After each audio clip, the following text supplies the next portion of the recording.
name's Regan. I work for Anthony J. Lyon, Detective Bureau. They call me the Lion's Eye.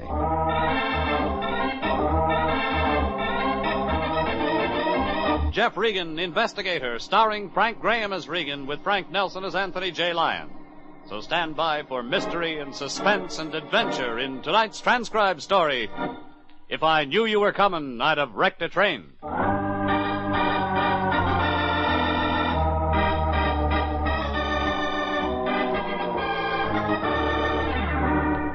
The letterhead said, Hardingstone Railroads Associated, Fairfield Hardingstone III, President. Only it turned out they owned less than a mile of track, there was no passengers, and you couldn't even buy a ticket to Pomona. It was a one-man corporation with a one-track mine. But before it was over with, all the competition was dead. I made the mistake of showing up at my boss, the Lyon's office, too early on Tuesday. He was holding a letter. From the look on his face, you could tell in another 10 minutes he'd have run out to handle this case himself. Hardingstone Railroads Associated, Fairfield Hardingstone III. Name of a new wonder drug, Fatso? Jeffrey. Oh, don't be ridiculous. That's a man's name. Fairfield Hardingstone III, President of the Hardingstone... I got it the first time. Yeah, but Jeffrey, you don't understand. This is a letter from Mr. Hardingstone himself. He wants to hire our agency. He's our client, my boy, the Mr. Hardingstone. Sorry, Fatso, I never heard of him. You haven't? I'm still singing the Atchison, Topeka, and Santa Fe. Oh. You haven't heard of him either. No. Yeah, but that doesn't mean he isn't an important client, Jeffrey. Just take a look at that letterhead. Not printed, engraved. Run your finger over it. And with a name like that... Okay, Fatso, we got a client. We do what? For how much? Well, he doesn't say, Jeffrey. Mr. Hardingstone merely requests that we send an investigator to his home as soon as possible. He says it's urgent, and he encloses a check for $100. That helps. Helps, my boy. We're in clover. When a big industrialist like Hardingstone hires us, we're in. You handle this case right, and the next thing we know, we'll be hearing from General Motors. Matter of fact, I got a letter from him yesterday. You did? Yeah, something about, would I mind making another payment, please? All right, Regan, you make jokes about it, but I'm telling you this is our big chance. Now get out there and see Hardingstone. Tell him we guarantee our service. Convince him he hired the right agency. Oh, and, Something bothering you, Fatso? Well, as long as you're talking to him, Jeffrey. See if he has any good tips on the market.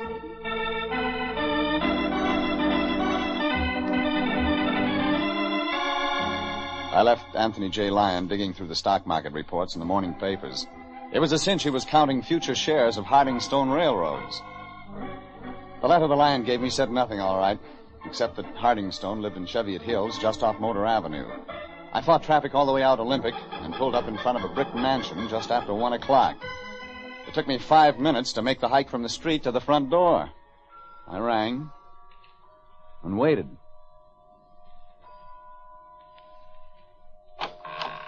Yes, sir. Mr. Hardingstone in? I beg your pardon, sir. Fairfield Hardingstone III. Oh, yes, sir, of course. He's downstairs in the game room. You may go right down if you wish. Thanks. Sir, there's just one request. Huh? Treat him gently, sir. Mr. Hardingstone is in very poor humor today. Instead of getting better, it got worse. I followed the butler's nod and walked down the thickly carpeted stairs into the basement. Only it wasn't a basement the way you think of basements. It was mahogany-paneled walls, paintings in gilt frames, not copies, originals, and indirect lighting throughout. And over against the far end of the room stood a table the size of a tennis court.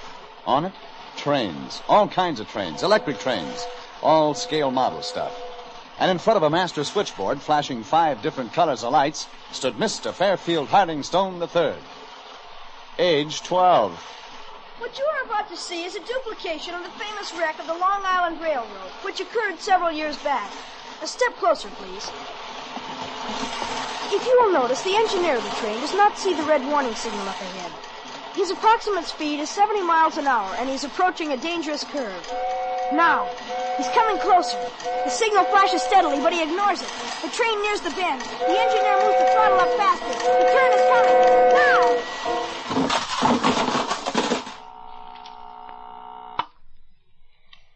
17 passengers killed, 42 injured. The engineer and fireman both dead. You see the folly of blind speed, of course. You always do this? It amuses me. By the way, I don't believe I caught your name. Regan. Oh, yes, of course, the Lion's Eye. Glad you came right out. My name's Hardingstone. The third. Must you remind me? It's bad enough being the sign of a wealthy family without attaching that stigma. You wanted a detective. Naturally. Mr. Regan, what do you know about murder? Get to the point, Fairfield. Yes, of course, I should have known you wouldn't be interested in this subtle approach. It's about my mother. Next week she's being married. I intend stopping her. Your father's dead? He died 6 years ago. I barely remember him. Ah, he was in railroads? No, my father was a lawyer, Mr. Regan. He defended the criminally insane. We don't discuss him in this house. How does that check with your mother? I sometimes think she doesn't remember Father any better than I do. However, that's not what I called you here to talk about. Mr. Regan, my mother is about to marry a man named John Kilpatrick. Like my father, he's a lawyer. Only you don't like him. Precisely. To use a somewhat childish term, he's a jerk.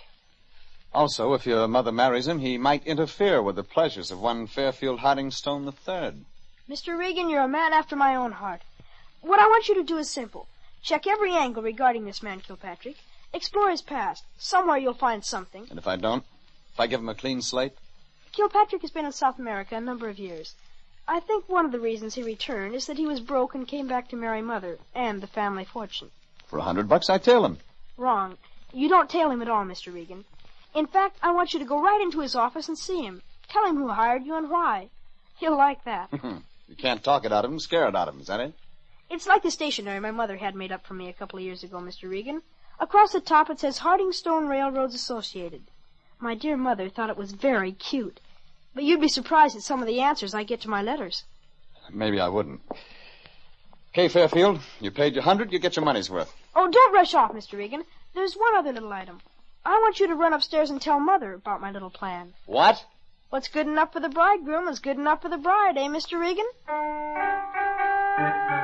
I left the young Mr. Hardingstone setting up the trains for another great crash and headed up the stairs. I was beginning to wonder just how bad the Lion Detective Agency needed the $100.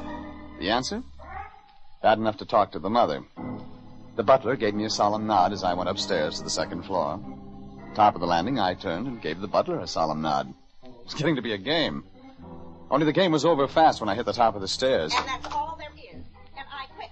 I tell you, I quit. You can't do that to me, Mrs. Davis. You can't do that to me. I've taken enough from you and from him. I don't have to work for you. I got other things, see? And you just remember that. Well, I never. Well, what do you want? Mrs. Hardingstone in there? She most certainly is, young man. And God bless you if you plan to go in there. That bad, huh? Oh, terrible. Very terrible. The poor woman is losing her mind. I'm sure of it. Oh, that why you quitting? I've been here just over 6 years, mister. And that's long enough. I quit. And if you're smart, you'll leave before everybody loses their mind. The round, frowning, gray-haired woman stomped off down the stairs. In front of me, the open door to Mrs. Hardingstone's room. I thought about the $100 check. Thought about it again. Looked at the open door and peeked in. Well, you're Dr. Martin's new young assistant. Oh, please do come in, Doctor. She was propped perfectly in the oversized bed. Satin covers, satin cushions, pillows, radio, ashtray, water pitcher, thermometer, hot water bag, ice bag, cold tablets, headache tablets, vitamin pills, and on a silver tray, one crisp golden brown piece of dry toast. Mrs. Fairfield Hardingstone II was 40, gold ringlets, pink hair ribbon, and a smile. Painted in place. Well, don't just stand there, Doctor. Do something. Take my temperature or something. You know. I'm afraid I'm not the doctor, Mrs. Hardingstone. Of course, when Dr. Martin said he couldn't come, that he was sending his assistant. What? You're not the doctor. No, my name's Regan. Regan? I know you'll forgive me, Mr. Regan, but just what do you specialize in? I'm a detective, Mrs. Hardingstone. Oh, I see. No, I don't see. A detective. Well, that is something, isn't it? I could hardly ask you to treat my sacroiliac, now could I? Now, look, lady, your son hired me. He asked me to come up and talk to you. Talk to me? Oh, dear, Mr. Regan, what shall we talk about? John Kilpatrick. Oh. You're marrying him next week. Yes, I am. Providing, of course, my sacroiliac is better. Providing, of course. Oh, John is a fine man. He's very sincere. He loves me. Fairfield has no right to resent my marriage. Do you hear? No right at all. He thinks maybe Kilpatrick's marrying you for your money. Something like that. Well, suppose he is. After all, I'm not getting any younger. And there's my illness. I do need someone to look after me, Mr. Regan. Even if the price is high? Besides, the trip will do me good. What trip? Why, John and I, we're sailing to South America together on our honeymoon. I have the tickets right here beside me, see? And your son stays here? Fairfield doesn't want to go. Poor dear boy, he's old beyond his years. It changed him. It completely changed him. What changed him? Please, Mr. Regan, I can't bear to discuss it. I'm a sick woman, you see, a very sick woman. It's all been too much for me. Too much for a very sick woman. Mrs. Hardingstone sniffled about her high blood pressure, and then her low blood pressure, and her asthma, and her sacroiliac. When she asked me to take her temperature just to be sure, then I knew it was time to leave. I nodded sympathetically, borrowed back my damp handkerchief, and silently stole away. But at the foot of the stairs, I got something else. The round, gray-haired woman who had seen leaving Mrs. Hardingstone's room. Just to keep things normal, she, too, was sniffling. Oh, Mr. Regan. Mr. Regan, what will become of us? I don't know about you, but I'm going to try fresh air. Oh, I don't mean to impose on you this way, but the boy, the poor dear boy. The poor dear boy? You mean little Fairfield? And none other. That the poor soul should be brought up in these circumstances. Look, just to fill me in, who are you and what are these circumstances? My name is Mrs. D. I'm the housekeeper. I've been here for 6 years, ever since poor Mr. Hardingstone passed on. God bless his soul. You like Mr. Hardingstone? The second, that is. Oh, a fine man he was. Oh, a very fine man. Tell me, Mrs. D, what do you think of Mr. Kilpatrick, the bridegroom-to-be? They're two of a kind, him and her. It's fitting they should wed. And that is that. I'm leaving tomorrow. Oh, poor dear little Fairfield. Poor. She was gone. Gone with her wet napkin and sad eyes into the pantry. It was getting so moist inside the house, an umbrella salesman could have made a fortune. I got out fast, into my car, and drove down to Hollywood. A quick look at a phone book gave me John Kilpatrick, attorney at law, Taft Building. 10 minutes later, I'd waded through 3 secretaries and reached the inner sanctum. The man across the desk was tall, thin, mustached, beady-eyed. He was Kilpatrick. Sit down, Mr. Regan, do. Sit down. Thanks. I think I may as well be frank with you, Mr. Regan. I know why you're here. Mrs. Hardingstone phoned you. Yes, she did. Well, why the sad look? Oh, it's about Fairfield, Mr. Regan, your client. The kid? Yes. Poor dear child. What's this poor dear child routine? Everybody treats him like an executive with ulcers. Mr. Regan, I suppose it's going to be my unpleasant duty to inform you. You see, we of the family don't like to think about it. About what? Fairfield Hardingstone killed his father. What? It's true. Oh, it was an accident, mind you. Fairfield had been given a chemistry set for Christmas. That was 6 years ago. Well, he was quite enthusiastic. He liked it a great deal, except that he mixed things. Poisons. Poison? And put some in his father's coffee. As a boyish prank, mind you, poor little fellow had no idea what he was doing. Neither did his father, is that it? Mr. Hardingstone died a few hours later. Kid took that pretty hard. Yes. Sorry. Colored his entire life. I'm sorry. Are you all right, Kilpatrick? Hmm? Oh, yes, of course. Slight indigestion. Something they served for lunch. They? The Hardingstones. I lunched there. To continue, it was quite a tragedy for the family to face, and that's why I believe you ought to forget this case, Mr. Regan. Look, I'll get you some water. No. That won't be necessary. You see, Mr. Regan, poor little Fairfield simply has an overdeveloped imagination. He's simply... I'll be right back. I rushed out to the water cooler and filled a cup. John Kilpatrick looked worse than a case of indigestion. When I went back into his office, I found him slumped in his chair. But John Kilpatrick had water wouldn't cure. He was dead.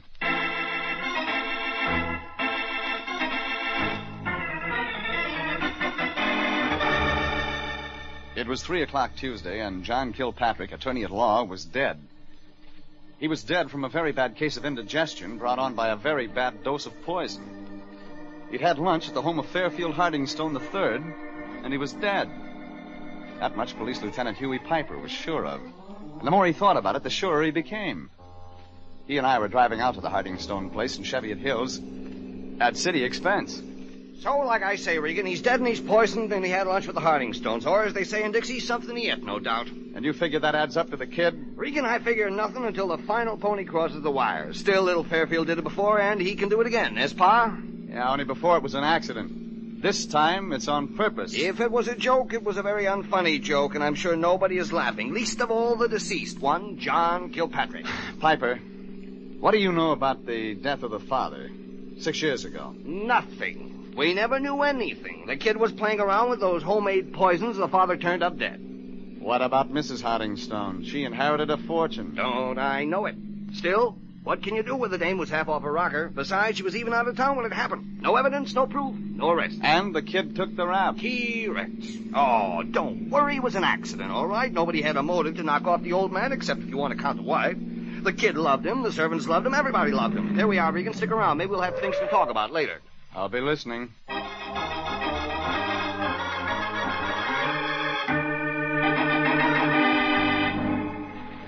Huey Piper and I went into the Hardingstone mansion. He rounded up little Fairfield, and they went off for a talk. Me, I found a telephone in the hallway and put in a call to my boss, Anthony J. Lyon. Yeah, Anthony J. Lyon, Detective Bureau. Me, Anthony... Fatso, get a pencil. Jeffrey, I found you. Well, show us what a sharp detective you are. Jeffrey, did you talk to our client, Mr. Hardingstone? Yeah, Fatso, as a matter of fact, I did. Well, did he have anything to say? About the stock market? Yes. You see, Jeffrey, I did a little investigating myself. Hardingstone Railroad isn't listed on the New York Stock Exchange or the curb. That means it's probably family-owned, you see. And that means if we do a real good job on the case, you figure our client, Mr. Hardingstone, may let you in for a few shares. As a token of appreciation, Jeffrey. After all, Mr. Hardingstone is a big man. Not so big. Yes, sir. And I might as well tell you, Fatso, Mr. Hardingstone's railroad is a pretty small railroad, as railroads go. Oh, that's all right with me, Jeffrey. They say it's the little companies who make the money. Well, this one doesn't own a lot of tracks. Jeffrey, why quibble over a few miles of track? My boy, this isn't like you to pass up a golden opportunity. Look, Lyon, before we invest, we got work to do. I want you to check the newspaper files. Everything you can find on Fairfield Hardingstone II, our client's father. Our client's father? Jeffrey! Check it, Fatso, and call me back with a complete bio. You got that? Yeah, but Jeffrey, our client's father? We're handling both of them? Never mind, Lyon. Just check. I hung up and wandered around the huge silent house. I just made the living room when I stopped cold. Standing very close to a locked door stood the forgotten member of the Hardingstone clan, the butler. I went over. I beg your pardon, sir. What's your name? It's Timothy Richard Nesher, sir. But they call me Casey. Casey? The boy gave me that name, sir, while playing one day with the model trains. We were reenacting a disastrous crash, and I was... Casey Jones. Yes, sir. You served lunch today, Casey? Oh, no, sir. Who did? Why, Mrs. D, sir. Mrs. D always serves the luncheon meal. Yeah, maybe I ought to have a talk with Mrs. D. Where is she, Casey? Well, sir, I'd like to accommodate you, but the fact is Mrs. D took bag and baggage and departed less than an hour ago. Maybe the look on my face printed it.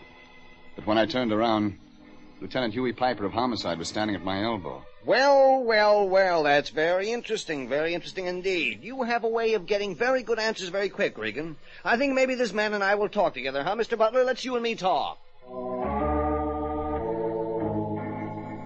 Piper and Casey moved off into the hallway, and I looked around at the open door to the room Piper had been in. Fairfield Hardingstone III was in there now. I wanted to talk to him.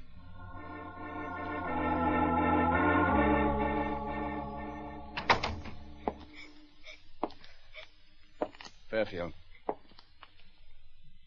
Got a minute, kid? Go away. Might help things if we talk. Go away. Detective's job is to protect the client, son. You're my client.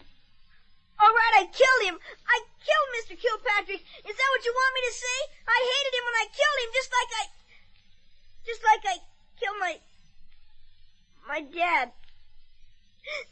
Fairfield, Yes? you didn't kill your father. What did you say, Mr. Regan? When you were 6 years old, there was an accident. Some people said your father died because of your accident. Yes? Yeah, but it really wasn't like they said. You didn't cause that accident, Fairfield. You had nothing to do with the death of your father. But how did you know? They said... They said that because it seemed that way. Maybe your father's death was an accident, and it seemed like you were responsible. I tried to tell him, Mr. Regan. I tried to tell him I didn't do it. I tried. But he wouldn't believe me. Thought I wasn't old enough to know what I was doing. But, Mr. Regan, I didn't kill my daddy. I loved him. I loved my daddy. Fairfield, tell me something. That day your father died, who was here in the house? I don't remember anything about it, Mr. Regan. I don't remember anything. Now, it was a long, long time ago, Fairfield. I know you can't remember very much, but think. Who was here in the house with you? Well, it was Daddy. Yeah. And me. And Casey. Yeah. And Mrs. D. And Mr. Kilpatrick. Kilpatrick? What was he doing here? He and Daddy were arguing about something. They argued at the dinner table. Son, are you sure? Yes, Mr. Regan. Okay, we'll try it that way. Now, you stay right here and sit tight. I'll check back with you. Mr. Regan. Yeah? Mr. Regan, do you really believe me?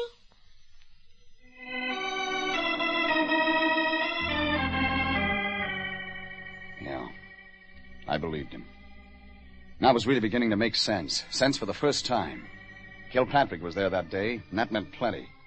And when I checked back with my boss, the Lion, it meant still more. All he could tell me was what I already knew. The father was a lawyer, a respected man. Everybody liked him. Put it all together, and it spelled murder. I headed up the stairs, double time. A quick check with Mrs. Hardingstone told me her tickets for South America had disappeared. That did it. Downstairs, Lieutenant Huey Piper was talking with the butler. I grabbed him. No explanation, just grabbed him and rushed him out to the car. We cut in the siren, and on the way I filled him in. Even with the siren, it took us 40 minutes to make San Pedro. He headed for the ticket office. I took the gangplank looking for the purser. Yes, sir? Check your passenger list, will you? I'm looking for a Mr. Kilpatrick, John Kilpatrick. Well, just a moment, sir. Let me see. Just a moment. Come on, step on it. Oh, I have it here. Mr. John Kilpatrick sailing for South America? Yes, he's aboard. Mr. John Kilpatrick, yes, cabin 71, A deck. Never mind the rest of it, thanks. It took me another 10 minutes to find it, but when I did, I didn't stop to ring the buzzer. Across the room, sitting casually behind a newspaper. Double-breasted pinstripe suit, two-tone shoes, very dapper. Mr. John Kilpatrick? Nope. Mr. Regan. Sure, Mrs. D, your old friend Regan. Men's clothes look odd on a female housekeeper. Yes, they do now, don't they, Mr. Regan? But Mr. Hardingstone wouldn't mind. You see, I had to wear them so there'd be no fuss or bother. Yeah, but there's going to be anyway, Mrs. D. They don't like you running away like this. You meant the family? Oh, my, Mr. Regan, you shouldn't listen to them. They all hate me since Mr. Hardingstone died, poor soul. They've hated me since then. Since you killed Mr. Hardingstone? Why, yes. Did Mr. Kilpatrick tell you? No, he didn't. Mr. Kilpatrick hated me more than anyone else. It was all his fault, really. Why, I wouldn't have hurt the boy's father for anything in this world. He was good and kind and always nice to me. But you still killed him? It was a mistake, you see. Mr. Kilpatrick came to dinner and told Mr. Hardingstone they should send me back to the home. And, of course, I didn't want that at all.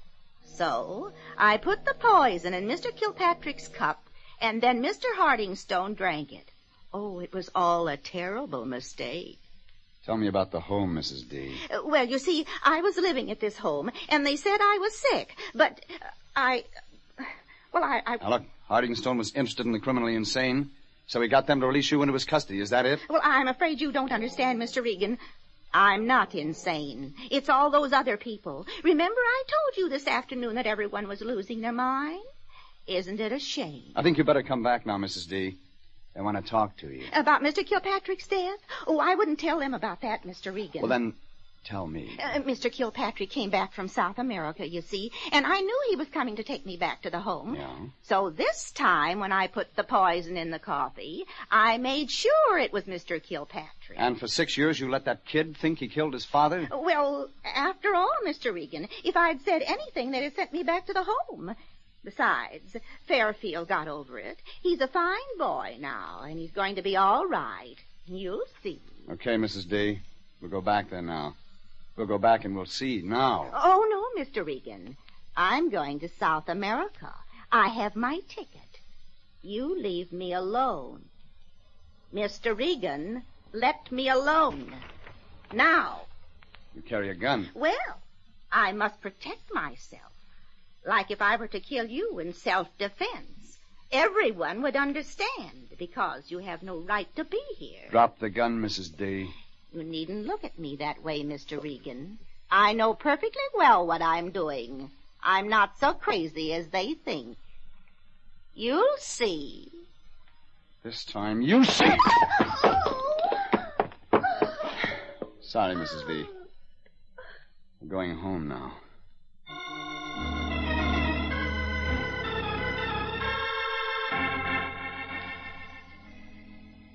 Lieutenant Piper showed up, and together we escorted the protesting Mrs. D back to police headquarters. Her next stop from there was the home, the official title of which turned out to be the L.A. County Home for the Mentally Infirm, the place she'd left just 6 years before. Well, the next morning I checked into the home for the tired and aged detectives, the office of Anthony J. Lyon.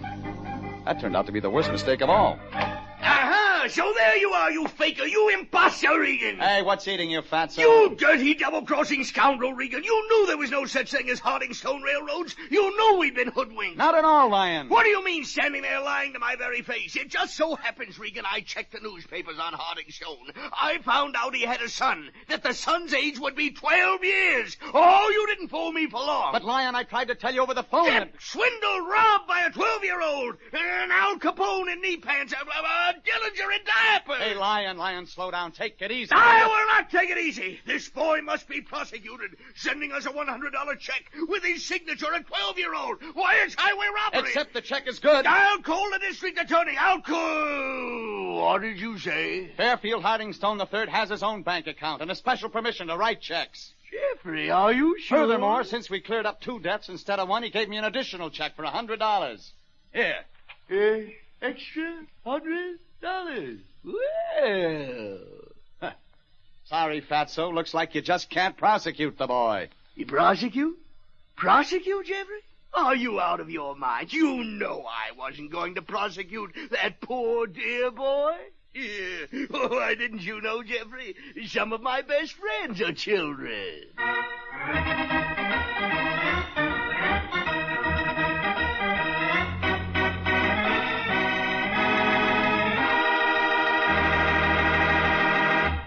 Jeff Regan, Investigator, is written by William Frug and Gilbert Thomas, produced, directed by Sterling Tracy, and stars Frank Graham as Regan with Frank Nelson as Anthony J. Lyon. Original music is by Dick Arant. Jeff Regan, Investigator, is heard transcribed each week at the same time over CBS. This is Bob Stevenson inviting you to be with us again for Jeff Regan, Investigator.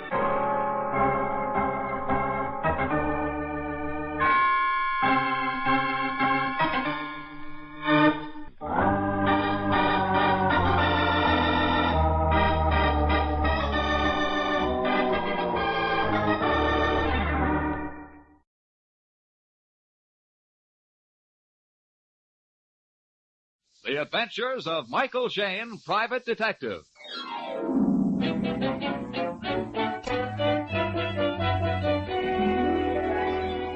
The people who make 76 gasoline and Triton Motor Oil, Union Oil Company, present The Adventures of Michael Shayne, Private Detective, starring Wally Mayer and Kathy Lewis.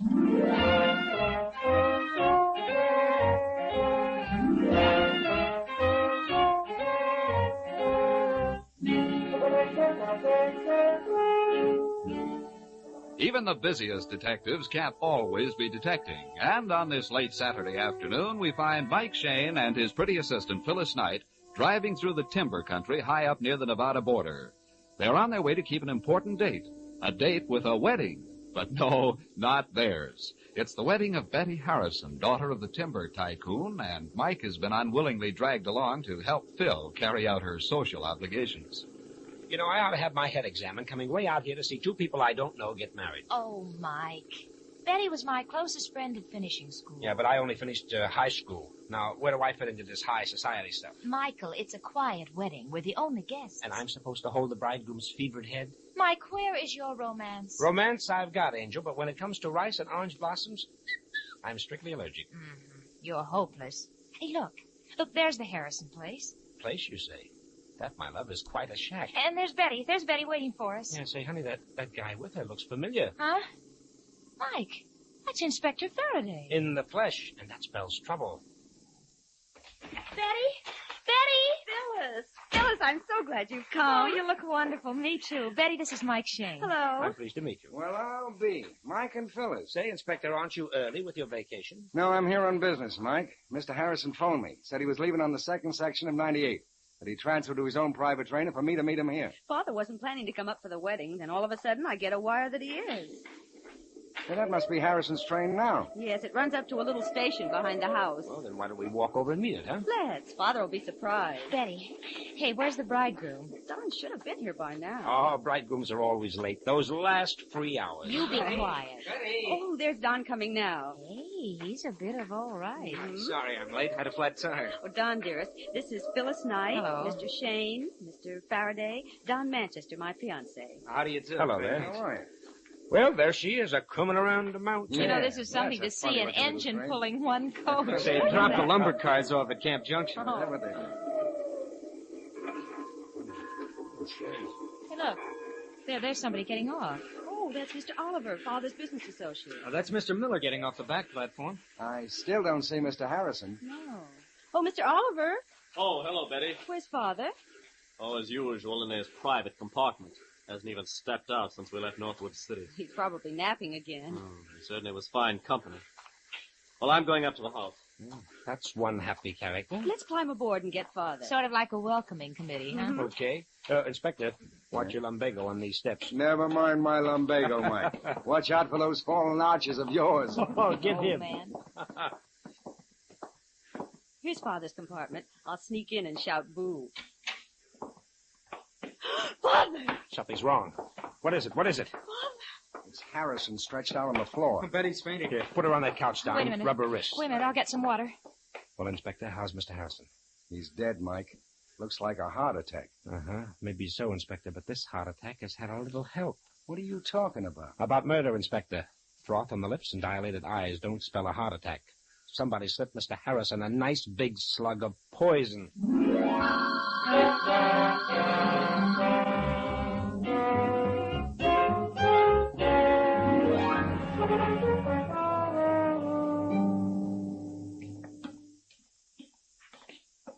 Oh, there you are, Mike.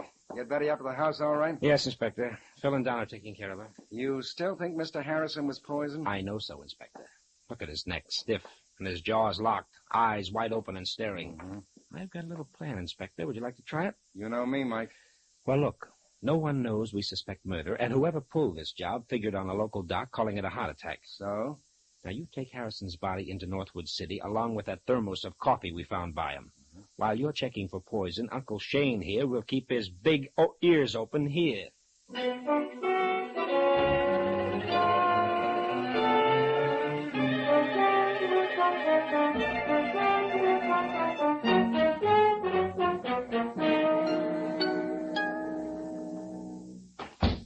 All right, honey, how's Betty? Oh, she's a little better, Mike. She's sleeping now. Oh, the poor kid. Say, what was that Betty said about her father not coming up for her wedding? Well, originally he didn't like the idea of her marrying. But she was going to go through with it anyway? Yes.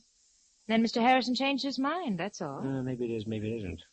Mike, when you start double-talking, I get worried. Angel, look, there were 3 men on that private train making a 50-mile trip. Now, come to the end of the line, what happens? Well, I'm listening, Mike. Miller gets off the back platform and scoots. Oliver hops off the front and goes away mad. And we go aboard and find Mr. Harrison dead. Uh-huh, that's it. This Mr. Harrison is the big boss, honey. You'd think those other 2 would wait for him, sociable-like. Oh, it's probably just a coincidence, Mike. And is it a coincidence that Faraday is here? On business? All right, mastermind. So what do you make of it? Angel. A good detective works from facts, so let's go get some.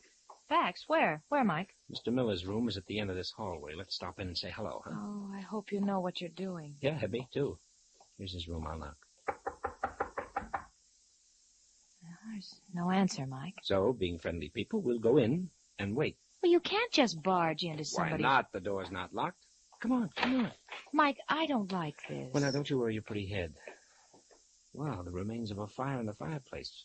I always love to poke around ashes. Now, let's see. Those look like letters. Mm-hmm. Letters they were. Letters to Betty. Well, she's asleep in her room. While someone conveniently burns her mail. Mike, let's get out of here. What's the matter, Angel? There's just us two. That's where you're wrong. Mike. Huh? Well, Mr. Miller. And with a nice shiny gun. We don't like snoopers around here. Get going. Just a mistake, Miller. Just a mistake. That kind of mistake isn't healthy. Get out while you're still lucky. Sure. By coincidence, we were just leaving. Come on, Angel. Right away. The gentleman doesn't like our type.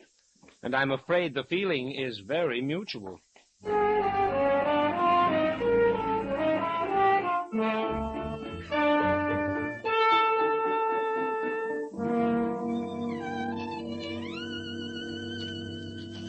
These couple of scraps I took from Miller's fireplace don't help much, honey. Well, I can't understand why anyone would burn Betty's letters from her father. Oh, well. Plenty of books around. Michael, after all, this room is the library. Encyclopedia, modern timbered methods. Look, honey, here's a book, Famous Scotland Yard Murder Cases. Well, that ought to help you, Mike. And here's a bookmark in the section on poisons. Mike, here comes Don. Mr. Oliver's with him. Huh? Mr. Shayne. Well, what's up, Don? I told Mr. Oliver you're a detective. He wants to talk to you. Yes, something quite confidential. Miss Knight is my assistant. Never mind. Never mind. I'll go look up a sandwich. Okay, dear. All right, Oliver, now what's the trouble? Mr. Shayne, I want protection. Protection from what? Miller. He threatened my life on the train. Oh, what happened? Well, shortly after Miller came aboard Mr. Harrison's private train at Northwood City, I discovered him going through some of Mr. Harrison's private papers. Then what? We had an argument, and he drew a gun on me. What is Miller's position in the company? Frankly, I don't know. He's on Harrison's personal payroll. Betty's been rather worried. She felt that Mr. Miller had some sort of a hold on her father. Yes, that's it exactly. There was a very suspicious relationship. And, you want me to do what? Watch Miller every minute. He's dangerous. Mike? Yes, honey? Mike? Yes? A telephone call for you here in the den. Oh, okay. Inspector Faraday. All right. Okay, Phil, close the door. All right. Hello, Faraday. Well, what's the dope? Yeah? Well, that might help. Oh, sure, they're all here. Don't worry, I'll be careful. Okay, Inspector, hurry back. So long. What'd he say, Mike? I was right, honey, 100% right. Harrison was loaded with strychnine. Well, then it was murder. And that's not all. I heard the click of an extension phone. There are extensions all over the house, Mike. Someone listened. We're keeping company with a murderer, honey. And the trouble is, we don't know who he is. But he knows we're looking for him.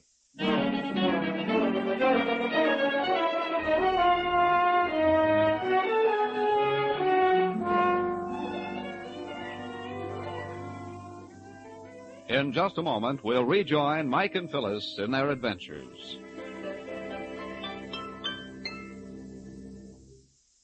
Dirty or burned-out spark plugs can cost you a lot of gasoline. In fact, as much as 1 tankful out of 10. Now, that's a serious loss in mileage, particularly so when it's unnecessary. Your neighborhood Union Oil Minuteman is equipped to give you complete spark plug service. The performance of each plug is accurately measured on a special tester, and you can see the results for yourself. If your plugs are dirty, the Minuteman will clean and re-gap them to the proper setting. If they're burned or worn out, he can furnish you with correct replacements. Then you'll not only save gasoline, but your engine will run smoother. Union Oil spark plug service takes but a few minutes and costs but a few cents, a cost you'll soon save in extra mileage. So, friends, if it's been 3,000 miles or more since your spark plugs were checked, or if your engines seem to be rough and listless, drive in wherever you see the sign of the big orange and blue 76 and ask for Union Oil spark plug service. It will make driving easier. Gas coupons go farther.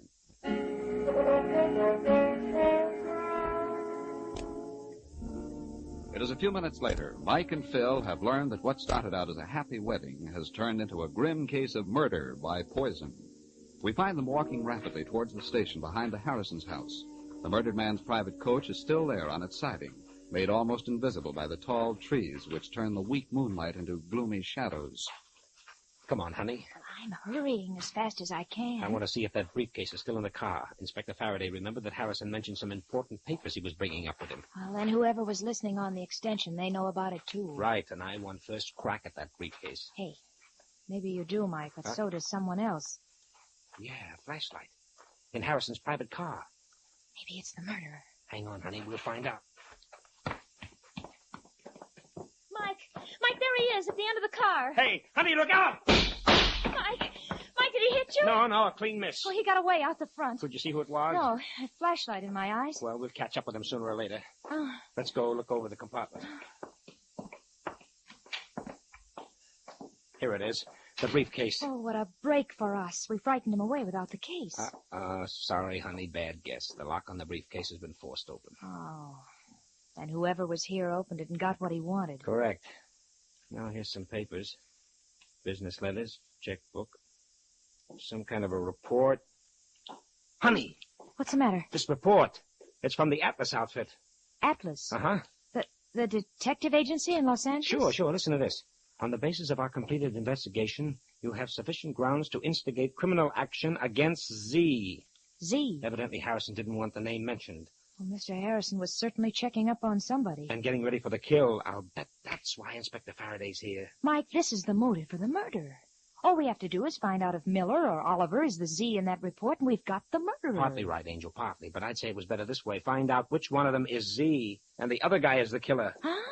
I don't get it, Mike. Look, Angel, look. The murderer listened in on my telephone conversation with Faraday. He Yeah. heard the inspector tell me about this briefcase, and he knew it held evidence that could hang him. Well, of course. That's why he dashed down here. Right, Angel. He beat us to the briefcase, and yet this report is here for us to find. Oh. You see? Mm-hmm. He wanted us to find this report, and that means the killer isn't Mr. Z.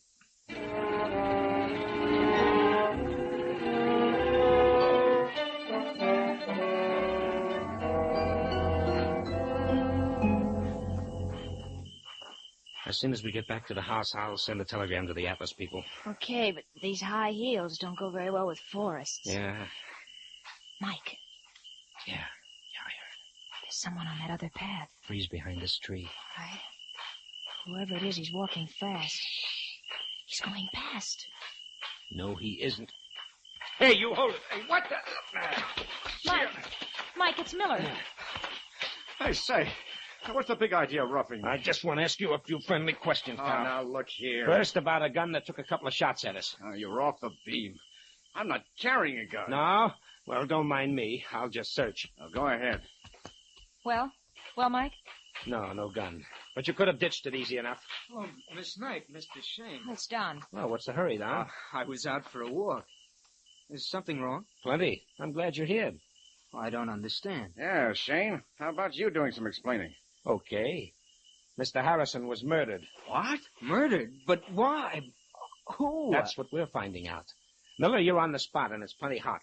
Are you saying I killed Harrison? He was poisoned on that coach, and you and Oliver were the only ones aboard. Oh, that doesn't prove a thing. It proves there's a 50-50 chance that you're it. Listen, smart guy. Your mathematics aren't so good. There were 3 of us on that train. Sure. But only you and Oliver walked off. I don't mean Harrison. Somebody else got on that coach. Oh, now we have the ever-present mysterious third party. No, not so mysterious. He's standing right next to you. All right, Don. That means you. Well, as a matter of fact, Mr. Shayne, I did get on Mr. Harrison's train at Mill Junction. Well, Shayne, guess I can be running along while you turn the heat on him. Not so fast. I still think you know some of the answers. You know, maybe I do. And maybe I might just do a little talking. To the right party. And when it will do me the most good. You're sticking your chin out a mile. This is murder. Well, I'll be around, resting in my room. No, I don't trust him at all. Yeah? But you're still right in the middle of this, Don. You were on that death train. Oh, but I only stayed a minute. You see, Mr. Harrison was asleep, and I didn't want to disturb him. Which still doesn't explain why you drove out of your way from Northwood City to meet the train at the junction. Oh, it's a very personal matter. Look, Don, look, a man has been murdered. Wait, why should I want to kill my future father-in-law? Harrison wasn't too happy about you marrying his daughter. But he changed his mind. That's why he sent me a telegram this afternoon, asking me to meet his train. Oh, and what kind of a telegram might that be? Well, I have it right here. Read it for yourself. Here, honey. Huh? I'll hold the flashlight. All right, Mike. Wait a minute. Don, have changed my mind. Happy to have you as son-in-law. Meet my train at Camp Junction. We'll ride in together, much to talk over. Harrison. Sounds all right. Let me see it, Angel. Here. Yeah, from Northwood City at 3:20 today. Yeah, I wish I could help in some way. Yeah, sure, but... Hey, what was that? It's a window. Someone lowered it. That's Mr. Oliver's room. Mike, he must have heard everything. Yeah, something tells me we'll be hearing his little story very soon.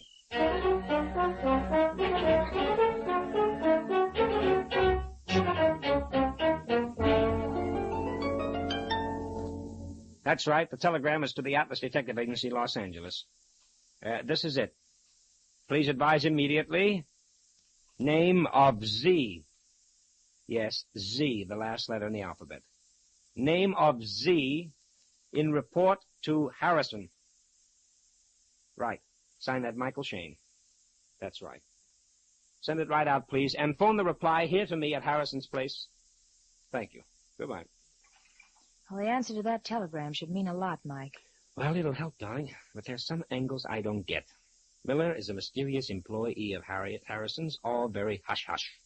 Oliver's scared stiff of Miller, and Don goes walking around in the moonlight right after somebody takes a shot at us. Oh, you can't blame him for that, Mike. Here the night before his wedding and his future father-in-law is poisoned. Yeah, sure, but there's one thing we do know. There's a killer here. Well, there's a car outside. That must be Inspector Faraday, and in a big hurry. It's too bad you haven't the murderer all signed, sealed, and ready to deliver. Now, Angel, now sarcasm doesn't become you. Well, Mike, Phil, how goes the home front? Oh, quite a few interesting details for you, Inspector. Whatever you're figuring, Mike, forget it. Oh, that means the inspector knows something. Plenty. While you two were taking it easy, I cracked this case wide open. Yeah? Well, give. Who's the murderer? Miller. Miller? Sure. I thought his face had a familiar profile, so I checked on him with headquarters. And found what? He's got a record a mile long. Mm-hmm. Well, I'll be willing to wager it's for blackmail. That's right. But how did you know? Inspector, are you forgetting? Mike is smart. All right. I hope Miller's still around. He said he'd be in his room. Good. Let's go pick him up. Okay, let's go. Well, Mr. Shayne, it looks like Faraday beat us to it this time. Oh, he's just a good man, honey. Yeah. Tell me, what's the line on Miller? All the usual stuff. Hires out as a private investigator and then turns the information he picks up into blackmail. Wow, cute boy. That racket should put him in clover. Yeah, but this time, Mike, it'll put him right in the middle of the lethal chamber at San Quentin. Ooh. Here's Miller's room. Yeah, no need to knock, Mike. Just open it up. Okay, here goes. Miller, we want you... Say, what? Well, there's your man, Inspector. You can take him in, but unfortunately, he's very dead.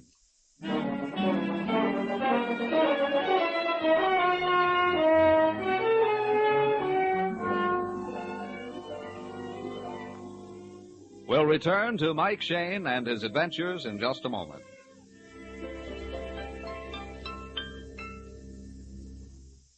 It's true that clean spark plugs make a difference in engine performance and gasoline mileage.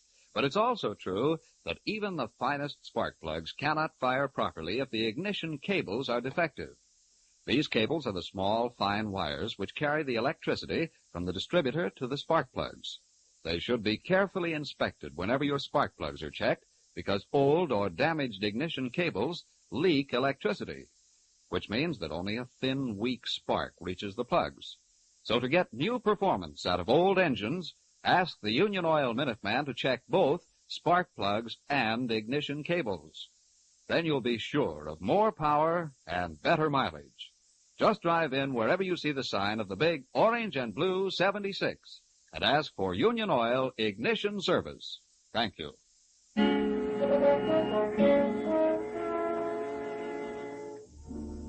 Phyllis, Mike, and Inspector Faraday have just burst into Miller's room, only to find him dead, shot through the heart.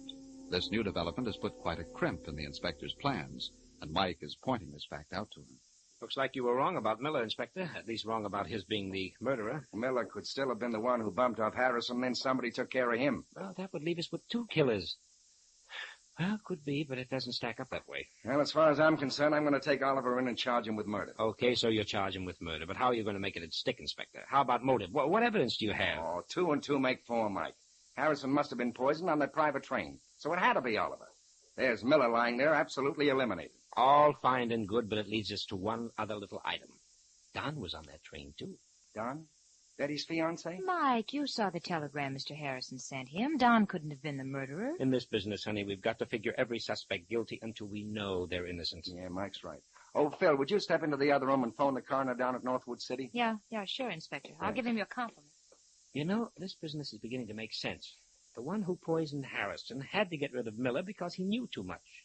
Miller said he might do some talking when the right time came. Well, Mike, for my money, Oliver fits into the picture. He's our man, and I'll get some evidence out of him. Oh, I'm sure he knows plenty, but... Yeah. Inspector, I tried to call the coroner, but the telephones are dead. Uh-oh, the wires have been cut. Well, that don't make much difference. Oh, yes, it will, Inspector. You see, I'm expecting a reply to a telegram I just sent. A very important telegram. About this case? Yes, sir, in connection with the detective agency's report to Mr. Harrison. The answer to that why might be just what we need. Oh, now that the phones are dead, what are we going to do? Do? Simple, darling. The inspector will sit tight here while you and I go for a nice moonlight ride back to Northwood City.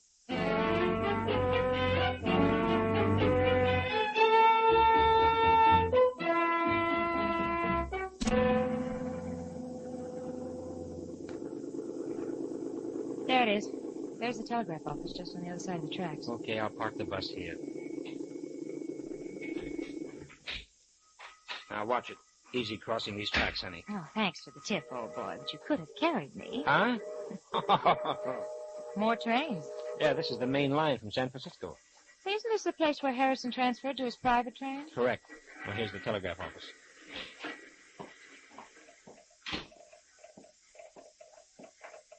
Hey, Mr. Folks, can I help you? Yes, I'm Mike Shayne. I'm expecting a wire from Los Angeles. Shayne. Let me see. Yeah, your telegram's coming in now. I'll have it for you in just a minute. Okay. Look, Mike. There's another. The train just pulled in. Now, that's 8:20, miss. Only stops for a few minutes. 8:20? Well, it's late. It's 8:35 now. Nope, train's on time. That there's the second section of the 8:20. Oh, so many people traveling, huh? Yep, too many. That's why they run 2 sections. Like this afternoon, the second section of 98 came in at 3:40 with a whole passel of folks. Is that right? You know, honey, that's interesting. Very interesting. Yeah, of course it is, isn't it? What are you staring at me that way for? Well, here's the telegram, mister. Oh, swell. Come on. Who was Mr. Z in that report? Well, this does it, honey. This does it. That Z is nobody else but Oliver. Oliver? Then Faraday's right. No, Angel. Faraday isn't right. Oliver wasn't Harrison's murderer. But come on back to Harrison's place for a little meeting of the minds with Inspector Faraday.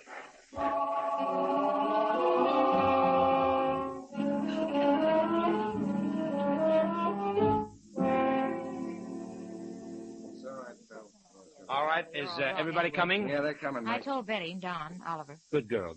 Now to open these French windows. There. Okay, Faraday. Now out on the porch with you. Right, Mike. Bill, drape that beautiful body in that chair. Oh, thank you. Yes, my Lord Master.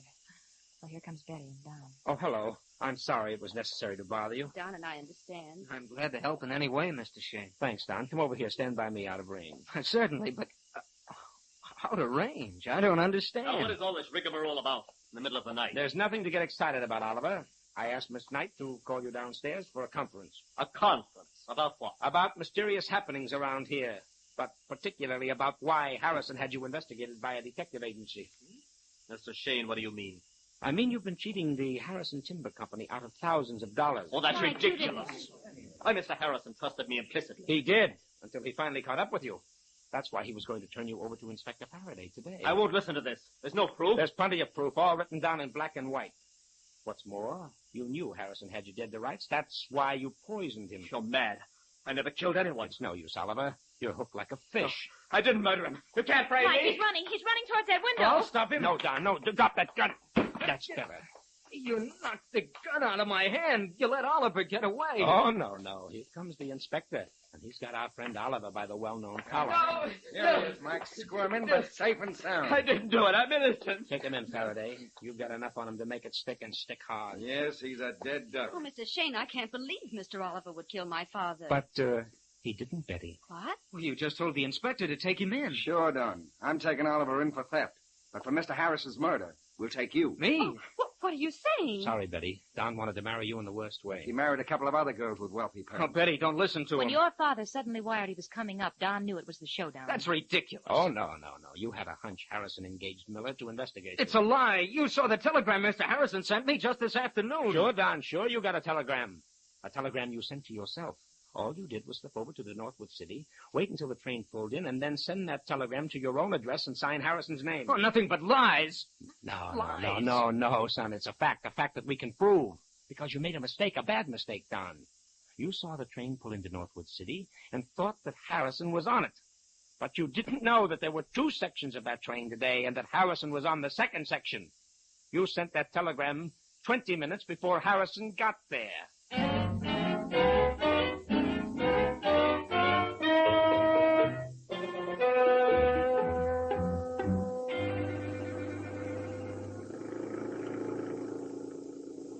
Mike, you know it's wonderful to be getting back home. Here by the Golden Gate. Oh, I like it. You know, honey, one of these days they're going to put up a statue for me. Right on Market Street. Well, I don't doubt it. I don't doubt it at all. You're such a genius. Well, maybe not a genius, but quick with the answers, huh? Speaking of answers, is a couple you still owe me? Oh, please, honey, no more Now, questions. remember, Mike, that statue to a genius? Okay, shoot me the question. When did you know for sure that Don was the murderer? When we found Miller shot, of course. Why then? Don't you remember, honey, when we caught up with Miller sneaking back to the house from Harrison's private train, he said he would talk to the right person when it would do him the most good? Yeah, I thought he meant Faraday. Oh, no. Our blackmailing friend was talking right through us to the only other party there, which meant Don. He was throwing out a hint for a payoff. Well, of course I know, but how about... That's all, honey, please. That's all. Positively all. And hold on to your hat because I'm turning. Just a minute. This isn't the way to the office. You're turning into Golden Gate Park. Ha-ha! Is that bad?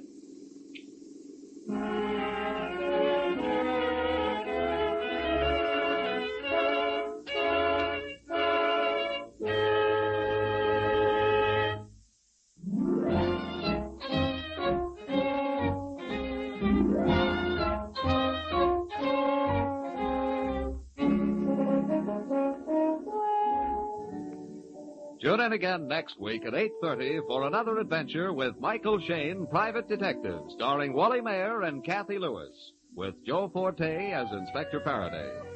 Tonight's story was written by Richard DeGraff and based on the character created by Brett Halliday. Music was composed and directed by Bernard Katz.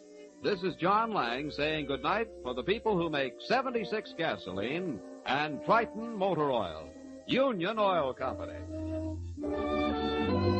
This is the Mutual Don Lee Broadcasting System.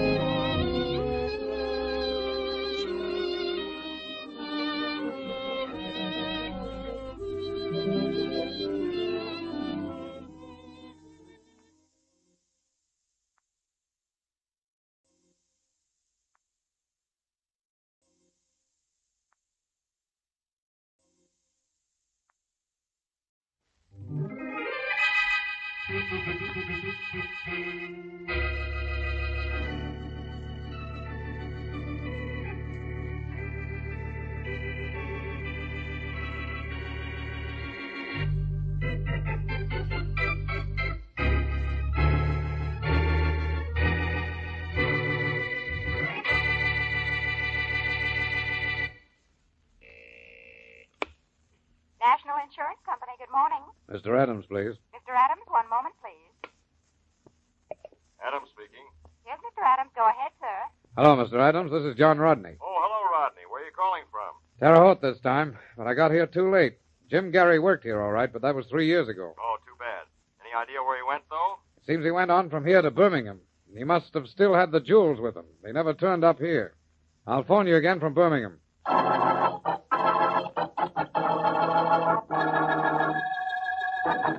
Hello, Mr. Adams. This is Rodney in Birmingham. Oh, yes, Rodney. Any luck? Well, he's not in Birmingham, but he was 6 months ago. Seems he was mixed up in a shooting here similar to the killing in Omaha 6 years ago. Another jewel case, eh? No, not this time. No jewels were taken. Well, where to now? Or are you giving up?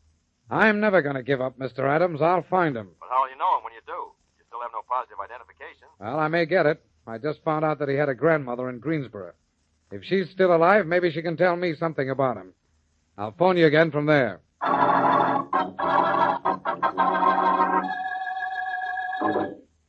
Hello, Mr. Adams? Yes? This is Rodney in Greensboro. Oh, hello, Rodney. Did you find Jim Gary's grandmother? Yeah, I found her all right. Good. But she couldn't tell me much about him.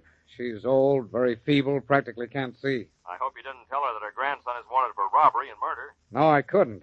I said I was an old school friend of his. And we got a break, Mr. Adams. She gave me a picture of him. A picture. That's the one thing we've needed all these years. Good work, Rodney. Thanks. But that isn't all. His grandmother says the last she heard of him, he was in New York. She thinks he's still there. I'm taking a plane out of here this afternoon. I think I'll find him at last, Mr. Adams. It won't be easy, Rodney. New York is a big city. Yeah, but I got Jim Gary's picture now. And I've trailed him for 5 years without it. If he isn't in New York, I'll find him somewhere else. I'll never give up.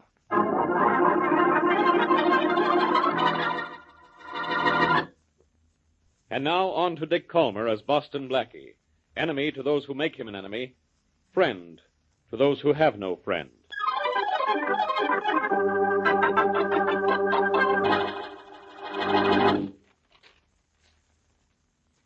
Jody, I have to hide behind that newspaper all afternoon. Can't you talk to me a little? I'm lonesome. What do you mean you're lonesome, Jean? Don't I sit home with you all day? Yeah, with a newspaper in front of your face. That's charming, isn't it? You read all day and you're never home at night. No?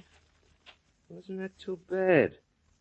What do we do for money if I stayed home 24 hours a day? Where do you think your clothes come from? The 5 and 10? Quit it, The kind of work I do pays good money, and I do a good job, too. All right. Where was I? Hey, there's something in the paper here about the job I did night before last. Yes, I know. I saw it. An old man was killed in that fire, Joe. So? Was that my fault? You set the fire. Come here, you. Joe, let go of me. I gotta do more than slap you. And I will next time you say that out loud. I'm sorry, Joe. I didn't mean to. You don't mean to do a lot of things. Look, Joe, I don't have to take a beating from you. I know too much about you, who you are and where you're from. You. Don't you hit me again, Joe, ever.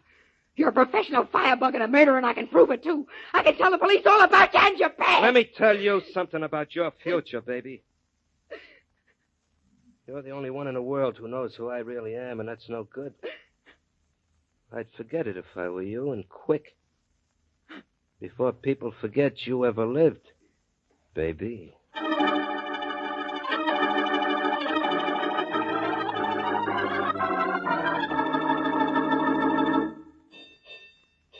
Get that alarm box number, will you, Bill? Yeah, sure, Lieutenant. Probably not for us. But you can never tell where that firebug's going to strike next. It's Box 234, Lieutenant. Not in our district. Wonder if the police will ever catch that nut, Lieutenant, huh? I think they will. There's a man killed in that fire night before last. He'll get the guy who set that fire and get him for murder, too. Well, I sure hope to get him soon. Hey, look who's coming into the firehouse. It's our old friend Blackie. And my friend Mary Wesley. Hello there, fool. Hello, Lieutenant. Hello, Lieutenant. Wesley, how are you? It's been so long since you and Blackie been down here, I was afraid maybe you preferred police headquarters. Oh, there's more excitement here, but more fun down there when Inspector Faraday starts talking. Hi, Bill. Hi, Blackie. Miss Wesley. Hello, Bill. Yeah, the phone bill. Get it, will you? Yeah, sure, Lieutenant. Having a lot of trouble with that firebug, Lieutenant? Yeah, plenty, Blackie. But the police won't let him run loose long. I hope not. What? Yeah, you bet. Hey, Lieutenant, fire in a rooming house at 624 Cannon Street. Big one. Bill, ring the verbal alarm button. So long, Miss Wesley. Come on, Mary. Let's get out of here. So long, Lieutenant. So long, Blackie. Hey, Lieutenant, the alarm was sent in from Box 454. That's in the corner near 624 Cannon Street, all right? Well, let's get out. All right. All right, you guys. Come on, get a move on you fellas. Driver at 624 Cutter Street. Wow. Outside and stop traffic. Quick. Smith, turn on that power sign. Come on, get out. Get out.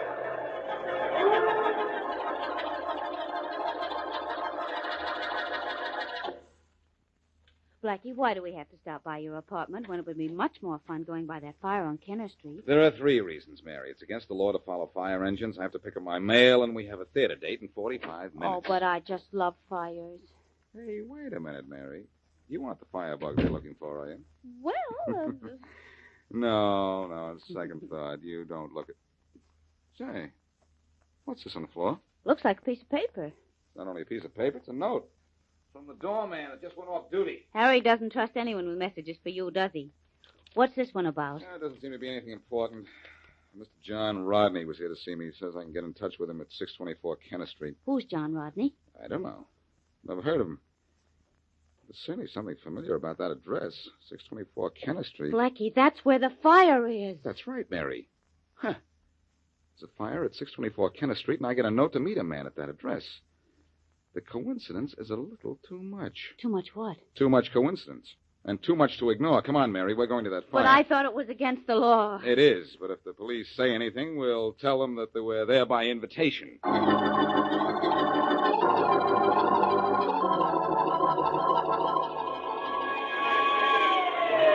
Here comes the salvage crew, Inspector Faraday. A lot it'll have to salvage, Lieutenant. That house is just about gone.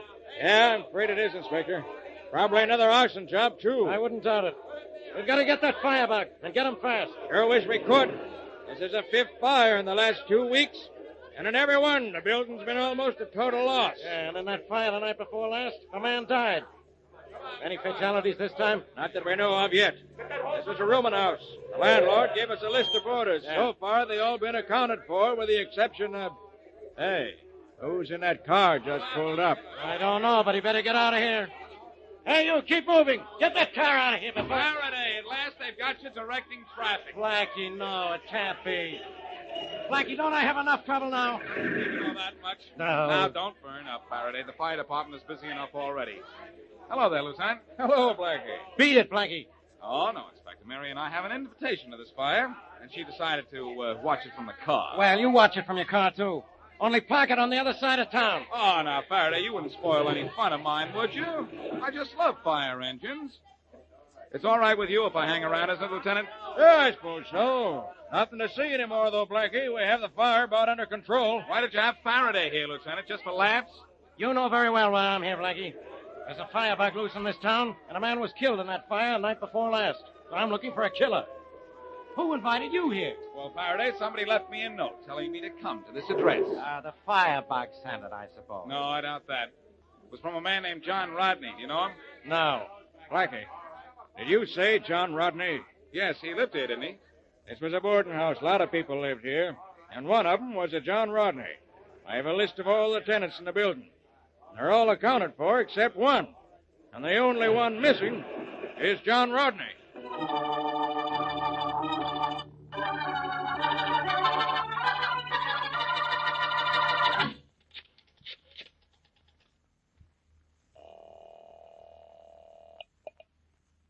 Police department.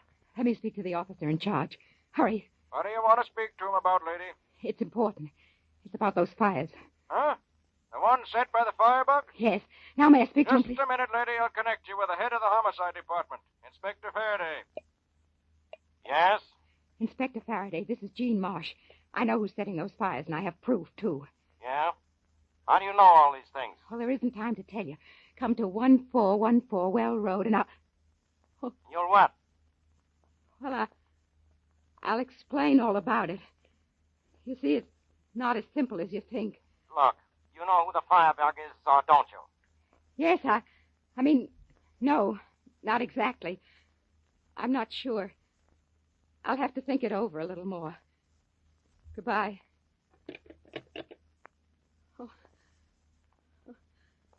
Hello, Jean. Hello, Joe. I didn't hear you come in. I know you didn't. You've been here long? Long enough. Joe, I'm sorry. Yeah, you're sorry. So am I. I'm sorry you got something to be sorry about. You were calling the cops about me, weren't you? Yes, but I didn't... I heard what you told them. And believe me, you're going to be plenty sorry I did, baby.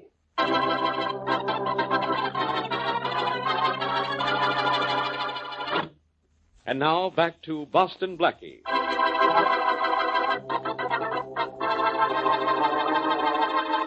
John Rodney, insurance investigator, uncovers a picture of fugitive Jim Gary and feels that his 5-year search for the culprit is nearing an end. On his arrival in New York, he takes a room at 624 Kenner Street, then sends a note to Boston Blackie to meet him at that address. A firebug is loose in the city, however, and by the time Blackie gets to 624 Kenner Street, the rooming house is in flames, and Rodney is missing. It is the next morning now, and as we return to our story, the missing Rodney is phoning his own office. Hello, Mr. Adams. Yes, this is Adams. This is Rodney, Mr. Adams, reporting from New York. Oh, yes, Rodney. How are things going? Any trace of Jim Gary? Well, not exactly. I want to report that I've been burned out of my room at 624 Kenner Street. Burned out? Yeah, last night the whole house went up in flames. Oh, I'm okay. Only I got a tough break about Gary's picture. What do you mean? What's happened to the picture? Well, it was lost in the fire. What? Definitely lost. My papers and extra clothing along with it. Well, better send me a report on the fire in as much detail as you can. We'll want it for the files. Well, as a matter of fact, I've just finished typing it up. I'll mail it to you this afternoon. Good. Well, keep me posted, Rodney. And don't worry, Mr. Adams. Picture or no picture, I'll get Jim Gary. Well, good luck to you, Rodney. Thanks, Mr. Adams. Goodbye. Goodbye. Yes? I'm Boston Blackie. You sent for me, Mr. Rodney? Oh, yeah, I did, but that was yesterday. I know, but there was a fire at your address last night, and you weren't home. And it's taken me until now to find you. Well, glad that you did. I was just about to call you. Oh, then you still want to see me, huh? Well, I just wanted to explain that note of last night. You see, I did have a reason to talk to you then. I had a photograph I wanted to show you. A photograph? Well, why did you want to show it to me? Well, I understand you know almost everybody in this town, and I had a picture of a fellow, Jim Gary, wanted in Omaha for murder and robbery 6 years ago. But why can't you show me the picture now? It was lost in the fire last night. Oh. Gee, that's too bad. You don't know how bad. It was my only clue to his identity. The only picture, too. Don't the police have his fingerprints? No. And I'm not working with the police. I'm with the National Insurance Company. Oh. The police gave up the murder trail 5 years ago, but the jewels Gary stole have never shown up. I see. You think he stashed them somewhere? Yeah, we're sure that he has. We're trying to recover them for the claim we paid on them. And you've been trying for 5 years? Ever since I've been with the company. And just when I might have been near him, that firebug sets my rooming house ablaze. What a break. Well, what makes you think the firebug set that fire? Well, the police think it was the work of a firebug. Don't you? Maybe. Maybe not. Maybe it was Jim Gary. Huh. Hey, it could be, yeah. I got to town only yesterday, but I did ask a few questions around. Say, maybe one of Gary's cronies got to him and told him I was here with a picture. And he set fire to your rooming house to destroy the picture. It's very simple. Yeah, you're right, Blackie. I'd better put that in the report I'm making to my company. I want them to be as convinced as I am that I'm close to Gary now. I don't want them to tell me to quit after 5 years. You're not blaming the firebug in your report, then, but Jim Gary. Yeah. Would you like to see my report? Yes, it would. Here it is. Thanks. Uh-huh. Fire of obvious incendiary origin. Small frame house went fast. Fire started in second floor corridor just outside northwest room. Papers carrying stories of firebug at work in city. You're going to add the part about Gary, huh? Yes, I am. Well, still going to be a tough job finding Jim Gary, whatever he calls himself now. This is a big city. I know that, Blackie, but I spent 5 years tracing that guy, and now I'm positive I've caught up with him. And I'm not leaving here either until he leaves with me.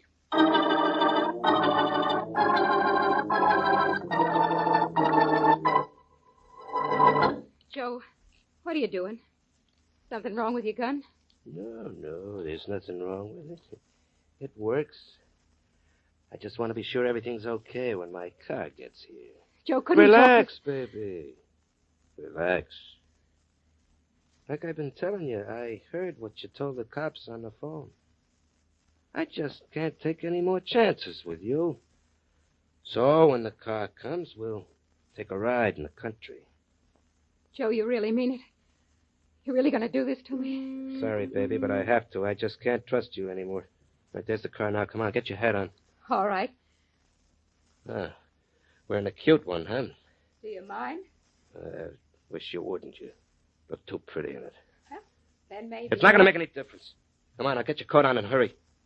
hurrying. Fast as I can. Oh, yeah? You're taking your own sweet time.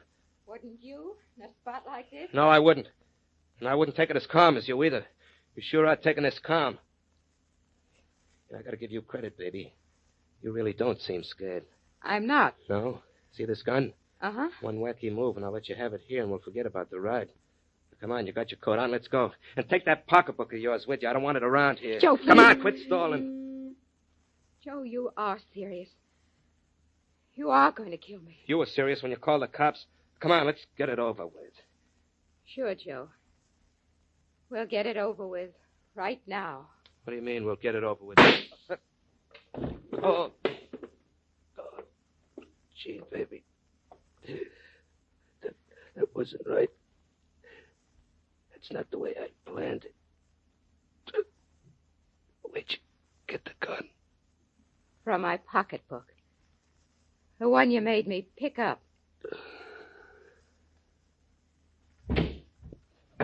Open up! Open up in there! This is Inspector Faraday. Just a moment.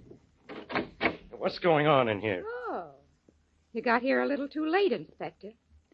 There's your firebug lying on the floor. I think he's dead. You shot him, huh? With this gun. Here, take it. Okay. And take me with it. I was afraid of him, but I'm not afraid of what you'll do to me. You see, I killed him in self-defense.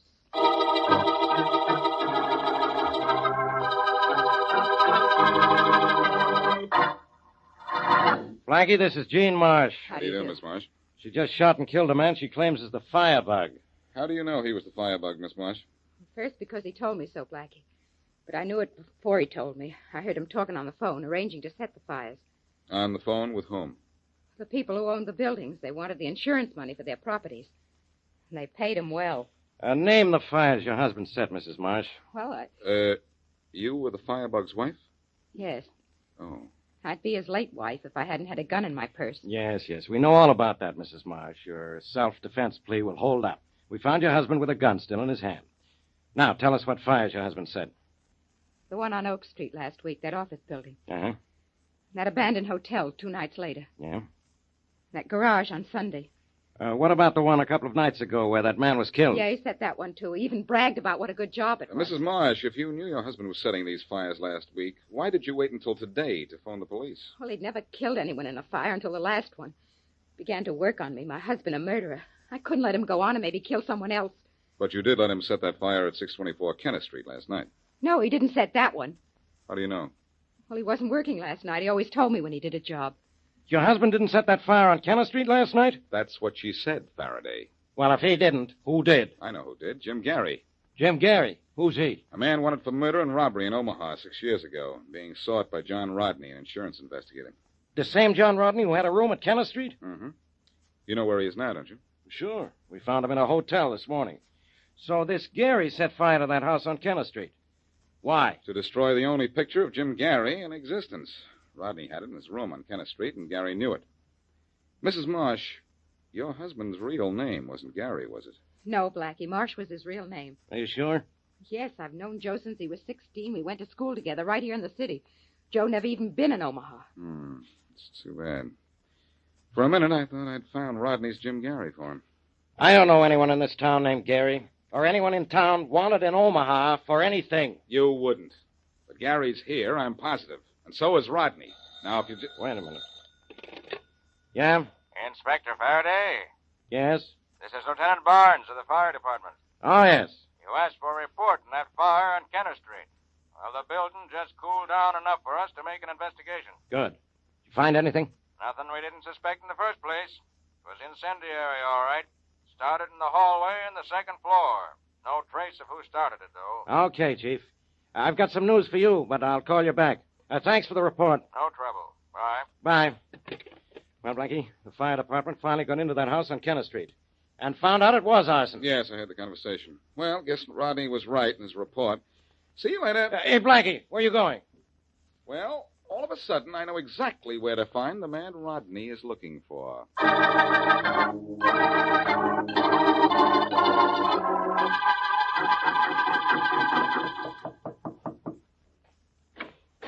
Hello, Rodney. Well, Blackie, come in. Thanks. What are you all smiling about? I have some good news for you, Rodney. Oh, you have? Oh, about Jim Gary? I think so. Well, it's nice to get some encouragement. Inspector Faraday down at headquarters says I'll never find Gary, even if I look for him another 5 years. Faraday's been wrong about a lot of things, a lot of times. Well, I know he's wrong about this. Oh, maybe I am sort of temporarily stopped by the loss of that picture in the fire last night, but I'll find Gary just the same, because I'm never going to stop looking for him. I know you're not, Rodney, and I'm going to help you find him, too. Oh, thanks. I'd appreciate that. But maybe you'll run out of patience, Blackie. I may be looking for him for a long time. You don't have to look for him, Rodney, because you're the man you're looking for. You're Jim Gary. Surprised? Yeah. Do you know how I know you're Jim Gary? Do you know I am? Yes. Now, I'll tell you how I know. That report on the fire you sent to your company. You revealed the origin of the fire in that report. Yeah, I did. Too bad you did, Rodney. Or maybe I should start calling you Gary now. Because you filed your report this morning, and it wasn't until this afternoon the building cooled off enough for the fire department to go into it. Oh, I see. No, I see.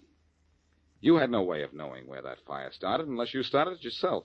And I know why you started it yourself.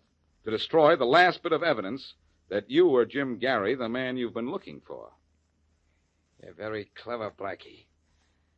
I want to congratulate you. And I want to warn you, Gary, don't reach for anything, a gun, a knife, or anything to throw at me. This gun of mine throws bullets awful fast. Really? Yes.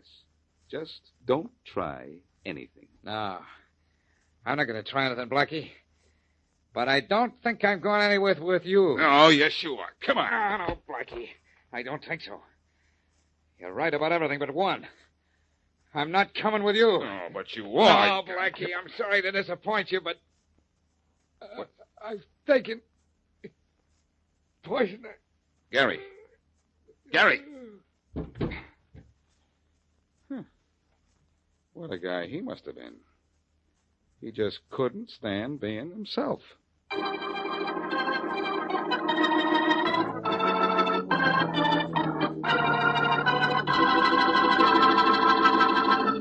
Blackie, my name is Adams. I'm with the National Insurance Company. Oh, yes, Adams. I think your man Rodney mentioned you a couple of times. You were his boss, I think. Yes, I'm the one who gave him his job with the company. He was a clever man, Blackie. Yes, he was. Getting a job, looking for himself, was a swell idea. He was clever and he was patient. He waited almost a year and proved himself to be a good investigator before he asked to be put on the Jim Gary case.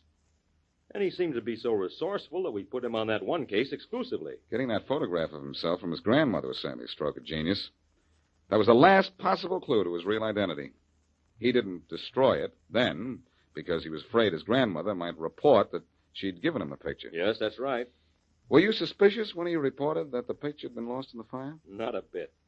I trusted the man implicitly. That man was a marvel, Blackie. Yes, he was brilliant, all right. But like all men whose minds are twisted, Jim Gary couldn't take it when things were turned against him.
In just a moment, Suspense with Martha Scott.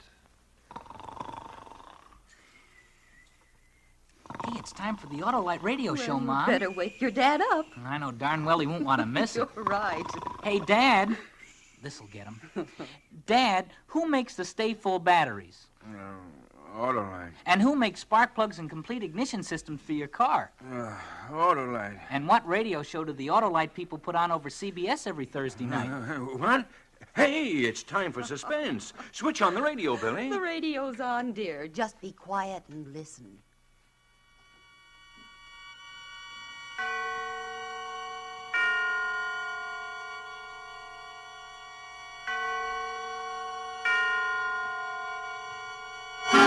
Suspense.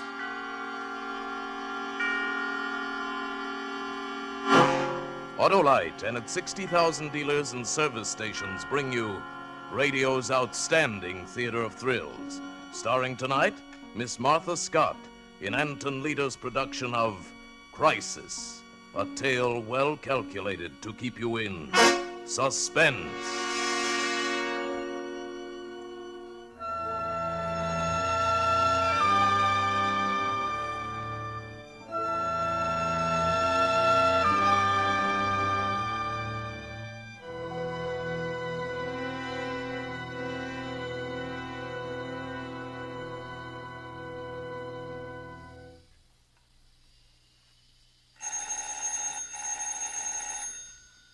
Mrs. Norquist? Mrs. Norquist? It's the doctor, Mrs. Norquist. What? Coming.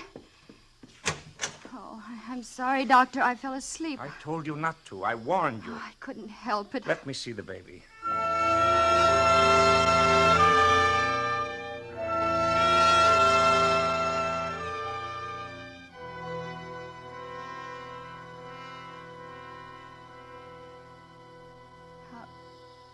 How is he? Is he better?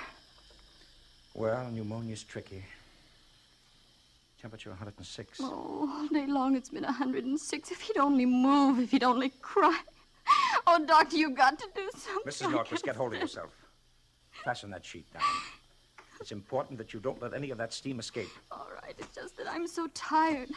When will the nurse be here? There won't be a nurse. No nurse, but you said there... I've tried everywhere. It's the worst epidemic since 1918. The hospitals are full. Oh, but I can't go on without a nurse. I can't. Well, isn't there someone who can help you? Some neighbor? There's no one. Well, what about your husband? When's he due back? 2 or 3 days. Maybe you'd better send for him. You don't mean the baby? Well, you can't keep this up. You need help. Oh, I didn't want to worry Paul. This business trip's so important to him. Besides, I expected to get a nurse. Why, he doesn't even know the baby's sick. You'll have to do it alone, then. How's the sulfur holding out? I have enough. Good. Now, don't neglect the steam for an instant. Keep up the warm alcohol sponge bath. Don't leave his side. I'll try to get back in the morning. And don't sleep. No matter how tired you get, no matter how you scream for it, you must not sleep. Here, take these pills. They'll help you. Thank you, Doctor. Doctor, is little Kurt going to make it? Well, that you'll know one way or the other before morning. Oh? Crack that temperature tonight, and he'll pull through. It's the crisis.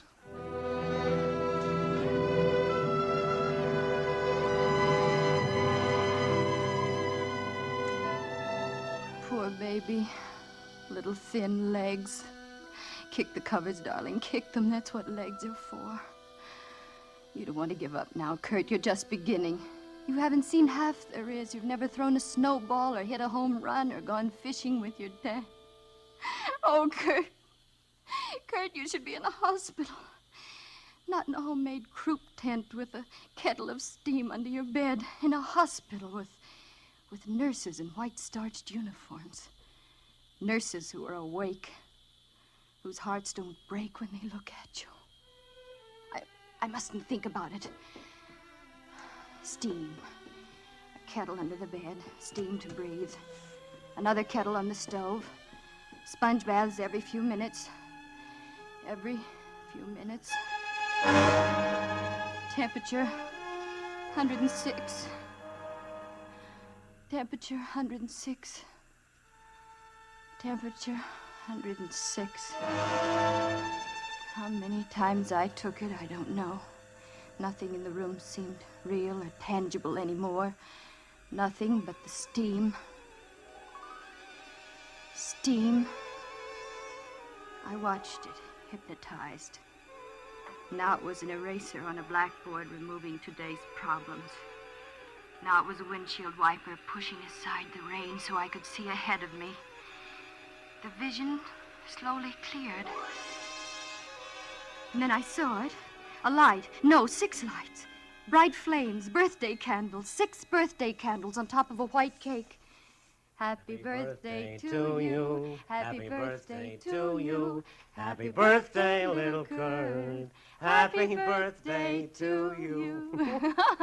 6 years old. You're a big boy now, son. I want my presents. Oh, mercenary little creature, isn't he, Paul? Okay, Muggy, here it is. Here, son, let me help you. Leave it alone. What? Don't you dare touch it. Oh, now look here, Kurt. Please, Paul, it's his birthday. All right. Go ahead, unwrap it. Well, Kurt, don't you like it? No. Oh, why, Kurt Norquist, how can you say such a thing after your daddy bought you a wonderful fire engine? Why didn't you get me one with 1 seat? But what's wrong with 2 seats? When it's got 2 seats, you gotta let some other kid ride with you. But don't you want to share your fun with your little friends? I don't like nobody to have fun but me. Kurt, you come back here. Let him go, Paul. Oh, but He's Mary. just a little boy. He'll get over it. Well, I hope so.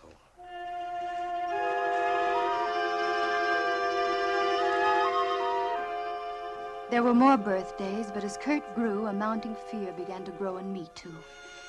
He looked like a choir boy, but there was something else hiding back of those innocent eyes. At 8, he forged his report card. At 10, he stole some things from the dime store. By the time he showed promise of being taller than his father, his personality, in spite of everything we tried to do, was really beginning to frighten us. You wanted to see me, Father? Yes, I did. Your mother and I are very concerned about you. Again?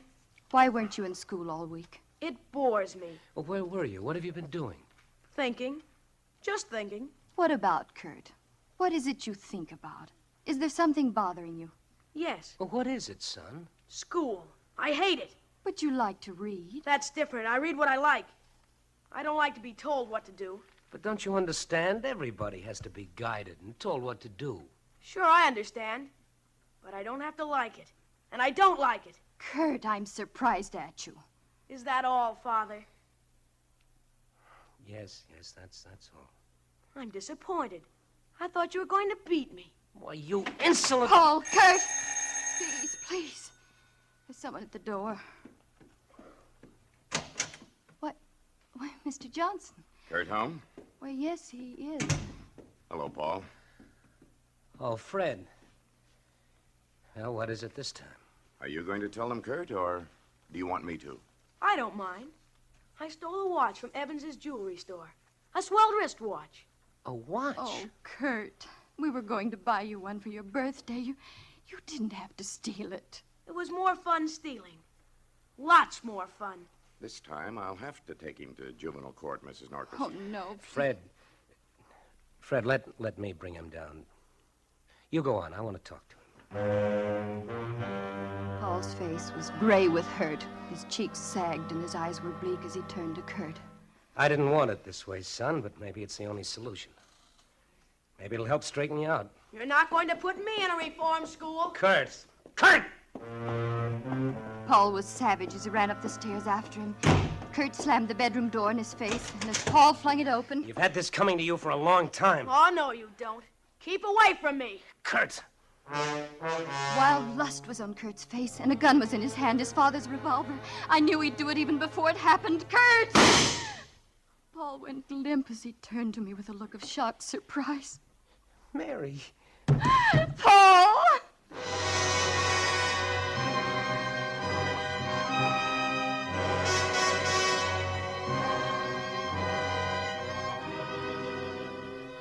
For Suspense, Autolite is bringing you Miss Martha Scott in radio's outstanding theater of thrills, Suspense.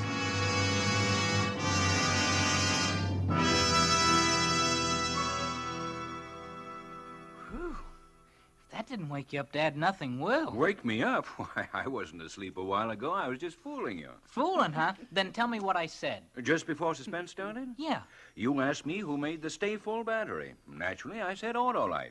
And when those Autolite people named it the Stay-Full battery, they weren't talking through their hats either. Why, that battery needs water only 3 times a year. Get that, Billy? Only 3 times a year. Golly. What's more... That's fine, dear. But don't you think you ought to let Mr. Martin give the commercial? Yes, folks, what Hap says is true. Autolite Stay-Full batteries need water only 3 times a year in normal car use. This means less trouble and care for you. For Autolite's greater liquid reserve practically eliminates one of the major causes of battery failure. Car owners everywhere tell us the Autolite Stay-Full is the greatest battery ever built. So, friends, visit your neighborhood Autolite dealer and get an Autolite Stay-Full battery for your car. Enjoy the advantages of extra plates and fiberglass insulation. It means so much to long battery life. And remember, Autolite Stay-Full batteries need water only 3 times a year in normal car use.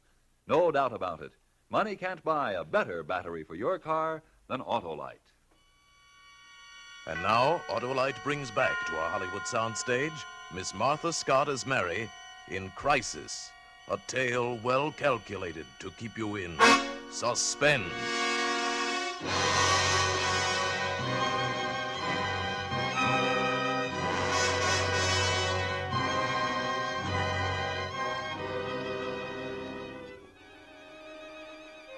The visions continued to rise out of the steam clouds. I found myself sitting beside Paul's bed. He was out of danger. Accidental shooting while cleaning a gun, that's what Paul told the doctor. I wanted to tell the truth, but I wouldn't hurt him any further. No, Kurt didn't go to the reform school. We hushed that up too. Lies, suffocating us. We shrank, Paul and I, crawled into our shells, confused, disillusioned, afraid of our only son. But Kurt grew, and so did his misdemeanors, until he was a handsome giant with the face of a Viking saint and no soul at all. The incident with Elaine McGregor proved that. I was transplanting geraniums on the other side of the hedge. I didn't mean to eavesdrop. What's going to happen to us? I wouldn't know. Doesn't it make any difference to you? Should it? It's easy for you, isn't it? What did you expect? Nothing, really. You're in a class by yourself, Kurt. You've got the heart of a tapeworm, but you're not going to eat into me. Very pretty speech. I didn't know you were so valuable. But what does it mean? It means I'm lucky. I can walk out of your life. You can't. You've got to live with yourself. You're rotten, Kurt. Rotten all the way through. You warp everything you touch. You destroy all the decent things around you. Decent? I despise you. I thought you loved me. Madly. You can't love a snake. You can only be charmed by it. Goodbye, darling. Mother, you can come out from behind there. Kurt, how could you? But, Mother, I knew you were there all the time. I didn't mean that. I mean the way you treated Elaine. Oh, Kurt, maybe marriage would be good for you. Come, Mother. First you want me to get a job, any job. Now, you wouldn't want me to get married at my age, would you? I'm just a child. No, Kurt, not you. You've never been a child. Everything he did seemed to be aimed at hurting someone, and always it pleased him. And then one day, as suddenly as you turn over a page, Kurt was different. He slammed the front door and he was whistling. He was gayer than I'd ever seen him. Hi. Well, what are you so gay about? The proverbial leaf has been turned, and you see before you a hard-working young man. Kurt, you've got a job. That's right, Mother. A job. Oh, at the lumberyard. Oh, don't be silly. I'm a banker. A banker? What bank? First National. Mr. Cox was very nice about the whole thing. Your father's bank? Then Paul got you the job. You talk like the old man owns the place. He's just a teller. Then how did you get the job? I talked to Mr. Cox. Kurt, what did you tell Mr. Cox? You should have been there, Mother. I melted the old boy's heart. He swallowed the whole thing. Swallowed what? What did you tell Mr. Cox? Don't get melodramatic, Mother. I merely told him that I had to go to work because we needed the money, that I liked the idea of working in a bank. You know, like father, like son. Oh, needed the money? Oh, Kurt, you didn't. You didn't humiliate your father that way. But you wanted me to get a job. Kurt, ever since you've been old enough to think, you've been bad. You caused your father nothing but heartache. You're aging him, draining all the joy out of his life. And now this crowning humiliation. But I'm warning you, Kurt. If you cause your father any more sorrow, if you hurt him just once more, I'll... Kill me? Bravo, Mother. Now let's have the second act. You feet! It was the first time I ever slapped him. But I knew then there would never be any peace for us. That he would go on and on until there was nothing left. No honor, no decency, nothing. But even I didn't suspect the depth of his malignancy until it was too late. Paul was coming up the walk alone. His step was slow, his back was stooped, and his face was lined and tortured. I opened the door for him. Paul, what's wrong? I've been fired. Fired? After 22 years? There was a shortage this morning. $1,000. 1,000? Oh, surely they don't think you took it. You've handled millions of dollars down there and never touched a penny of it. How could... Kurt took it, didn't they? Yes. And you took the blame. Not exactly. He's very clever, Mary. He's devilishly clever. He worked hard. He did his work well. I tried to kid myself anyway that he was outgrowing his badness. It was all part of a warped scheme. He won the respect of everyone in the bank, and very simply stole the money and planted the evidence that led straight to me. Why didn't you tell Mr. Cox what we've been through, what a bad boy he is? There are records at Juvenile Hall. We could prove it. You know what Mr. Cox said to me? He said he wouldn't prosecute because of my wonderful son. My wonderful son. I never had a son. I couldn't look at him, Mary. When I walked out of the bank, Garvey in cage 1 didn't even say goodbye or good luck or too bad or anything. He just got suddenly too busy to look up. He forgot all about the months we lay in the mud together at Taro and the Navy Crosses. We went on the same day. Garvey was too busy to look up. I couldn't tell him the truth. I'm not strong like you, Mary. I can't take it anymore. He was looking at me, but he didn't see me. His eyes were covered with a film of tears. Then he turned and staggered out of the house. He walked like he was drunk. Yes, that's what he was. Drunk with despair. He got in the car. I wanted to go to him, to hold him in my arms, but I couldn't. I was frozen. The car lurched away from the curb, skidded around the corner. It was like a madman driving.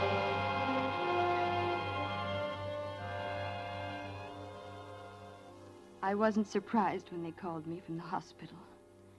Reckless driving, they said. Accidental death. But I called it something else. I called it murder.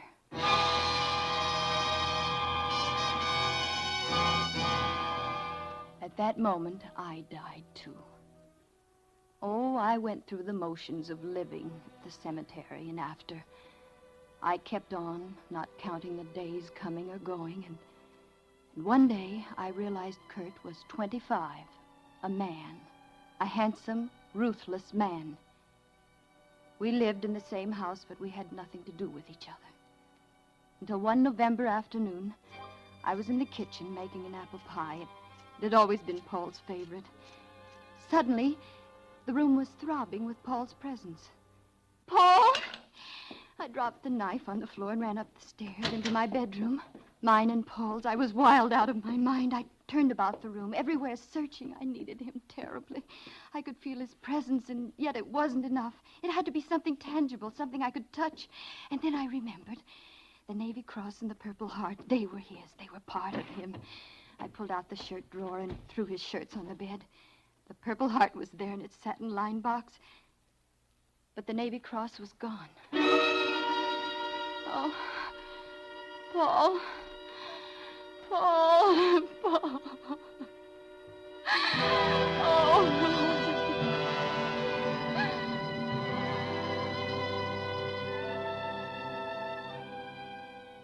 The room was dark. I lay there for quite a while. I had no reason to get up. Kurt was home. I tidied the bed, spread it up, ran a comb through my hair. I walked along the hallway to his room. Yes? You want something? I'm in a hurry. Yes, I do want something. Your father's Navy Cross, where is it? Oh, that. I was holding 3 aces when I ran into a straight. Jack Carnes said he'd take the cross in lieu of $5. How do you like a guy like that? I looked at Kurt for a long time. Then I walked away. It didn't matter. Nothing mattered. Not that day or any other day. Not even later when the policeman came to the door. I have a warrant for the arrest of Kurt Norquist. On what charge? Murder.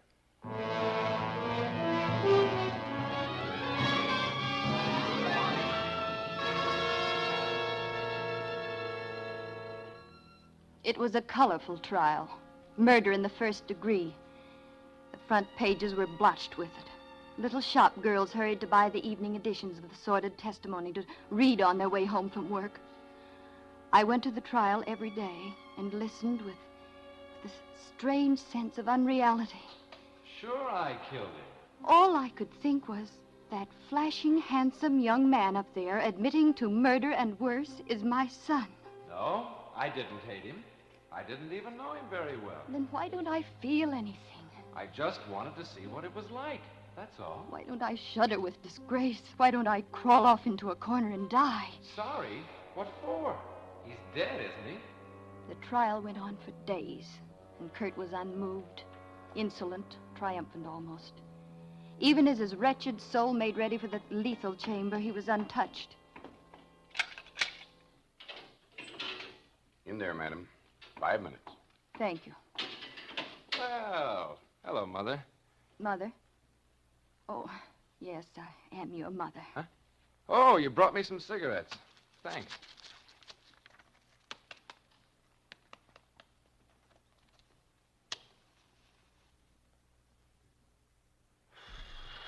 Well, I wonder what it's going to be like. What? You know, that last mile. I'm a queer guy, all right. I don't feel sorry about anything. As a matter of fact, I don't feel anything at all. Never did. Except that maybe this is a good smoke. I looked deeply into his face, beyond the pale blue eyes, into the black soul. I gave him life, but I couldn't give him honor. He exhaled. Smoke came out of his mouth and nose and spun around him, enveloping his face, framing it in a circle of fog. Then he smiled. Not the smile of a murderer, more the slow, wistful smile of a small boy. And abruptly, his face was changed. I've been here before. I watched the smoke rings as they billowed upward. I couldn't take my eyes off them. In each smoke ring was a face. Kurt's face. And the faces kept changing, getting smaller, smaller. The eyes were round, full of wonder, changing, and slowly the vision faded. They all converged into one face. And Kurt was a baby again. In a croup tent. Fighting for the right to live a useless life. I've seen ahead. That's what it was. I know what's in store for him, and it's all bad. Steam. Steam. Not much left.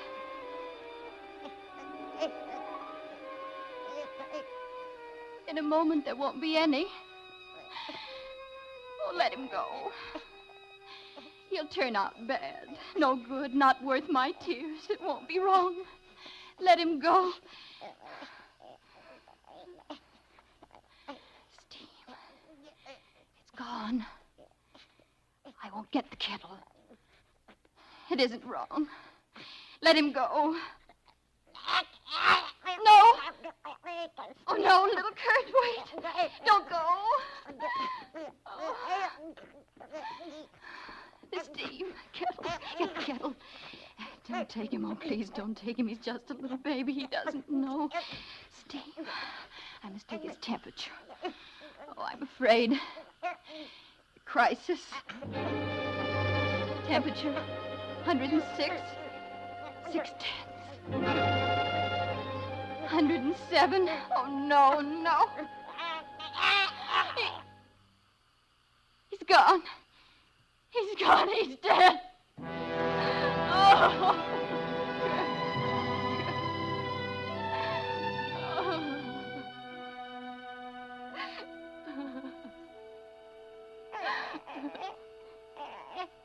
Kurt. You're alive. Hold on, baby. Hold tight. Kids got in my way as I held the thermometer to the light. I brushed them off, and then I looked. The mercury stood at 106, 105, 103. You're going to get well, Kurt. Temperature 101. And grow strong and handsome. Temperature 100. And good, Kurt. You're going to be good. Please, God. Please.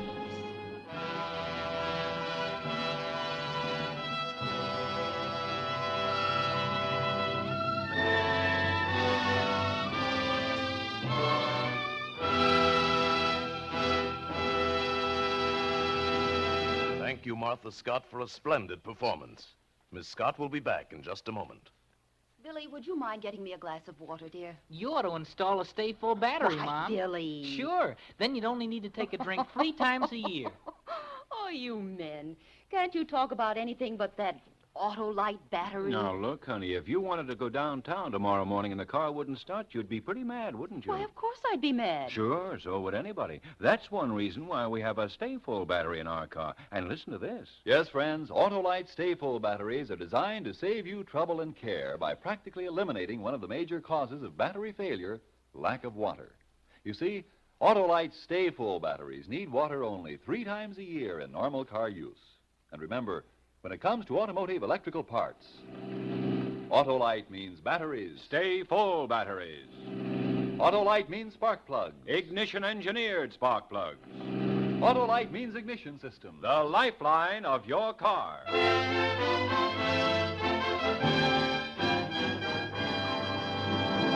And now here again is Miss Martha Scott. It's been a real pleasure to appear on Suspense tonight. You know, I never miss hearing the program whenever possible, and I'm going to make a special effort to be at my radio next Thursday night when Van Heflin stars in a story called Song of the Heart, a gripping study in Suspense. Miss Martha Scott is currently appearing in the RKO production So Well Remembered. Tonight's suspense play was written by Gwen and John Bagney with music composed by Lucian Morwick and conducted by Lud Gluskin. The entire production was under the direction of Anton M. Leader. Next Thursday, same time, you will hear Van Heflin in Song of the Heart.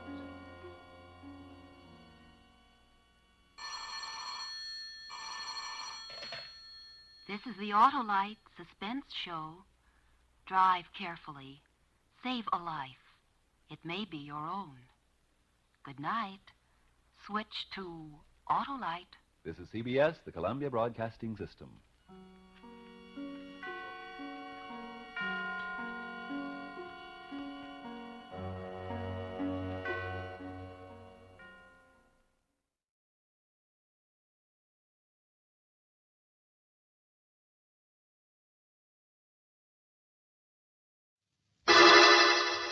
Personal notice, changes my stock and trade. If the job's too tough for you to handle, you got a job for me, George Valentine. Write full details.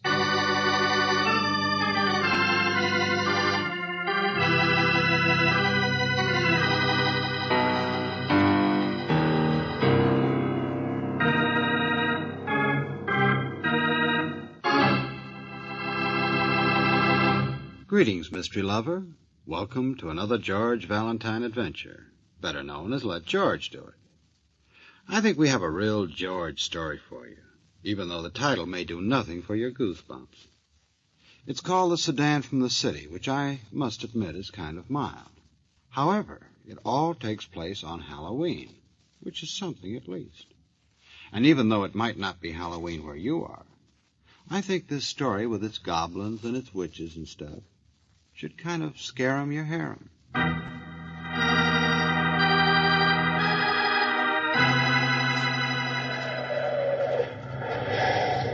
Hey, Ro. You want some gas, mister? Better drive closer to the... What? Yeah, this Broomville. The way you're headed, though, is Timber Corner. Hey, look out! Holy smoke, mister, where do you think you're going? Just because you drive a fancy sedan from the city.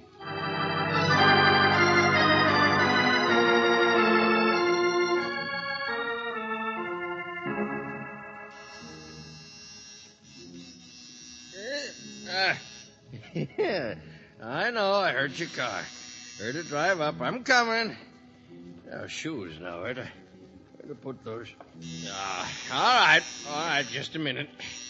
Wonder who it could be. Yeah, I bet I'm going to be surprised.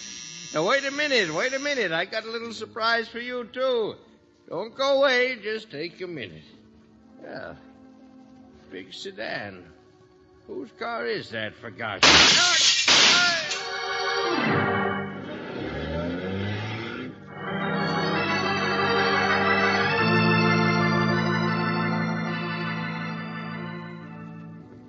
Mervyn Brewster, huh? B-R-E-W-S. But why? Why? Everyone loved my husband. They did. From the city it was, There was Lieutenant nobody- Riley. Big black sedan. It didn't catch the license, Oh, but I it was did. the same car they saw drive away from the house here. Didn't they, Fred? They loved Mervyn. Everyone did. Now, Dora, wait a second till I tell him. Take hold of yourself, Dora. The lieutenant has But, to. Mac, I just came home, and there he was, lying there dead by the door. I'd been out visiting. I wanted him to go with me. It's such a beautiful night. But when I Mrs. came Brewster, home... please, we've got to work fast. Several people spotted the strange car, and Fred, in the service station, couldn't you see what the man looked like? Well, a dark hat, Lieutenant. An overcoat pulled up, he's sort of a fish-colored face. I remember that. Little skinny shrimp, I'd guess, and he had a funny eye, sort of pushed out of place. Scarred, I guess. What? Merv didn't know anyone Well, like we'll that. radio the highway patrol. They're setting up roadblocks. There's never been anyone like that in Broomville. That's right, Lieutenant. People love Merv. He was the nicest man in the world. Yes. Why would anyone like that from the city just come out and shoot Now, him? Mrs. Brewster, Here, Lieutenant, please. I'll take care of it. Yeah, thanks, sister. Huh? Miss Brooks, what in the name of heaven are you... Come on, Mrs. Brewster, we'll go. Wait a minute, what are you doing here? Well, I came with George, naturally. But what... Who sent for him? Come on, what's going on here tonight? Who sent for Valentine?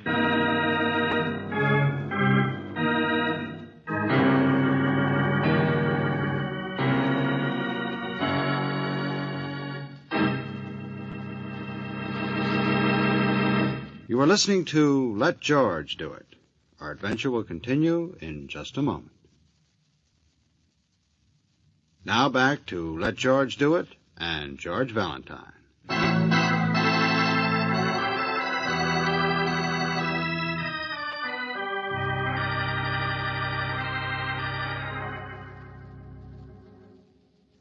Everybody loved him, Mr. Valentine. That's why I called you so quick. I didn't know the city police would be called in, too. Okay, Fred, so you phoned me. Well, you see, Dora come home and found Merv. Went to the nearest neighbor, first place down the other road from Timber Corner. Only that's old Fawnville. He wouldn't help his dying mother. So she called Mackenzie. Wait a minute. Let me get these people straight. Mackenzie, he's in there in the other room. You saw him. Merv Brewster's assistant down at the factory. Whisk Broom, Merv called him. Gosh, Merv always had a funny word. What's this factory you're talking about? Brewster's Brooms. Haven't you heard of them? Sweep the skies, sweep the world. Yeah, that's Merv. Well, it's his factory, and this is his town. Gosh, he built the whole You mean thing. the chubby man in the suspenders in there who's dead, Merv Brewster? You mean he owned a factory? Well, sort of one. But it don't make him no rich man. He never cared about profit, just for the good of the town. See, practically everyone here works in the... Okay, I understand. Brewster's Brooms. But you didn't work for him. You own a service station, so where do you fit in? Well, but Merv's my cousin, don't you understand? Gosh, I'm the only relative he had. Always a joke for everybody. And you should have seen how the kids loved him. And then an hour ago comes a big sedan from the city, and this stranger... He didn't know anyone in the city, Fred. Huh? This is Mackenzie. You saw him. Hello, Mr. Valentine. I suppose it's confusing when you Yeah, first... sure, of course it is. Every murder is. Until it's solved. Merv was a genius in his own way, you know. He drew his own labels. Witch riding on a broom is the trademark. Made up his own slogans. Rebuilt a barn for a factory all by himself. Sort of a rustic one-man band. Okay, I get the idea. Well, that's the real mystery, isn't it? The town Santa Claus gets murdered. A man you say everybody loved. Do you blame us for being surprised? Being shocked? Yelling for help? There's no one in Broomville with a fish-colored face and a bad eye who drives a big black sedan. It looked like one of them armor-proof jobs you see in the movies. Mr. Mackenzie, your boss or your partner, whatever it was, he must have done business in the city. Maybe he had enemies there. No, he didn't. Merv was born in Broomville, Mr. Valentine. Born and raised. Married 27 years. Didn't no children himself, but 20 times a godfather. Now, look, somewhere there's got to be somebody who didn't like this guy. No, I tell you there isn't. That's why you're here. To solve a riddle that's impossible. Uh-huh. Impossible. But it happened.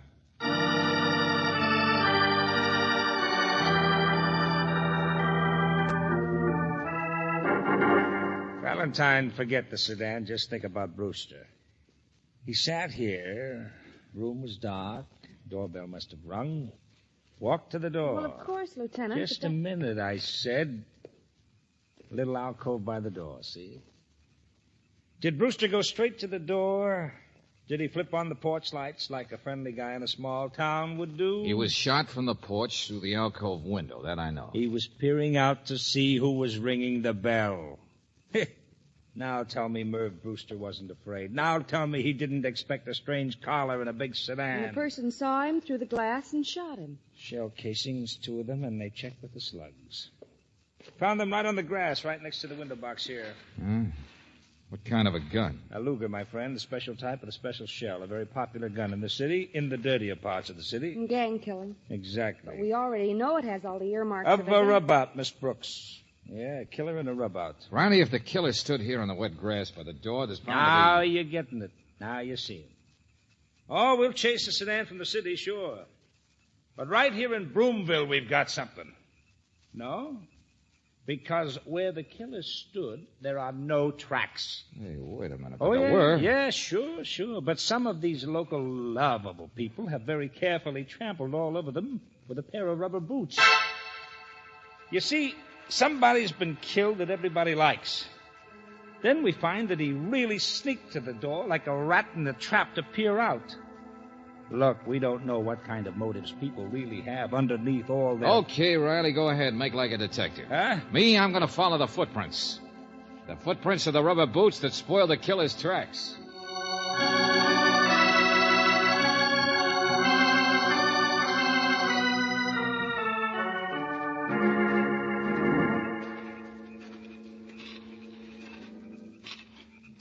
Here, George.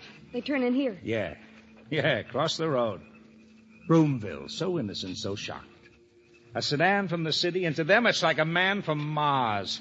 You can't kid me what's going on right here. Okay, here we are, White House. Tracks turn up the drive. You see it? Yeah, come on. Hey, wait a second. Huh? Yeah, number 3, Cedar Road. Mailbox. says- Everett W. Fonville. Wow. Fonville, huh?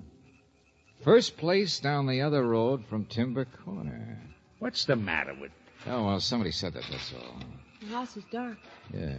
The neighbor, Mrs. Brewster, came to for help, only he wouldn't help his dying mother. What in the devil was... It's a bell. Oh. Like a homemade burglar alarm. Yeah, it's a tripwire. Here it is. Well, that does it. Oh, these rubes. They don't expect trouble. Oh, no. Imagine running a tripwire across your lawn. Riley. Huh? Straight up the driveway. See it? George, in the shadow by the garage, something moved. Yeah, well, here's where we get our answer to what's going on in this nice... There we are. Hey. There's a barrel full of birdshot for the first one of you that moves. That's not from the garage. Someplace overhead, George, back there. I saw you. Oh, yes, I saw you. And grown up, every one of you. Well, you ought to be ashamed. Hey, now look, friend, what do you mean? Your lights, you think I'm asleep. Well, I've seen every one of your little games around here tonight. You'll get old fondle, you say. Kind of forget a man might keep a watch out of his attic window. Well, it's private property you're tramping on. Trespass, malicious... Hey, slow down, Buster. If this were any place but Boomville, I'd have every one of you arrested. You'd what? Climb down from that attic. And get down here fast, my friend, because you're under arrest.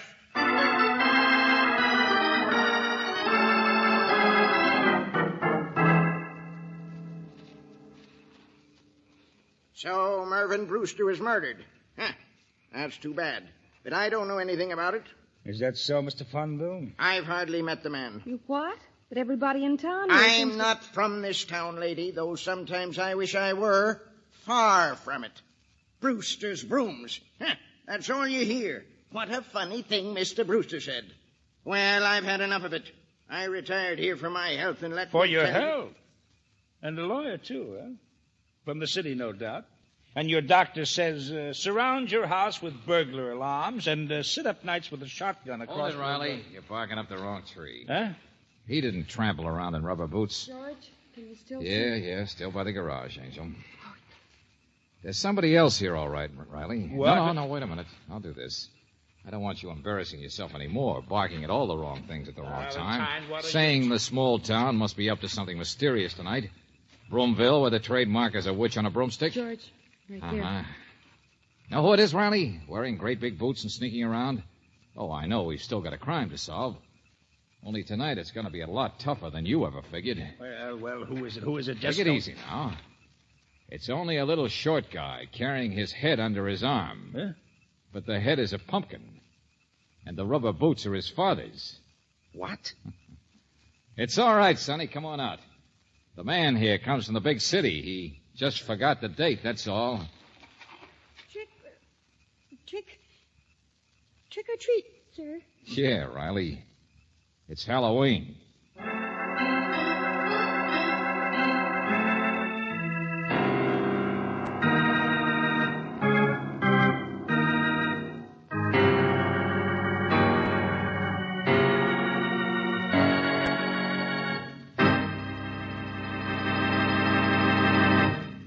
You are listening to Let George Do It. Our adventure will continue in just a moment.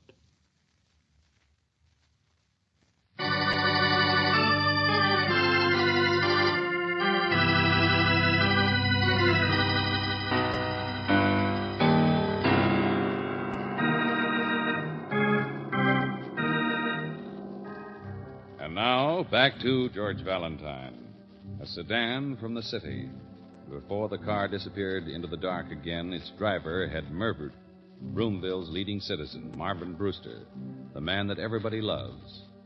Well, naturally, the highway patrol is out frantically searching for the big black sedan. But if your name is George Valentine, your problem is right here. Your problem is why. Why would anyone even think of killing a jovial man like Brewster? And needless to say, Lieutenant Riley is not so jovial when he is reminded that tonight, whatever clues there are, may only be the work of goblins or witches. That tonight is Halloween. All right, Mrs. Brewster, so none of it makes sense. Well, this part does, Riley. Donuts. What? Oh, yes, those. I fried them myself just this afternoon. Donuts. Now, look. There was cider, too, on the little table, see? Poor Mervyn always liked to have something ready for the kids. It was sort of his day, you know, Halloween. We built this factory out of a witch's broom. He was so full of fun himself, you know. He wouldn't let anyone interfere, the police or anyone, on Halloween. No, sure, a big joker. Only Valentine... Look, the donuts mean this, Riley. He wasn't sneaking to the door when he was shot into the alcove to peer out. He was just reaching for some donuts to give to the kids. That's what he must have thought the doorbell was, a trick-or-treat. So he wasn't scared. He didn't expect a stranger from the city tonight. Oh, brother, the man that nobody hated. So maybe it's true that... What? No, everybody loved him. That's what I told you. Until I heard about the telegram, I still don't believe... What's this telegram? Well, didn't Mr. Mackenzie tell you? He's the one who took the message from Priscilla. Maybe he told the local police. Priscilla, what are you talking about, Mrs. Brewster? Well, she's down at the telegraph office. It's really a part of the post office, and that's part of the general store. Priscilla's a lovely person. What's a telegram? A carbon or something that came through. The telegram somebody in Broomville sent today to somebody in the city. Somebody who came out here in a sedan.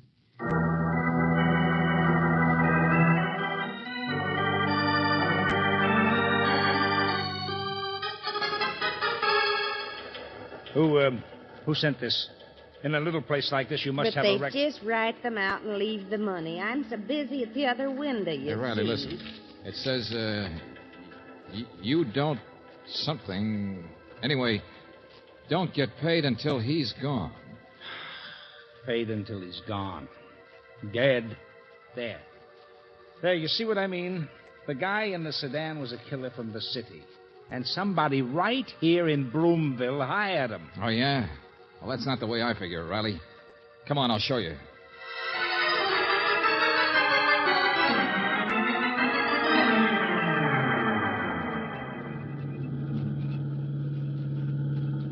Okay, here we are, Timber Corner. Now, give me your flashlight. What in the world? Riley, what's the Brewster's address? Huh?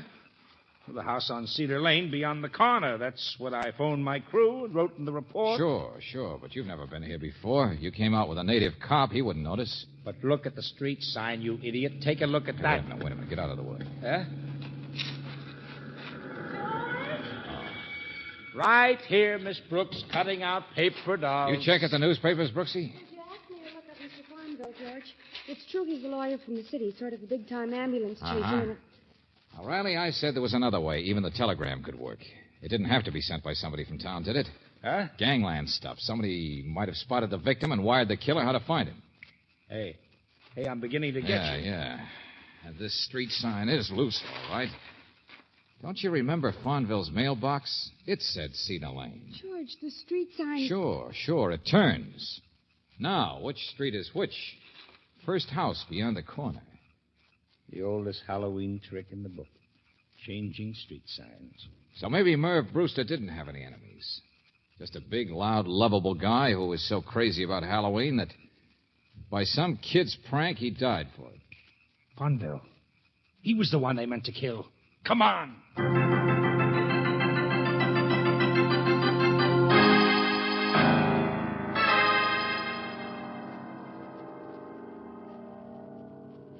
Well, we're too late. He's dead. It was the same gun, same empty shells. It all must have been the same. Came to answer the door and... That's right, 2 shots. George, he was the kind of a man some gang might want to get. Retired criminal lawyer who didn't pick his clients too well. Yeah, that's it, all right. The killer's set out to get Farnville, only tangles up with a Halloween prank and picks the wrong house. Kills the wrong man. Then finds his mistake and comes back. Riley, this couldn't have happened very long ago. No, I know. So, let's go. We'll, Oh, hello. It's Fred, the guy who got me into this. Yeah, the guy who found the car. The sedan. You what? Yeah. Killer ditched it down the woods. Engine's still warm. Come on. It's all over but the shouting. We found it.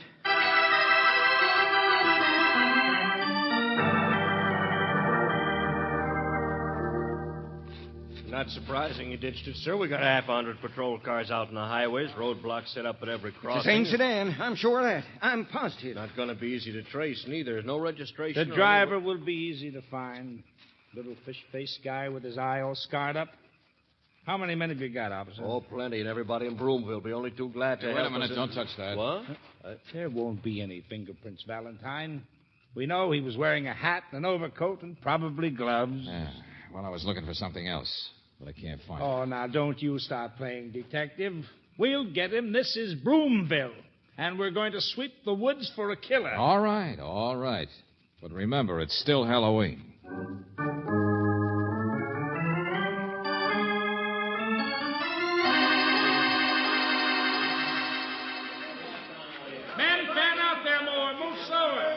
Keep the flashlights on the ground. I hope they find him. Yeah. Mind if I take a look at something inside your house, Mrs. Brewster? Oh, no. Miss Brooks is already in here someplace, I think. Oh, hello. Remember me? Oh, yeah, Mr. Mackenzie. I thought you were out on a manhunt. I thought Dora might need me. They're coming closer, you know. Yeah, looks like he's hiding right around Timber Corner here someplace. Right close. And the closer they get, the more wrong I am. Wrong? What do you mean? Oh, something Lieutenant Riley said earlier. And he was right. When you investigate a case this fast, you don't know what kind of motives people really have underneath. Motives? Everyone around here knows that old Farmville was mixed up in all sorts of things. Back in the city, that is. Halloween. Gosh, if Merv hadn't always been so considerate, telling the cops to lay off and everything, then the kids never would even thought of twisting that road sign. George, what's happening? What? Oh, excuse me. It's all right, Angel. What'd you find? Well, I looked for it. I've been upstairs. She's what? It's all right. But I didn't find it. And it wasn't around the car anyplace. Someplace in between, I guess, huh? Hey, how you doing out there? Hey, Lieutenant, you catching yet? George, he's leaving. No, Brooks, it's all right. Fred's a tall guy. Let him go. It's a false alarm anyway. They haven't found the killer yet. They won't. Mr. Valentine, will you please tell me what in the name of blue blazes... Yes, I'll tell you, Mr. McKenzie. Now, suppose somebody wanted to kill Mervyn Brewster. Oh, I don't know why yet. But everybody loved my George, husband. Upstairs. Suppose that person set up the phony telegram. Suppose that person dug up a big sedan from the city. That part'd be easy. Why, and most important, suppose that person took advantage of Halloween by twisting the road sign. On purpose. George. Sure, Brooksy. What would everybody say? Kids. An unfortunate accident corroborated by the Halloween road sign and the telegram. Oh, yeah, sure. Everybody knows Farmville has enemies. And forever after, the police would be combing the city for some mythical gangster killer. Mythical? When people saw him, Fred saw him, of all Mr. the McKenzie, what do you think I was looking for at the deserted car? Miss Brooks looking for here? I haven't the slightest idea. It's Halloween, Buster, remember? Well, what's been the greatest boost to Halloween since the Headless Horseman? The rubber mask. The skin mask. The rubber horror mask. You've seen him. And think back, Mackenzie. Fish-colored face, a funny eye, sort of pushed out of place, all scarred. Oh, no, it couldn't possibly have been anyone. Those guys outside are getting closer and closer, lady. And I'm getting more and more sure all the time. It was somebody from Broomville, changing his voice and wearing a mask and an overcoat. It was somebody in this room. Mr. Valentine, I think you're forgetting Farmville. He was murdered, too, you know. The killer made a mistake and then killed Farmville. Yes, but Mr. Farmville told us he'd been watching from his attic. He'd seen every one of the little games around here tonight and the pranks. Exactly, Angel. And he could have, from that attic, very easily seen who changed that road sign. Mr. Farmville? As I remember, there's only one person who's been over to talk to Farmville since Brewster's death.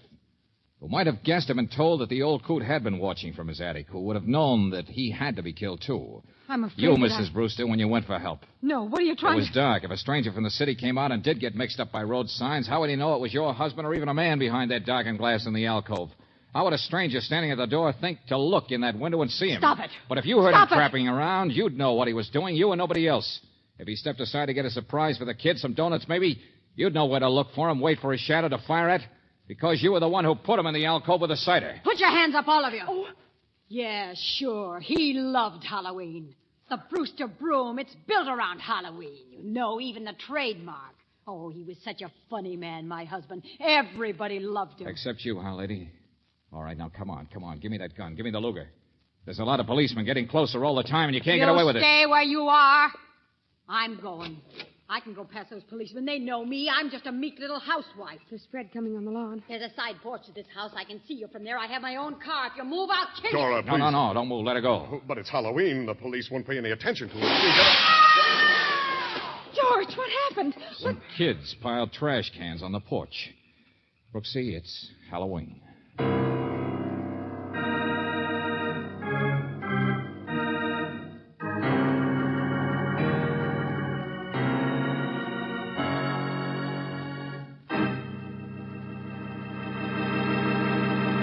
Back to the conclusion of our Let George Do It adventure in just a moment.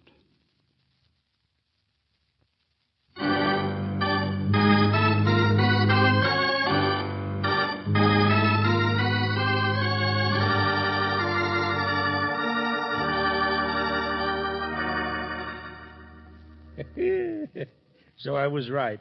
You see, Valentine, we don't know how people really feel underneath. There she is, married for 27 years to a perfectly nice guy. Oh, just a minute, Lieutenant. It must have worked both ways. Huh? Well, when I was upstairs, George, I started to tell you. In Mervyn Brewster's study. He drew his own labels, remember? The witch riding on the broom. Yeah, that's right. It's on every broom. It was a big sketch. The original, I guess, in the drawer. Oh, he must have been a lovely man to live with. What do you mean?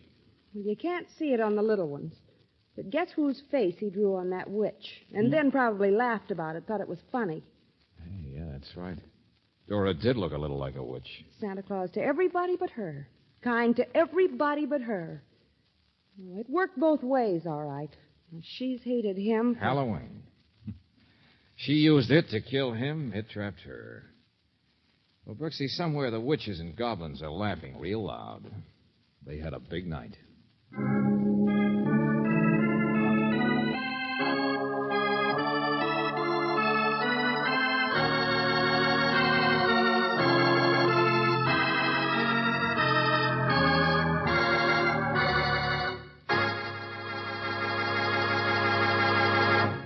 You have just heard The Sedan from the City, another Let George Do It adventure. Robert Bailey was starred as George Valentine, with Virginia Gregg as Brooksy. David Victor and Jackson Gillis wrote the story, with music by Eddie Dunstetter. Now this is yours truly, inviting you to another visit with Valentine, when you will again hear what happens when you let George do it.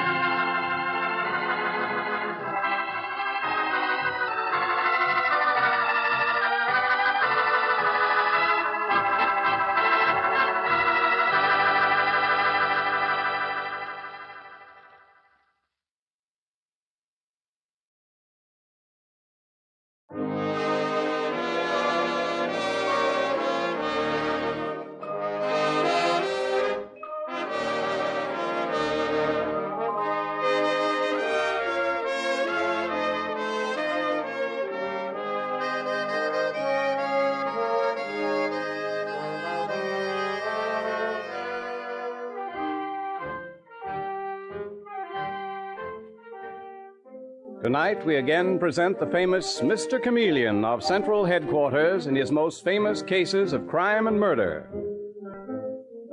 For those who do not know who Mr. Chameleon is, we give a quick sketch of his character. Born of a well-to-do family and a college man, he tried from childhood to live up to the name he bore, Chameleon, by taking on the color of whatever situation in which he found himself, appearing in endless guises, finally entering the police force where he became known as Chameleon, the man of many faces, the underworld's most dreaded man. Throughout this series, the listener will invariably know who Mr. Chameleon is, no matter in which disguise he appears, but the criminal he's tracking seldom does. Tonight we give you Mr. Chameleon and the case of the blood-stained dollar bills.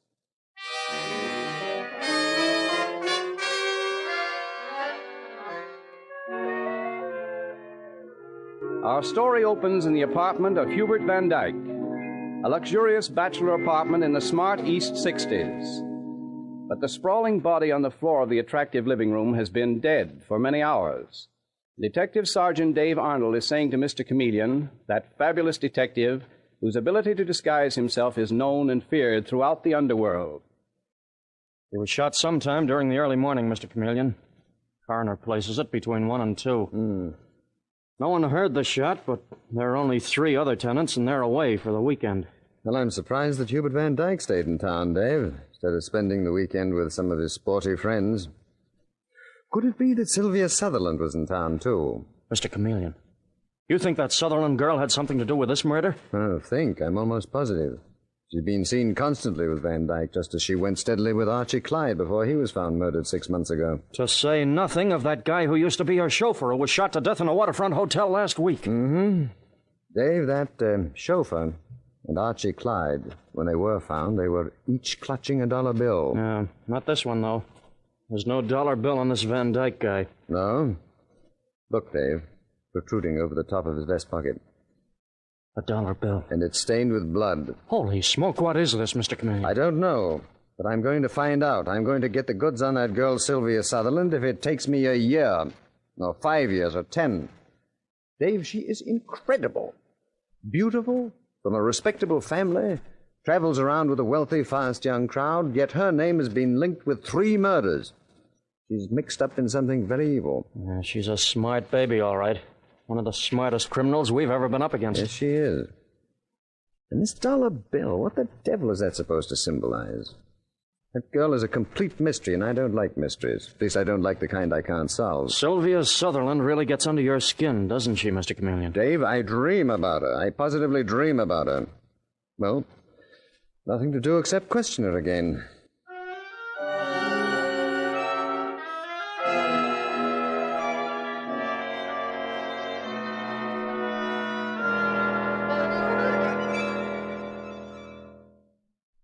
Mr. Chameleon, don't you ever get bored with this questioning routine? I should think you'd begin to find it pretty tiresome. I'm beginning to find you pretty tiresome, Miss Sutherland. Oh, do call me Sylvia. We're old friends by now.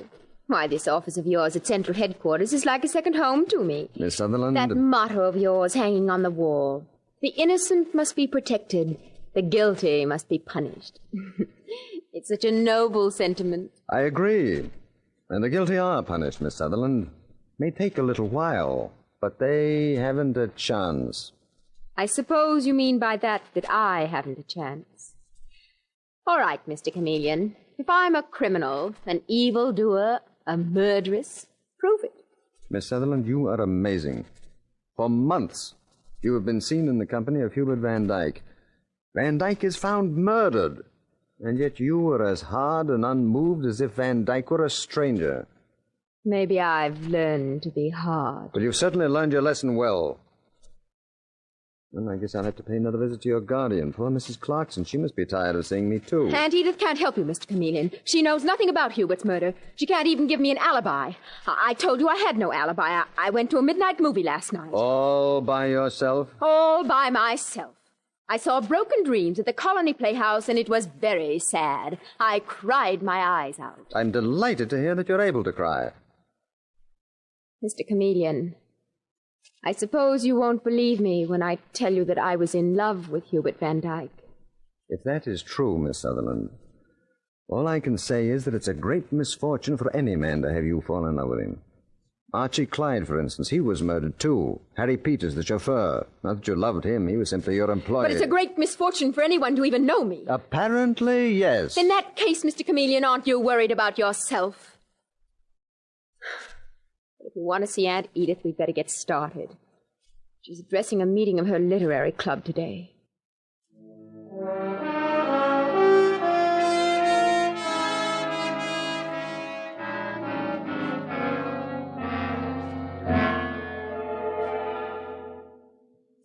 Mrs. Clarkson, I'm sorry to bother you again, but your niece Sylvia Sutherland is in trouble once more. 3rd time within a year she's been connected with a murder. And the police want to know why. But, my dear Mr. Chameleon, I've told you before, my niece's life is her own. It breaks my heart, but there seems to be nothing I can do about it. You raised her, didn't you? Her parents died in an automobile accident when she was 2. I did my best to raise her, but apparently my best was none too good. Well, I'm sure that you did everything you could, Mrs. Clarkson. It was a very lovely home. Oh, it's that wealthy, dissolute crowd she goes with. Mr. Chameleon, will you hand me that cotton, please? I beg your pardon? That ball of crochet cotton on the table? Oh, yes. Thank you very much. I'm crocheting a doily. I crochet a great deal. I find it's good for my nerves. Where was I? You were talking about Sylvia's dissolute friend. Oh, yes. Well, the only one of her friends I really like is that sweet little Helen Brown who works at the Colony Lending Library right around the corner. What about Hubert Van Dyke, the man who was murdered last night? Did you like him? Definitely not. He drank far too much. Same with Archie Clyde.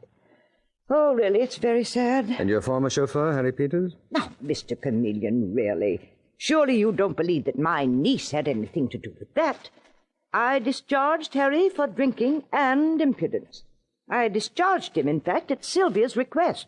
But she certainly had nothing to do with his death. I disagree. Now, really, Mr. Chameleon. I disagree because when their bodies were found, all three men were holding dollar bills in their hand. Or at least two of them were. The third dead man had a dollar bill protruding from his pocket. And frankly, What? Oh, what is it, Martha? This is my housekeeper, Mr. Chameleon, Martha Stevens. Yes, we've met before. Oh, of course. Well, what is it, Martha? That girl was just here. That Helen Brown from the lending library. She wanted to see Miss Sylvia. I wouldn't let her. Why not? Miss Sylvia said she had a headache. She went upstairs to lie down. But Helen Brown, she said she had to see Miss Sylvia tonight. She said it was important. Oh, well, in that case, I'd better go upstairs and give Sylvia the message. Wait for me, Mr. Chameleon. Don't worry, I will.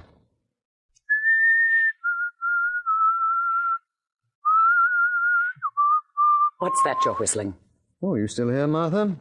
That is Who is Sylvia? What is she? You familiar with him? Yes. Really a very beautiful room. Took good care of it, Martha.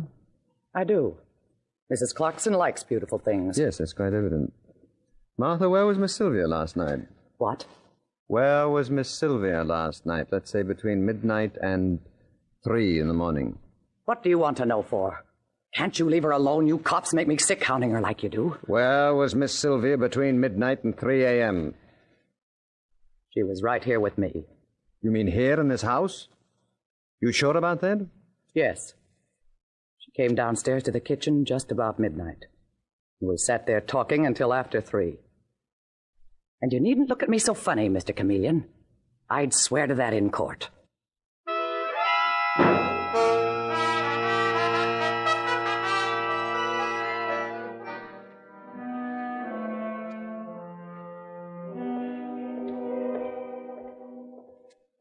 So you see, Dave, Martha, the housekeeper, contradicted Sylvia Sutherland's alibi. And one of them is lying, or both of them are lying. Sylvia made a slip for the first time. She should have seen to it that no one would contradict her story. Maybe it's the break you've been waiting for, Mr. Chameleon. Maybe. This girl is certainly involved in criminal activity. She's been so infernally clever. She's fooled all of her friends and literally gotten away with murder.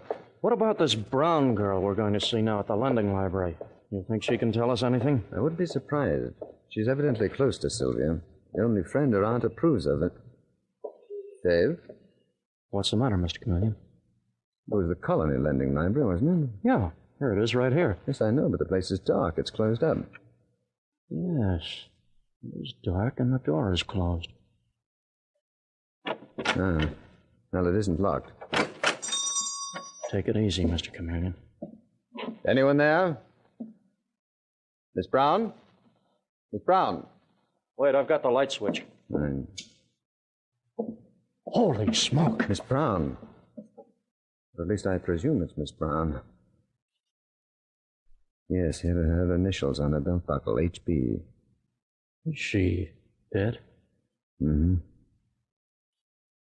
Apparently someone came up behind her and struck her on the head. Dave, look, in her left hand. A neatly folded dollar bill.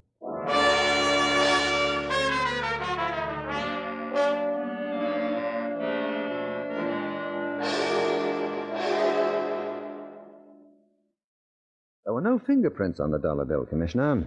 Just as there were no fingerprints on the one we found on Van Dyke. Mm-hmm. But there it was in Helen Brown's hand, the mark of the killer. The victim, as usual, is a friend of Sylvia Sutherland's. Did you check on the dead girl's background, Chameleon? Yes, indeed. Well, little Helen Brown was just an average girl, obviously dazzled by Sylvia Sutherland's glamour. But she was being used, Commissioner. And my guess is that lending library is being used for some purpose. Who operates it? Very nice couple named Hawley. They were horrified, naturally. To them, murder is something that takes place only between book covers. Which reminds me, Commissioner, Harry Peters, the chauffeur who was murdered in that ratty little waterfront hotel. You recall what he was doing when the killer entered his room? Why, yes, he was found sitting up in bed. He'd been reading, Commissioner. The book fell to the floor. We attached no importance to it, but it was impounded, of course. I want to see that book. You think it came from the Colony Lending Library? Yes. Commissioner, the Hawleys are reopening the library in a couple of days. Don't you think that the police might be able to persuade them to hire a man to succeed Helen Brown? And that man would be you, Chameleon, in disguise? Well, yes, who else? I'll take the name of Wilbur Wilcox. Rumpled hair, rumpled clothes, pasty skin, plus a perpetual cold in the head. Yes, well, that does it. You may be walking into a hornet's nest, Chameleon. Yes, I think so. I hope so. If you could only put the finger on that incredible Sutherland girl. By the way, where Sylvia Sutherland is concerned, I have a brand new theory. From now on, Commissioner, everything I do will be based on that new theory.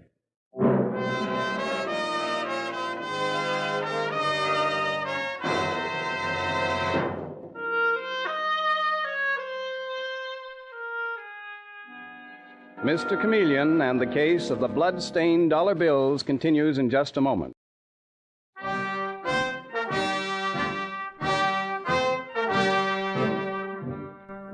And now back to Mr. Chameleon and the case of the blood-stained dollar bills.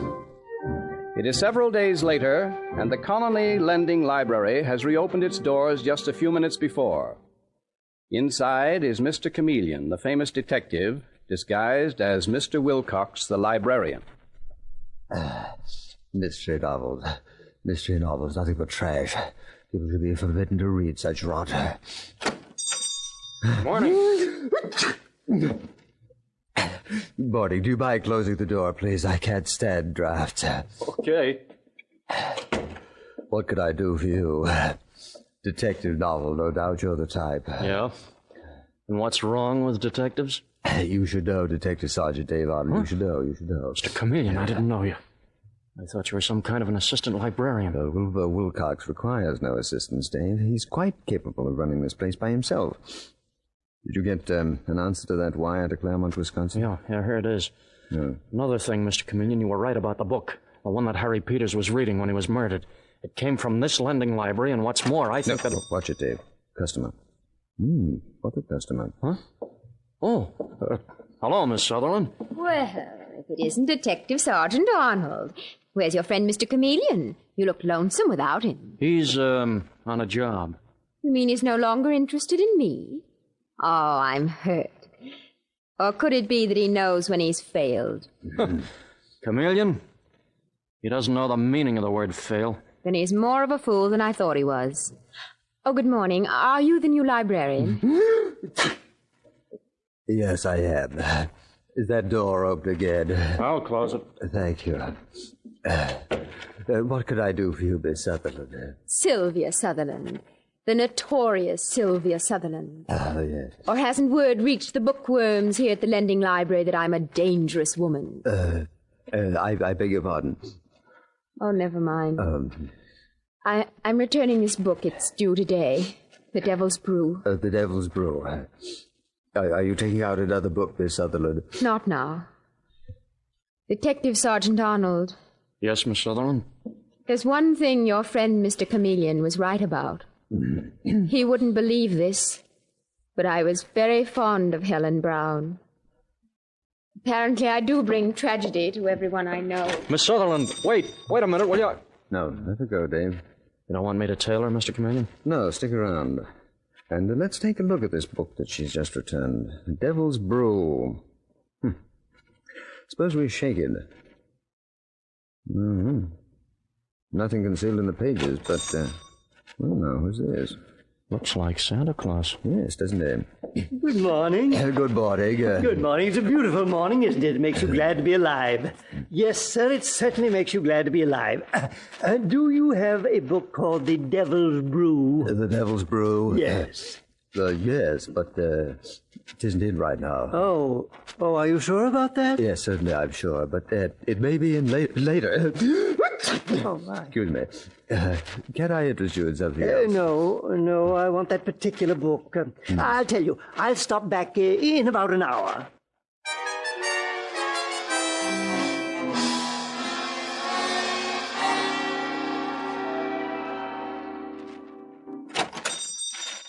Well, good morning again. Has the book come in yet, The Devil's Brew? I have it right here for you. Ah, that's splendid. My name is Hilton. J.M. Hilton, East 61st Street. And thank you very much for holding it for you're me. very, very welcome, Mr. Hilton. Okay, Dave, don't let him out of your sight. Right, Mr. Chameleon. And call me the minute that anything develops. I'm closing up the bookshop in half an hour. After that, you'll find me at Sylvia Sutherland's.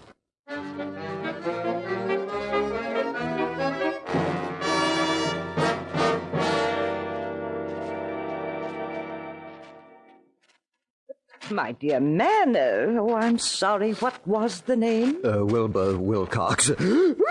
God bless you. There you go. My dear Mr. Wilcox, I don't quite understand why you insist on seeing my niece. Because, Mrs. Clarkson, it's a matter of grave importance. But does Sylvia know you? Oh, by the way, could I trouble you for that ball of crochet thread? It rolled under your chair. Oh, yes. Here you are. Thank you. My dear mamma used to crochet. Really? Oh, how sweet. I find it wonderful for the nerves. But are you a friend of Sylvia's? No, Aunt Edith. He's not a friend of mine. Oh, Sylvia, my dear, I didn't hear you come in. Martha told me there was someone here. But he's not a friend of mine, Aunt Edith. He's the new librarian at the Colony Lending Library. Really? Well, why didn't you say so, Mr. Wilcox? Because I have an unpleasant duty to perform, Mrs. Clarkson. Dear, excuse me. What sort of an unpleasant duty? Something to do with me, no doubt. Yes, Miss Sutherland. You have been defacing one of the books that you borrowed from our library. You marked several of the pages. You drew circles around the page numbers. I had quite a hard time erasing them. Erasing them? Yes. I'm afraid the marks still showed when I gave the book to an old gentleman. But, Mrs. Clarkson. Yes, Martha? There's a telephone call for a Mr. Wilcox. Mr. Wilcox? Oh, that's you, isn't it? Yes. You can take it on the extension phone here, Mr. Wilcox. Oh, thank you. I'm sorry to trouble you, but this call was important. A matter of life and death, so to speak. Hello? Speaking. Yes. You mean the numbers correspond with... I got it. Yes. Miss Sylvia. Shh, Martha, I want to hear this. You did? Fine. Okay, Dave, I'll carry on from there. And what was that all about, Mr. Wilcox, if you don't mind my asking? Not at all, Miss Sutherland. On the evidence just received, I hereby arrest you for the murders of Helen Brown and Hubert Van Dyke. But you can't arrest Sylvia. My niece can't be a murderess. Miss Sylvia never killed him. She never harmed anyone. And who are you to arrest me? Mr. Chameleon. You're Mr. Chameleon, that horrible detective. What? The detective? But he's nothing of the sort, Sylvia. His name is Wilcox. He said so. No, Mrs. Clarkson, your niece is quite right. I am Mr. Chameleon. Then why did you pose as Mr. Wilcox in that lending library? Because, Miss Sutherland, that lending library was a clearinghouse for your particular racket. I don't know what you're talking about. And I didn't kill Helen, or Hubert either. I'm sorry. I'm taking you with me to Central Headquarters. Well, are you coming, Miss Sutherland? No, she isn't. Martha. I'm the one who killed him. I killed all of them, Harry Peters and Archie Clyde, too. Sylvia didn't know it, but they were a bad lot, all of them. Even little Helen Brown, the librarian? Yes. They were all of them bad for her, and I had to protect her. I had to look out for her. You take a great interest in Sylvia, don't you, Martha? Why? Why such a personal interest? Never mind that, Mr. Chameleon. Just take me to prison instead of her. I'm the one who killed him. I'll swear to it. Will you also swear, Martha, that you're the head of a narcotic ring? What? What was that? Don't act so surprised, Sylvia. You know perfectly well that you smuggled narcotics to your wretched friends. No, I didn't know. Oh, come now, my dear. Hubert Van Dyke found out about it. That's why he was killed. Harry Peters was one of the agents who distributed the stuff. Helen Brown, she discovered your trick of marking the book pages. So she had to be silenced, too. No. Detective Sergeant Arnold trailed the old man who picked up that book, The Devil's Brew, and he went straight to a bus terminal. In that terminal, there are lockers. And he chose the 3 lockers whose numbers correspond with the marked pages in the book. And in those various lockers, he placed packages of narcotics. I didn't know. Whereupon he locked the lockers and hid the keys underneath a bench in the waiting room, fastening them there with wads of chewing gum. Later, you or one of your gang would go to the terminal and pick up those drugs. I tell you, I didn't know. And not only that, you abused your Aunt Edith's kindness. For the narcotics were concealed, where do you think? In the center of the balls of crochet cotton, which you presumably bought for your aunt, only to use them for smuggling purposes. Oh, Sylvia, you didn't do a thing like that. Oh, how awful, how perfectly awful. Stop play acting, Edith. What did you say, Martha? I said stop play acting. You can't let Sylvia be arrested for something she didn't do. If you won't tell Mr. Chameleon the truth, I will. Mr. Chameleon. That's enough, Martha, quite enough. And Edith! Edith, put away that gun! I've always told you, Martha, what would happen if you were stupid enough to speak out of turn. Well, now it's going to happen. You mean, Mrs. Clarkson, that you intend to kill your sister and your sister's child with that gun? The way you coldly killed those others who threatened your safety? Mr. Chameleon, you said Martha's her sister? And your mother, I imagine, Sylvia. What? Quite right. You've been right about everything, Mr. Chameleon. Too bad for you it worked out like this, with nothing and no one between you and this gun. Edith, you're not going to kill him. Oh, not just yet, Martha. Sylvia comes first. Sylvia? And then you, and last of all, the great Mr. Chameleon, with a dollar bill in the hand of each of you. A dollar bill. You remember, Martha, years ago? $1 was all that stood between us and complete starvation before I learned that Before you learned that you had a first-rate criminal mind, Mrs. Clarkson, and could hit a narcotics ring. Yes, and it paid off well. It's given me all this luxury, and no one's taking it away from me, and Sylvia goes Dave, first. don't shoot that woman. I want to take her alive. There, I've knocked the gun from your hand, Mrs. Clarkson, and now I have But it. where's Detective Sergeant Arnold? I didn't know he was here. He isn't, Miss Sutherland. I wanted to take Mrs. Clarkson's eye off you and give me time to get the gun and work. Don't move, Mrs. Clarkson. You've got me covered. What can I do? Well, just let me put the handcuffs on you, that's all. Oh, just a moment. I have something I want to slip in the bracelet on your right arm. A brand new dollar bill.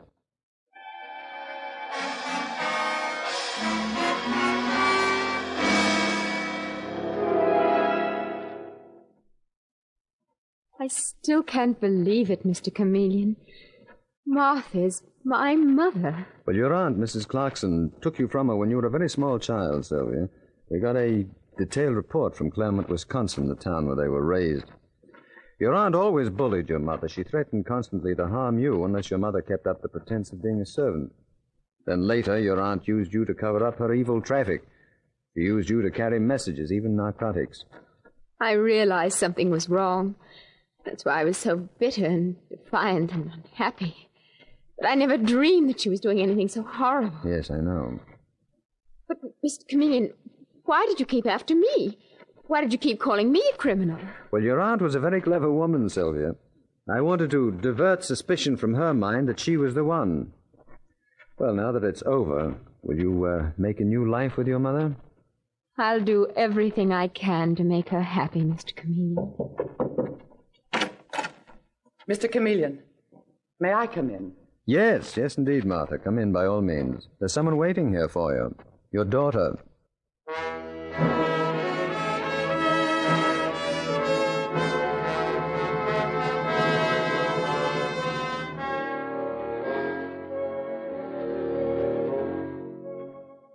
And with these words, Mr. Chameleon concludes tonight's murder case.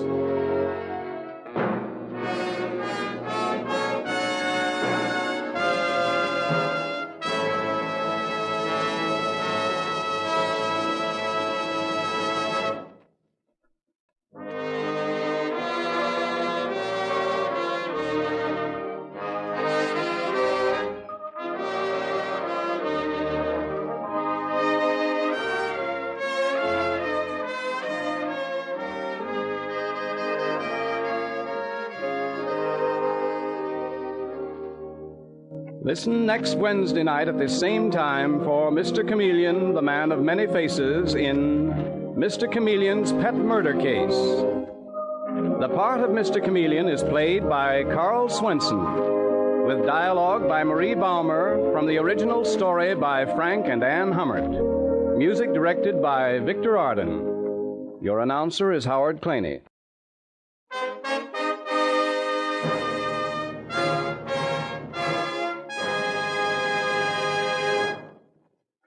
Mr. Chameleon, the new mystery drama, will be heard in another performance next Wednesday night at this time.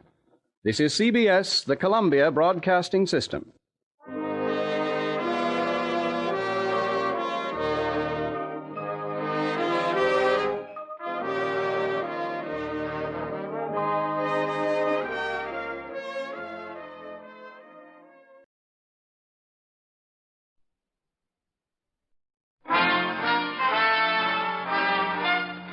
Listen while the makers of Rexall drug products and 10,000 independent Rexall family druggists bring you Dick Powell as Richard Diamond, private detective.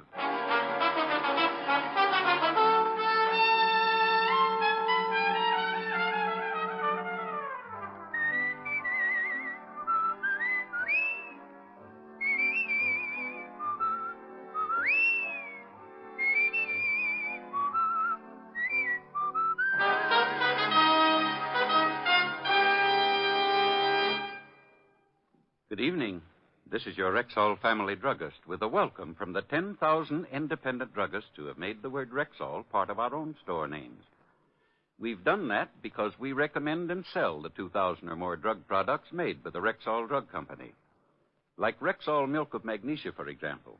Here's the milk of magnesia that's so pure and creamy smooth, so free from that unpleasant earthy taste. Even children spot the difference. Ask for the Rexall Milk of Magnesia at Rexall drugstores everywhere. And remember, you can depend on any drug product that bears the name Rexall. Good health to all from Rexall. Now your Rexall family druggist brings you a transcribed half hour with Richard Diamond, private detective, starring Dick Powell.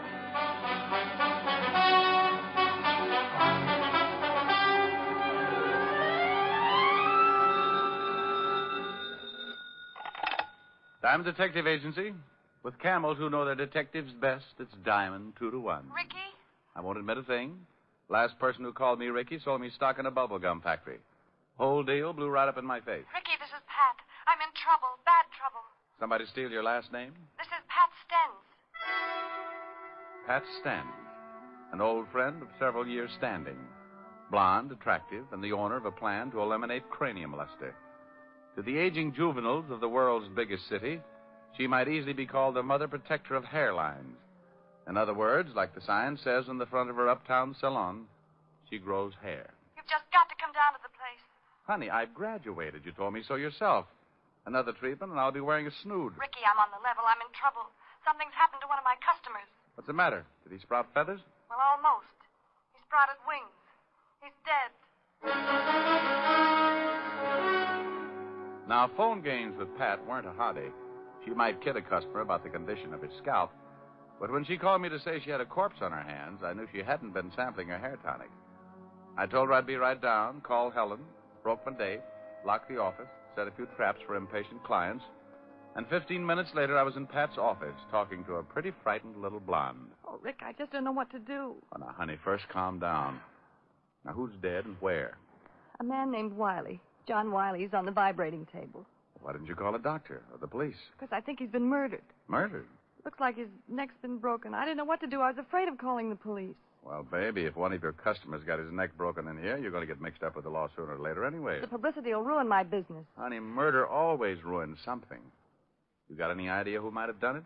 No. Well, who was in the place when you discovered the body? My usual 3 girls and 2 customers. Anybody leave or come in? No. How many people know about it? Just the girls. Neither one of the customers. Oh. Well, first we lock your front door. I don't want anyone to leave. Then we'll take a look at the dead man and find out if his neck really is broken. If it is, we call homicide.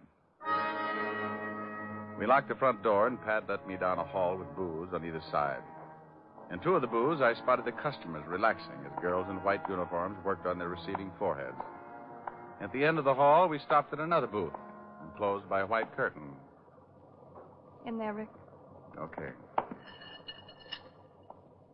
The vibrating table was centered in the middle of the room, an enclosure about 6 by 14 feet. The table was built at an angle so that when a patient climbed up and stretched out on his back, his feet were elevated a good 16 inches above his head. The angle and the vibration increased the flow of blood to the scalp, and under normal conditions, it's considered very healthy. But the man lying on the table now wasn't getting the full benefit of the treatment. His shoulders extended over the end of the table, leaving his head hanging down at a grotesque angle, rolling from side to side with the monotonous rhythm of the vibration. Oh, Rick. Not very pretty, huh? I forgot to turn the table off. I think I'm going to faint. Just take it easy. Was I right? You had to be. A circus rubber man would need vulcanizing if he turned his head that far. Busted neck, all right. Guess we better call the police.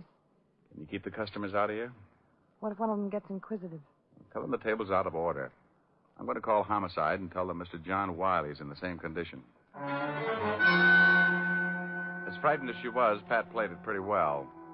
She tipped off the girls and started swapping jokes with their balding clients to keep them happy.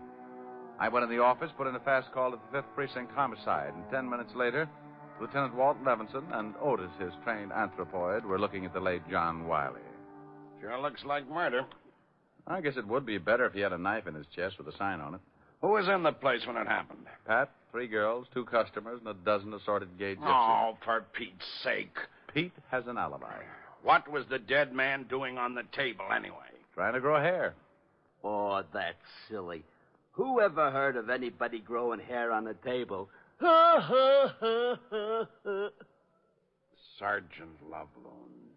Well, I thought it was pretty funny. Go out and round up everybody in the place and take them into the office. Then call the precinct and get the coroner down here. Then, if you're a good little boy, you can go out and play in the traffic. Well, a murder's a mess any way you look at it. A man lying on a table with his neck broken. 4 women and 2 men, the only ones around when it happened. Bad publicity for a nice little working gal named Pat Stens. But you can't hide it when it happens. Someone gets killed, someone gets hunted.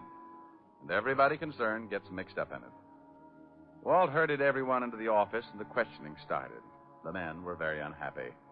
That bad publicity, it couldn't be helped. Mr. Robert Wells, songwriter. Look, I don't know anything about it. I never saw the man before. Surely you can't possibly suspect me. Why in the world would I want to kill him? It's ridiculous.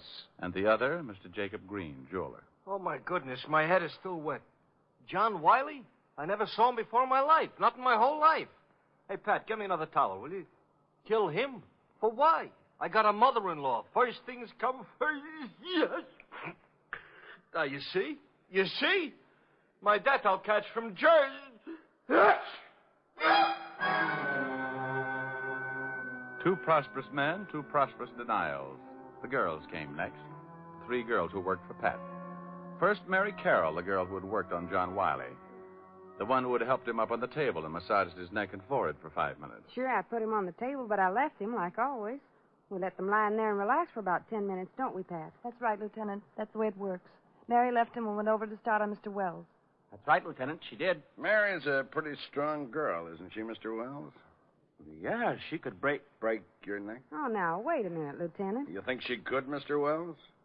She's pretty strong, I guess, but she wouldn't do that. Any one of us could have gone in that back booth at one time or another, Lieutenant. You found him, didn't you, Miss Stens?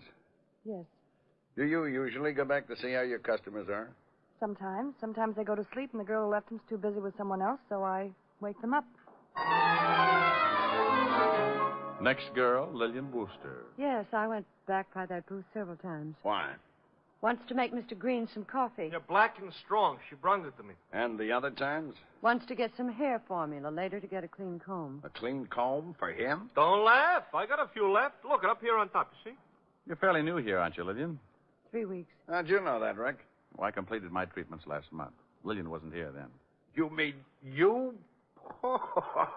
Now. People laugh at psychiatrists, too, Walt, and some of them end up playing canasta with Lady Macbeth. We were rejuvenating his spit curls. Thank you, Patricia Stens.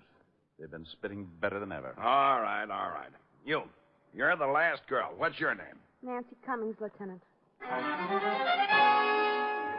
The last girl in her story was no different than the others. Yes, she had left her customer and walked down the hall past the last booth. No, she had not slipped in and popped Mr. John Wiley's neck while he lay resting. The coroner arrived, and the whole party went down to the precinct to sign formal statements. They were then all released and sent home, pending further investigation. I took Pat home to her apartment. Don't you drink, Rick? Oh, yeah, sure. Water? Mm-hmm. You didn't kill him, did you, Pat?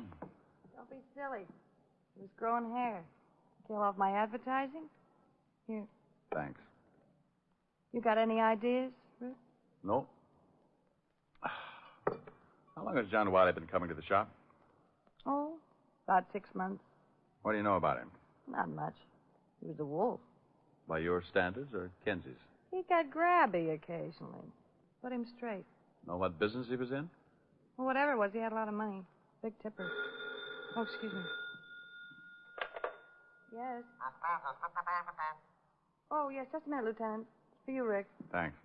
Hello, Fatty. I got something on the dead man. Got a record. Blackmail.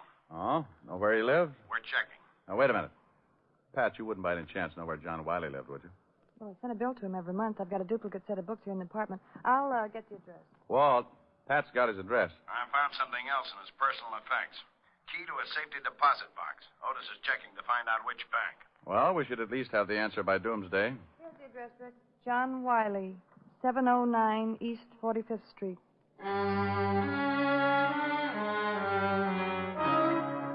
I told Walt I'd meet him at Wiley's place, downed my drink, gave Pat a pat, and a half hour later we were tearing Mr. John Wiley's apartment to pieces. Nothing. No? Well, I at least turned up a kazoo, grab a comb and some tissue paper. We'll do a fast course of Swanee. Hey. No tissue paper? No, here's a date calendar. Good, good. Maybe we've been working on a holiday. Here's a name, Nancy. That comes after April, doesn't it? Same name on some of the other pages here. The 28th, Nancy, 6 o'clock. Again on the 22nd, Nancy, 8 o'clock. Again on the 18th and the 12th. Hey, one of the girls who works at Pat's is named Nancy. Yeah, I know it. Well, do you think we should go over and see her, or sit down around a card table, hold hands, and make her pop out of the wall? You know, someday I'm going to get very mad at you, Rick. Only when you find somebody prettier. Come on, Grouchy, let's go over and see Nancy Cummings.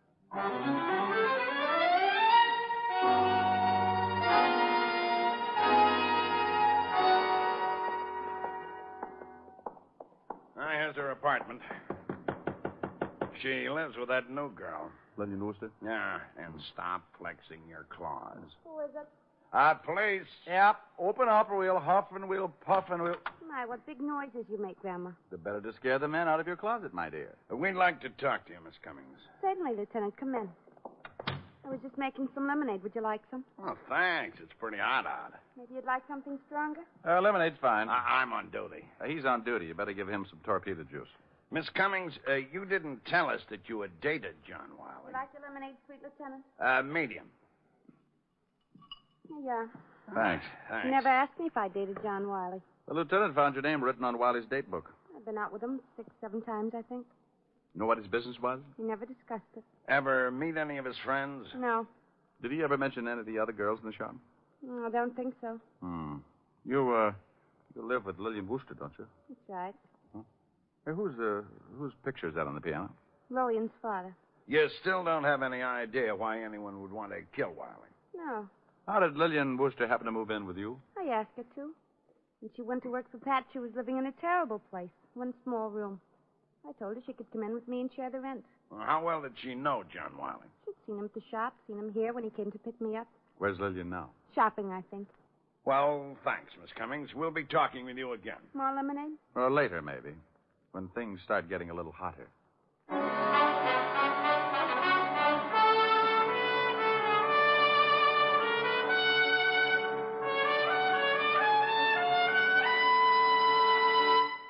Before we continue with the adventures of Richard Diamond, private detective, here's your Rexall family druggist. Here's an important fact about Rexall aspirin I'd like you listeners to remember. It's simply this. There's no faster-acting aspirin made. Oh, but what do you mean by fast-acting? Well, ma'am, aspirin itself is too fine to hold together in tablet form.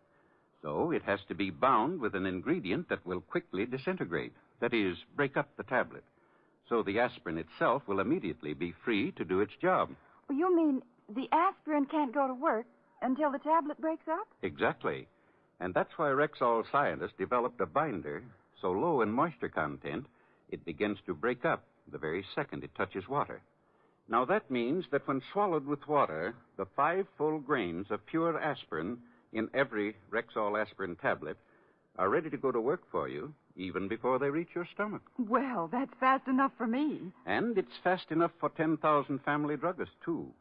Quality like that is what we're talking about when we tell you you can depend on any drug product that bears the name Rexall. And now back to tonight's adventure with Richard Diamond, private detective, starring Dick Powell. 3 in the afternoon, out of Nancy's cool apartment and down in the blistering street. The thermometer crowding 90 and the humidity sticking to us like a steaming blanket. I feel awful. A terrible day to solve a murder. Yeah. I'm going to go look through some newspaper files. What for? That picture on the piano. Lillian Worcester's father? Mm-hmm. I've seen that someplace before. News story connected with it. I'll drop you off. I got to get back and see if Otis has found the safety deposit box that fits John Wiley's key. Walt dropped me off at the newspaper, and I went down to the Morgan file to do some hunting. The air conditioning made the job easier, and by 4 o'clock, I walked into Walt's office with an interesting bit of information. We found the bank and the safety deposit box. Oh? Anything turn up? Wiley was doing some pretty fancy blackmailing. Here's a bundle of evidence and a list of names. Mm-hmm. Well, I can understand why someone would pay to keep these out of circulation. Lousy photography. What did you find out? Here. Newspaper clippings. Mm-hmm. Oh. Picture of Lillian Worcester's father. Same picture as the one on the piano. Prominent banker leaps to death. William Baker. William Baker? The girl's name is Worcester. That's what she calls herself. William Baker. Give me that list we got out of the deposit box. I've just been looking at it. William Baker's name is on here, all right. That clipping I just gave you mentions that he left a daughter and a wife. Well, let's go pick up Lillian Worcester or Baker or whatever her name is. Well, it might not have meant a thing, but at least we had found one person who had a strong connection with John Wiley, other than socially. The girl who called herself Lillian Worcester was the daughter of one William Baker, deceased, and one of John Wiley's blackmail victims. We climbed to the squad car and hurried back to Nancy Cummings' apartment, where Lillian Worcester lived as roommate. Let's go. Hey, wait a minute. What's wrong? Hold it. Lillian Worcester coming out of the building. All right, we pick her up on the street. The doorman's hailing a cab for her. Let's see where she's going. Wouldn't it be easier to just ask her? Oh, stop trying to ruin my afternoon. There's nothing more relaxing than a pleasant drive through quiet, peaceful little old Manhattan. We started tailing Lillian Worcester's cab, across town, along the river, and across the George Washington Bridge. She's headed for Jersey. You looked at your compass. That's not fair. We kept going through Hackensack, past the outskirts, and on out Route 17. Pretty expensive cab ride. Pretty expensive makes it pretty important. We kept following like that. Lillian's cab a good quarter of a mile ahead, so she wouldn't notice us. They're turning off on that road. Oh, you're absolutely amazing, Fatty. I probably would have missed it completely. Oh. We took the road to the right off the highway and spotted the cab up ahead, pulling into the entrance of a large white building. The sign over the tall iron gate read, Woodview Sanitarium. She's getting out of the cab and going in. Wait till she gets inside. Then let's go up there and find out who Lillian Worcester's visiting in the Woodview Sanitarium.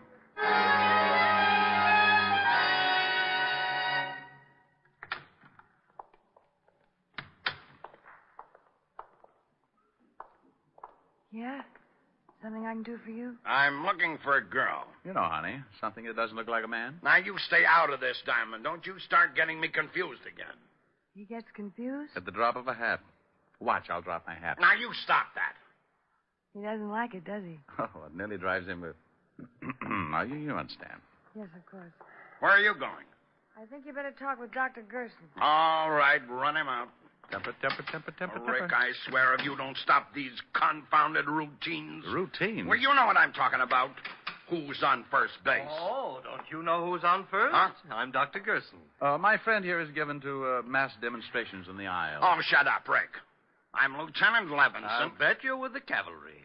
You get wise with me, Mac, and I'll bust you one. Extreme persecution complex ever since Uncle Julius took away his mandolin. Well, we have some lovely mandolins here, Lieutenant. I am Lieutenant Levinson, New York Police. Now, it's more fun in the cavalry. Maybe you'd think it was more fun in a cell. Well, it's wonderful. We have some very nice ones. Let me show you. Now, listen, I am Lieutenant Levinson, New York Police, 5th Precinct Homicide. And if you don't lay off this foolishness to help me, I'll tear you limb from limb. I'll get some help. You won't get anybody. Get away from that phone. Look, I think you better let him tell you why he's here. Will it calm him down? I'm here trying to catch a girl. Rick. That's right. He's here trying to catch a girl. Certainly. Why don't we all try and catch one? Look, would you do me a favor, friend? Why, of course, Lieutenant. Take a look at those credentials. Certainly. Oh, my goodness. I'm afraid he's a real policeman. I need no help from you, Mr. Diamond. Grouchy. Oh, my goodness. Satisfied? Well, yes. Aren't you a little out of your territory, Lieutenant? I am not making an arrest. Just trying to catch a girl. I am following a girl. She may be a murderess. She came in here a few minutes ago. You mean Miss Baker? Then Baker is her right name? Who's she seeing? Her mother. What's wrong with her mother? Mrs. Baker is seriously ill. Have anything to do with her husband's suicide? Everything to do with it? I doubt Mrs. Baker will ever recover. We went back out to the car and tried to put it all together. Lillian's father had jumped off a roof. He was being blackmailed and couldn't take it. The shock had driven Mrs. Baker into a permanent breakdown, and John Wiley had been responsible for the whole thing. Motive enough for Lillian to get a job with Pat Stenz so she could get her hands on John Wiley's neck. We waited until Lillian's cab turned out of the driveway and headed back for New York. We stayed close, watched her get off at her apartment. Then we went over to see Pat Stenz. You gonna get a hair treatment tomorrow, Rick? That's right, honey. I want you to be sure that Lillian takes care of me. Did she do it, Rick? I think so. But why? She seemed like such a nice girl. Well, she had pretty good reason. But we need a confession, and Rick's got an idea how to get it. I want Lillian working on me through the whole treatment, especially when I get on the vibrating table.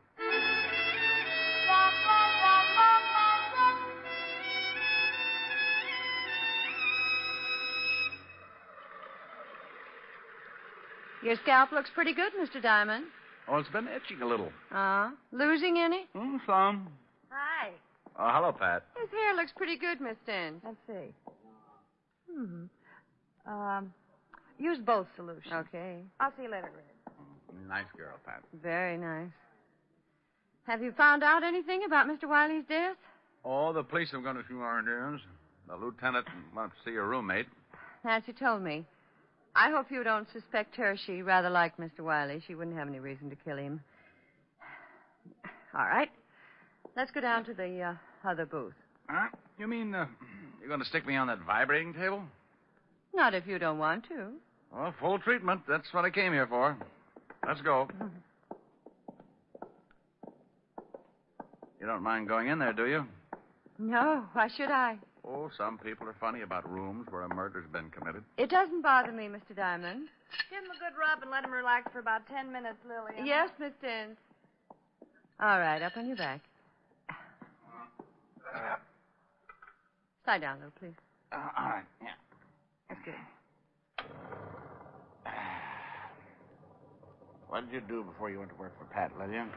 Oh, not much. Went to school. Finally decided to look for a job and found this one. Ever study this sort of thing? No, there's really not much to it. Pat shows us how to wash, apply the formulas, and rub the neck and shoulders. And all you need is a strong pair of arms, huh? I guess so. Your family live in New York? No. Oh. I noticed a picture of your father on Nancy's piano. A fine-looking man. He's dead now. Sorry. So am I. Mother still living? No. Oh. I'm sorry. Am I rubbing too hard? It's okay. Well, you've got the strength for the job. Did the police find out anything about Mr. Wiley? Yeah. He was a blackmailer. Oh, I'm terribly sorry. I'm a little nervous today. Maybe I better get one of the other girls. No. That's okay. Just a little tied up. Neck stiff. Yeah. Try to relax. I guess I keep thinking about Wiley and his broken neck. Think I might break yours, Mr. Diamond? Well, it wouldn't be hard. If I was good and relaxed, you could snap it in a minute. I guess I could. So Mr. Wiley was a blackmailer? Yeah. I had a record.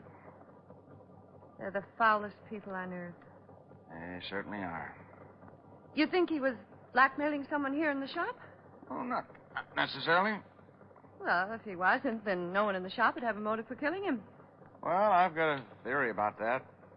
I think someone in the shop hated him so much they waited until no one was looking and the girl was out of this booth. And they slipped in on him and twisted his neck until it broke. Why would they hate him that much if he wasn't blackmailing them? Oh, somebody else he might have blackmailed. Someone very close and dear to the killer. Maybe the person Wiley was blackmailing couldn't stand it and committed suicide. Interesting theory. Take your family, for instance. Ouch. Sorry. You aren't relaxing. Supposing Wiley was blackmailing a member of your family, your father, for instance. I can't rub your neck unless you relax more. Maybe your father couldn't take it. Maybe he couldn't pay him anymore. Instead of disgracing his family, he committed suicide. Just turn your head a little to the side, Mr. Diamond. Better? Much. Well, if that happened to my family, Mr. Diamond, I guess I'd kill Mr. Wiley and not mind it a bit. Think of the shock. I even put the wife in a sanitarium. It probably would. How did your father die, Lillian? He jumped off the roof. Now, if you'll turn your head a little more, I'll try to pop your vertebra. We followed you out to Jersey yesterday, Lillian. I'm going to adjust your neck, Mr. Diamond. It's better if you relax so it won't hurt. Well, if you wanted to, you could pop it anyway. I couldn't stop you in time. I don't guess you could. There. Now the other side. No. Did you kill John Wiley? Yes. Relax. All right, Mr. Diamond. Let's go down to the police station.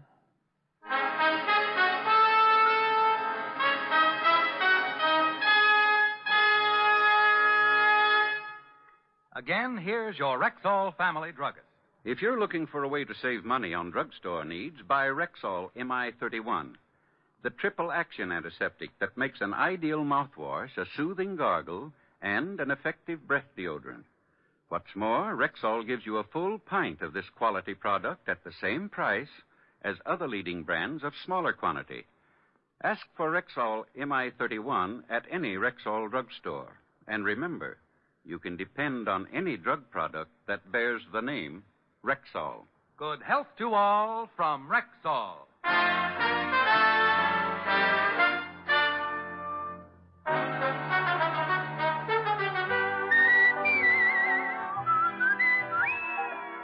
Richard Diamond, Private Detective, stars Dick Powell in the title role and is written by Blake Edwards with music composed and conducted by Frank Worth. Featured in tonight's cast were Mary Jane Croft, Ted DeCorsia, Wilms Herbert, Virginia Gregg, B. Benaderet, and Larry Dobkin. Richard Diamond, Private Detective, is transcribed in Hollywood by Jaime Del Valle. This is Bill Foreman inviting you to be with us next Wednesday at this time when we will again bring you Dick Powell as Richard Diamond, Private Detective.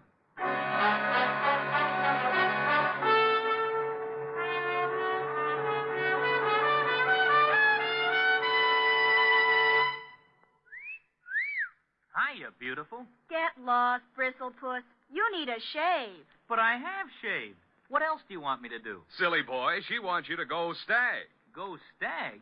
But why? Because Stag is Rexall's exclusive line of men's good grooming aids, like Stag Brushless Shave Cream. No fuss, no massage, just smooth it on, and presto, you get a clean, close shave. Your face stays smooth and whiskerless all day long. I'll do it. I'll go Stag. That's it. Join the Stag line now at Rexall drugstores everywhere. Yes, to make girls care. Go Stag.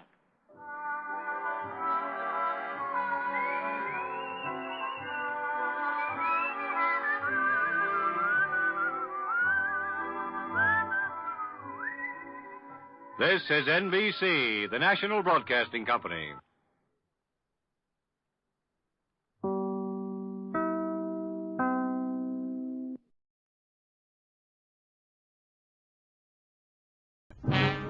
Time now for Rocky Jordan.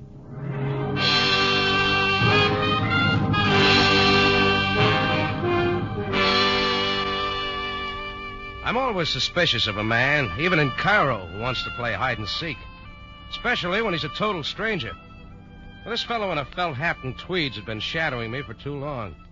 So finally, around 10 o'clock, I left the Cafe Tambourine, figuring that before the night was over, my shadow and I would be properly introduced. But before it was over, I met a lot of people, living and dead.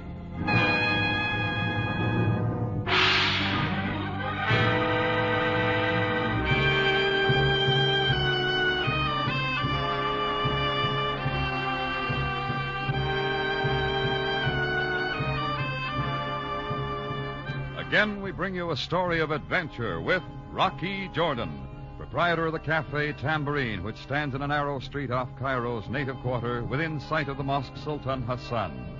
The Cafe Tambourine, crowded with forgotten men from the world's waterfronts, alive with the babble of many languages.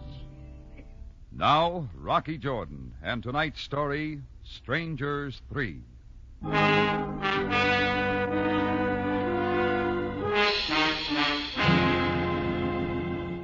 I made a dry run down the boulevard Barquille, and sure enough, the stranger in felt hat and tweeds was still following me. I headed south, away from the crowds. He was right behind me like the back hump on a camel. I picked a nice dark alley for our meeting and faded into a doorway. I didn't have to wait long. As he came by, I grabbed for him. Mr. Jordan, stop it. Who are you? What do you want? Take your hands off me, Mr. Jordan. You've been tailing me all day. Why? Only for an opportunity to talk with you. This is a very personal matter. All right, from the top of the page, mister. And start with your name. Feder Brahms. I'm delighted. Now, just what do you want? After I explain, you will understand why I did not wish to show myself. You see, I knew you were a good friend of Angus Morgan. Angus Morgan? You and he were once partners in Istanbul, I believe. Well, what about it? Mr. Jordan, I've been trailing him for over a month. Well, then stick to him. Why trail me? A short time ago, I lost him. But I have reason to believe he is now in Cairo. At first, I hoped that you would unwittingly lead me to his hiding place. Perhaps even your Cafe Tambourine. Want to stay with that story or try another one? Mr. Jordan, would $500 be a decent sum for Angus Morgan's address? You can have it for free. Angus Morgan's been dead for 3 months. Now, you take it from there. $1,000, then? Look, I'll play it once more. Angus Morgan is dead. Not dead, my friend, but very much alive. All right, let's say I buy your story for the moment. Why is Angus's address worth all that dough? You are very cute, Mr. Jordan. Well? You have the dough with you? Certainly not. It's hardly the place for a financial transaction. Shall we say your cafe in 2 hours? Let's say that. I'll have the money there. You will carry out your part of the bargain? I didn't make a bargain. I think you will. In 2 hours, Mr. Jordan, at the Tambourine. I watched Brahms fade off up the street and then detoured by way of the Cairo News-Gazette. It was true, Angus Morgan and I had once been partners in Istanbul. Only Feder made one mistake. Angus and I were not friends, not even poor ones. Angus had double-crossed me and run out, owing me $15,000. If Angus was alive, only one thing interested me, my 15 grand.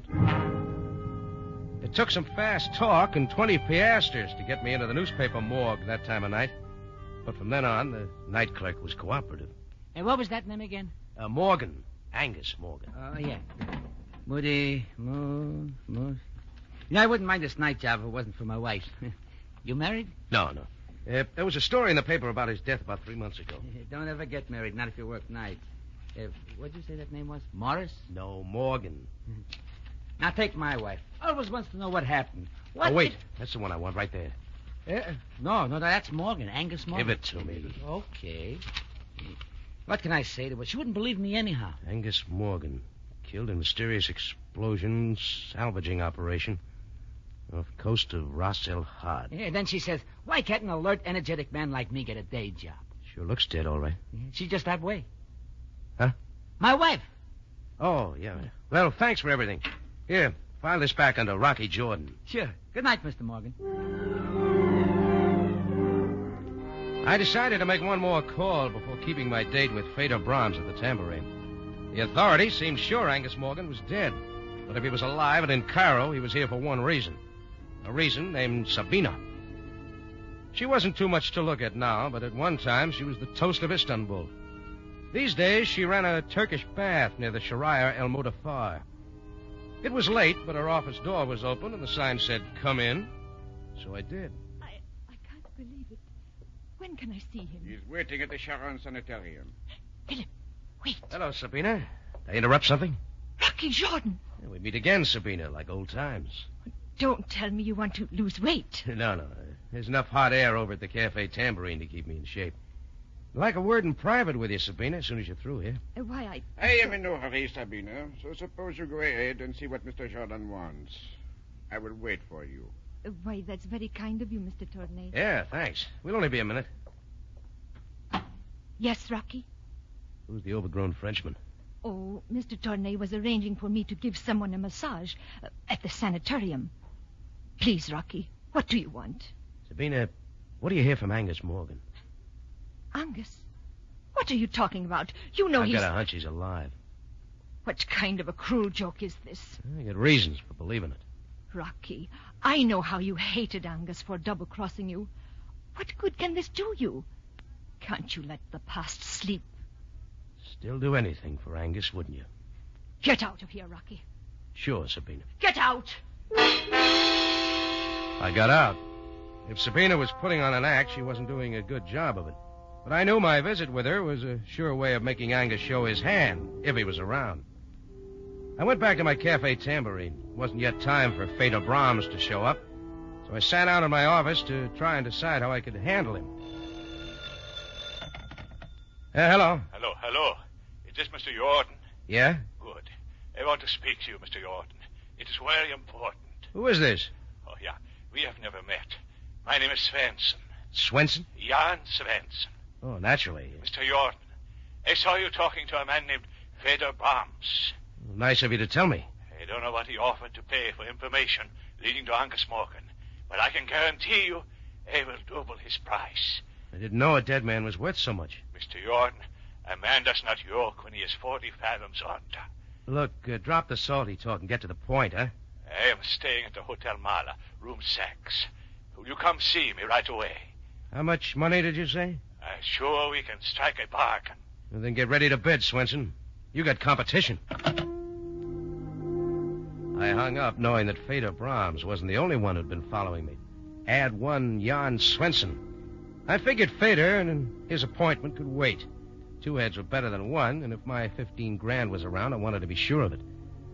The Hotel Mala wasn't far, and I was there in 5 minutes. Room 6 was on the first floor.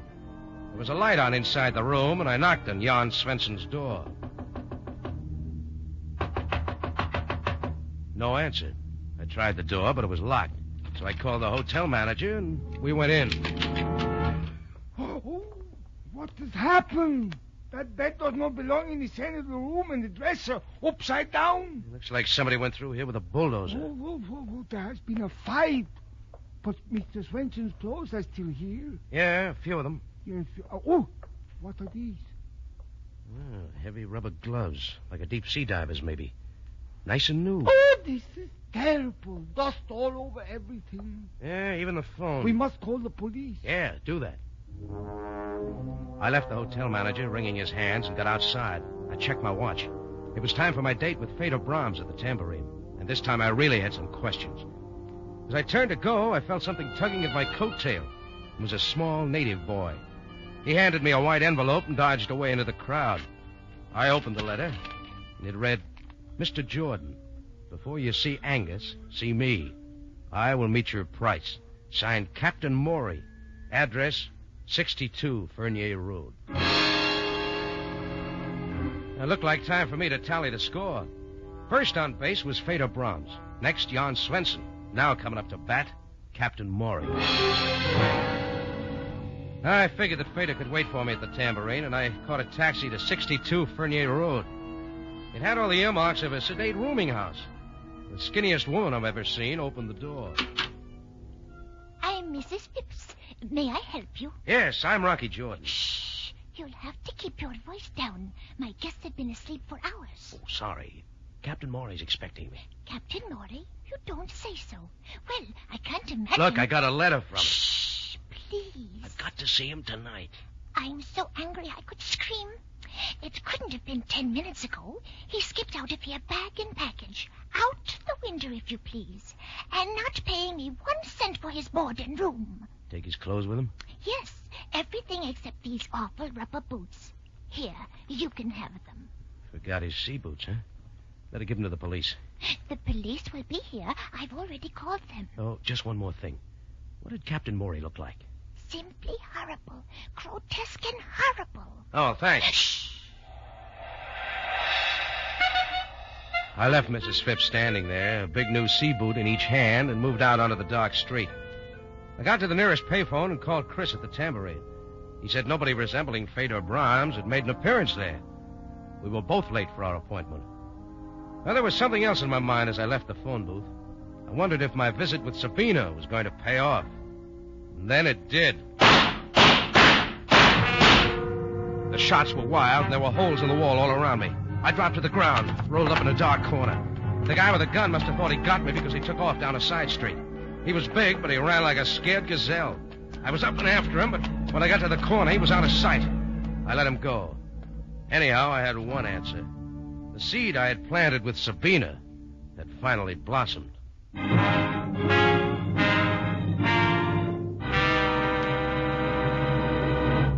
Rocky Jordan returns in just a moment.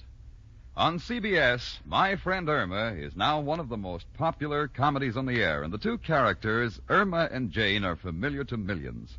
You'll enjoy Irma to her last dumb remark on My Friend Irma, following CBS Radio Theater Monday night.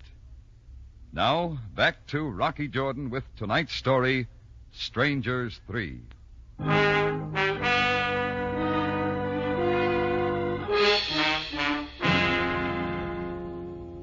Angus Morgan was supposed to have died 3 months ago. That's what the record said. But when 3 men named Fedor Brahms, Jan Swenson, and Captain Morey came to Cairo looking for him and said he was alive, I was interested. Angus owed me $15,000, and I like money. My visit with Angus's old girlfriend, Sabina, paid off on the nose. When shots started flying, I knew Angus was close by. Back in Sabina's office, the fellow named Tournier had mentioned the Sharon Sanitarium, and Sabina hadn't covered it too well. So the next day being Sunday, I invested in 12 roses and paid the Sharon a visit. On the 3rd floor, I hit pay dirt. I swung a door open, and there, propped up in bed playing chess with Philip Tournier, was Angus Morgan. Rocky! I brought you some flowers, Angus. Shut the door. How did you find me, Rocky? The telephone book. Same old Rocky. This here your finger man? Me and Philip Tournier, my bodyguard. We've already met. Twice. Twice, Mr. Jordan? Once at Sabina's and once outside our phone booth. You're a bum shot, Tournier. I'm afraid you are mistaken. Skip it. Listen, Angus. Rocky, how did you know I was still living? 3 men told me. 3? Well, count them. Fedor Brahms, Jan Swenson, and Captain Morey. No. You're having a relapse, Angus. Maybe I better call a nurse. Stop it, Rocky. You say they're alive? Breathing, too. Right down your thick neck. They know where I am? Not yet, Angus. But they're each offering me a few thousand for that information. I'm beginning to see what you mean. Seems there was a debt. I'll refresh your memory. $15,000. Rocky, I'll pay you every cent if you promise to leave immediately and forget you've been here. As far as I'm concerned, Angus, you're resting where you so justly deserve. Got it with you? Yes. Philip, this is just between Rocky and me. So if you leave the room... But, Angus, you are sure... I can trust Rocky. You can get me some cigars while you're out. Go on. Very well. I will be back shortly. Well, Rocky, it's been a long time. The money, Angus, remember? Very well. You hand me that valise on the lower shelf of the cart there. Oh, sure. Yeah, feels loaded. I'll have a little left. Yeah. Here you are. $15,000. Cut it if you like. Don't worry, I'll be back if it's not all here. Angus, I'm overwhelmed. You're paid. Just keep your promise and get out. Sure, I know when I'm not wanted. Just one more thing. Yes? Tell Tournier to stop using me for a clay pigeon, or I'll have your 3 friends up here next. I'm gonna show you, Rocky. You'll never hear from me again. Angus put his valise back where it was, and I got out. I walked slowly down the stairs, trying to decide what I was going to tell Fedor Brahms. He still hadn't kept his date with me. Well, I had my dough. I promised Angus to keep my mouth shut, and that's the way it was going to be. I just about reached the main floor when bedlam broke loose. It was coming from the third floor. I raced back up the steps, 2 at a time. Down the hall, a crowd was gathering in front of Angus Morgan's room. I saw Philip Tournier come out of the elevator when we reached the room together. We pushed through the crowd of Sunday visitors and into the room. And there was Sabina. Angus. Sabina, what is it? Pull yourself together, Sabina. What happened? I walked into the room and there he was. There's no doubt about it this time. Angus is dead. Stabbed to death. From there on, things moved fast. Sam Sabaya, captain of the Cairo police, took over. A very thorough man, he rounded up everyone connected with the case. Down at headquarters, I was kept cooling my heels while Sam talked to Sabina and Tournier. He called me in last. Well, Jordan, I'm afraid you have a great deal to explain. Well, by this time, Sam, I thought you'd have the murder solved. Jordan, this time, let's get to the point. I suppose Sabina told you I had it in for Angus Morgan. That is correct. And Tournier happened to mention that I threatened Angus. Just one more thing. In Angus Morgan's room at the sanitarium was a valise containing $300,000. $300,000? He is missing. I believe $15,000 of it is in your pocket. Tournier did talk, didn't he? May I see it? Sure. Thank you. Hey, what are you doing, Sam? That's my dough. We shall see.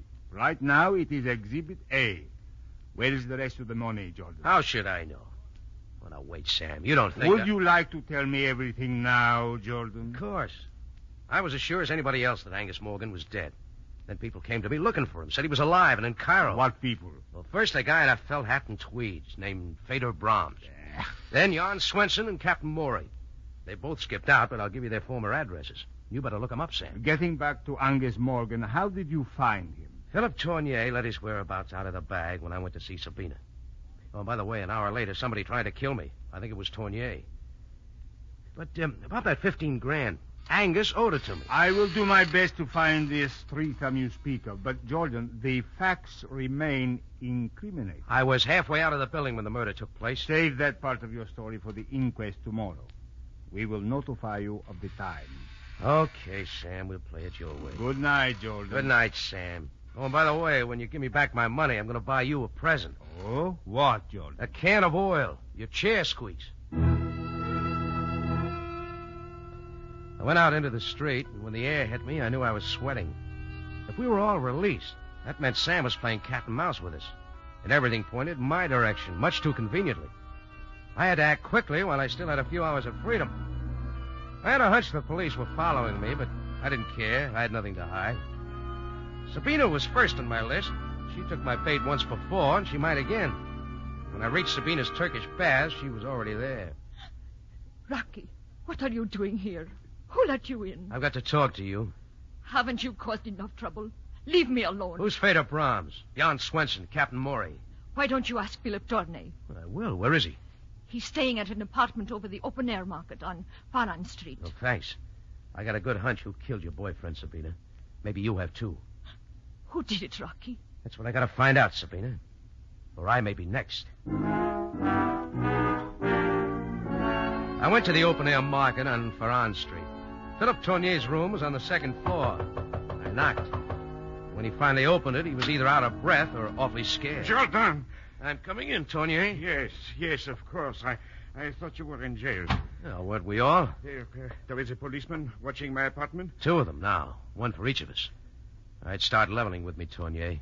You tried to kill me last night, didn't you? I could have, Rocky, but I shot wild, purposely. I was Angus Morgan's bodyguard, not his finger man. When did Sabina arrive at the sanitarium Sunday? I do not know. You ever hear of Fedor Brahms? Why, I have never seen him. Well, try these for size. Jan Swenson, Captain Morey. Angus, Fedor, and Swenson hired Captain Morey's boat. They salvaged an army payroll from an American freighter that had been sunk during the war. Where? Off the coast of Ras El Had. The 4 of them were supposed to split the money between them. Knowing Angus, he changed his mind, wanted all of it. That is right. After they had hauled up $300,000 of the money, Angus sneaked off the boat, leaving a time bomb behind. Everyone was reported missing at sea, including Angus. Well, they're not missing now. They're in Cairo. They will kill me. Sure, if you took the $300,000. But I did not. What can I do? Just sit tight and don't talk to anybody. Especially not to Sabina. Tournier was halfway to his phone before I got out the door, but I didn't mind. At least now I had something to work with, if I could believe anything he said. I went out onto the street wondering if I'd ever see Feder Brahms again, or Svensson, or Captain Morey. Why would anyone kill Angus, take the money, and stay around Cairo for the police to get at? I stood there trying to figure my next move, and then it was figured for me. The door of a car waiting at the curb swung open. Get in, Jordan. Feder Brahms. Sure I'm not intruding. Get in, I said. Okay. Take that shiny cannon out of my face. It hurts my eyes. I may have to use it. I want that $300,000, Jordan. Oh, you haven't got it? No. And I want every cent of it. Tell me something, Feder. How did it happen Angus Morgan didn't kill you like he planned? Perhaps I knew him too well. We were on the salvage boat, all four of us, lying 2 miles offshore. One night I heard a sound, went up on deck, and I heard oars fading into the fog. It was Angus Morgan taking all the money we'd salvaged. Before I could do anything, there was a blast. I came to on a small vessel sailing for East Africa. It took me 2 months to get back. And I've been looking for Angus ever since. I see. Now you see why I want that money, Jordan. Why don't you look up Jan Svensson or Captain Morey? Why pin it on me? I think you have it. Jordan, I swear I'll kill you right here. Oh, maybe not after you take a look out the back window. Where? Black car? Keep watching it. The police, Feder. They've been tailing me all day. Perhaps you are not flying. Now listen to some sense. You want the money. I want to get the guy who killed Angus Morgan to clear myself. We can get them together. You know who killed Morgan? Yeah. Captain Morey. I'm sure I saw him at the sanitarium. Captain Morey? Of course. What's your plan? Well, first we split up. Shake the police off our trails. Meet me at the corner of Sika and El Modar, right by the old tower. Why there? I think I know his hideout. You'll be there in 30 minutes. Very well, Jordan. I will be there.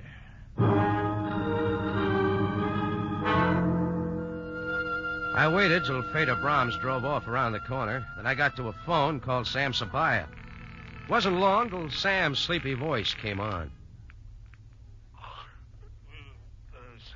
Sabaya speaking. Listen, Sam, I think I got your man. You got... What is this? Captain Morey. If you'll be at Sika and El Modar in half an hour, I'll produce him. Jordan, go home and go to bed. Sam, listen to me. But I am glad you called, though. The inquest will be tomorrow at 11. Will you be there, or should I send an escort? Sam, I told you where to be. Now, don't let me down. Good night, Jordan. Listen, Sam. Sam! Okay, I'll go it alone. Sam was in no cooperative mood, but it was too late to change my plan now. My watch said 11 o'clock. That meant I had just 12 hours to dig up somebody to take my place at the inquest. I walked the whole way to our rendezvous spot, through the twisting, narrow streets that led to the old tower, a familiar, dismal landmark in the lower quarter of Cairo. I finally stopped at the tower. No one was there, but I was a couple of minutes early. Laughter sounded from an upper window across the way. It stopped, a light went out, and all was darkness and quiet. I leaned against the wall and waited.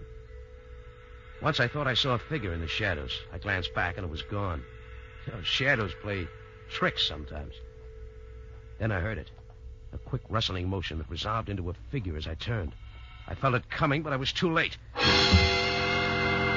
Pain stabbed my right shoulder. I tried to move, but the knife had me pinned to the wall. Through a blinding fight to keep my senses, I heard a confusion of sound. A pistol blazed almost in my face. And everything mixed into a whirlpool of shouts and footsteps and went spinning off into nothing. With Rocky Jordan right in the middle.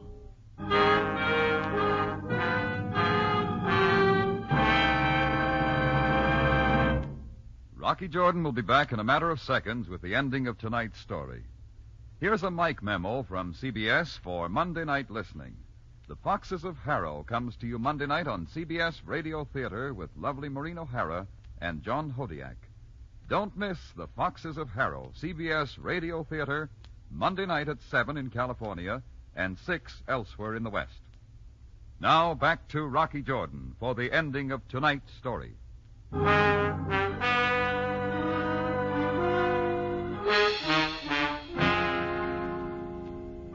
When I opened my eyes, the darkness of the night under the old tower had changed to all white.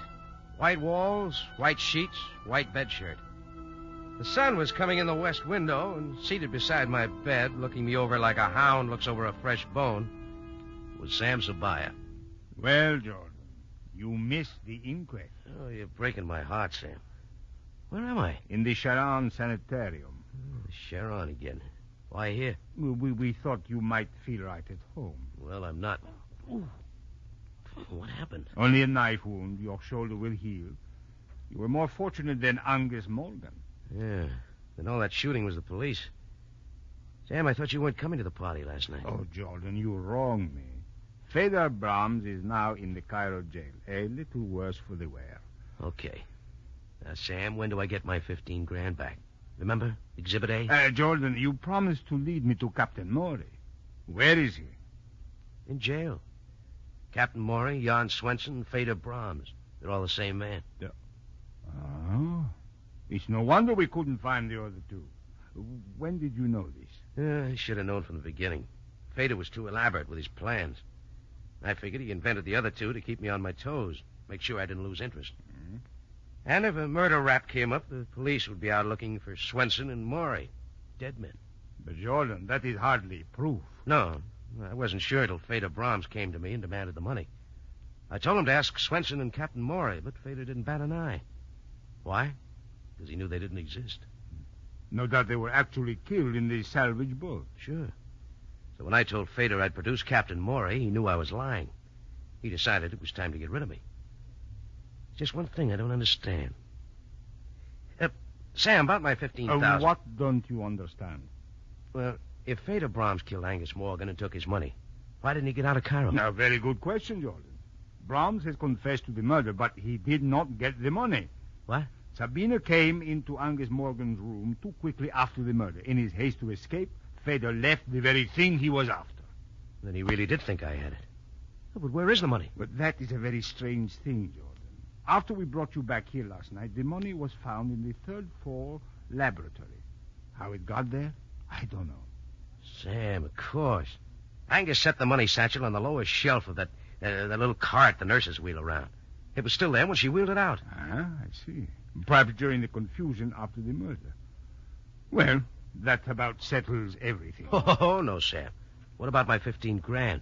My dough? Well, you see, Jordan, there will probably be an estate.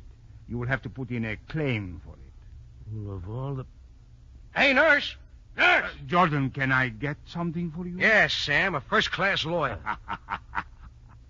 Calm yourself, Jordan. You will get your money. You always do.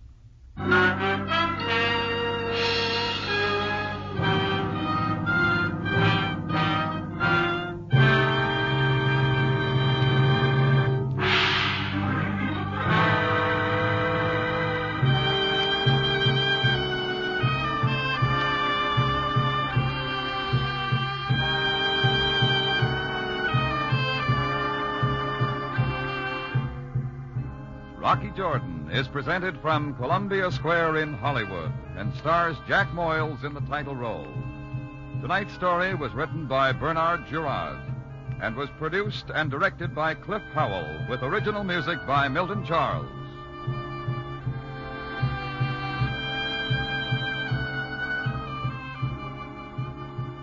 This is CBS, the Columbia Broadcasting System.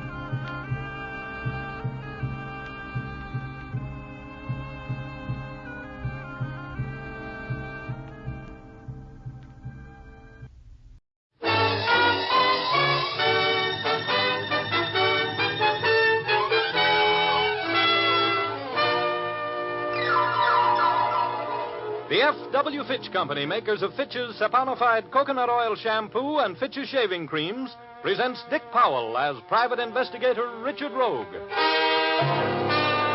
In Rogue's Gallery.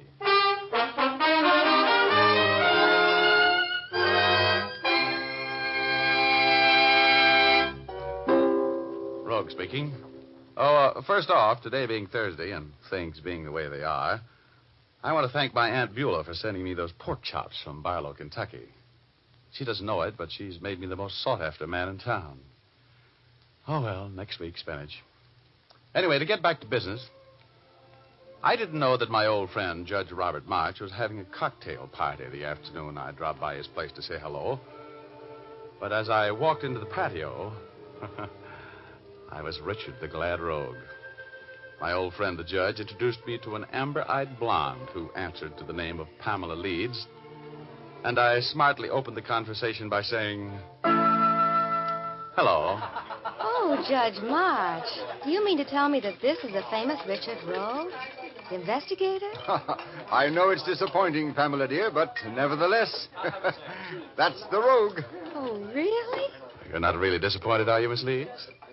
You're just amazed that a man who has done so many brilliant things could be so young and handsome. Of course. Well, I can see that you don't need me, Richard. I think I'll go and circulate among my other guests. I'm sure that the two of you will never miss me. See you later, Judge. Thanks. You can believe almost anything he says, Pamela, unless it's about himself or you. Thanks for the tip, Judge. Would you like to take a walk around the garden?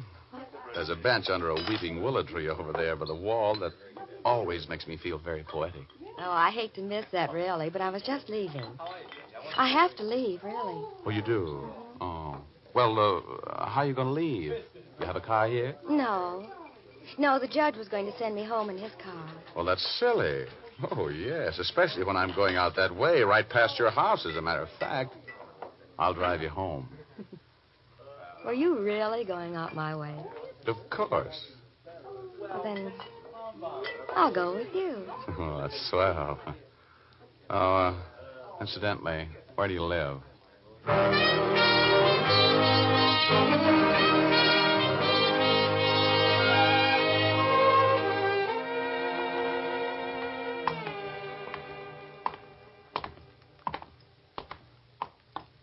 Well, Pamela, this has been a kind of a short date. I hope I get a rain check on that bench under the tree. I have a lot of fascinating statements I'd like to make to you. Oh, we'll see each other again, won't we, Richard? How about tomorrow night? It's Sunday, you know. Great nights, Sundays. Mm-hmm. The moon will be full. There's dining and dancing at the Macombo and... Oh, Pamela. Dr. Stevens, what's the matter? Is Father... Pamela, we've been trying to reach you. Yes? You better come with me, Pamela. Your father is dead.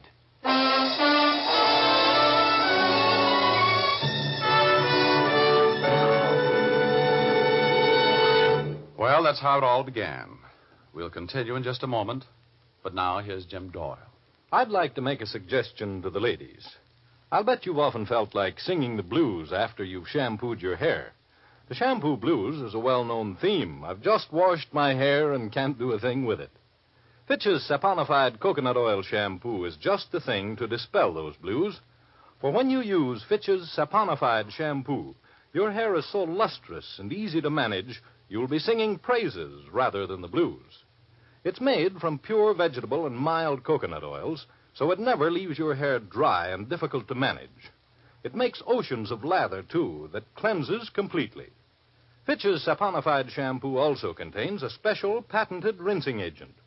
Even when you rinse with hard water, this rinsing agent ensures that no soapy film is left on your hair. It leaves your hair shimmering with natural highlights. You can use Fitch's saponified coconut oil shampoo as often as you like, with absolutely no fear of the shampoo blues. Ask for it at your drug or toilet goods counter. Look for the bottle with the bright yellow label. And now we return to Dick Powell as Private Investigator Richard Rogue in Rogue's Gallery.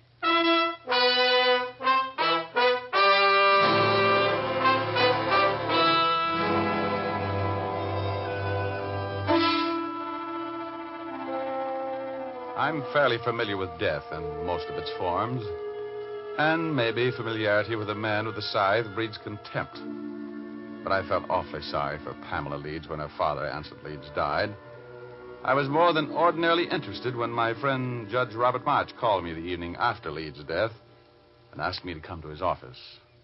Richard, I am the executor of Anson Leeds' estate, and I think there's something strange about his will. Yeah? This is, of course, confidential. Mm-hmm. But he left the great bulk of his estate to a nephew, his sister's child, Peter Moore, with only a $50,000 legacy for Pamela, and the rest of the estate going to the servants and various charities. Oh, only $50,000 to Pamela, huh? You think that's a little strange? I've been Anson Leeds' attorney, and I think his closest friend for 30 years. Rogue, I know how fond he was of Pamela, but Pamela was not his daughter, you know. She was adopted by Anson just before his wife died 20 years ago. Oh, legal adoption, huh? Yes, and I'm in a position to know that Anson couldn't have loved Pamela any more if she had been his own daughter. As a matter of fact, I drew up a will for him about 6 years ago in which he left almost all of his money to Pamela, with other small legacies to relatives and servants and charities. Was the old gent a little flighty in his last years? No, sound as a dollar. Extremely bright right up to the last. And, Rogue, there was no change in the way he felt about Pamela. I know that. But I cannot understand this new will. When was it made? What's the date on it? Just a year ago this month. Here it is. Oh, I see. Typed. Is this signature genuine? Oh, of course. There can be no doubt of that. I know that fancy Spencerian signature as well as I know my own. I realize, Rogue, that I'm giving you a problem here that is based on nothing more than a personal hunch. But I would never be at ease about administering the estate if I didn't have the will thoroughly checked. Well, let's see. This will mentions only Peter Moore. That's the nephew. Mm-hmm. Pamela Leeds. Kate Schumann, 5,000. Oh, Anson's nurse. Been with him for, 6 or 7 years. A fine woman. And Fred Kraft? Anson's gardener. Been with him, 15 years, I guess. They, the nurse and the gardener, witnessed the will, as you'll notice.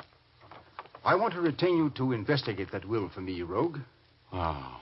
Well, Judge, ordinarily I hold my clients up for a fee. But for you, Judge, I guess I could toss you a couple of parking tickets. Richard, this is very important to me. Will you handle it for me? Well, of course, Judge. Now, first, looks like my first move is to go out to the Leeds estate and talk with the witnesses. See under what circumstances this document was written and signed. I'll see you later, Judge.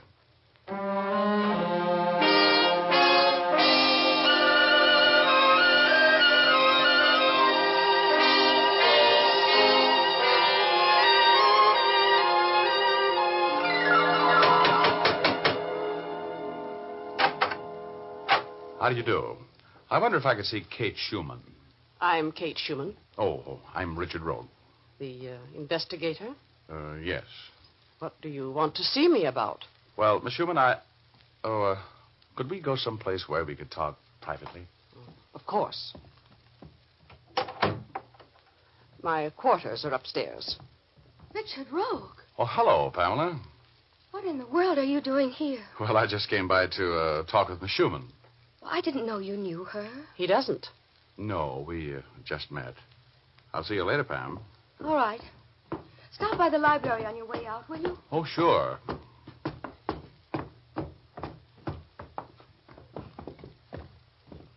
Right in here, Mr. Rogue. Thank you. Now, Mr. Rogue. I came to talk with you about the will which you witnessed for Anson Leeds about a year ago. Oh, cigarette? No, thank you. I don't smoke, but I don't mind if you do. Thank you. Tell me, Miss Schumann, who typed the will? I'll tell you the whole story. Mr. Leeds called me in one morning and asked me to do some typing for him.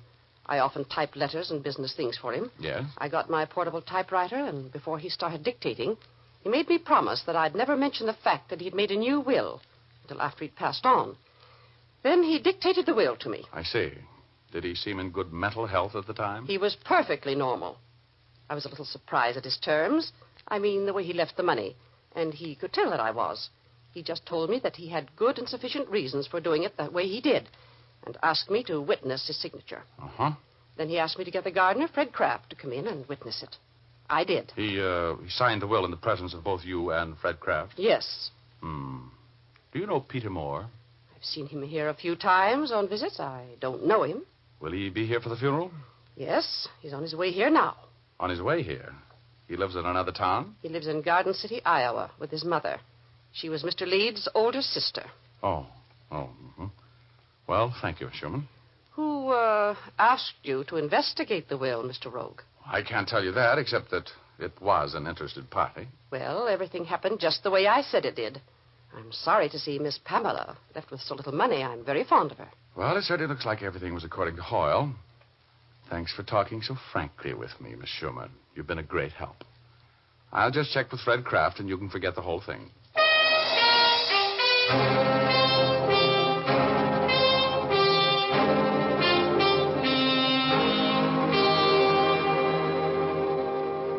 I didn't expect to see you out here today, Mr. Rogue. Well, I didn't expect to be here, Pamela. Judge March asked me to drop by and do him a little favor, that's all. Oh, excuse me. It must be Peter. Certainly. Hello, Peter. Hello, Pamela. I guess there isn't much I can say, is there, Pamela? I know, Peter. Where's your mother? Didn't she come with you? No, you know Mother. She was very upset. She just couldn't make it. Oh, I'm sorry. Oh, this is my cousin, Peter Moore, Mr. Rogue. Hello. How do you do? I think I'd better run along, Pamela. I want to talk to your gardener. Name's Kraft, isn't it? Fred Kraft. He'll be in his cottage. It's out and back. It's a little white cottage. He's probably asleep by now.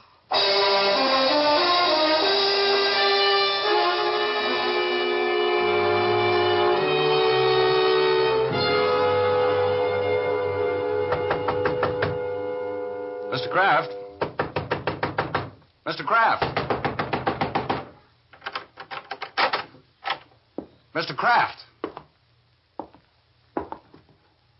Oh, good Lord.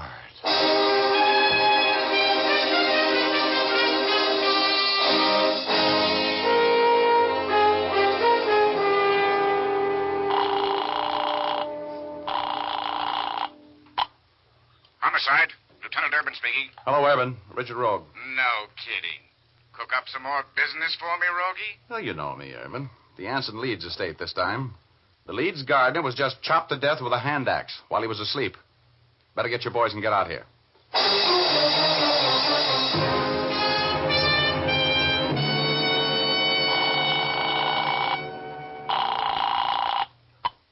Hello? Judge March, Richard Rogue. Yes? Judge, get that will to a handwriting expert. I think it's a phony. Oh, well, have you any evidence that... No, Judge, this isn't the court. This time I've got a hunch, that's all. One of the witnesses, the gardener, has just been chopped to death.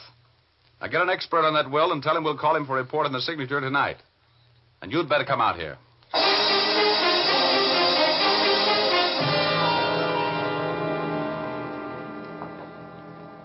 One of the things I like about you, Rogie, the corpses you find are always so dead. Oh, I see what you mean, Urban. Say, from the looks of this room, the late Fred Kraft put up quite a row, didn't he, huh? Uh-huh. But not enough of a row to get out of that couch he was lying on when he got that first blow with the axe. Let's shake the joint down, shall we? Why was he killed? Well, all I have is a theory. I don't want anybody in the house to know that. He was one of the witnesses on a will made by Anson Leeds. The will is in question. I get it. You think he might have been put out of the way to keep him from testifying as to the validity of the will, eh? That's my theory. Oh. And there's something that might back it up a little. What? Look. There on the floor. Yeah? Stub of a plane ticket. From Garden City, Iowa. You sound like Garden City means something to you. Come on, no tricks, Rogie. What's with Garden City? That's the town where Leeds was born and raised. That's the town Peter Moore just arrived from. Oh, I got here as soon as I could, Rogue. Oh, good heavens. Hello, Judge. Kind of a mess, isn't it? Oh, Judge, are you having that will checked? Yes, I have Carl Friend, the handwriting expert, working on it. What did you know about Fred Kraft, Judge? Oh, he was an old family retainer in the best sense of the word, Lieutenant. He and Anson Leeds were more friends than they were employer and employee. How come Anson only left him $5,000 then? I don't know. Fred was a thrifty man. He had quite a nest egg saved from his salary and from investments he had made on tips from Anson. His estate will be worth, I should say conservatively, $60,000. Oh. Who gets it now that he's dead? Well, Pamela Leeds. You know, she's been like a daughter to old Fred. I happen to know that she's the sole beneficiary in his will because I drew it up for the old man. This case has more angles than a six-pointed star. Yeah. Here's a cute one I just picked up, Rogue. Look. A lady's wristwatch. Where'd you find it? On the floor, right over there. It's got a broken link, like it might have been torn off of somebody's arm. Well, whose is it? It's engraved on the back. To Pamela from Dad. Pamela? Oh, come on. Let's get in the house, Irvin. You'll want to question everybody, won't you? Yeah. I've got the boys holding Miss Leeds, Peter Moore, and the nurse Schumann in the library. Oh, while you're talking to them, the judge and I are going to be busy. Upstairs.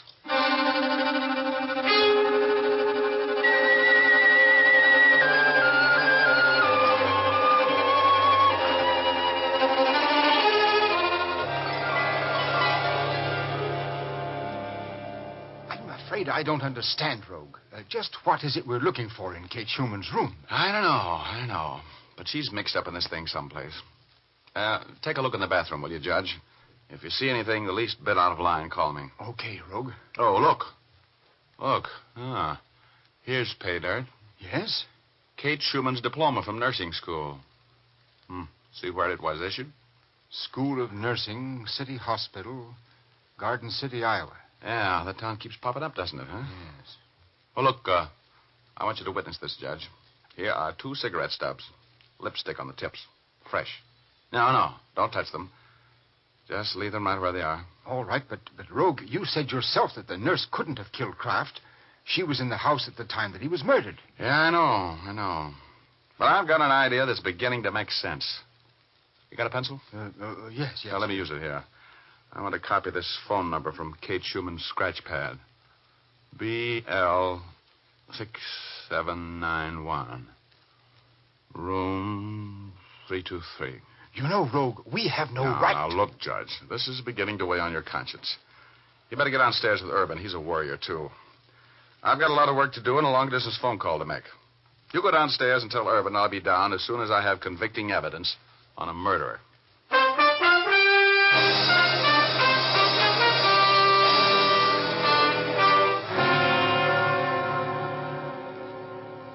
All right. I'm going to have to impress on you that I mean business. There's been a murder committed. Now, one of you knows something about it, and We don't, Lieutenant Urban. I tell you, we were all here in the house when Fred was killed. I wish you'd go away and leave us alone. What was your wristwatch doing lying in a pool of blood near the body of the murdered man, Miss Leeds? Why was a link torn wide open on the band? I don't know. It was on my dressing table this morning. I know it was. Yes? Well, 3 witnesses saw it lying at the scene of the crime. Look, Lieutenant, why don't you let the poor girl alone? I was with her when Fred Kraft was killed. So was I. We were all right here in this room. That's very interesting. All of you established your alibis for a very important time. Were you all working together? Now, one of you start talking. How about you, Peter Moore? How do you account for the fact that the stub of a plane ticket from Garden City, Iowa, was found at the scene of the crime? Plane ticket? I came out on a train. Yeah? When were you in Fred Kraft's cottage? I haven't been out there in 4 years. You may have to prove that statement more in court. This is outrageous. You can't keep us here pounding questions at us, making accusations. There's been a murder committed. It's my business to find out who did it. I'm going to find out. Judge, go get Rogue. Tell him I want him down here right now. All right, Lieutenant. Peter, please. Don't let him question me anymore. Look, Lieutenant, it must be perfectly obvious that no one of us could have had anything to do with the murder. It was probably some transient. I suggest, Lieutenant, that you use some other means to try... Yes, what's the matter? The upstairs looks like a cyclone hit it. And Richard Rogue is gone.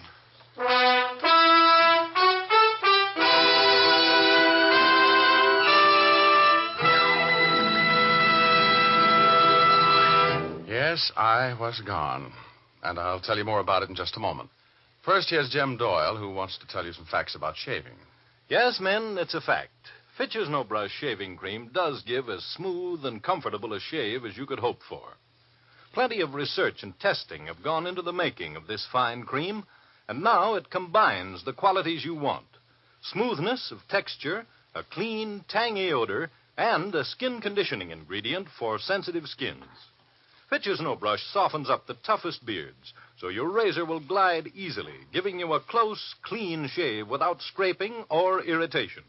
It leaves your face feeling smooth and cool, leaves your disposition calm and cool, too. For Fitch's No Brush Shaving Cream is designed for sensitive skins. For men who prefer a lather cream, it's Fitch's Brush Cream. Gives lots of creamy lather that stays moist all during the shave, giving a smooth, comfortable shave. Rinses off easily, too. Both Fitch's Brush and Fitch's No Brush Shaving Creams come in economical 25 and 50-cent sizes. Ask for either type, but for solid comfort shaves, be sure it's Fitch. Spelled F-I-T-C-H.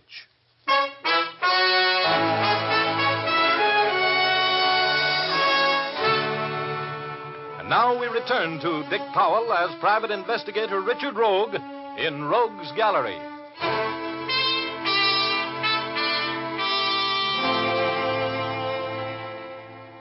The more I looked around the upstairs room in the mansion of Anson Leeds, the more I suspected that what started out to be the investigation of validity of a will had turned into the investigation of not one murder, but two. I made a long-distance call. Then I called a doctor friend of mine who admitted that a clever murderess could disguise the effect of morphine poisoning. Then I checked the telephone number I found on Kate Schumann's scratch pad, found that it was the number of the Hotel Splendide. I went there. In the lobby, I was stopped by my friend Todd Reeves, the bellboy. Hello, Mr. Rogue. What are you doing? So, take a ride with me in the elevator, will you, Todd? I'm calling on a guest of yours in room 323. Yeah? What's the matter? They in trouble? Now, just don't ask any questions. You want to make $20? Oh, sure. Who do you want killed? Just take a ride with me and do me a favor.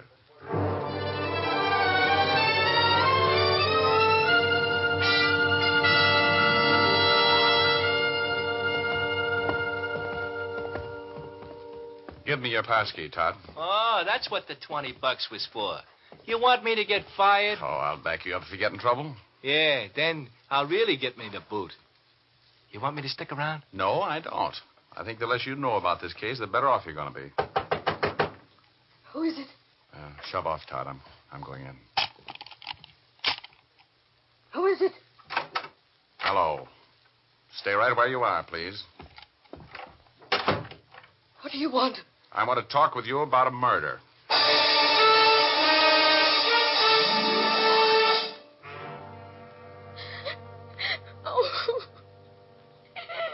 Oh, this is a typical rogue trick. Telling us to wait here and disappearing. If I ever get... I'll get it. Hello? Hello, Urban? Hello, Rogue. Where the devil... Look, Anson Leeds was murdered. Don't say a word to the people you're holding there. One of them is the killer. Right.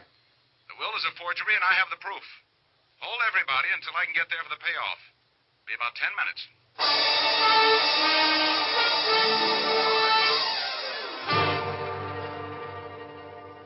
All right, Urban. I'll take the party from here. Okay, Rogue. And this had better be good. It will be. And this concerns all of you. In the first place, I've talked to Carl Friend, the handwriting expert. That will, leaving everything to Peter, is a forgery. There are 5 copies of the will, and the signature on each of the copies is identical. It's impossible for anybody, even a man in the best of health, to write his name exactly the same way 5 times. That's not true. I tell you. Shut up. The signatures were made by placing a sheet of carbon paper under one authentic signature of Anson Leeds and tracing it through to the fake wills with a sharp pencil, then inking the signature in over the tracing. Don't bother denying it, Kate. Carl Friend photographed the signature under a powerful light with an enlarging camera. The particles of graphite under the ink sparkle like diamonds. That will was a fake. And Fred Kraft was killed to keep him from telling the fact that he was not present when Anson Leeds signed it. I didn't kill Fred Kraft. No, but you killed Anson Leeds with morphine poisoning. She murdered my dad? He was murdered? Yes, Pamela. I just came from the mortuary. There are obvious syringe punctures in his arm. But Dr. Stevens... Yes, I know, Judge. He signed a death certificate for heart failure. But I found this vial of morphine tablets in your room, Kate, and this bottle of belladonna hidden in your desk. You killed Leeds with morphine, and then dropped belladonna in his eyes to dilate the pupils. Oh, that was very clever. Because the only outward sign of morphine poisoning is the fact that the pupils of the eyes contract to pinpoint size. I killed him. But I'll never go to jail for it. Grab her, Judge. Grab her. Get the syringe away from her. Kate. I was too late, Rogue. Yeah, she was too fast for us with that shot of poison. Kate. Kate. Too late. She's dead, Rogie. I don't understand.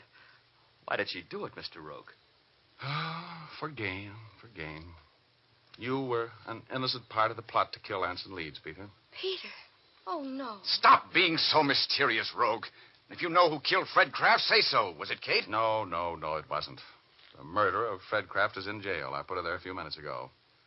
She was a good friend of Kate's, who was resentful of you, Pamela, and ambitious for her son to be a wealthy man. Peter, she needs you, kid.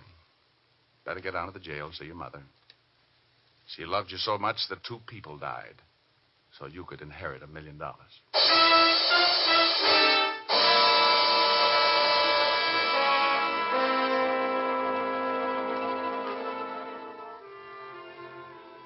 Well, that was the end of that case. Peter Moore's mother was tremendously jealous when old Anson Leeds adopted a little girl, Pamela, and made her the heir to his fortune.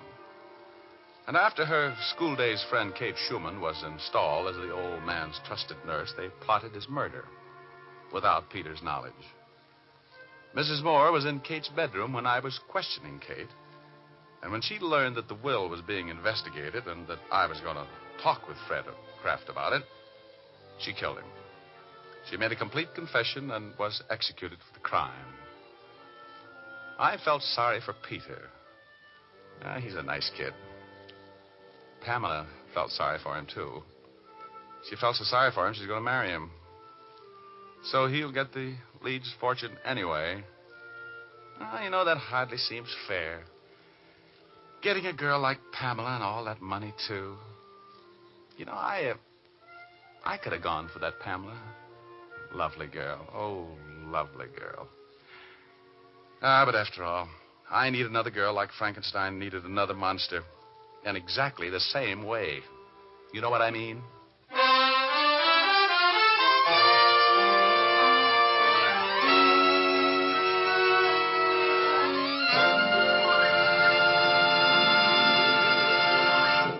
This is Dick Powell again, ladies and gentlemen.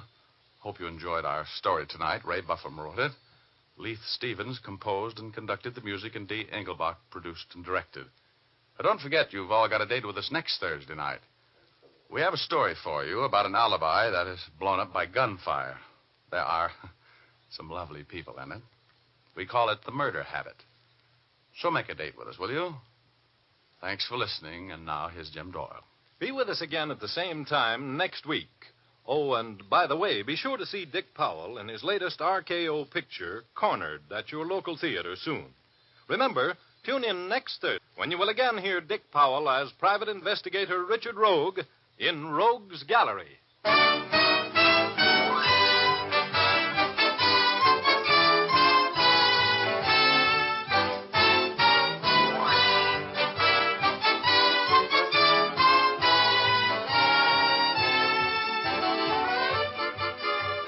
Remember, if dandruff is your problem, ask for Fitch's Dandruff Remover Shampoo. It's the only shampoo made whose guarantee to remove dandruff is backed by one of the world's largest insurance firms. No other shampoo can make this statement. Ask for Fitch's Dandruff Remover Shampoo at your drug or toilet goods counter, beauty or barber shop. Fitch is spelled F-I-T-C-H.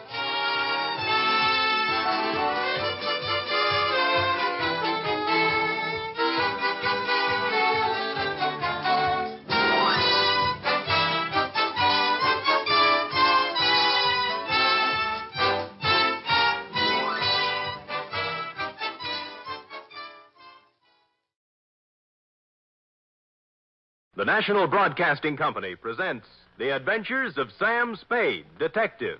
Sam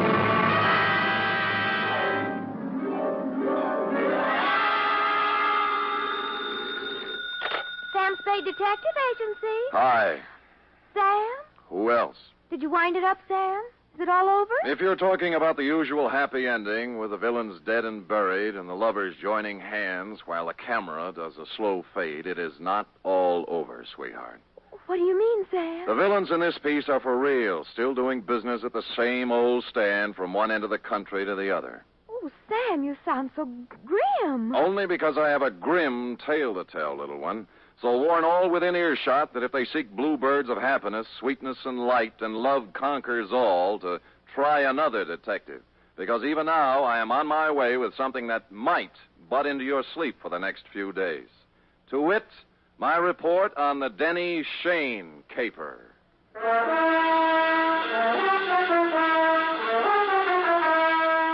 For NBC, William Spear, radio's outstanding producer-director of mystery and crime drama, brings you the greatest private detective of them all, starring Stephen Dunn in The Adventures of Sam Spade.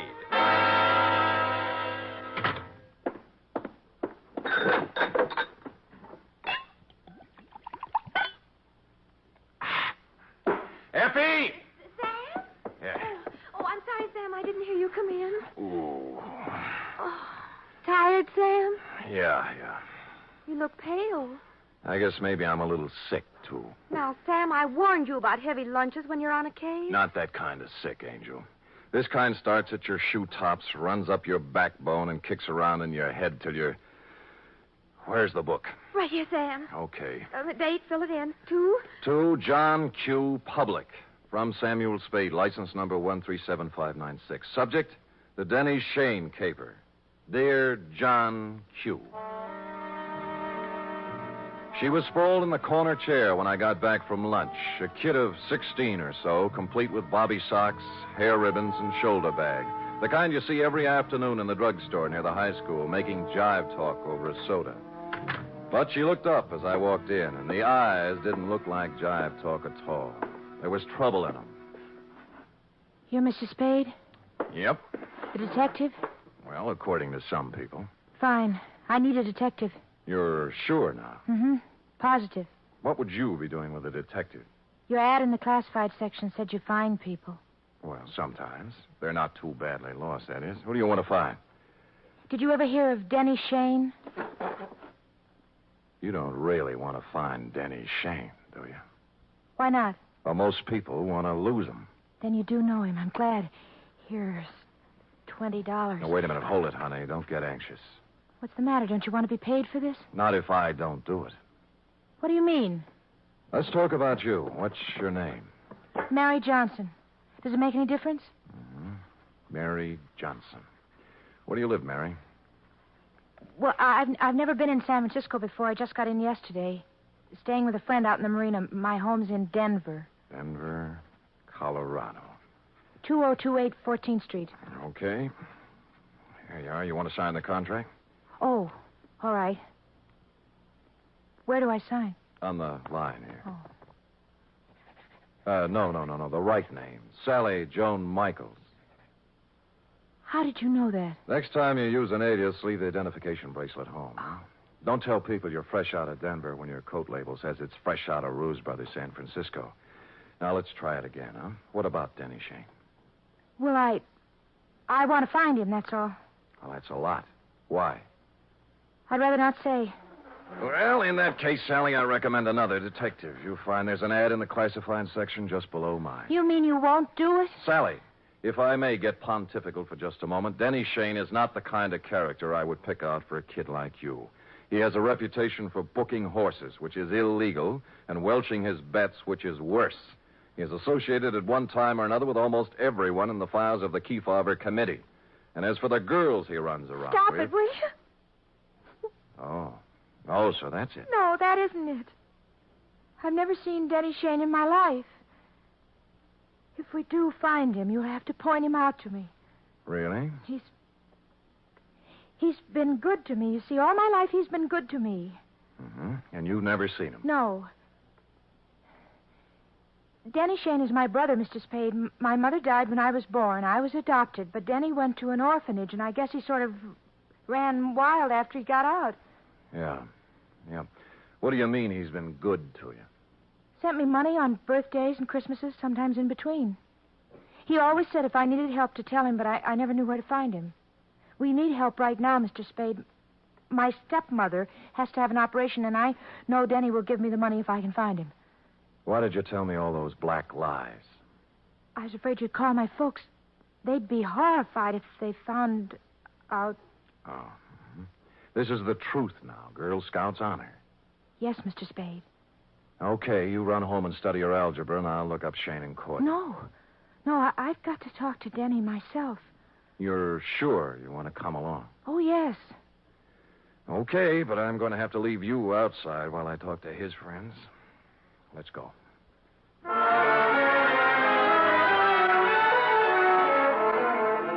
I hadn't seen Shayne since 3 years ago when he conned a client of mine out of $3,000 on a phony mining stock deal. I knew it was waste motion, but I checked the hotel where he was living then and found he was long gone. Came next in the following order: one gambling joint in South City, one saloon in the Mission, and one very dubious apartment on Turk Street, run by a charming wench wearing wedgies, culottes, and peach brandy.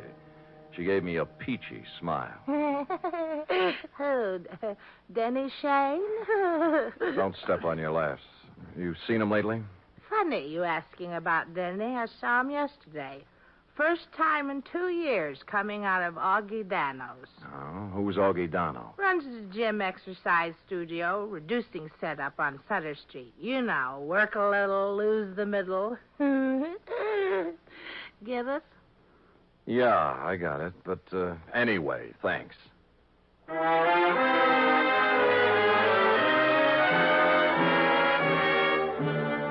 So we took off for Augie Dano's. We'd been together 2.5 hours so far and exchanged maybe 2.5 sentences. She just sat quietly in her corner of the cab with her hands folded on her lap, looking straight ahead. Sally. Hey. Oh, What's the matter, honey? nothing. Oh, now, come on. You can tell your Uncle Sammy something's eating you. Now, what is it? I told you. You're sure it has nothing to do with Denny and you? We settled that. I don't know, did we? You know, I got an ache in my bad knee. Is that good? Nope. I only get it when things are going sour on me. Well, here's Augie Dano's. Come on, you can go in, too. This place looks respectable for a change. The gold lettering on the door said Augustine Dano, Masseur, Scientific Reducing. And inside was an expensive-looking reception room with birch paneling, potted palms, and antique leather chairs, into one of which I stored Sally while I made bold to enter a door at the rear marked private. Oh, now there. Look what you made me do. I am sorry. Oh, dear me, you should be. My best perfume all over the... I'm sorry. I didn't mean to slam the door, lady. The draft. This is a private office, sir. There is a button outside clearly marked ring and wait. That I did not see, and once again, I am so sorry about spilling the perfume. Oh, my. Toujours, my regret. TV. $12 an ounce. Well, I regret TV, too. Now, look, how about announcing me to the professor? But now, if you mean Mr. Dano, he's quite busy with another... Mr. Rudnick, if the envelopes are ready, Oh, who's this? You've got me. My name's Spade. Spade? Spade. The detective? Yeah. Detective? Oh, what just a minute, Miss Rudnick. Would you have your nerve barging in like that? I thought you were a client. All right, Miss Rudnick. All right, here. Well... 4 bits. Now, buy yourself another quart. Well, I never. This I can believe. Well, what do you want, Spade? Well, I'm looking for Denny Shayne. Someone saw him walk out of here yesterday. Shayne? That's right. Well, what's the matter? Some trouble or something? No. His kid sister's trying to look him up. Oh. That's funny. What? Well, that someone saw him coming out of here. I'd never heard of the guy. Of course, we got people in here all the time, salesmen, agents, friends of clients, But no Shayne. Not that I know of. What's he look like? Oh, about my height, blue eyes, pale complexion, too thin to be coming here as a customer. Well, I wish I could help you, pal, but like I say, so many people come in and out of here, Sure. Thanks anyway. Bye. Bye. Any luck? No, never heard of him. Come on. Too bad. Where to now? Oh, there are a couple of more places. After you. Cab's gone. Well, I told him not to wait. I thought we might have something to eat across the street. I'm not hungry, thanks. Look, you better call your parents. No, don't. I told him I was spending the night with a girlfriend so they wouldn't worry. That's another big black lie. Look, I'm tired of playing this way. I want it all. I told you. You're eating your heart out over something, and it's not Mama's operation. Now, it's something bigger, and it hurts worse. And don't tell me any different because it's written all over your face. Please. Please don't ask me any more, please. Oh, skip it. Where's a cab? Don't take me home. That's just where you're going, honey. Well, What's the matter? look, coming up the street. Is that... Yeah, Denny Shayne. You're sure? Of course I'm sure. I've got to be positive. I'll prove it to you. Denny? See? Yes. Denny, come here a minute. Oh, Sam Spade, isn't it? Yeah. Well, you recognize the kid? No. She's your little sister. Sister? What are you talking about? I haven't...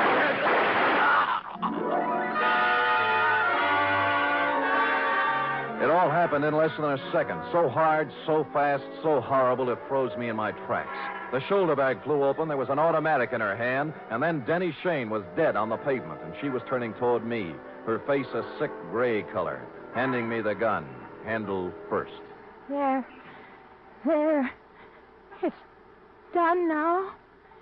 You can take me to the police.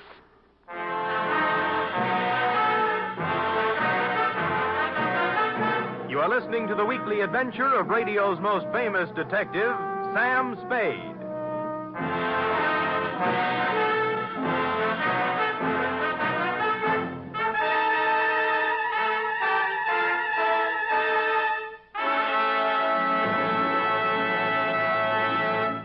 Three chimes mean good times on NBC. Whether it's comedy, music, or drama you're after, you'll find it on The Big Show this Sunday.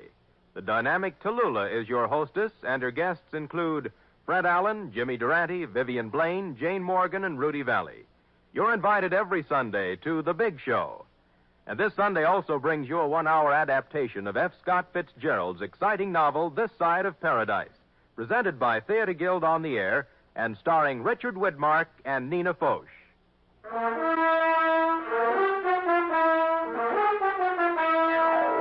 And now back to the Denny Shayne caper, tonight's adventure with Sam Spade.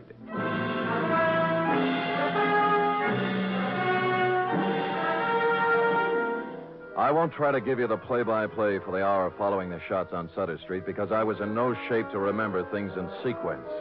In less than a minute, we were in the center of a milling crowd. Cars jammed up. Horns began to blow. Then the morgue wagon and a squad of homicide dicks and flashbulbs going off like firecrackers. And Sally standing them all off with a frozen gray expression on her face that never changed. While I stood at her elbow, me, Sam Spade, who'd seen Lord knows how many murders, with rubber in my knees and a feeling in my stomach like I was going to be sick. Finally, the squad car picked us up and headed for Dundee's office. Mr. Spade, Yeah? I've been waiting for you to ask me why I did it. I thought I'd leave that for the professionals. It won't do any good to ask me, Mr. Spade. Please tell him that, will you? It'll save all of us a lot of trouble. Everything I told you was a lie. I had to make you take me to him some way because I didn't know what he looked like. I hope you know what kind of a stew you jumped into, Sally, because from here on it's going to be pretty tough. I don't care what they do to me. I've had nothing to live for a long time now. What do you mean? Sounds stupid, doesn't it? 16 years old and nothing to live for. Ah, Sally. Tell them not to ask me any questions. Tell them I'm guilty. Sentence me or do whatever they do. I'll never tell them why. I'll never tell them why.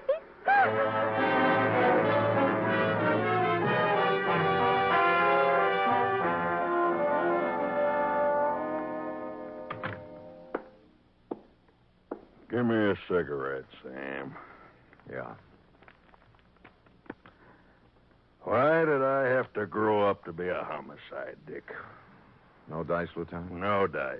It's her old man's gun. Hooked it out of his drawer this morning before she left for school.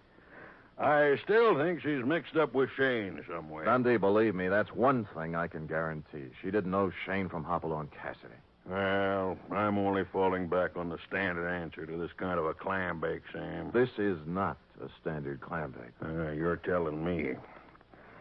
You know, Sam, it kind of scares you.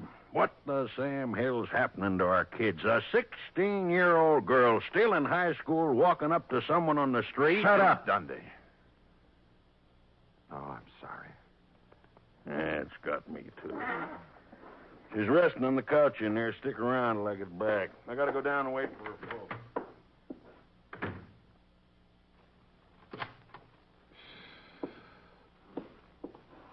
Oh, excuse me. I saw the lieutenant go out, and Come on in, sit down.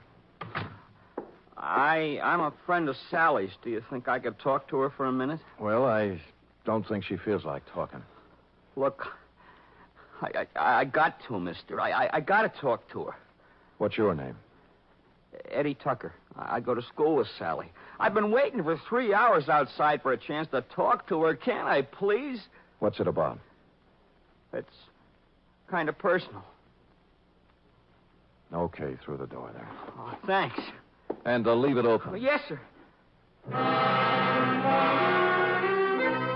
The minute he went in, I slid along the wall into a corner between the door jamb and a file case. And through the doorway, I could see them both in a mirror on the far wall of the inner office. Sally. What are you doing here? I had to see you, Sally. I heard about it, and I had to see you, that's all. You're wasting your time, Eddie.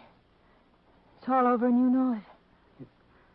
You shouldn't have done it, Sally. You know what I promised you. I know what you promised me all the other times, too. This was for keeps, honest. So were the other times. All right, look. Look at this, see? Out the window. Watch.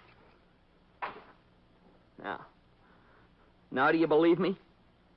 Eddie, it's not your fault anymore. I don't blame you, honest. All those promises... I'll keep this one, Sally. Honest, I will. No. You're a zombie, Eddie. You know what a zombie is? Someone who moves and walks around, but who's dead inside. Go away. Now. Go away.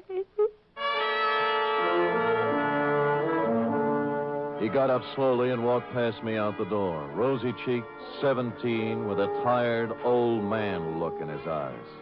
A few minutes later, the matron came by, and I left her with Sally. The window in Dundee's office opened onto a second-floor roof below, and directly beneath it, I picked up what Eddie had tossed out. A set of car keys and a leather case, plus a third one that looked like it belonged to a school locker with the number 339 on it. And written in ink on the leather inside, like a memo, was Denny Shayne, 778 Turk Street, apartment 4.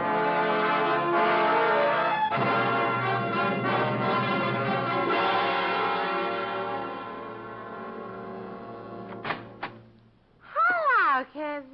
Oh, well, it's you again. Yeah. Well, hold it, Jack. Aren't you going to wait for an invitation? You done me wrong this morning, honey. About Denny? Yeah. Said you hadn't seen him in 2 years. I told you about Augie Dano, didn't I? Anyone told you about Denny Shayne? No great loss. Paxville biscuit. Oh, would you like a drink? Thank you, no. Now, what about... I had it coming to him sooner or later. Never made an honest buck in his life. How did he have it coming to him? Like he got it, like they all get it. What was his racket? Numbers. You know how it works? You buy a number Yeah. How do you know all this? Curiosity. Intellectual curiosity. I want to know things. All the time I want to know things. Follow? So one day, when Denny leaves his suit to be cleaned and I find a book in his pocket, I ask the questions in What book? His numbers book, stupid. What's that?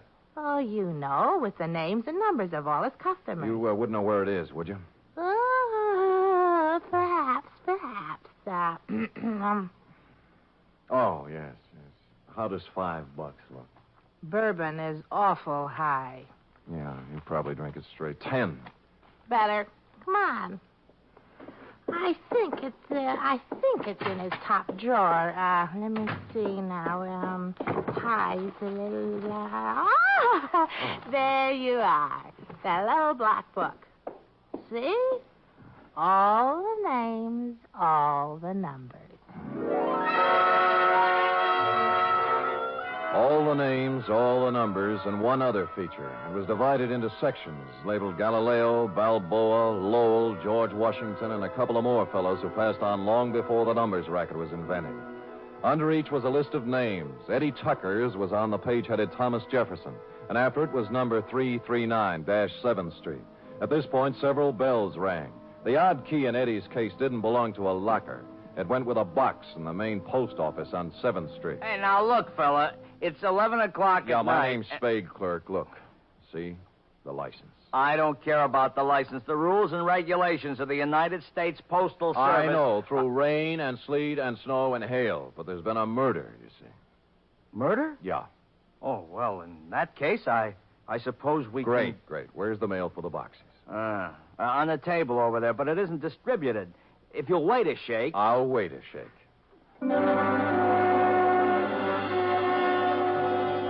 It took more than a shake, but we got to it just before midnight. A scented envelope it was, addressed simply to Eddie Tucker, Box 339.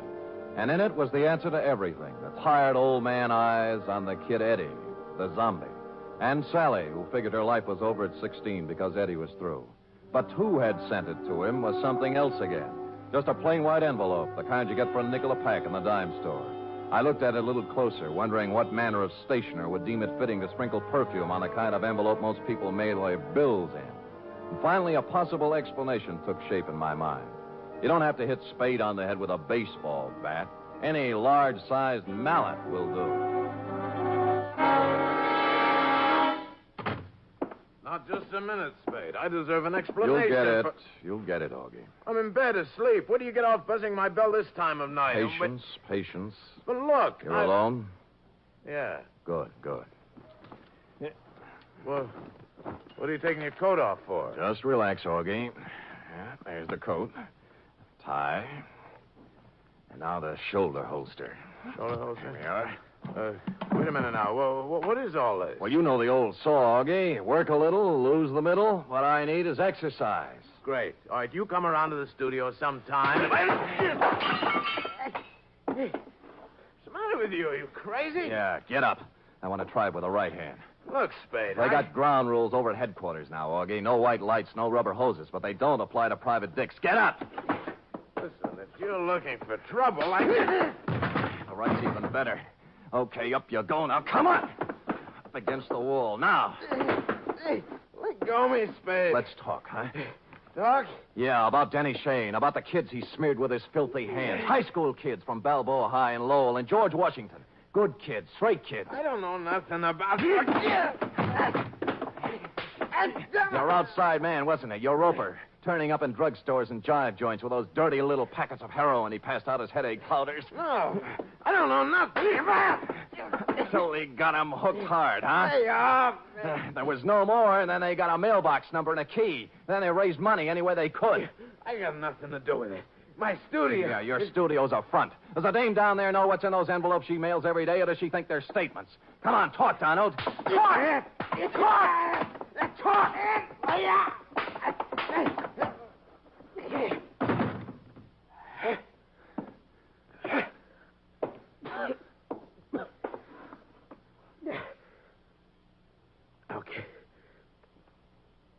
Okay. I'll talk.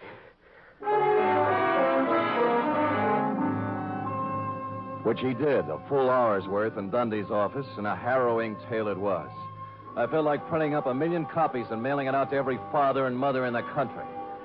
They'd taken him downstairs when I happened to glance out of Dundee's window, and down on the second floor roof, a point of light was moving back and forth slowly from one end to the other.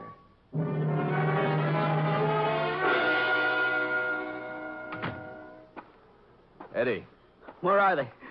Where are those keys? I've got to have them. Here. Oh, thanks. My car. I couldn't get home in my car, you see. You don't need to without kid the keys. me, Eddie. I know all about it. Oh. I can't do anything about myself, Mr. Spade. I'm helpless. What she said. Zombie. You're not helpless. You can't handle it alone, maybe, but you're not helpless. Other guys have licked it, and you can, too, if you want it bad enough. I want you. Honest. Good, that's all you need. We'll take care of the rest. Let's go, huh?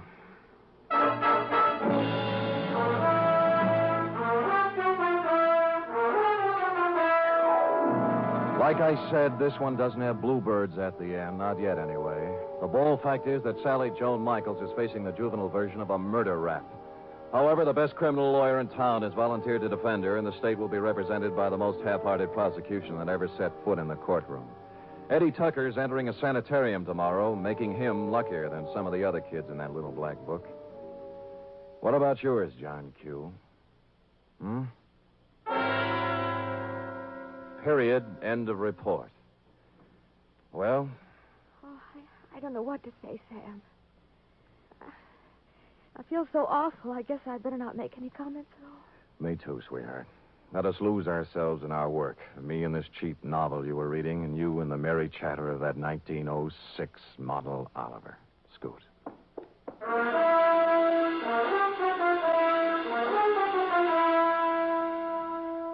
Three chimes mean good times on NBC. This Sunday, there's fun for you with two delightful families, the Blandings and the Harrises. Mr. and Mrs. Blanding stars Cary Grant and Betsy Drake as the troubled but proud owners of the famous Dream House. And the Phil Harris Alice Faye Show brings you Phil and Alice, plus Brother William, darling child Julius, and the ever-present Frankie Remley.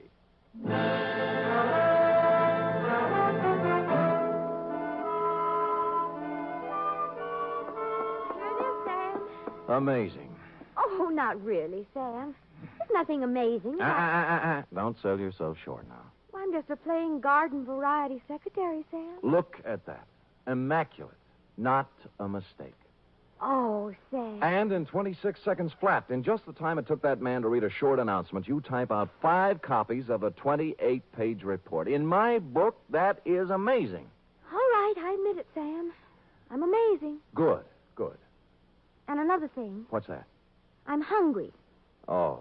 And tonight is sauerbraten night at Schroeder's, and Max Nishi's letting girls in now. Cherub, as you may have gathered, I didn't collect a fee off this one. Oh, but Sam, I still have $10 you gave me last week to cover my back salary from 6 weeks before that, so we really... Schroeder's it is, yes. Let me go home and put on my other shirt. And I'll get my sauerbraten hat.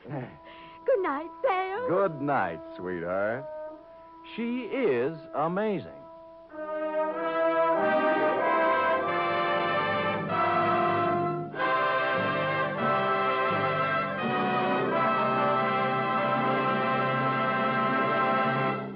The Adventures of Sam Spade are produced, edited, and directed by William Spear. Sam Spade is played by Stephen Dunn. Lurene Tuttle is Effie.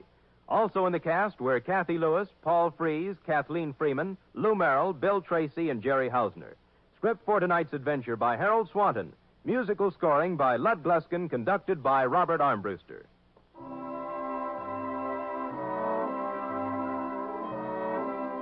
Join us again next week, same time, for another adventure with Sam Spade.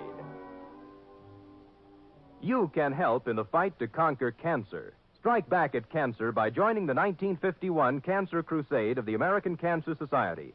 Help science help you. Give generously to your local unit by mailing your contribution to Cancer, care of your local post office. Cancer is a major problem, and the fight against it deserves major support. Laugh with the magnificent Montague and Duffy's Tavern each Friday on NBC.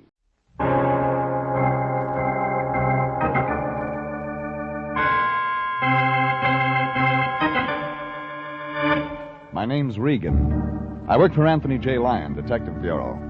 They call me the Lion's Eye.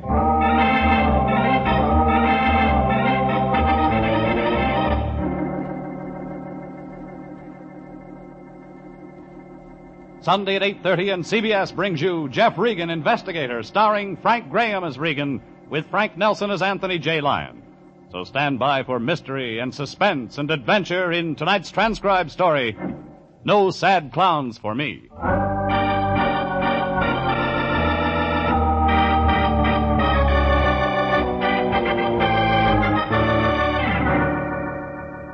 There was a tall clown and a short clown juggling this one, plus a sleek but overaged destroyer named Ruth that wore tights and trained tigers. All parts of a big circus playing a small town of 649 people. And somewhere along the midway, a joker wanted to cut me down to size. 6-foot box size. I wasn't thinking about the circus when I went to the detective bureau Wednesday morning, but my boss was. The lion was up to his knuckles in... Green, my boy. I've just about decided to have our whole office done over in green. Why the sea of $1 bills? A client, my boy, with payment in advance. Those bills look like they've been papered in a rat's nest. They're all in pieces, my boy, but they're good. You'd know. Yeah, of course. Notice when I hold this one against this 300-watt light, the paper's made with silk threads. Fitting the torn bills together, they come to $67, Jeffrey. And the client is... See this canvas bag? Bottle top? It's full of nickels, dimes, and quarters, Jeffrey. With the $1 bills, it makes a very nice retainer of $75. For which we do what? Nothing. Now, wait a minute, Fatso. You mean a client walked in here, laid down $75 to hire us to do nothing? Exactly. Duck, there's a curve on this pitch. No, my boy. The whole thing's perfectly legitimate. Our client walked in about an hour ago. Description? Well, he was a tall man, eccentric.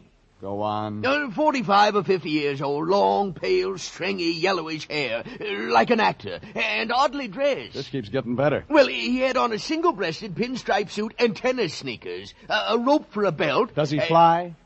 What? No. Anyway, Jeffrey, he put the money down. He saw I was worried about the small denominations, and then he said, "It's not brass." Just like that. It's not brass. Circus expression, my boy. Then he leaned right over this desk and said slowly, showing his big teeth, Jeffrey, "When a little old man named Crackley comes in, don't take his case." And you went for that? Of course. We do nothing, no trouble at all. Lion, it could be we're in trouble. Give me our client's name and address and the retainer. I'll take it back. Well, unfortunately... Don't tell me.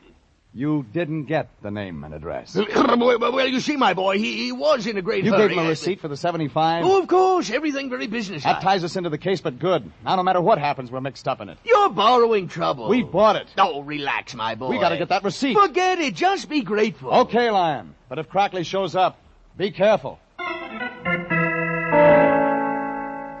turned and started for the door.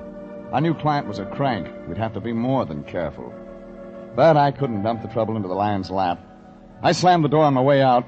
The noise made a little old guy jump. He was standing in the hall, just outside our door. It wasn't hard to figure who he was. Crackley? You know my name? Well, I do now. You're on your way into the Lion Detective Bureau. Yes. I'm Regan. The Lion's Eye? That's what they call me. You're the man I came here to see. You were highly recommended. I'd like to talk to you, Crackley. I know a place they'll let us sit down for 50 cents. Yeah, I could use a drink. I thought maybe. We went to Dugan's bar. Crackley was a little guy, but smart, almost sharp. He had an outdoor face, tanned, with deep wrinkles like closed eyes in his forehead. Like he had a lot on his mind, and he wanted to talk. I'm the owner of a circus, Mr. Regan. Oh, congratulations. Well, you don't understand. I don't know if you can imagine the responsibilities of a circus owner. To his employees, I mean. They're all specialists. And if we were to close up and go out of business, why, there'd be no place for them to go. Except another circus. Oh, circus business has fallen off since the war years, Mr. Regan. I hadn't heard. Business is terrible. Yeah, sure. Another drink, gentlemen? No, thanks. No, I don't. Now, why did you come to the Lion Detective Bureau? I want you to find a man named Bliss. Why? Well, Bliss has been investing in my circus. Putting money into a losing proposition? Oh, it's not unusual. People that love the circus, especially wealthy people, enjoy putting their money into things that give them pleasure. Bliss is missing? Oh, for the last 3 weeks. And the money has stopped coming into the circus? Well, yes, Mr. Egan. When did you last see Bliss? The fact is, I've never seen Bliss. But he puts money into your circus? Through his lawyer. Right now we're playing Bliss's hometown. I'd hope to meet him in person. Yeah. What would you say, Mr. Crackley, if I told you a strange man came into our bureau this morning and paid us not to take your case? Why, someone's following me? Well, I don't know, but Yeah. Yeah, Mr. Crackley, someone's following you. Mr. Egan, what are you looking at? You mean, what is it looking at us? But where? Stay put. I'll be right back. I ran to the window. The face that had been peering in at us whipped out of sight. A couple of winos in Dugan's door cost me 2 or 3 seconds getting out, and that was enough. When I got to the street, it was empty. The man with the long, stringy, yellowish hair who'd been watching us was gone. I went back into the bar. That's when I got a second surprise. Crackley was gone, too. A quick call to Billboard gave me what I needed. The Crackley Great Combined Circus was playing a town of 650 people. A place called Crossroads in the foothills, about a 2-hour drive from L.A. The crank with the yellow hair and the rope belt was somehow tied up with that Crackley circus. Yellow Hair had the Lion's signed receipt. I had to get it back. So I got into my car and headed for Crossroads. And when I got there, funny thing, the town was deserted. But the circus midway was jammed. It looked like Crossroads' whole 649 population was at that circus. Hot dogs, hot puppies, they're delicious, they're nutritious. Step up and get one. How much? Eh? A hot dog, how much? Oh, yeah, hot dog. Hey, you mean you're going to buy one? Why not? Nobody buys nothing in this cheap burg. Business looks pretty good to me. Everybody in town here at the circus. Don't cost them nothing. Oh, no? Old Crackley's putting on a show for nothing. Making it look good for Bliss, his silent partner. The show's papered then. Annie Oakley's for free, huh? Say, you Bliss? And if I am? I ain't said nothing. Yeah. How much for the hot dog? 2 bits. I paid for the hot dog, walked along the midway asking questions wherever I could get an answer. It was like the dog peddler had said. Crackley had papered the house, bought tickets for everyone in town to guarantee business. We weren't supposed to take the case, but the situation was interesting, and I got to wondering about Bliss, how he fitted in. But then I remembered I was here to get our receipt back, so I bypassed the midway, walked around to the performers' tents. No gaudy signs here, no freak shows, palmists or ballet. And I found a woman, or rather, she found me. Regan? Nice to be known. This is my tent, Mr. Regan. Please come in. She was tall, slim. You could spend time watching her. Young, but not too young. Her hair was long and black, almost to the roots. Her face was firm, beautiful, but her eyes had already been there and back. Then we were in her tent, nobody around except the tigers just outside. And she got nearer, and I could see more. Regan. Nice tent. I got a message. Uh-huh. Go home.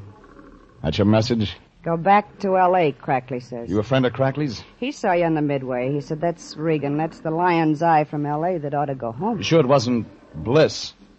You know Bliss? Oh, yeah, a very close personal friend of mine. You're clever, Regan. It's my business. Make sure your business doesn't get you into trouble. Hey, that tiger's close. Yeah, I work the big cats. They hate me and I hate them. I like them kept near me. Gives me a chance to whip them through the bars whenever I'm feeling blue. Lady. Yeah? What's your name? I got a surprise for you, Mr. Regan. I've had lots today. My name's Crackley. You're married to old Crackley, the circus owner? I married his son, Mr. Regan. His son? Yeah, George Crackley. The little runt that's standing in back of you. I turned. George was there, all right. And he was little, maybe 4 feet 10 inches tall, wearing a clown suit. His face was in queer makeup, chalk white, bruised blue. He was supposed to look like a sad clown. And he was. What are you doing around here? Looking for a man. She look like a man? No. You're after my wife, too. You were standing real close. Guys fall in love with me, Regan. My husband's a poor sport about it. Oh, make sure you don't wake up dead, mister. Make sure you don't get dropped on. I'll be real careful. George, if you don't get out of here... Ruth, don't you think it's time you were getting into your costume? The walk-around will begin in 4 or 5 minutes. A tall clown filled the opening to the tent. When he spoke, Ruth began fumbling with the costume. Little George looked like he was going to cry, then walked out of the tent without a word. Ruth followed him. And I was left alone with a tall clown in makeup, with a red watermelon mouth and cold blue eyes. I hated to interrupt, Mr. Regan, but Ruth must dress for the walk-around, as we of the circus call our opening parade.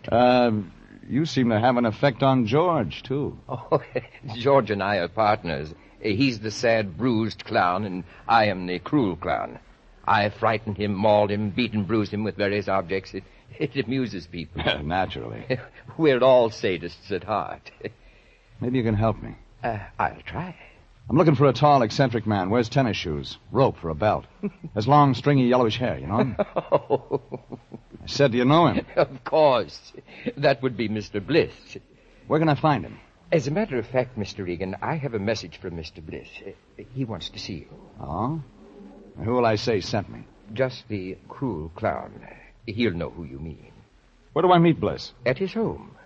I'll tell you how to get there. He did. I got into my car and started the drive to his shack. I'd meet him on his own terms at his place.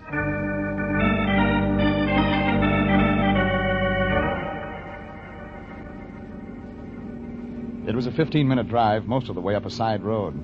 I was almost there when a car pulled into the side road behind me, coming up fast, its headlights growing in my rearview mirror. I pulled over to let the speedball pass. He began to cut in on me. The trailer he had hitched on sideswiped me. I felt myself go against the steering post. Then I didn't feel anything for a long time.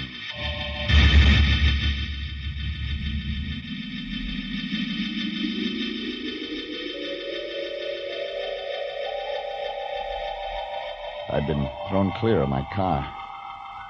When I came to, there was a huge man standing over me, black in the moonlight. My gun was gone. My hand caught at a club, and then I saw it wasn't a club, but a small, very small chair arm. Must have fallen from the trailer. The trailer was gone. The man started moving in. Well, sweetheart. Stand back. Coming to, sweetheart? Get back. I got your gun, baby. I'm Logan, chief of police at Crossroads. Maybe I ought to take you into custody for reckless driving. Logan, I'm a private detective from Los Angeles. Well, why don't you get up from the ground and tell me about it? Here. Yeah, thanks. Somebody ran me off the road on purpose. I think I know who. That's so, sweetheart? That's not all. There's something phony about that circus play in your town. Ain't no circus around here. You're real funny. Fact is, I'll make you a bet, baby. You can't show me no circus around these parts. You seem sure of that. Give you 20 to 1. Let's go take a look. All right. We drove in his car to the circus lot.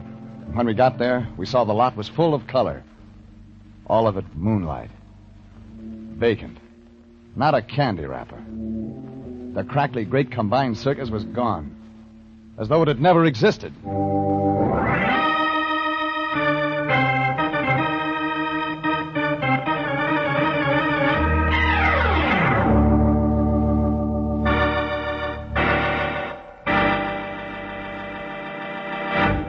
This is CBS, and you are listening to No Sad Clowns for Me, tonight's adventure with Jeff Regan, investigator.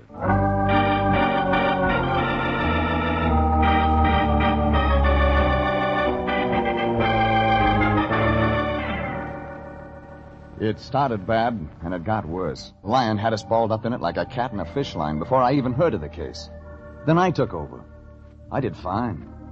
Trying to get our receipt for $75 back, I got myself run off the road near the town of Crossroads, got my car smashed up.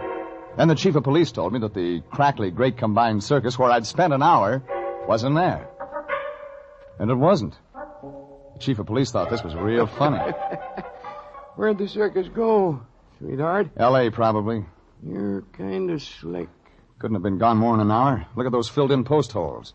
You're a real bright fella. And I know why it left in such a hurry. Oh, you city fellas are real sharp-like. The circus left because of a guy named Bliss. What do you know about Bliss? Bliss was putting money into a circus, not taking any out. Keep talking. Bliss gets tired of this, slaps an attachment on the circus. Crackly pulled the show out before it could be served. Yeah, you're real smart.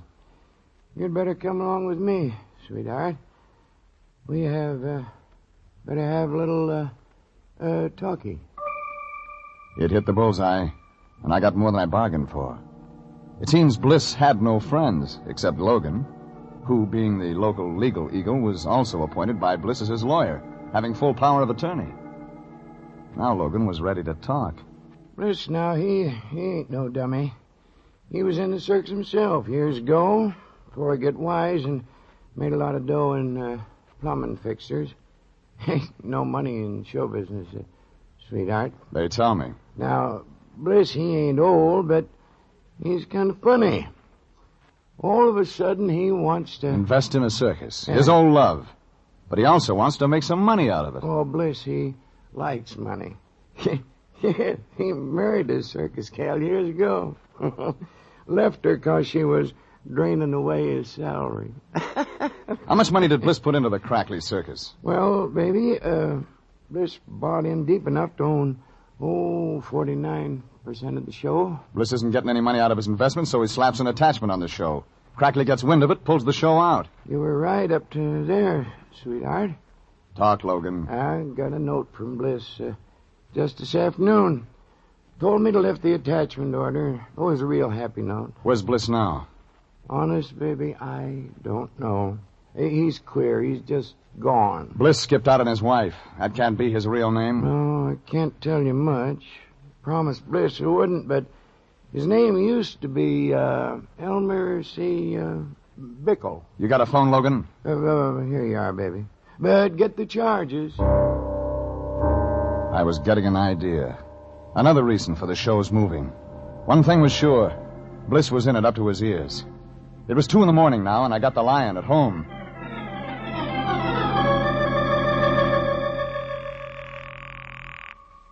Yeah, Anthony J. Lion, Detective Bureau, Home Office. We never sleep. And why haven't you been asleep? Jeffrey. Well, I've had some very important work to do tonight. Such as? Pasting those dollar bills together, if you must know. You're graduating from kindergarten right now, Fatso. Get your car out. At this hour? I'm in Crossroads, California, slaving for the agency, and you can help. What can I do? Get all the stuff you can on a guy named Elmer C. Bickle. Bickle? Bickle. Joined the circus years ago, married somebody, left his wife. Check variety. That'll take all night, Jeffrey. You've got 1 hour. Oh, another thing, Fatso. Check the theatrical hotels, places where show people, circus people put up. Here's what we need. A line on anybody connected with the Crackley Great Combined... I can give you that, sweetheart. What? You what? I know where they probably hold in. Lion, forget that last. But check Bickle. I hung up, and Logan said he'd heard the performers in Crackley Circus usually stayed at the Fossman Hotel in Los Angeles. So I called the Fossman Hotel. Oh, hello. The desk clerk sounded wide awake. Fossman Hotel? Has Mr. Crackley checked in? Who's asking? Regan, private investigator. Well, we certainly could have used a private investigator this morning. Why? Heavens, the circus came in without telling us. Everybody's so upset. You better make sure they pay in advance. Oh, well, Mr. Crackley paid everything in advance. He has the finest suite of rooms. Huh? But there's such confusion. I just don't know what to do. You wouldn't. Now, about Crackley. Oh, I'll ring. But he's probably asleep anyway.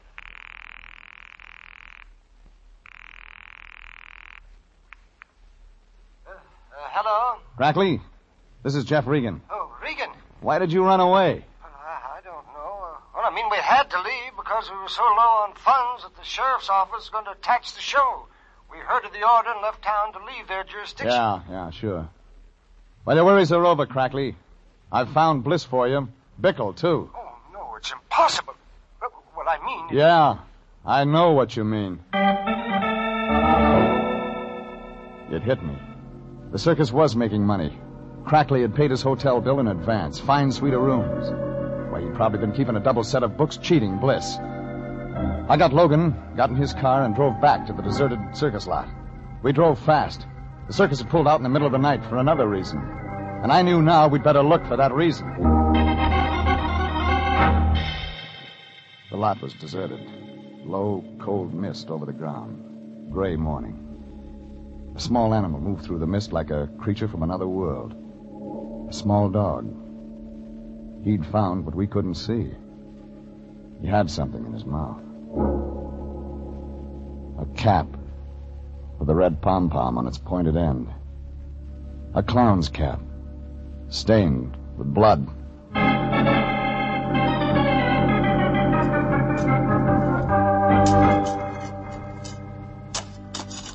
Logan had men digging within minutes. One of the filled post holes seemed larger than the rest. This was it. We found him, Mr. Regan. Yeah. Let me see his face. Yeah.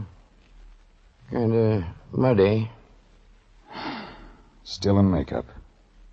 Tall, cruel clown. You know him? Yeah. You too. Pull the skull cap off. Poor Mr. Bickle. Alias Bliss. Long, stringy, yellowish hair like an actor. Only he isn't playing at being dead. Come on, Logan. Keys to your car. I've got an appointment at the Fossman Hotel.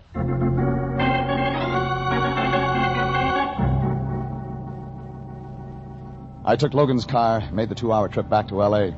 I phoned the Lion as soon as I hit town. I got the complete rundown on Bickle. Then I went to the Fossman Hotel. I asked the room clerk for old Crackley's room number. It was 203. I didn't wait to be announced. You should lock your door, Crackley. You could get company you might not enjoy. Well, I've been waiting for you. I know why you pulled out of Crossroads so fast last night, Crackley. But I don't know anything. I found Bliss. I'm not interested in Bliss anymore. And maybe you're interested in Bickle, the tall clown. Now, please, Mr. Regan. Bliss joined the circus under his real name, Bickle, to check up on his investment. The tall clown was Bliss? Yeah. He was eccentric, but not eccentric enough to throw his money away. But he got more than he bargained for. No, please, now leave me alone. He's dead, Crackley. Dead. Yes, dead. You pulled out of Crossroads last night because a man was killed and buried there on the lot. But I didn't kill him. But you know who did? No. I had the Lion check on Bickle. It seems he married a Ruth Sandusky in Chicago, April 18th, 1930. Now, Ruth Sandusky was only a kid then, featured in an animal act. My son George married her in good faith, Mr. Regan. I was against the marriage. Where's George now? But I can't tell you. I left him in Crackley's suite of rooms, checked the front desk for George's room. Was told he lived in his own small trailer. But when he was in town, he always parked it down by the circus warehouse. That's where I headed.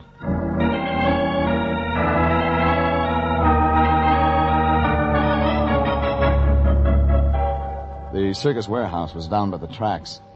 It was a raw wood building that had fallen in on its bones. Most of the circus trucks had unloaded. Things were pretty quiet. I got out of the car, walked around. The rear of the warehouse was parked a small trailer, beat up. The one that had forced me off the highway near Crossroads. Inside, I found Ruth. Ruth Sandusky. Regan. Married Elmer C. Bickle in Chicago, April 18th, 1930. You're a real bright eye. You kind of like being married, don't you, Ruth? So much you get married twice.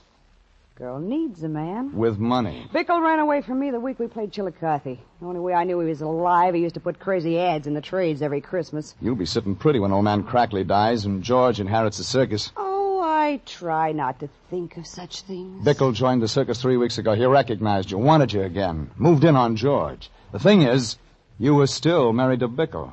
You'd kind of overlooked getting a divorce, which meant you weren't legally married to George, meaning you had no future claim on the circus. You won't tell George.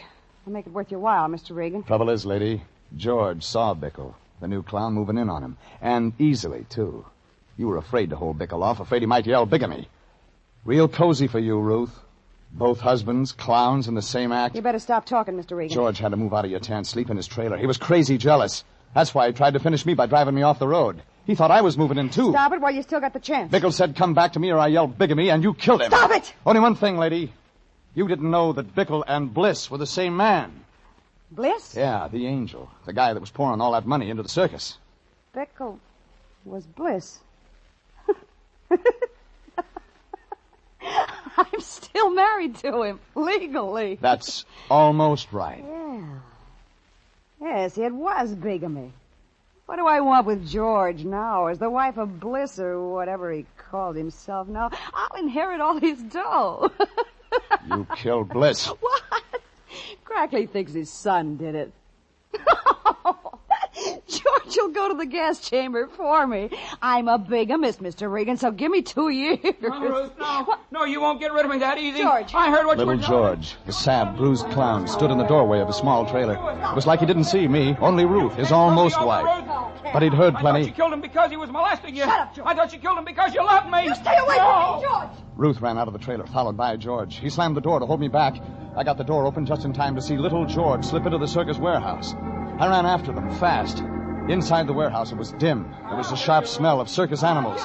Little George was flexing his muscles for the first time in his life. I won't let him get you. I'll take you from the gas chamber. A superhuman strength had come into him. He had Ruth by the hair and was forcing her into an animal cage. The tiger was crouched in the corner of the cage, ready to jump. I grabbed both George and Ruth by the hair and pulled them back. I kicked the cage shut.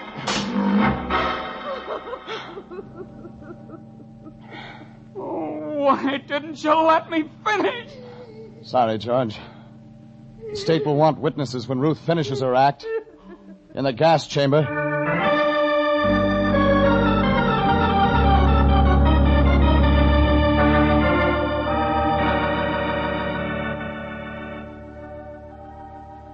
That wound it up. I called Sanducci of homicide. When they came to take Ruth away, I saw little George, the fall guy, standing near his trailer, all alone. 2 hours later, I checked in with the Lion at the office. We're in the money. We're in the money. Still at the paste pot, Lion? Oh, yes, my boy. I've just finished pasting the last bill together. The silk threads match perfectly. Nice, neat job. Oh, Jeffrey, you just don't know how hard I work for our future. Uh-huh. Bank should take these all right. Now, I slaved all night, my boy. The only thing, money doesn't belong to us. Yeah, I think I'll just press the bill so the bank will be sure to... What? Money isn't ours. But, what do you mean? I got a call from Logan. Says he found your receipt in the Bliss shack. I had to tell him we got the $75 to keep us from taking the case. Oh. So the Bliss estate demands its money back. It's all your fault, Jeffrey. Yeah, I guess maybe. If you hadn't opened well, your mouth... I guess I'll just have to keep this 100. Yeah. Well, what's that you have? $100 bill. Got 2 more, just like it. Jeffrey. But who... Old Crackley gave it to me. Yeah. He thought his son George had killed Bickle. When we proved it was Ruth, he gave it.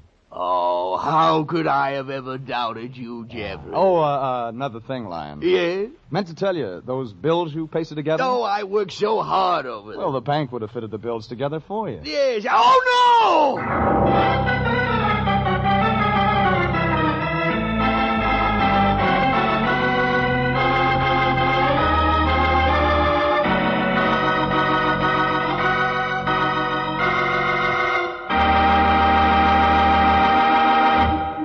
Jeff Regan, Investigator, is written by William Frug and Gilbert Thomas, directed by Sterling Tracy, and stars Frank Graham as Regan with Frank Nelson as Anthony J. Lyon. Original music is by Dick Arant.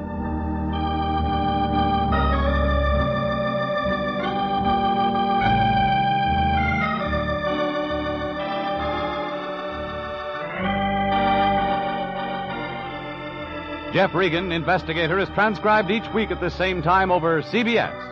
Bob Stevenson speaking, and inviting you to be with us again next Sunday at 8:30 for more suspense and mystery and adventure with Jeff Regan, Investigator. This is CBS, the Columbia Broadcasting System.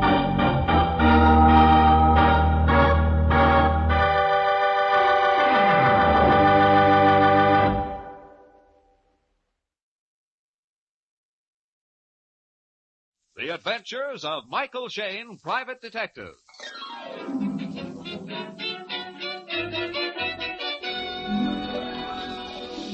The people who make 76 gasoline and Triton Motor Oil, Union Oil Company, present The Adventures of Michael Shayne, Private Detective, starring Wally Mayer and Kathy Lewis.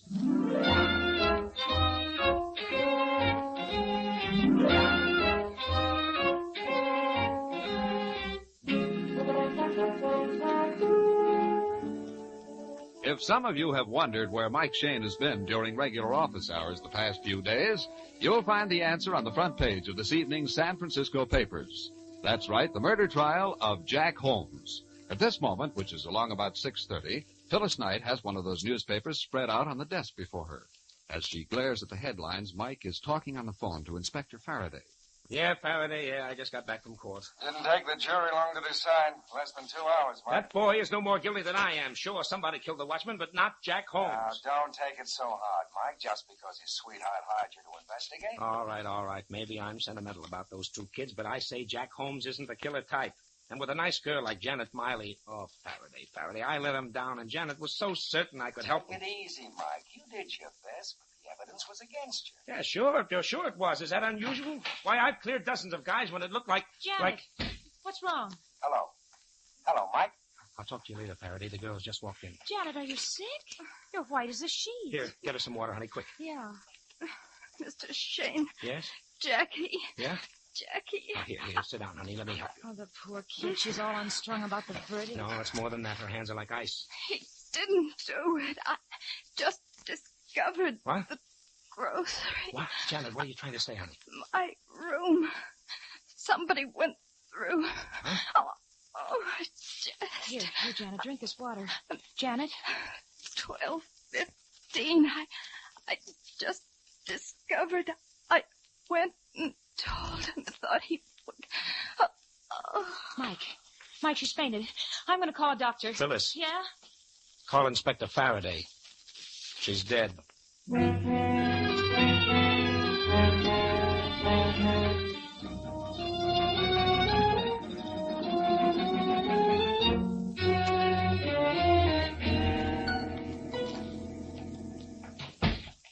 Okay, Mike, I fixed it. We can go to Jack's cell now. All right. Now remember, honey, not a word about Janet's death. Jack will go all to pieces and we'll learn nothing. I know, but it seems so hard-hearted. This way, kids. Ah, boy. Sad business, I guess the girl figured after that jury's verdict she didn't have anything left to live for. Suicide? No. If Janet found something she thought would clear Jack, she certainly wouldn't take poison. Unless she took the poison before she got the information that would clear Jack. No, then she would have called a doctor. If we can believe her dying words, she went first to some man, told him her discovery, then came to us. She didn't even know she was poisoned. All right, but who did it? We only knew what she was trying to tell us. Better pipe down. That's Jack's cell with the jailer standing outside. Oh, yes, sir. Now let me do most of the talking. All right, Morrissey. Open it up. Yes, Inspector. Hello, Jack. Hello. How do you feel, Jack? Oh, top of the world.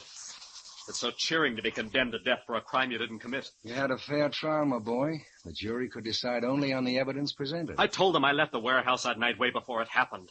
At 12:15, I was at home. But no, they take the word of that cab driver. He did pick you up at the warehouse door, and he said the clock in the drugstore read 12:15. I checked the clock myself the next day. It was an electric, right on time. So did I, Jack. Unless the cab driver was lying, and he seemed like an honest guy. I see. Even my loyal detective, Mr. Shayne, says I'm guilty. Oh, no, Jack, you don't understand. Go ahead. Say I killed the watchman. Say I stole the diamonds. You never were working for Janet and me. Yes, we were, Jack, and we still are. That's why we're here. It's about Janet. She's not so good. What? What are you trying to say? She came to the office a little while ago and tried to tell us something, some new evidence she had found, but, well, she got sick. What's wrong? Is she all right? Where is she? Now, easy, son, easy. She's still at the office. She said a lot of mixed-up things, Jack. Her room had been ransacked, something about a grocery, that you weren't guilty, and she had discovered proof and told him so. Him?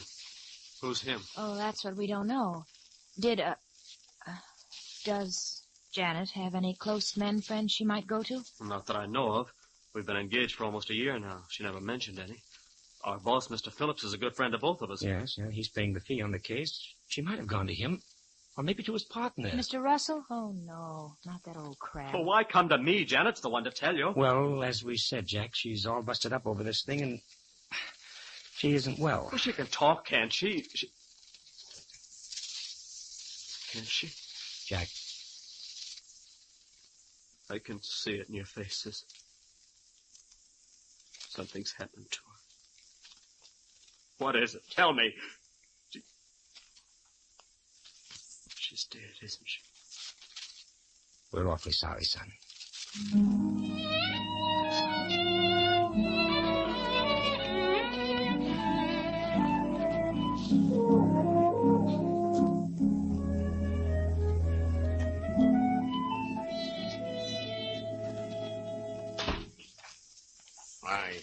see you went out to my home, Mr. Shayne. That's right, Mr. Phillips, and your wife told us you were working at the office this evening. Yes, Russell and I spent so many days in court on the trial.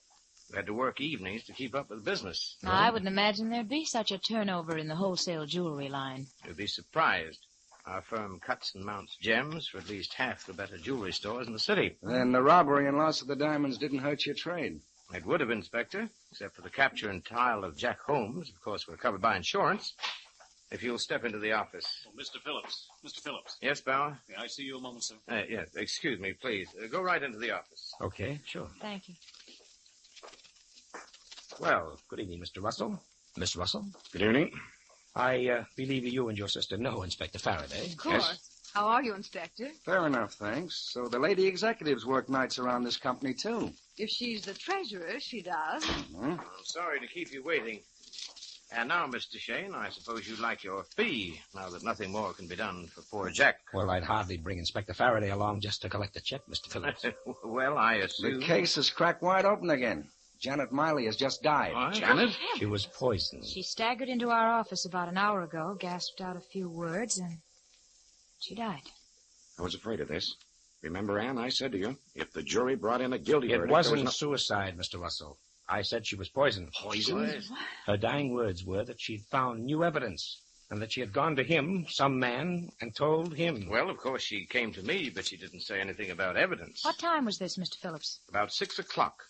She was crying and hysterical. Begged me to help Jack to get a retrial or an appeal. I tried to comfort her. Excuse me, Mr. Phillips, but I thought you'd like these invoices. I'm very busy, Mr. Bauer. Oh, yes, sir. I'll leave them here on the desk. If Janet found any new evidence, it'd hardly be likely to clear Jack Holmes. I'm pretty well convinced that young man is a born criminal. Mr. Russell, that's unfair. Is it? Look at the court testimony. Phillips and I found shortages in Jack's account books. We called him back to the office that night to explain. He couldn't. Said he wanted to spend the night checking back through his records. Phillips and I left. Next thing we know, 1,300 carats worth of diamonds are missing. Night watchman's found dead. You never found the diamonds? Of course not. He hid them. I'm afraid it's true. The watchman's clock was smashed. It stopped at 12:10. The cab driver picked up Jack at 12:15. Mr. Bauer, would you mind leaving the room? Oh, yes, sir. I'm sorry. He's new here. Bauer is the nosiest secretary I've ever hired. Bauer! Now I remember. Remember what? Well, I was in the outer office this evening. When Janet came out of this room, Bauer stopped her. I heard him say something about going out to a bar and having a little chat. I'm going to call him back. A bar, eh? Do you suppose the poison was slipped into a drink? Mr. Bauer. Oh, Mr. Bauer, hold on. Stop! Inspector, what's wrong? He's running for the front door.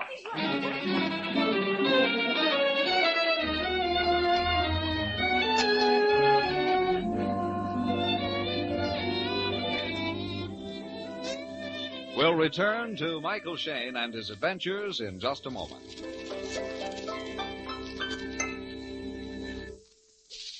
Week in and week out, a lot of motorists go along wondering why their engines lack power without realizing that much of their trouble may be due to dirty or worn-out spark plugs. Yes, that's right. Defective or worn spark plugs are to blame for a great deal of poor engine performance. For example, engineering tests show that faulty spark plugs can waste 1 tankful of gasoline out of every 10, which not only cuts down your mileage, but causes your engine to lose power. So, friends, if it's been 3,000 miles or more since your spark plugs were checked, or if your engine has been losing power, it's a pretty safe bet that the Union Oil Minuteman Spark Plug Service can do you some good. Union Oil's spark plug inspection is scientifically performed. The condition of each plug is carefully measured on a special machine, and you can see the results for yourself. If your plugs are dirty, the Minuteman will clean and adjust them. Or if new plugs are indicated, he can quickly install them. The cost of this service is only a few cents per plug, and you'll soon save that in extra mileage. You'll find Union Oil Minutemen ready to serve you wherever you see the sign of the big orange and blue 76. While Inspector Faraday hurries off in pursuit of the fleeing Secretary Bauer, Mike and Phyllis have set off on an errand of their own, and now in the hallway of a certain apartment house. Oh, here we are, 327. No, not starting here. Mike, that secretary, Bauer, he's tied into this somehow. Snooping around to hear that we said and then running from the inspector. Well, leave that problem to Faraday, usual. Wow. Place looks all in order. Hey, wait a minute, honey. Her bed. It's not made up, it's cut to pieces. Yeah, the stuffing pulled out of the mattress. What on earth were they looking for? This door here, let me see. Oh, the bathroom. Mike, look at the medicine cabinet. And the floor. Uh-huh. Bottles and jars scattered all over the place. Oh, every one of them with its top or look at this cold cream jar. Here, the cream's been scooped out and dropped all over the basin. Huh? Oh, that's an old trick, honey. Hiding gems in a woman's makeup. Mike, you don't think Jan... But she had the diamonds. Well, somebody thought so. Maybe she did. No, that's too dizzy. Well, come on, let's check the other room again. Yeah, there's something worth looking into. A desk. Yeah, somebody else found it, too. Drawers yanked out, everything's a mess. I doubt if there's anything left for us, but I'll just double check. Still searching. No, just the usual stuff. Say, how about that wastebasket, honey? How about it? Here, Huh? put in my thumb and pulled out a plum. What a big girl am I? Yeah. A check sworn in half. Paid to the order of Janet Miley. $2,000. And signed by... Well, I'll be a... Anne Elizabeth Russell. I think this note went with it, Mike. It's the same handwriting. Janet, take this and do as I say. And that's all. Take this and do as I say. Which apparently Janet did not. $2,000 is a rather expensive no thanks. Well, stuff this in your purse, Angel. We're about to go places and ask questions. You know, if you ask me, Miss honey, Russell... quiet. Please, the door, quick. Snap out the lights. We're flattened against the wall. I'll jump him when he comes in. No, Mike. All right, buddy. Come on, up with your hand. What? Let go of me, you dope. What? Faraday. You? Yeah, me. Oh, I thought you were chasing Bauer. Got away. I phoned Phillips for Bauer's home address. Turned out to be a gas station. Oh, a phony, eh? Well, we've got a lead that may be better. Come on, let's go.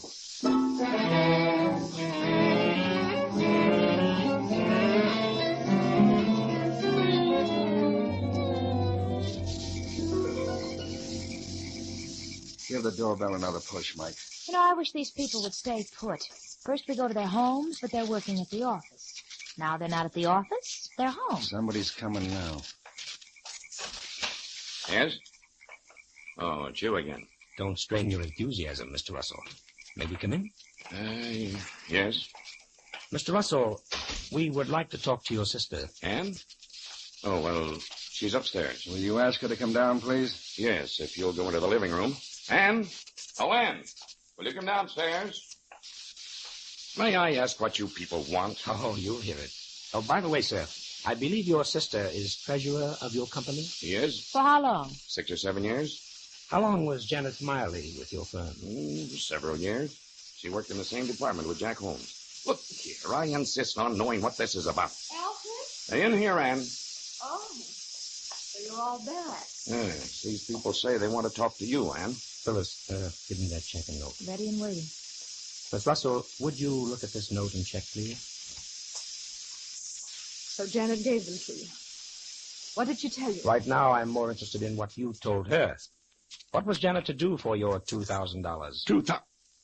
And what's the meaning of this? I was merely trying to save you from yourself, brother dear. Save me? I've watched you for a long time, Alfred. What is... I saw the way you were mooning around Janet. I don't know what you're talking Oh, about. don't you? I know you proposed marriage to the girl. And now with Jack out of the way, you thought she'd say yes. But I'm not going to have another woman in this organization. I have trouble enough as it is. That doesn't explain the $2,000, Miss Russell. Of course it does. I offered her the money to get out of town and not come back. And what right had you? You're not running my life. Well, this puts a new slant on everything. Could be that Russell wanted Jack out of the way so he could have a clear track with Janet. Mm-hmm. The diamond robbery might have been conveniently arranged. That's a lie. If Miss Russell didn't want her brother to marry Janet, and the girl wouldn't buy off, then perhaps Big Sister thought of another way out. You mean the poison root, Phil? How dare you? You mustn't. I know some naughty names, too. Oh, surely, Mr. Shayne, you've got some brains. You don't believe such insane twaddle. Are you referring to my colleagues, Miss Russell, or to your story? No. It could be possible you and your brother Alfred have been putting on a little act for us. I'll answer that remark, Mr. Shayne, but right now you're wanted on the phone. What? Oh, thanks. Hello? Mr. Shayne, this is Bauer. Yeah? I've got to see you at once. What? Where are you? Listen, I have the real dope on the murder. Meet me at the old Dutch windmill in Golden Gate Park. What time? Let's see, it's just about 10 o'clock. Make it 10:30. And come alone. Don't tell anybody. Okay, Bauer. So it's Bauer. Where is he, Mike? Quiet, Inspector. Well, Mr. Russell, I think we'll be running along. If we have any more questions, we'll be back. I'm sure you will. No, please. Don't bother to see us to the door. Mike, where are we going? Golden Gate Park. Bauer wants to talk to us secretly. A great secret with somebody listening on the line. What? Who's listening? Miss Ann Russell on the extension phone right in the hall here.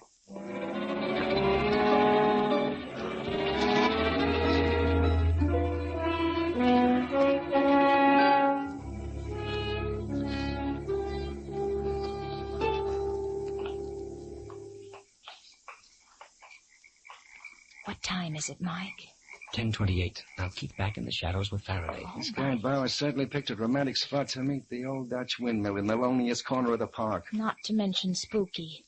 Look at those four huge veins above us, like the arms of a giant hovering over our heads. Oh, Angel, your poetry picks the doggonedest times to bust loose. But I can't help it. I'm nervous. What time is it now? 10:29. I don't know. This may be a trap. Bauer may be after you, Mike. I don't like anything about that bird. I don't like anything about tonight, period. Psst. I see a light through the bushes. Car's coming around the turn. Got your gun, Mike? I'm all set. Now keep back in the shadows. It sounds like he's driving fast. What was that? Sounded like a gun. Why, Grandma Faraday, your nerves. Here he comes. Mike, he's passing you. Mike? Hey, Bauer! Bauer! He's skidding.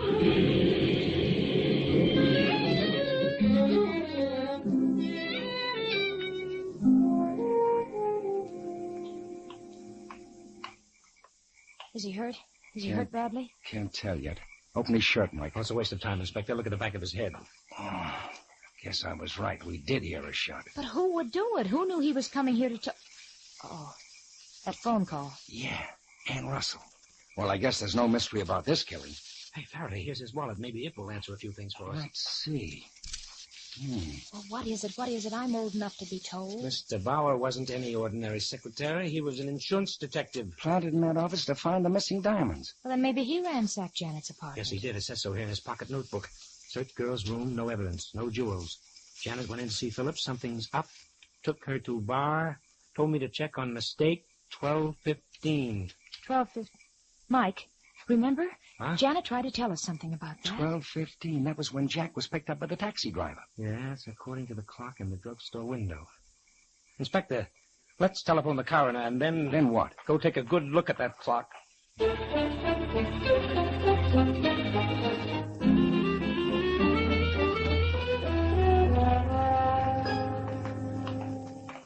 Oh, this is a waste of time, Mike. I checked that clock the day after the robbery. So did we, Inspector, before the trial began. It's an electric. It keeps perfect time. It couldn't be wrong. Save your breath, pal. Mike's in another stubborn spell. Oh, the drugstore's closed for the night. Yeah, but there's the clock. You can read it 100 feet away. Neon hands, neon numerals. It says 11:10. What time have you got, Faraday? 11:10. Now are you satisfied? Jack came out of the jewelry place 2 doors north of the drugstore. The taxi picked him up. The driver saw the clock in the window. The window! What are you staring at, Mike? The grocery store over there. Inspector, call a cab and get the driver who picked up Jack Holmes.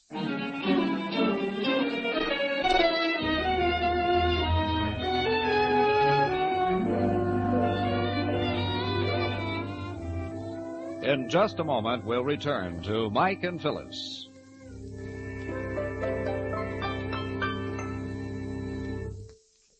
A few minutes ago, we mentioned some of the advantages of Union Oil's spark plug service.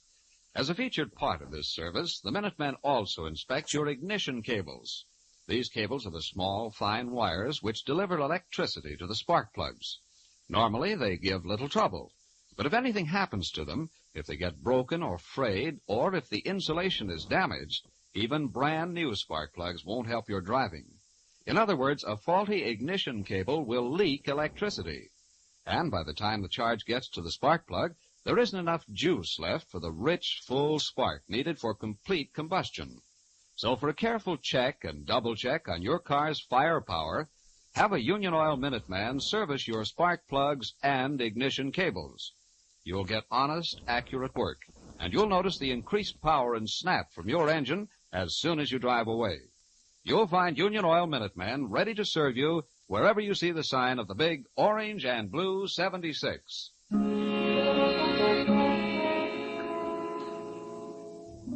It's a few minutes past midnight.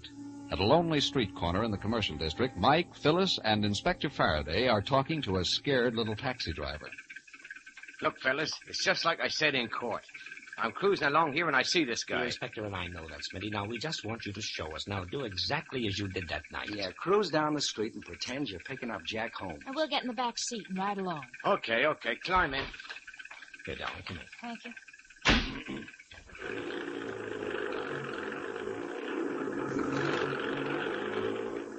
I turns this corner here, see?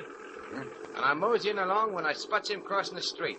He waves at me, so I slows down. I stops right about here. Jack was standing in the middle of the street. You opened the door. Which one? The right one. He climbs in and gives me the address. Well, go ahead. Open the door, Smitty.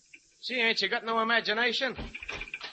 Now, Smitty, when did you see the clock? Right now, when I leans over to close the door. Everybody's in the window, see? All lit up with neons. Okay, look at it. What time does the clock say? Gee, it's just like that night.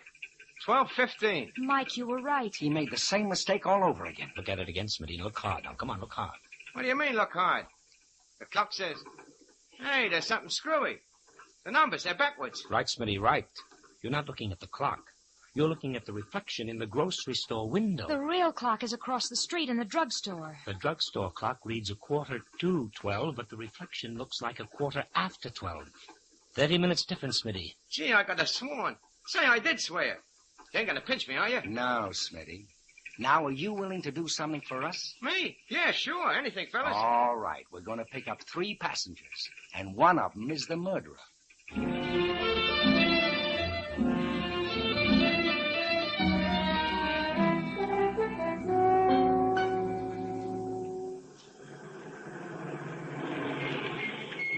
Here we are, folks. Here's the office. Right. Mr. Shayne, I doubt we'll find anything in here that the police haven't already gone over. Well, they have the wrong slant, Mr. Phillips. You see, someone planned to steal those diamonds, but they needed a fall guy, Jack Holmes. So they faked the shortage in his account books. Then they called him that night, very indignant at discovering his dishonesty. Just a minute. I was the one who found him out. Shut up, Ann. Jack said he wanted to check back through his records. He didn't leave till 11:45. About midnight, the thief came here and stole the diamonds. The night watchman surprised the thief and was killed. Then the cab driver blundered about the drugstore clock, and Jack was really on the spot. For the killer, it was a beautiful out. Janet discovered the mistake this afternoon. She told it to Bauer. He checked her story.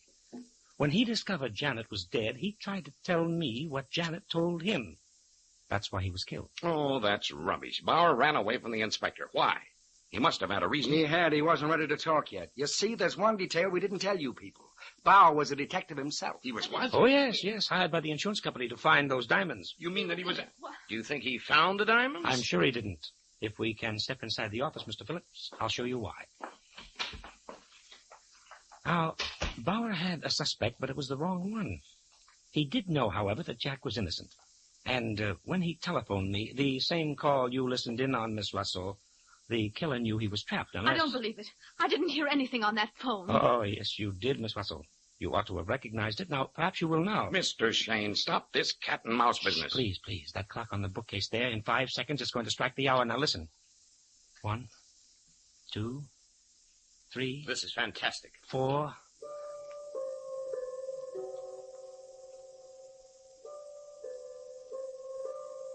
Well, distinctive chimes, aren't they? This is the same clock I heard strike while I was talking to Bauer on the phone. He called from this very room. There was only one man who knew where I was, who could tell Bauer where to phone me. Mr. Phillips. Me? You're insane. Am I? Bauer told you Jack was innocent, and you sat there in your chair and heard him say to meet me at the old Dutch windmill at 10:30. So you killed him. He trusted the wrong person, just as Janet did. She came to you, told you about the drugstore clock. You had to stop her tongue. You poured her a drink from this water jug on your desk with poison in the glass. You anything to say to that, Mr. Phillips? No. No, nothing. I thought not. All right, Inspector.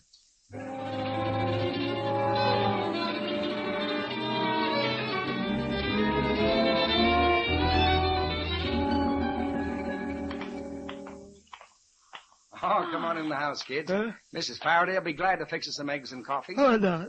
It's pretty late, Faraday, and I think we all better get to bed. Look at Phil here. She's almost asleep. I am not. I was just thinking. How did you know, Mike, that the clock you heard over the phone was in Philip's office? Oh, I heard it the first time we went there, dear. It just took me a little while to get it placed in my memory. Clocks ran all through this case, didn't they? The watchman's clock stopped at 12:10, the drugstore clock that convicted poor Jack, the office clock that caught the murderer. Yeah, sometimes a clock can tell more than the time of day. Oh, Mike, that's corny, but I knew you'd say it. I was just waiting for it. Well, I guess Michael's entitled to a little corn off the cob tonight. That was neat thinking, my boy. A clock reflected in the window and the hands reversed by 30 minutes.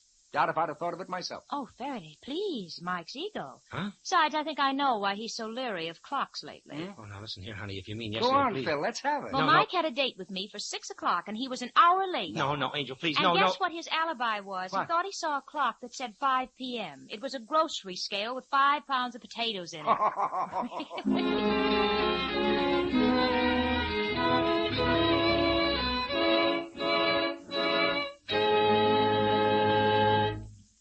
This is Mike Shayne again. On June 4th, we come on the air 1/2 hour earlier. Remember now, that's not next Monday night, but the Monday following, June 4th.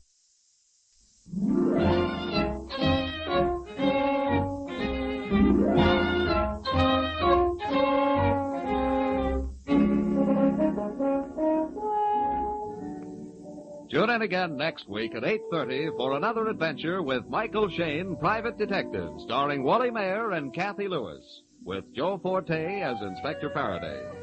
Tonight's story was written by Richard DeGraff and based on the character created by Brett Halliday. Music was composed and directed by Bernard Katz. This is John Lang saying goodnight for the people who make 76 gasoline and Triton Motor Oil, Union Oil Company. This is the Mutual Don Lee Broadcasting System.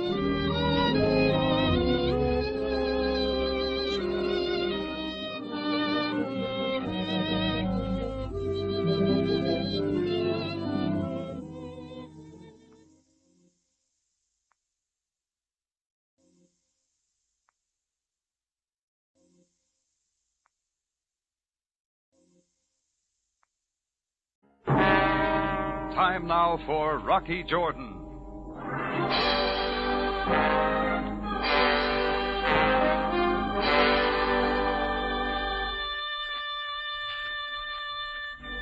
It was a hot afternoon in Cairo when she walked into the Cafe Tambourine. She was beautiful, but there was something else. Something so wrong with the picture that I couldn't take my eyes off her. It wasn't the blonde hair piled on top of her head or the dress that clung to her like a football player covering a fumble, nor even the set expression on her face.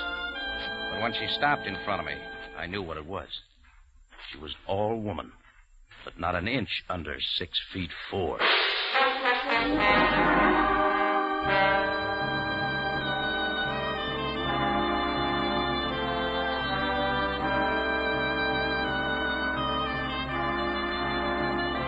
Again, we bring you a story of adventure with a man named Rocky Jordan, proprietor of the Cafe Tambourine in Cairo.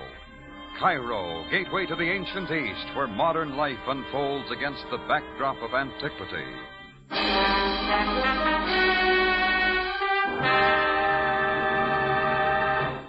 Tonight's story, The Bartered Bridegroom.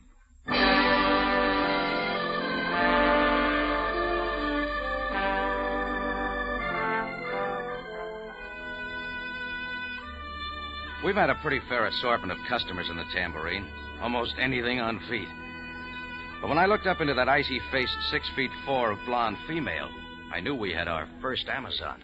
You're ready, Mr. Jordan? Ready? You're wasting time, Jordan. I didn't catch the name. Lily Carroll. You're being rude. The face is familiar. Maybe we met in Istanbul. No, Jordan. Alexandria, maybe? The arrangements are made. You're stalling. Look, suppose we take it from the top of the page, Miss Carroll. Naturally, you're interested in the money. This, too, has been taken care of.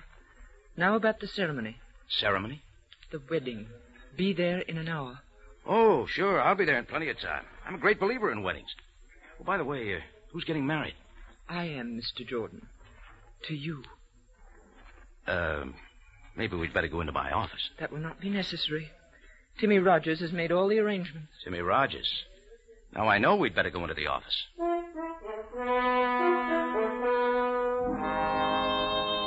She sat across the desk from me and lit a king-sized cigarette. The hand that held the match wore a queen-sized diamond. It sent a reflection against the wall. I didn't like the way the reflection quivered. Her face was under control, but her hands gave her away. She was a nervous bride. Timmy should have explained these details. If I know Timmy Rogers, he doesn't bother with details. That's unfortunate. Nevertheless, in 1 hour, you and I shall be married. You will receive $5,000. Is that clear? Oh, very. It is not enough money? Oh, it's not entirely it, Miss Carroll. Having never been married before. You're being rude again. I plan to leave Cairo immediately after the ceremony. Really? Tell me, Miss Carroll, where are we going on our honeymoon? Enough, Jordan. I will not be insulted further.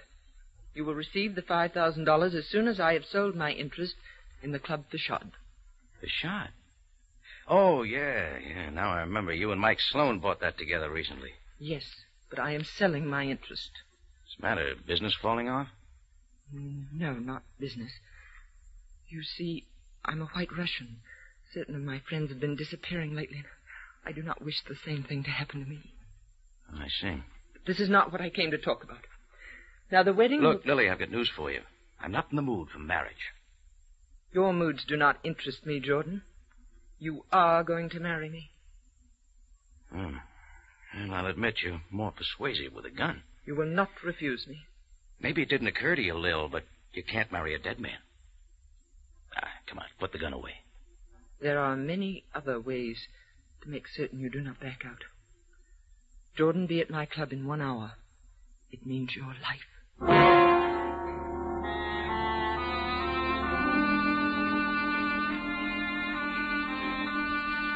She moved out of the office as silently as an Arab folding his tent.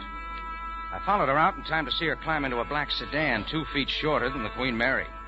It faded off into the crowded street.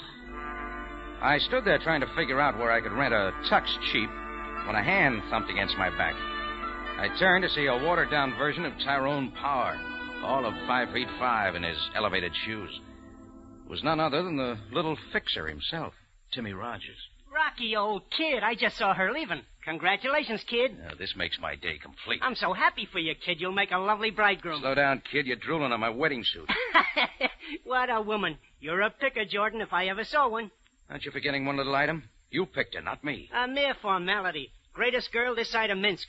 Well, at least the biggest. But, Rock, kid, for $2,000, how can you miss? It's even less interesting for $2,000. Huh? How's that, Rock? Lily offered me $5. Well, what do you know? She really must be scared. Okay, suppose you give me the straight story. Well, Rock, well, I'll tell you. Still listening? Well, look, why don't you and I go into the bar for a drink, Rock, and I'll tell you all about it.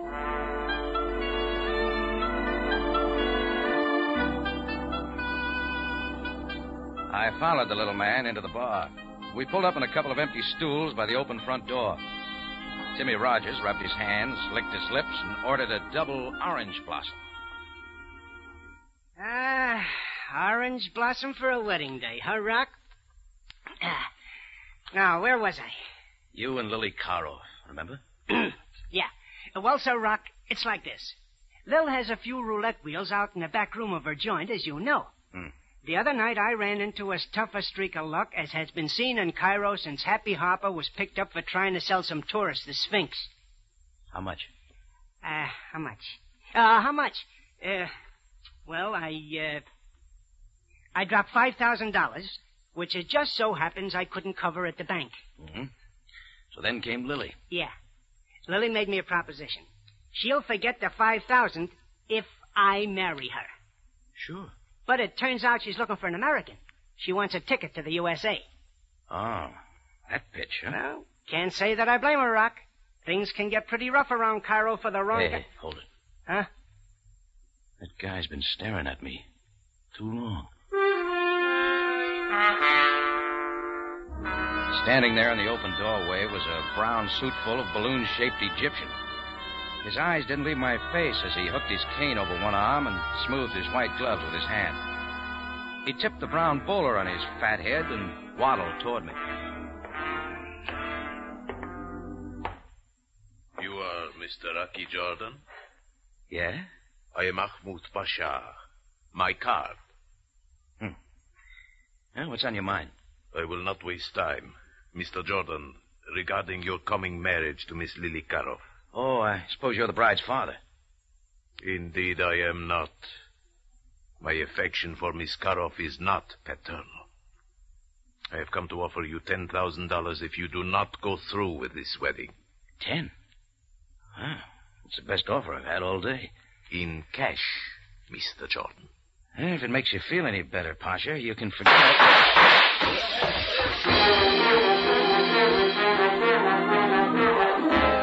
I hit the floor fast. Over my head, the big mirror behind the bar shattered and rained glass. When the rain stopped, I jumped up and raced for the door. Outside, there was a dent in the usual late afternoon traffic, and down the street shot a black sedan. It was the same car Lily Karoff had stepped into 15 minutes ago. Well, that gave me something to think about as I walked back into my cafe to survey the damage. The man in the brown bowler had vanished. Underneath the table, his broken cocktail glass in his hand, was Timmy Rogers. I helped him to his feet. All right, little man, fit that into your patch story. I had nothing to do with it, Rocky, so help me. You'll have to do better than that. Rock, listen. I didn't know Lily would go that far. It wasn't Lily. She may be in a hurry for a wedding, but she doesn't want to marry a corpse. Well, maybe she was only trying to scare you, Rock. Could be, but I don't like her idea of a wedding invitation. Come on, let's go. What are you going to do, Rocky? I'm going to pay my respects to the bride.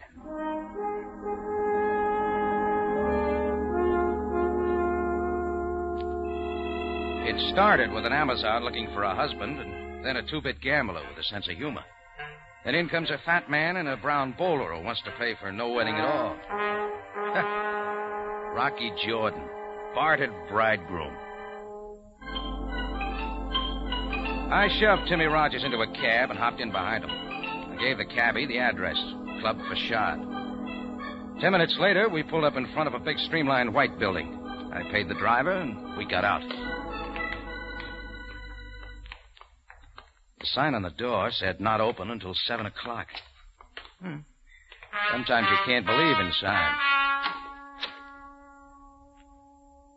Coming down the corridor was a slim, touched character named Mike Sloan, manager and co-owner of the Club Facade.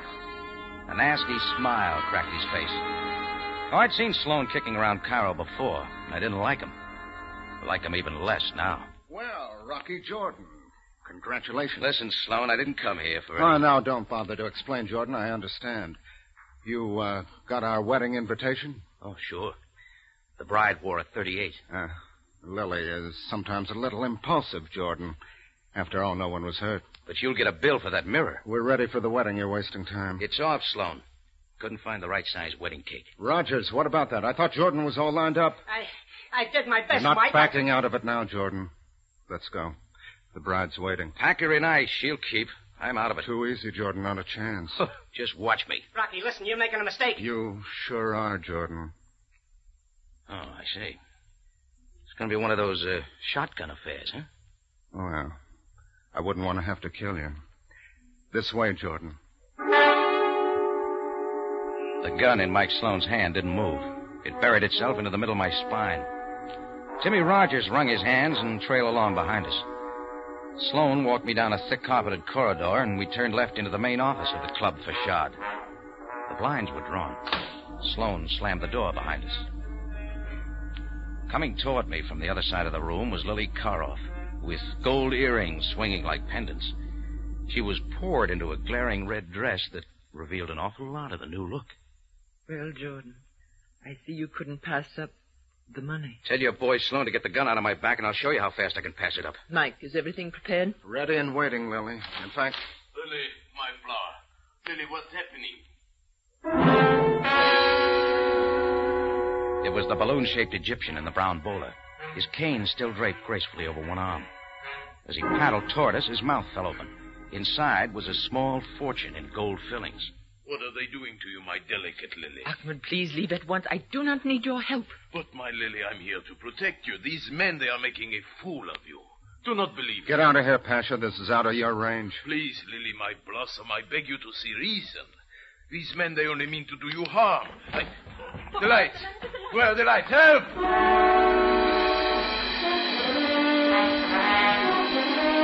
The room was a pool of black ink. I dived for the spot where Sloan had stood with the gun. I felt hot air on my neck and turned. The carpet came up and made a fuzzy pillow for my cheek as everything folded into a nightmare of spinning rooms. And somewhere off in the distance, I heard the toll of wedding bells.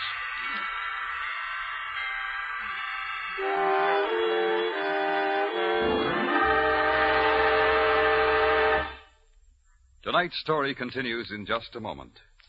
We're sure you listeners, many of whom have written letters to CBS, are happy to know that Rocky Jordan is back on the air. Yes, Rocky Jordan joins one of the most outstanding mystery lineups in radio. Over your CBS station every Sunday night, you'll hear not only Rocky Jordan, but Sam Spade, Dashiell Hammett's great private eye, and The Whistler, one of the most popular shows on the air. Remember, this half hour each Sunday evening will be the time for Rocky Jordan. Now, back to tonight's story, The Bartered Bridegroom.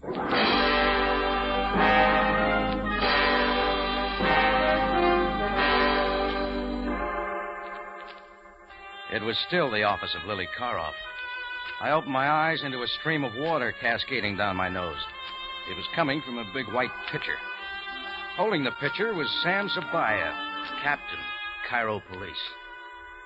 Well, Jordan. You know, Jordan, on you, this carpet looks very good. I wish I could say the same thing for my head. Oh, what happened, Sam? Nothing unusual for you, Jordan. Only murder. Look, beside you. Lily? Miss Lily Karoff, quite dead. Like a model for a detective magazine cover. Only she is not posing, Jordan. Okay, Sam. Am I booked? Not yet, Jordan. Not yet.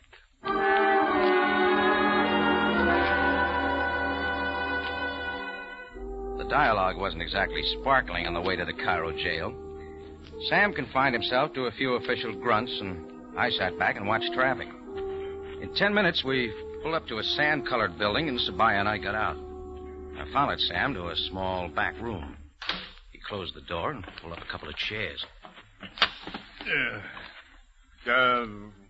Coffee, Jordan? Oh, I need more than coffee, Sam. But we serve only coffee here. Sorry. Now, please tell me everything. Beginning when? The police received an anonymous phone call to come to the club facade at once. I arrived to find the body of Lily Karoff shot to death. The gun that apparently killed her was in your hand. Oh, you tell it much better, Sam. Go ahead. Never mind, Jordan. I'm waiting for your story. All right, I'll make it brief. Lily came by my office this afternoon with the idea of marrying me. She said something about wanting to leave the country. Leave the country? Yes, she's a white Russian, Sam. Said certain friends of hers had been disappearing lately. Hey, underground stuff maybe, huh? Yeah. Underground, of course. Very likely. Well, that's what the lady said, Sam. The lady deceived you, Jordan. I will show you.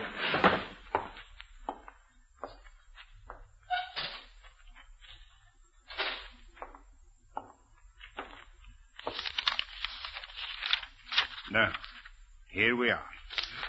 A complete report on any and all underground activities in Cairo in the past year.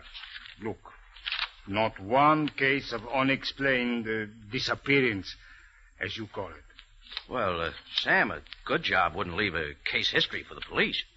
Jordan, I'm afraid you have been taken in by this fantastic story. Live and learn. Well, anyway, after Lily, my next caller was Timmy Rogers. He's a small-time gambler. He gave Lily the idea about marrying me. Go on. Then a short, fat man in a brown bowler shows up. Lily's stage door Johnny. He tries to buy me out of the marriage. Jordan, I'm trying very hard to believe you. So then Mike Sloan, one of Lily's boys, shot up my place just so I wouldn't forget. It's my wedding day.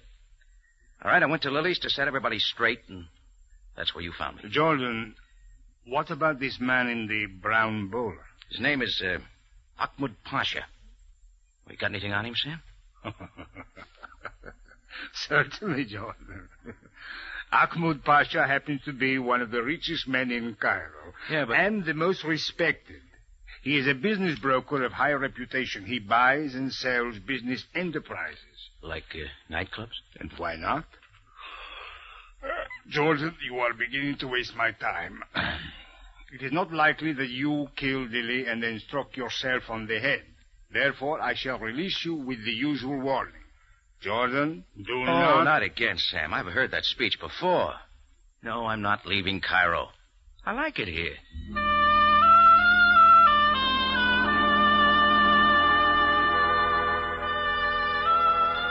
I strolled out of Sam's office and onto the busy street. The neon signs were beginning to light up, which reminded me that the night crowd would be moving into the Cafe Tambourine. But there was one little matter that came before business. Murder. I was only a block away from the station when a small character stepped out of a darkened doorway.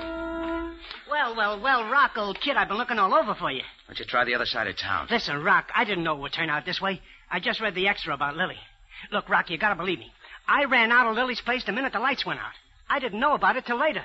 Sam Sabaya might like to hear that story. Look, Rock, I saw something in that room.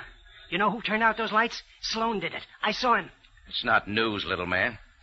But Mike Sloan has some answers, and that's the man I'm going to see. But, Rock, he wouldn't be hanging around the facade. Maybe we ought to go back to your place and get a drink first, huh?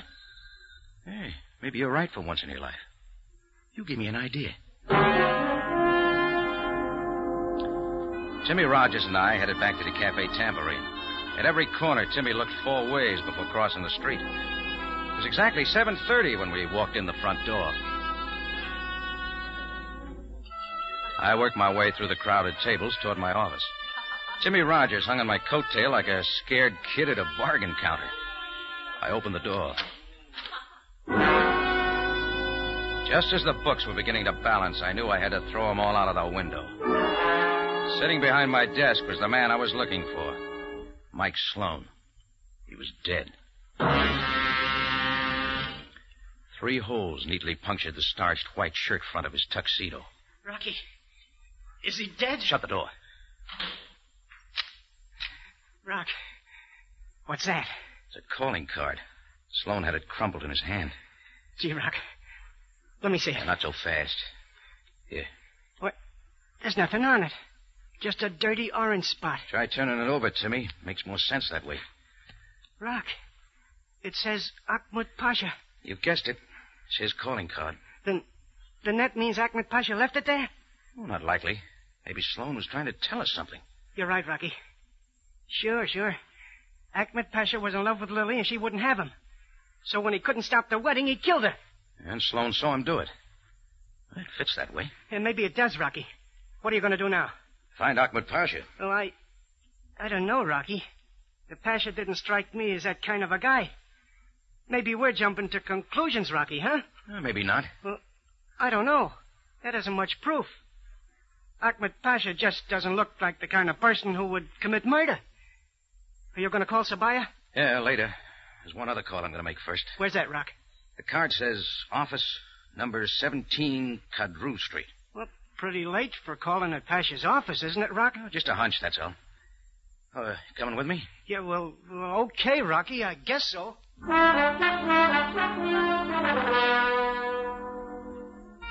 We ducked out the alley door. Down the street, we hailed a taxi and gave him the Pasha's address. As we weaved through the night traffic, wheels in my head ticked along with a cab meter. Everything added up like a traveling salesman's expense account. It fit now. I wouldn't be throwing any more books out of the window. There was a light in the office front as the cab pulled over to the curb.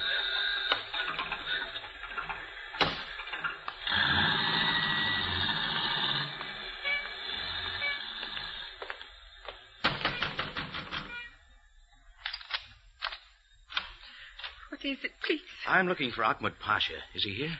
It's rather late. No, he's not in. Do you mind if we step inside? Well, very well. You are also from the police? Rocky, maybe we better get out. No, not exactly, sweetheart. Ahmed Pasha left a calling card at my place. I'm returning the call. Then you are not the police? No. When were the police here? A while ago. I don't remember. Please. Ahmed Pasha is not here. I cannot help you. I have not seen him all afternoon. Oh, just calm down. We'll make this short. Please don't ask me any more questions. It is time to close the office. I must go home. One thing more. Any idea where we could find him? Perhaps at his hotel. That is all I know. Oh, yeah, the Parner. No. The Hotel Shepherd. Room 614. Oh, yeah. Yeah, sure, that's it. Sorry to bother you.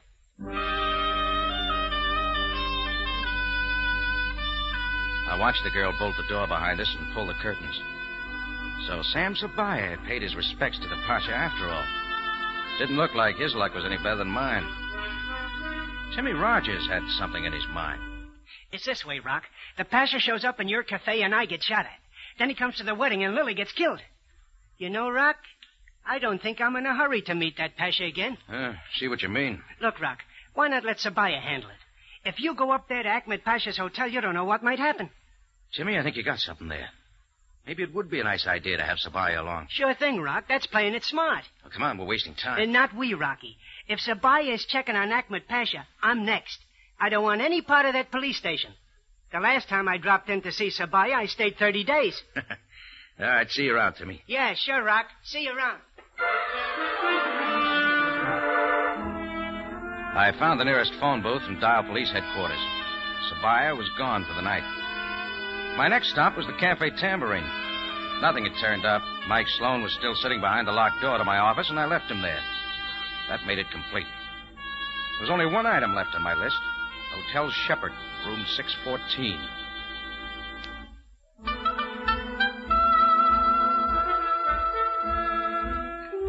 The lobby of the Shepherd was teeming with the tourist trade. I strolled over to the main desk and waited for a pith-helmeted Englishman to collect his mail. Then I moved in. Rocky Jordan. I say, it's good to see you again. Where you been? Oh, usual places, Archie. What's on your mind, Rocky? Archie, you got a small favor. Oh, Rocky, the last favor you asked of me almost cost me my position here. Oh, sorry to hear it. This one's going to be easy. Oh, yes? What is it? I want the key to room 614. Really? Oh, now, Rocky. There you go again. Oh, this is important, Archie. Oh, I can't do it, Rocky. Sorry. I'd really be discharged doing a trick like that. Besides, that's Ahmed Pasha's room. Don't you know that? Well, he's a permanent guest Look, here. Archie, I said it was important. Oh, well, I'd like to, Rocky, but you know... Thanks, Archie. I knew you'd help me out. Archie's a real friend. He made like he didn't even know I'd slipped him the 10 spot when he handed me the key. Being in Shepherd's was like old home week. When the little numbers on the door said 614, I stopped. This was the end of the line. I put the key in the lock. I gave the doorknob a quick turn, kicked the door open, and dived for the floor inside. When the shooting stopped, I reached back with my foot and kicked the door closed. In the thick darkness, I started crawling for the spot the shots had come from. I figured he wouldn't move, but I was wrong. I met him halfway. He didn't have time to shoot again.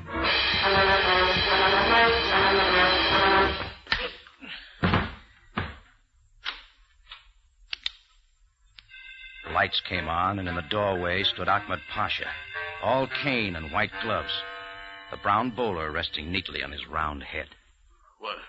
What is the meaning of this? Well, I done time for the shooting. Maybe you'd like to meet the man who murdered Lily Karoff. Take a look. Why, That's right. The little fixer himself, Timmy Rogers.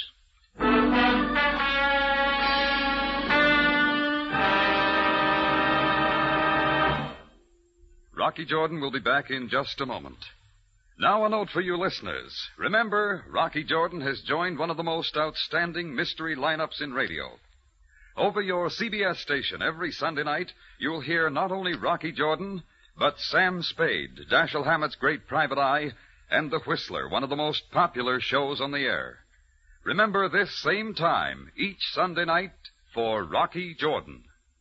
Now for the ending of tonight's story.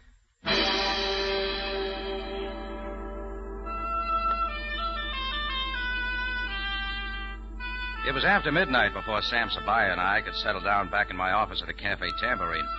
They had taken Sloane's body away, and as usual, Sam wanted details. Now, Jordan, about the Pasha's calling card. I found Sloane dead with a card in his hand. It was Ahmed Pasha's, all right, but on the back there was an orange spot. The Pasha's too neat a guy to be passing out soiled calling cards. Besides, the color of the spot struck me. Where would you pick up an orange spot? I haven't the slightest idea. That's because you don't drink, Sam. Ever hear of a cocktail called an orange blossom? They're real fancy things, made with orange sherbet and gin. What has this orange blossom to do with the calling card? Timmy Rogers was drinking one this afternoon when my bar got shut up. He must have picked up Pasha's card off the bar after the shooting. What he didn't notice was that a little of his own drink had spilled on it. Then he deliberately left the card in Mike Sloane's hand after killing him. Sure. Timmy had it all set for Ahmed Pasha, till I made him think Pasha knew something. That's when he got scared. He waited for Pasha in his hotel room, and when I came in, well, you know the rest. He fired at a swinging door. So Timmy killed Lily, and then Mike, because Mike had seen him do it. Now, the whole scheme was simple, Sam. It was Timmy's idea to set up the phony White Russian scare. That was to get Lily out of town so he and Mike could take over a money-making nightclub. They were going to buy her out for almost nothing. And at the same time, Timmy could square the $5,000 he owed the club. A good scheme it was, too, Jordan. Except that Timmy Rogers lost his head and killed Lily when Ahmed Pasha threatened to expose them. Ahmed Pasha must have loved Lily very much, Jordan. Lily. His little flower, Do not make fun of his love, Jordan. Love is a serious business. I guess I wouldn't know, Sam. I guess I wouldn't know.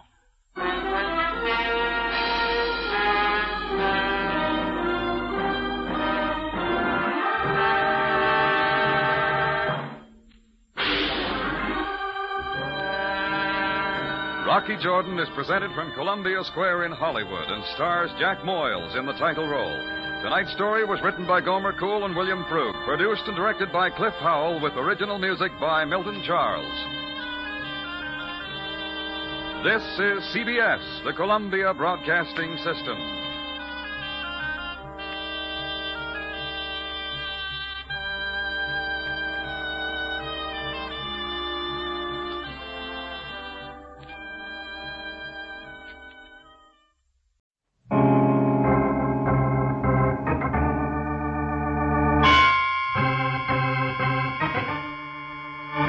My name's Regan. I work for Anthony J. Lyon, Detective Bureau. They call me the Lion's Eye.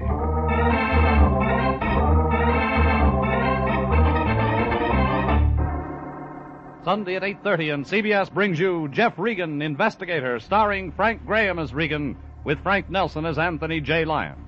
So stand by for mystery and suspense and adventure in tonight's transcribed story. She's lovely, she's engaged, she eats soybeans.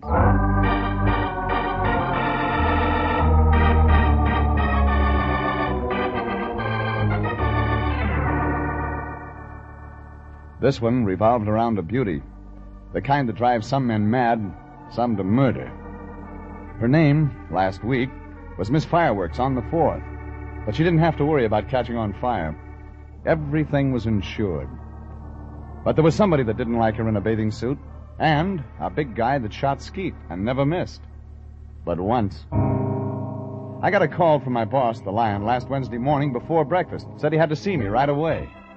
When I got down to the Detective Bureau, the Lion was chewing slowly and holding a picture, Jeffrey. A photograph, to be exact. Chewing your cud, Lion? Wheat kernels, Jeffrey. Sunny fruit of Mother Earth. I saved some for your breakfast. Where's the marmalade? Don't scoff, my boy. These golden grains of patented wheat. Who's got a patent on wheat?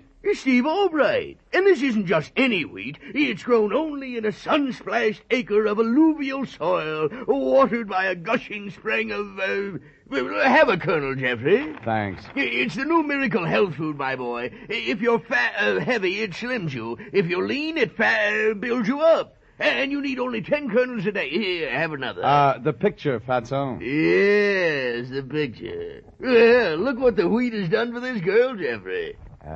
Wrong side up. Eh? Oh, yes. Ah, bathing beauty. A professional, my boy. He travels around the country doing... This. Yes. But there's trouble afoot, Jeffrey. This lovely girl is in some sort of danger. What kind? That's your job, my boy. You must find out. Our retainer of $150 says you do. Who's Steve Albright? Her manager. He left me these pictures of the girl, and when I asked how she managed to keep her figure... He produced a sack of wheat and said, chew slowly. Something like that. What's the girl's name? Name? I guess I forgot to ask. You're right. Doesn't make any matter. Where do I find the Steve Albright? Yeah, I have the address right here. Oh, you're improving. Here it is. Now give me back my picture and get right out there. Mr. Albright said this girl is a very valuable property.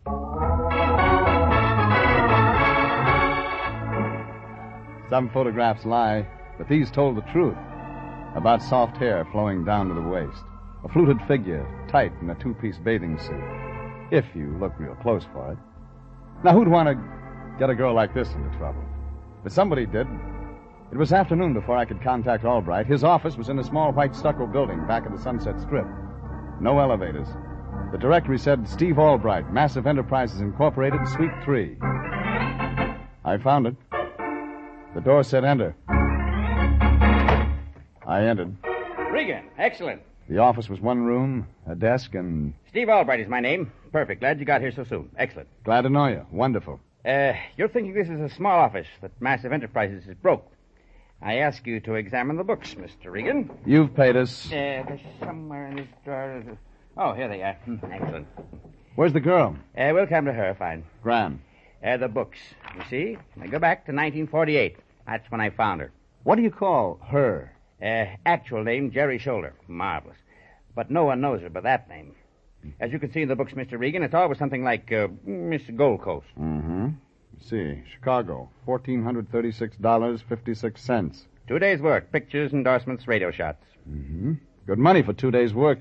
Jerry was Miss Coal Tar Derivatives for the Duplan Manufacturing Empire. $2,769.84. In 3 days. Marvelous. Of course, the flower festivals and all have a bathing beauty contest, but they find it's much simpler and more advantageous to have a professional win.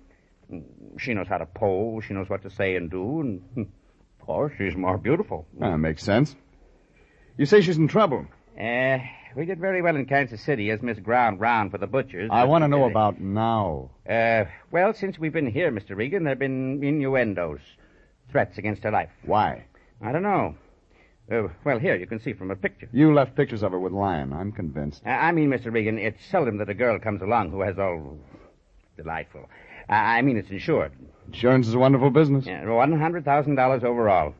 And Lloyd's of London will pay $10,000 if she injures those legs of hers. Mm-hmm. You want me to act as her bodyguard, eh? Precisely, Grand. Delightful. That is, if you feel you can resist her. You see, Mr. Regan, her value as a professional bathing beauty is ruined if she gets mixed up with men. Marries. Uh-huh. You, got a policy on that, too? $50,000. I promise I won't marry the girl. Your big job is to keep men away from her. What man? His name? Banyan. He's tall, good-looking. Yeah, I know him. Cheap racketeer. Oh, excellent. Then we can do business. Just curiosity, Albright, but what about the golden grains of patented wheat? Oh, that's just a sideline of our enterprise, Mr. Regan. Women wonder how Jerry Shoulder managed to keep what you see in this photograph, so we started a little health food business on the side. Yeah, another thing, if something happens to Jerry's shoulder, who gets the insurance money? Massive Enterprises. Which is? Me. I checked the insurance policies. They seemed genuine. I asked where I could find Jerry's shoulder and was told the beauty parlor. Where else? And that's where I headed, only instead of a parlor, it was a beauty salon. The doors were plate glass, the doorman an electric eye. The plate glass swung out. I swung in.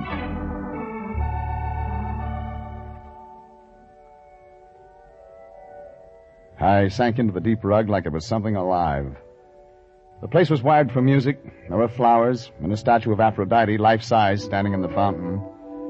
The official greeter was straight chick in ascot tie and cutaway pants. What's it to you, Mac? He said, noticing my glance. You maybe want your hair done? If you don't mind my asking, why are you working here?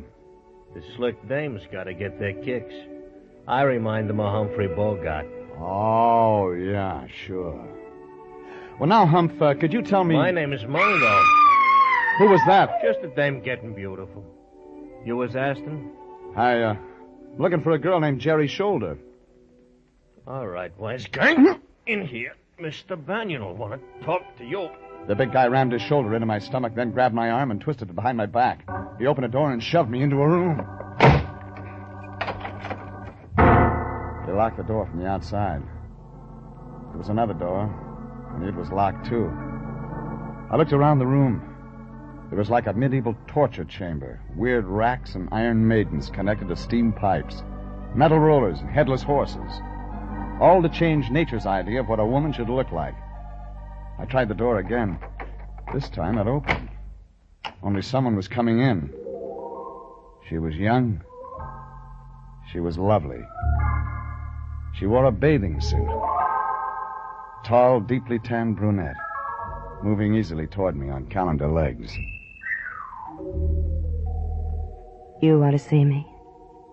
There's more? I'm Jerry Shoulder. I thought maybe. I don't get to meet men. I'm sorry you caught me looking like this. Well, it's all right. You see, I just had my hair done and had to wrap it in a towel. Oh, yeah. Mungo tried to keep me out of here, but I persuaded him to let me come in. You wanted me for something? I'm your new bodyguard, lady. Steve's starting that again. Doesn't want you to get into trouble. Oh, you wouldn't let anything happen to me, would you, Mr. Regan?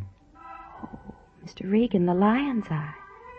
Oh, I've heard of you. I've heard you're very good. On some things. Well, you mustn't pay too much attention to my manager, Your Mr. manager Regan. says you've been threatened. Oh, there must be some mistake. I've never been threatened in my life. Oh, pardon me while I climb up on my horse. Huh? Oh. There. Yeah. No, don't leave, Mr. Regan. Stay right here. It's time for my exercise.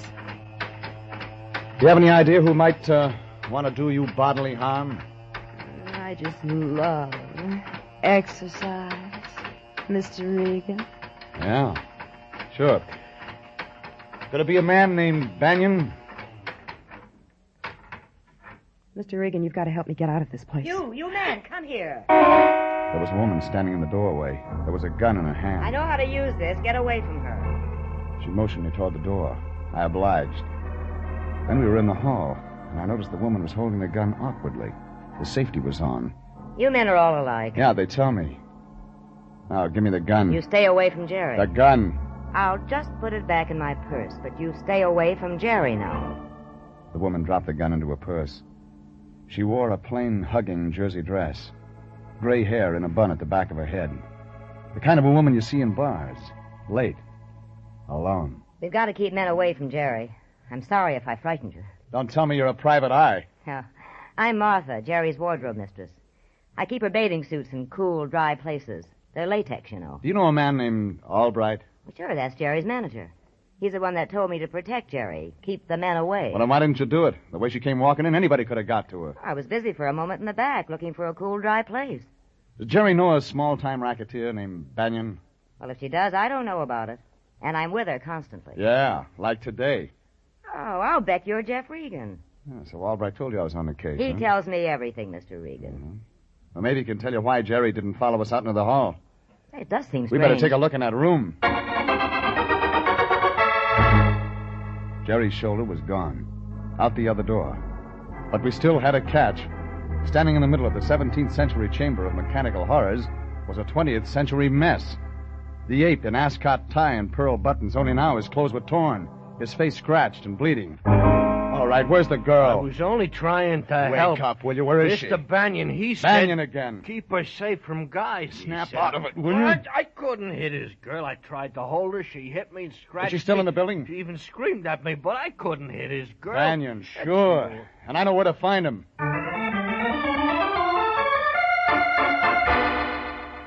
Banyan operated out of the 7 Club. But when I checked, he wasn't there. I finally caught up with him outside of town, in a spot hidden from the highway. A country club. A gambling joint that featured bare-knuckle bouts, cockfighting, and now, Banyan, with a shotgun in his hands, shooting skeet. Pull! Dead duck. Nice shooting, Banyan. Talking to yourself, Banyan? Huh? Oh, Regan. Shooting clay pigeons a little out of your line, isn't it, Banyan? Clay pigeons? You never know which way they'll fly. Sharpens the eye. Pull. Yeah. Makes it easy when you're trying for a larger target. Nice spot you got here. Doesn't belong to me if that's what you're after. No. The way I read it, brand new beauty parlor belongs to you. Likewise, a guy named Mungo. That's your new front. Regan, it's a salon. Oh, yeah, I thought. What I'm after, Banyan, is a girl named Jerry Shoulder. Never heard of her. Beautiful, isn't she? Very. Look, I'm playing for keeps. Oh? You won't mind if I just slip a few more shells into my shotgun? Just remember, I don't scare. Oh, I'd almost forgotten. Open up, Banyan. Jerry Shoulder. You know what my enemies are saying, Regan? That Jerry Shoulder's as good as dead. Pull! You missed. This time. I checked the club grounds. No Jerry Shoulder. She wasn't with Banyan. I headed back to L.A. fast.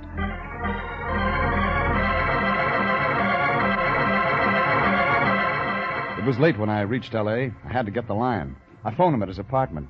Nobody home. I called again 15 minutes later. Still no answer. I was getting worried. I went to his apartment. He wasn't there. I checked with the janitor. He told me the line was on the roof. That's where I found him. In bed. Lion. Hey, Lion. Lion, Detective. Oh, it's you, Jeffrey. Why the Boy Scouting on the roof? I'm sleeping in nature's own clean, sweet air. My boy. I moved my cot up here just this evening. Look, Lion. You're sleeping under the stars, just as Mother Nature intended. Lion, If Mr. Albright says Miss Shoulder sleeps out even when it's raw, it's part of their health plan. Look at me, Jeffrey. I'm thinner already. You know, I've only had 8 kernels of the patented wheat today instead of 10. I did without dessert. Listen, Fatso, I'm heading for Jerry Shoulder's hotel. I want you to check on Banyan. You that low criminal? Find out where he's been the last few days, how he's been spending his time, everything. Keep an eye on it. All right, Jeffrey, if you insist. I insist. Do you think you'll find Miss Shoulder at a hotel? Maybe. If she's alive.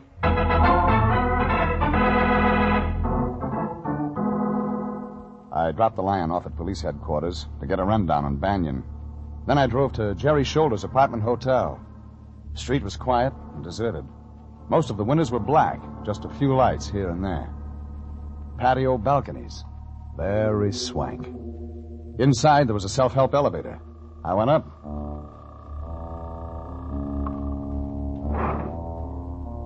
The elevator opened onto a long corridor. A small night light down at the end. The room was 306.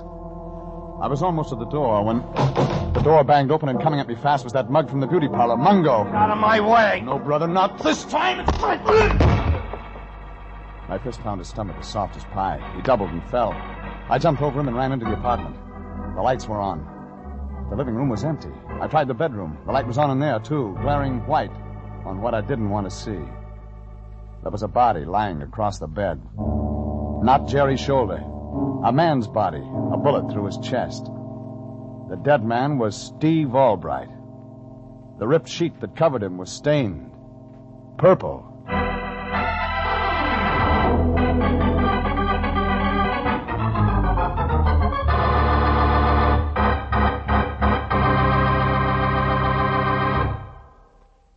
This is CBS, and you are listening to tonight's adventure with Jeff Regan, investigator, entitled She's Lovely, She's Engaged, She Eats Soybeans. Steve Albright was dead in Jerry Shoulder's apartment, a bullet hole in his chest, and what looked like purple acid burns through the bedclothes. I'd caught Mungo, the well-dressed ape from the beauty parlor, coming out of the apartment door, and I knew that Mungo worked for Banyan, the racketeer. Albright had hired me as Jerry Shoulder's bodyguard. He'd have done better to have hired me as his. I called Candid at Homicide. Now, the police photographers were gone. We were waiting for the coroner. Candid sitting on the bed next to Albright's body. Candid was eating Fig Newtons. Well, I'm glad you held on to Mungo, Regan. You think he did it, Candid? Open and shut case. You know, Jerry's shoulder was insured, but plenty. Yeah, you said. I called the night number of the insurance company right after I called you, Candid. They said all their policies were in effect but one. You know which one? I'm not interested, Regan. I've got the killer. It was the one that would have paid off to Albright. The deceased. If Jerry had married. That policy lapsed a month ago. Well, my insurance is always lapsing. Yeah, well, this one lapsed because Albright married Jerry Shoulder himself. What? The company wouldn't pay on that. And Albright couldn't let it out because there's no such thing as a married bathing beauty. So Mungo was nuts about the dame. She gives him the come on. He finds out about her being married, comes up here and... And? Have a Fig Newton, Regan. They're real fresh. And? Well, he's going to kill the girl, like they all do, Regan. You know that. But Mungo gets real mad when he finds her husband in her bed, and he knocks him off. Mungo denies it. They all do, Regan. You know, Candid, the way the bullet entered, looks like it was a hurry-up job. So Mungo was nervous. You know Mungo worked for Banyan. We've got the killer. Mind if I, turn out these lights? Hey, now, wait a... Regan, I can't see. Yeah, it's kind of dark in here. Regan, where are you? I feel something moving. There's a dead guy in here, Regan. Give your eyes a chance to get used to the dark. Oh, gee, turn the light on. Huh? Barely make out the figure on the bed. In the name of the law, Regan. Okay, Candid. I've got all I need here.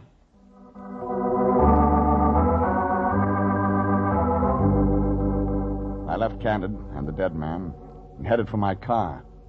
But I saw something across the street that stopped me. A long black convertible with the top up. Over the wheel, I could see a face.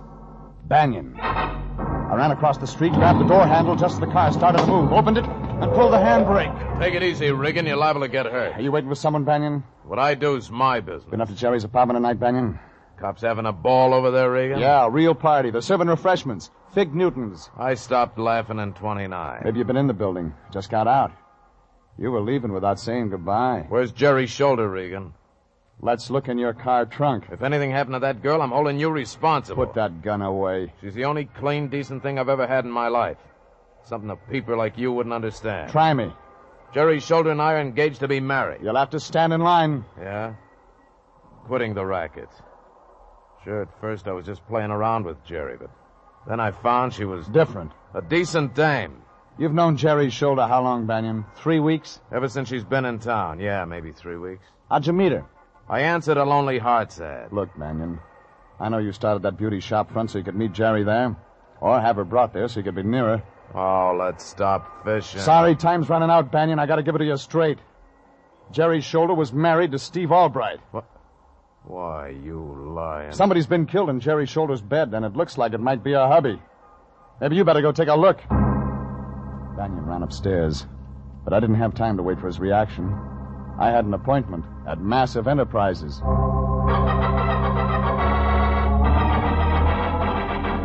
It was 4 a.m. now. A clear sky, pouring cold moonlight down on the deserted stucco that housed Massive Enterprises Incorporated. The outside door was open. Steve Albright's office was locked. It opened on the 3rd key. I tried. I snapped the overhead light on. Everything just as I remembered it. I opened the desk and found what I wanted. When Steve Albright had said that Massive Enterprises consisted of himself, he was almost right. The health food sideline was in the name of Martha Highgate. I used the phone to raise the line. Tried every place I thought he might be. Then tried the office of the Detective Bureau. Yeah, Anthony J. Line, Detective Bureau. Anthony J. Me, Line. Fatso. Oh, Jeffrey, my boy. I've been trying to locate you. What'd you get on Banyan? Yeah, that's what I wanted to tell you. I picked up his trail at the 7 Club. He was with Jerry's shoulder. Well, yeah. Yeah, I just talked to Banyan. Yeah, I'm not surprised, Jeffrey. I took his girl away from him. Jerry's shoulder? Yes, when they came out of the club, Banyan went to get his car. I spoke to Miss Shoulder and told her she was in great danger. Showed my credentials, and she came with me. With you? Yes. Oh, she's a very nice girl, my boy. She said she's had to go around with Banyan. He practically forced her to accompany him. Where's Jerry's shoulder now? Well, she was here at the office up until an hour ago. We had a midnight bite of wheat and quite a nice chat. She's gone? Well, I was out getting a drink of water, and when I came back, she was gone. Anything else on Banyan? Oh, yes. There is no Banyan. Come again? Banyan is just one of the aliases taken by a hoodlum whose real name is Highgate. Highgate. And he has an older sister named Martha. Yes, but how... That's all I needed. Thanks, Lion. It began to make sense. When Banyan saw Jerry's shoulder had run out on him, he phoned downtown to Mungo, had Mungo check her apartment. That's where I found him. I looked through Albright's desk and found Martha Highgate's address. It was the Rondo Hotel. When I got there, the room clerk was smiling. Room 405, Regan, but you won't find Martha Highgate up there. Who will I find? Smooth day. Must be a friend. Had a bottle and some ice cubes sent up just a little while ago. Celebrating. Celebrating? Wearing a bathing suit.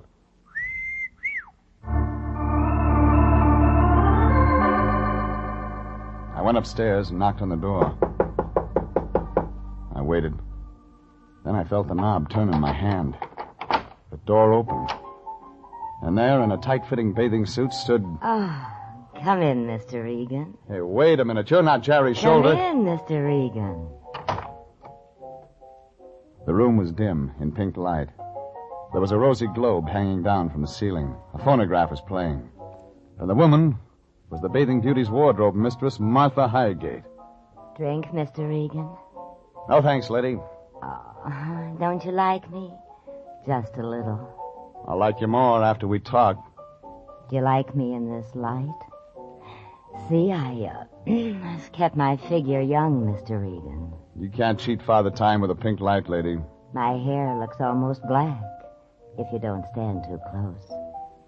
It's long, Mr. Regan. You even had the bellboy fooled with that bathing suit and your hair down, Mother. I'm Jerry's shoulder now. It'll take more than wishing to give you what she has, lady. Maybe a little drink will improve your eyesight. No one's eyesight's too good in a darkened bedroom, Martha. Bedroom. You loved Steve Albright, didn't you, Martha? Love Steve? Oh, sure, and he loves me. Yeah, he did all right by you, too. Made you part of massive enterprises, gave you a cut of the profits. But that wasn't enough. You wanted him. I've got him. Oh, no, lady. Somebody's got him now, but not you. Not Jerry's shoulder. Steve Albright is dead. Dead? One thing, lady, you didn't know that Steve and Jerry were married. Steve and Jerry? Yeah, you should have turned that bedroom light on before you threw that acid. What do you mean? Jerry was on a date tonight with your brother. No. You killed Steve Albright, her husband. Steve? You made certain with a gun. But you couldn't stand the thought of Jerry's shoulder looking beautiful even in death. So you used acid, too. I can use this gun again, Mr. Regan. Oh, no, you won't use it again, Martha. You're a one-time gal. You won't kill again. Don't try me. Give me that gun, Martha. Stand back. Give it to me. All right. The muzzle blast was hot on my face. But Martha was still a poor hand with a gun. The bullet went wild, and I had her by the arms, tight. Get your hands off her, Regan. Banyan. Oh, honey, I knew you'd come. I knew you wouldn't let me take him. All right, give me the gun, Regan. One inside your coat, too. That's right. You won't get away with this, Banyan. What's Regan doing here, sis? Shoot him. Kill him, honey. What's Regan doing in your room? Well, he was going to take me in for killing Steve Albright. But now you won't let him. You won't let him, will you, honey? Why the bathing suit? She went up there to kill Jerry's shoulder, Banyan. Why the bathing suit? I'm as beautiful as she is. Jealousy, Banyan. Your sister wanted Steve, but he fell for Jerry. How about it, sis? I wish now they'd been together tonight. I didn't know they were married. I'd have killed both of them. That's why I threw Jerry at you, honey. You wanted her, and I wanted to get rid of her. Oh, gee, I'm glad you showed up, honey. Now, come on, kill Regan. Come on, shoot Regan. No. That's not the way it's going to be. All right, Regan, here's your gun. What? Thanks, Banyan. What are you doing? You're my brother. You can't do that. You can't turn me in. You don't need to worry about Martha, Regan. No, you can't. So Jerry was married. Well, all that's over for me. But you tried to kill her, Martha. So I'm turning you in myself. No, you can't. That'll hurt me. You're my brother. Yes, The woman in the you're my bathing brother. suit, flattered by the rosy light, allowed her brother to take her by the arm and lead her from the room.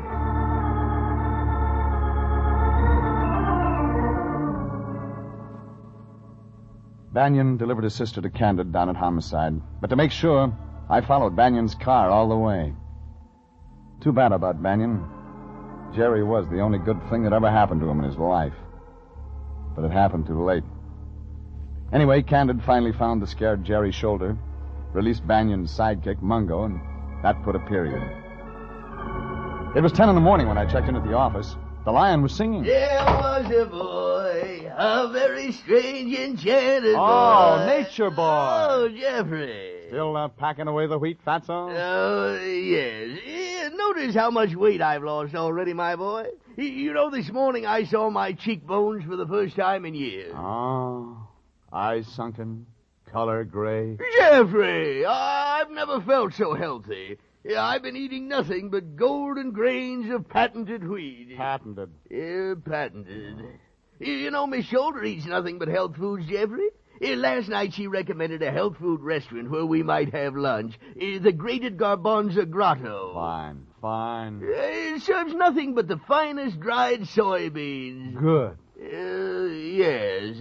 Raw cabbage. Delicious. Delicious. Choice beech bark. Yummy. Yummy. Yeah, I knew you weren't touching any other kind of food. Oh, health foods, Jeffrey. Nature's boon to mankind. That's why I turned down the invitation for you. Morted mango. Invitation? What invitation? Of course, I'm going. You're going where? Candid's barbecue out at his place. You were invited, but I knew you wouldn't be interested. Barbecue? No, you wouldn't want hot buttered corn. Corn? Rich Caesar salad. Salad. Mounds of golden brown French fried potatoes. Oh. Steaks 4 inches thick. So long, Lion. Jeffrey, wait for me!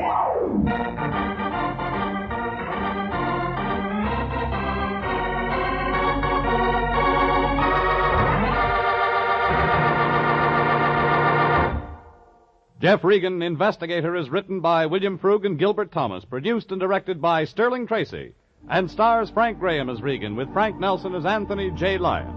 Original music is by Dick Arant. Jeff Regan, Investigator, is heard each week at the same time over CBS. Bob Stevenson speaking, reminding you that Jeff Regan will be back next week, transcribed. This is CBS, the Columbia Broadcasting System.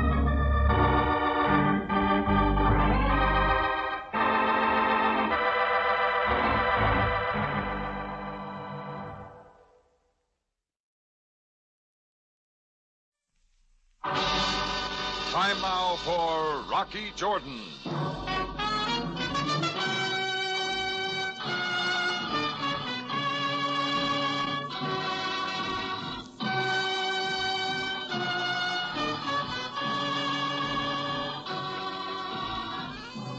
Not far from the Mosque Sultan Hassan in Cairo stands the Cafe Tambourine, run by Rocky Jordan. The Cafe Tambourine, crowded with forgotten men, alive with the babble of many languages.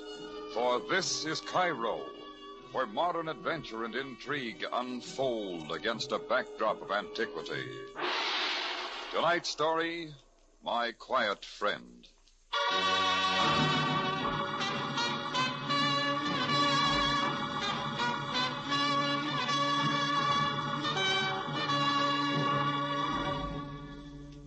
Things had been rather peaceful around the cafe for the past few days, and I was facing the prospect of another dull evening when the door to my office opened and 2 well-dressed guys eased in.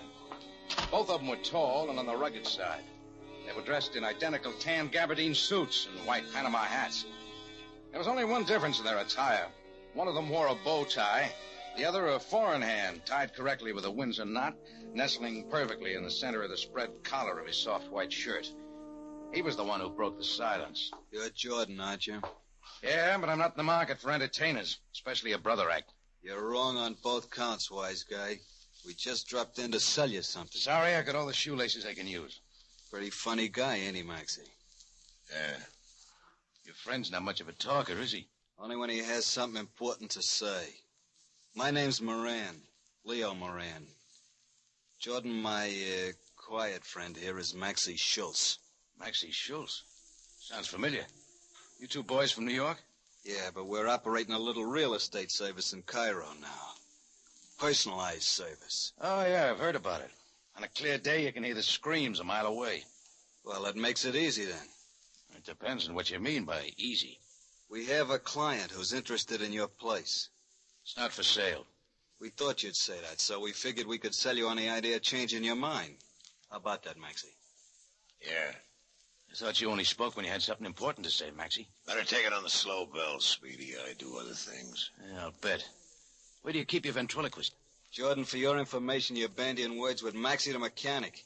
Expert in death traps. And your customers never complain, do they, Maxie? They ain't ever in shape to complain.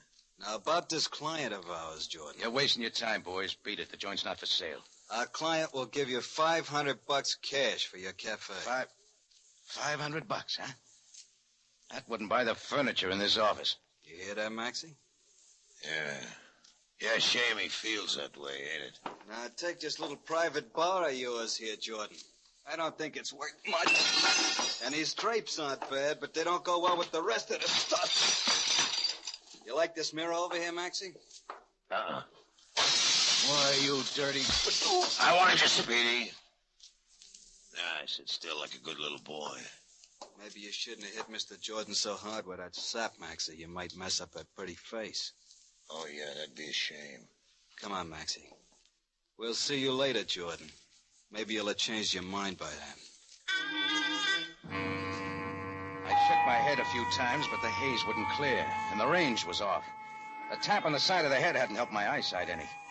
I remember seeing the Gabardine boys leave. It was like looking through the wrong end of a pair of field glasses. Then the room started spinning, and the lights went out. When I came out of it, the phone was ringing. Hello? Hello? Yeah, who is it? Jordan, it's Charlie LeBouc. LeBouc? What do you want? Look, Jordan, I think it's about time the two of us forget our little differences and have a nice friendly talk, huh? Why should we? Well, I don't like it any more than you, Jordan, but it'll be the smart thing to do. It's about this mob that's taking over. Keep talking. Well, you and I are just about the only two cafe operators who haven't sold out. If we stay together, maybe we can beat them all.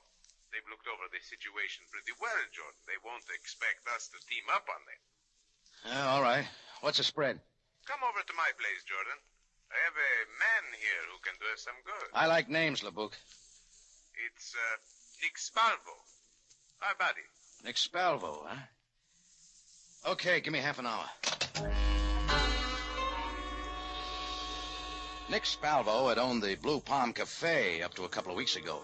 Then, like half a dozen other gin hall merchants, he'd fallen in line with the mob and had moved out without a murmur to the law. Now it looked like Nick had changed his mind. I went out front, hopped a cab, and shortly after 7:30, I piled out in front of Charlie LeBouc's cafe. I pushed my way through the crowd and went up the stairs. At the end of a small, narrow corridor was a door marked private. It was half open. I pushed it the rest of the way. The first thing that caught my eye was the open window and the wind whipping the curtains into the room. Then I saw LeBouc sprawled out on the soft green carpet behind his desk. There were half a dozen bruises on the side of his face and a dark purple crease over the bridge of his nose. LeBouc's company had played a little too hard, and with his weak pump, LeBouc couldn't keep up acting host. He was dead. Then I remembered Nick Spalvo.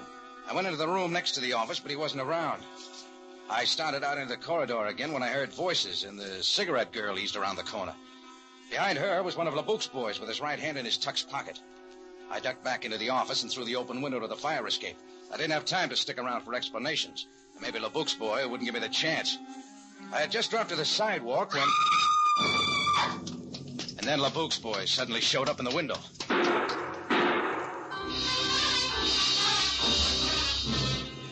I was glad then that I hadn't waited.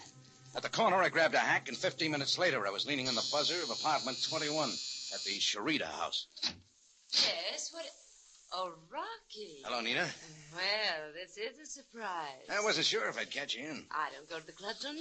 You know that, darling. Come in. Come in. You, still dancing at the Blue Palm, huh? Of course, darling. Sit down. Now, fix your drink? I thought maybe after Nick Spalvo sold out, you might have left the club. Why should I? Oh, I like Nick a lot, but then a girl has to make a living. How do you get along with the new boss? I've only seen him once or twice. He doesn't come to the club much. Now, about that drink, Rocky. Where's Nick, do you know? Rocky. Must you always talk about business? Nick, baby, where is he? I don't know, Rocky. At his apartment, I suppose. Why? I went around to check before I dropped into Charlie LeBouk's club. 3 of us were supposed to meet there. Charlie LeBouk? When I got there, LeBouk was dead. Nick wasn't around. Dead? Oh, Rocky. Now, relax. I didn't do it. In a room next to LeBouk's office, there was a cot and a few blankets and an ashtray full of cigar butts. It might have been Nick's. Rocky, I don't understand. What does it all mean? Means that Nick could have been hiding out at LeBouk's. But why? Look, baby, Nick didn't want to sell his place. The other owners didn't want to either. But they were pressured into it by a couple of strong-arm boys and told to keep quiet about it. So that's it. I thought it was strange. Nick couldn't take it. He decided to talk, so he waltzed over to LeBouk's and told him about it. LeBouk had been given the same pitch, and he wasn't happy about it either, so he called me and suggested we get together and fight off the wolves. That's why you went to Charlie's place. Yeah, but the pressure boys beat me to it. I don't think they wanted to kill LeBouk. They just played a little too rough. But Nick, where's he? Nick might have been in the room next door when LeBouk was killed. He probably ducked out. Did you ask anyone at the club if Nick had been there? I didn't have time. I had to leave rather suddenly. One of LeBouk's boys kind of got ideas that I'd bumped off his boss. Oh, Rocky, the police, they'll think that you... Rocky, you've got to get away. I'll help you. Well, thanks, baby, but... Please, Rocky. I've got to find Nick. But with the police looking for you and LeBouk's men, you won't have a chance, Rocky. Well, it'll take a bit of doing. And that's where you come in. Of course, anything you say, but I... Where would Nick go? Any ideas? Well, let me think. Girlfriends, relatives? Celeste Donati, but she's in Port Said for a few weeks. Okay, where's her place? The Komar Apartments on Shari Almon. Where else would Nick hide out? Oh, he has so many relatives. Perhaps his cousin's shop in the square. Or his uncle's house. Wait, there's a brother, too. Hey, slow down, baby. I'll need some names and addresses first. Then I'm going to go call him.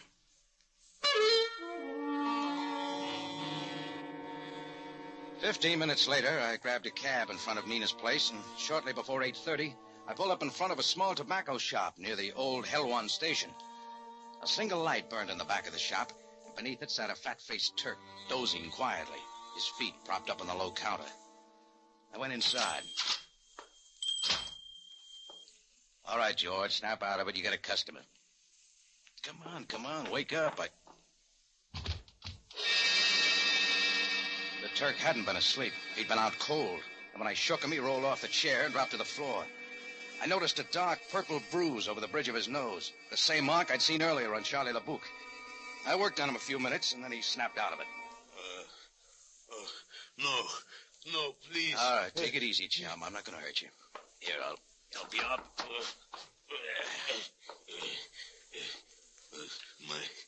My head. Sure, a couple of boys who dress alike, huh? Yes, they wanted to know where Nick... Who are you? The name's Jordan. I'm a friend of Nick's. Oh, yes, I have heard of you. Was Nick here tonight? Not more than 10 minutes ago. These 2 men came after him, but Nick saw them and went out the back way. And they must have tailed him here from LeBouk's. Mr. Jordan, what has happened? Is Nick in trouble? Yeah, he witnessed a murder. Charlie LeBouk's. Those 2 boys who worked you over did it. Any idea where Nick went to? No. He had just come in. We were in the back of the shop. He started to tell me what had happened when the 2 men walked in. Nick went out the back way. How about Nick's brother? He lives around here. Think he could have gone there? Perhaps. I do not know. How much did you tell the boys who worked you over? Nothing at all. I could not tell them where Nick went because I do not know. Okay. I'm going around to see Nick's brother. You better fix your face up and close up shop. Those 2 boys are liable to come back for more. And I don't mean cigarettes. Nick's brother lived in a narrow side street about 3 blocks away. When I got there, the house was dark. The only answer to my knock on the heavy door was a dog howl coming from somewhere inside. I waited for a minute, then went back downstairs and started for the rear of the house. I caught a movement along the wall out of the corner of my eye, but I just kept walking. I went around the side of the house and pulled into a doorway. A few seconds later, I heard him coming along the gravel walk. When he passed me, I reached out. His gun came up, but he didn't have the chance to use it. I flipped on my cigarette lighter and held it to his face. It was Charlie LeBouk's boy, the guy who'd taken the pot shots at me from the window. He was still red-hot in the idea that I bumped off his boss. I packed him off to my cab, gave the driver an address, and we took off. I had to put this boy on ice before somebody got hurt. Couldn't expect my luck to hold out all night.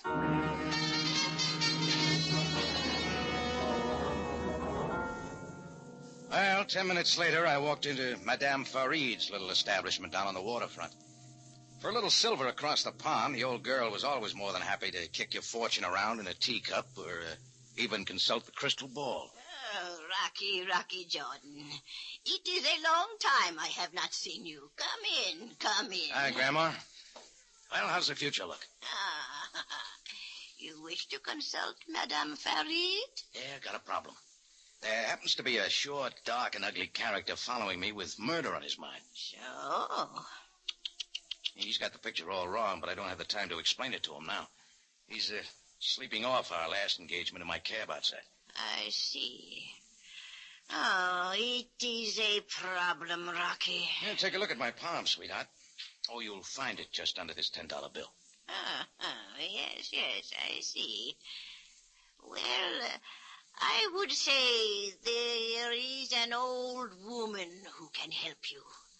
I can see an empty cellar, an excellent place to put this man till morning, perhaps, until you can explain his mistake. That's the best advice I've had all day. It's a deal. Now, where can I find this old woman who's going to help me? Bring him in, Rocky. Bring him in. At least, with LeBouk's boy out of the way, I wouldn't have to worry about his taking a pot shot at me every time I turned around. I still had to find Nick before the Gabardine boys did, and my next stop was Celeste Donati's place at the Comar Hotel Apartments on the Sharia El Mun. Even if Nick Stahl wasn't around, he might be using the place as a hideout, and it was worth a try. I was just about to press the buzzer over the nameplate when the door opened suddenly. Framed there was Captain Sam Sabaya, Cairo Police. Hello, Jordan. Uh-oh. Hello, Sam. I've been looking for you. Come on in.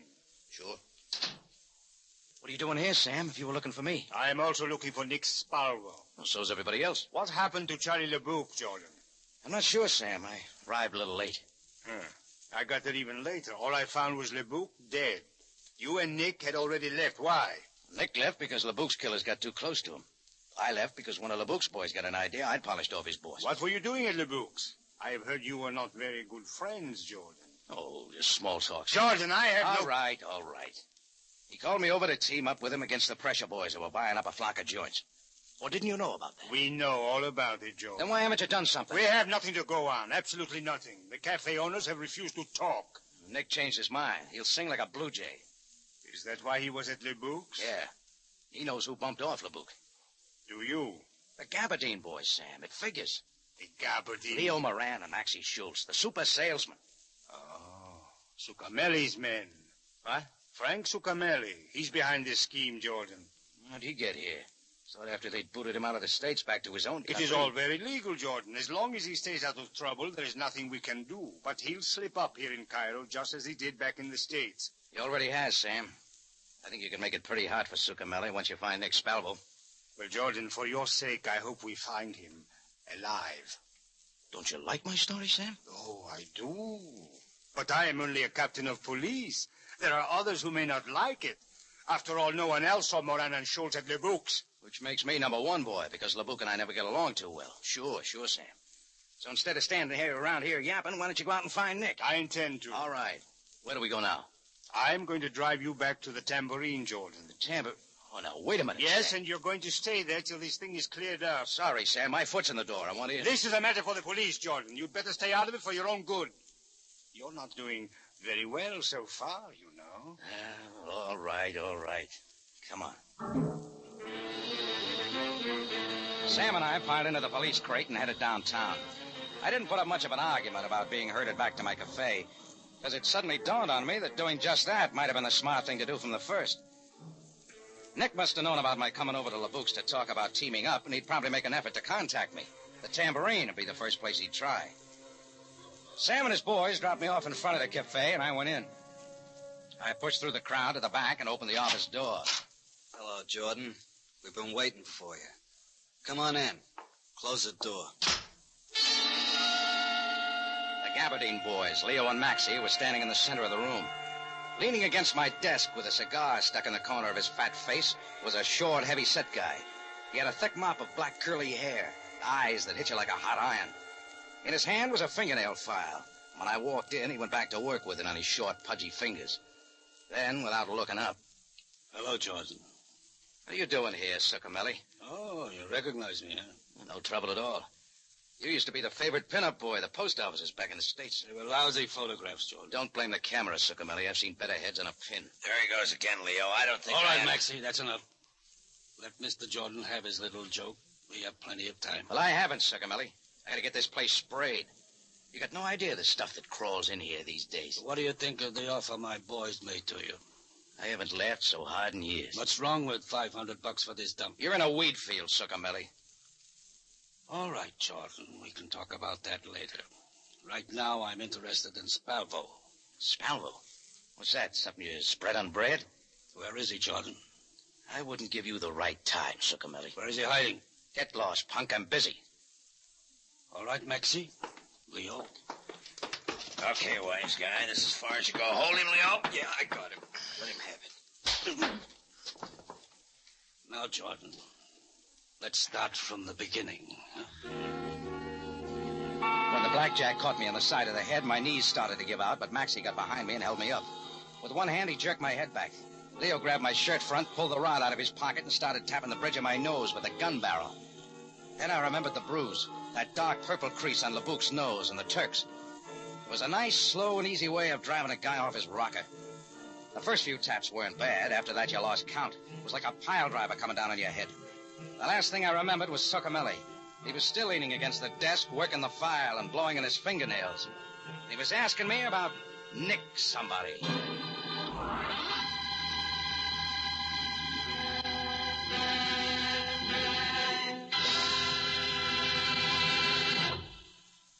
You are listening to My Quiet Friend, tonight's adventure with Rocky Jordan. Tomorrow night, radio's most popular dramatic program, CBS Radio Theater, brings you The Song of Bernadette. This inspiring screen story of a humble girl whose faith elevated her to sainthood will be the Easter week presentation of Radio Theater Monday night at 6. Ann Baxter and Charles Bickford are the stars. Don't miss it tomorrow, Monday night at 6 on CBS.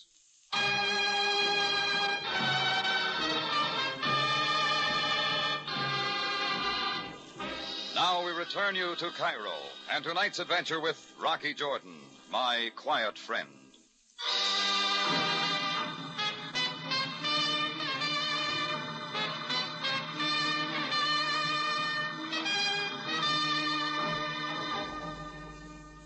When a character named Frank Succamelli moved to take over the Cairo night spots, gangster style, a couple of gin mill owners and I decided to get together.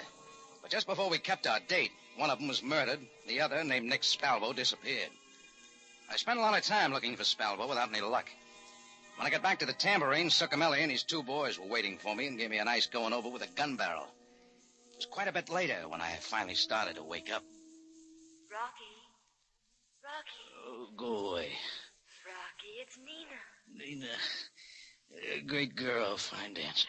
Rocky, listen to me, please. Nina, one of the nicest... Wait a minute, what is this? Not so loud, Rocky. They'll hear you. Nina. You're at the Blue Palm Cafe, Rocky. I saw them when they brought you in an hour ago. Blue Palm? Yes, one of the upstairs rooms. Oh, yeah. Johnny comes back now. What happened to my playmates? Leo and Maxie are out and back. They're loading up the owner's car. Where's Succamelli? Succamelli? The boss. Oh, in his office. Rocky, I think the three of them are getting ready to leave. Not without me, they don't. Oh, no, Rocky, they'll kill you. You've got to get away. Not on your life. They have a score to settle with this crowd. Look, baby, it's a cinch they're not going to take off without making another try to find out where Nick is. I think I can stall them off long enough. But why, Rocky? Why don't you leave when you can? Can you get to a phone and fast? Yes. Then hop to it, Nita. Give Captain Sabaya a buzz at police headquarters and unload the glad tidings. And tell him to hurry up and get here. Nina eased out the door, and I heard her high heels clicking off down the hall. I made my way across the darkened room to the window and looked down into the parking lot below. A long, gleaming limousine was parked in the driveway. Walking away from it were Leo and Maxie. Maxie was wiping his hands. They passed under my window and went into the cafe. I waited a couple of minutes, then I heard footsteps in the hall. The key turned in the lock. Turn the light on, Maxie.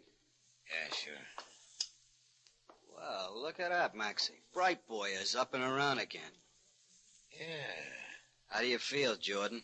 Just fine, boys. We go around again? You don't look so bad for a guy who's had a rough evening. I'm used to it. Well, the night isn't over yet. Come on, Succamelli wants to see you. And he doesn't like to be kept waiting. You two really jumped through the hoop for that punk, don't you? I wouldn't say that, Jordan. He orders you around like a couple of zombies. We're not worried. Not a bit. You do the dirty work and he rakes in the dough. What's the matter? You scared of the little bum? And like Leo said, Jordan, we ain't worried. Not a bit, huh, Leo? Now, come on, let's go. What's your hurry? Look, wise guy, do you want me to wrap this sap beside your head again? Well, if you... What's the matter? Ain't you ever seen a blackjack before? Yeah, sure. Okay, boys, let's not keep Mr. Succamelli waiting, huh? We walked down the hall to Succamelli's office. He was sitting there at his desk, smiling like a pitcher who had just struck out murderer's roll. He had his hat and coat on, and in front of him, resting in the green blotter, was a briefcase. Ah, Jordan, I see you have recovered. It's a special favor to you, Succamelli. That's as far as I go. I've decided to forget about Nick. I'm afraid it's a little too late now to do anything about that. You're going to pull out, huh? Yeah.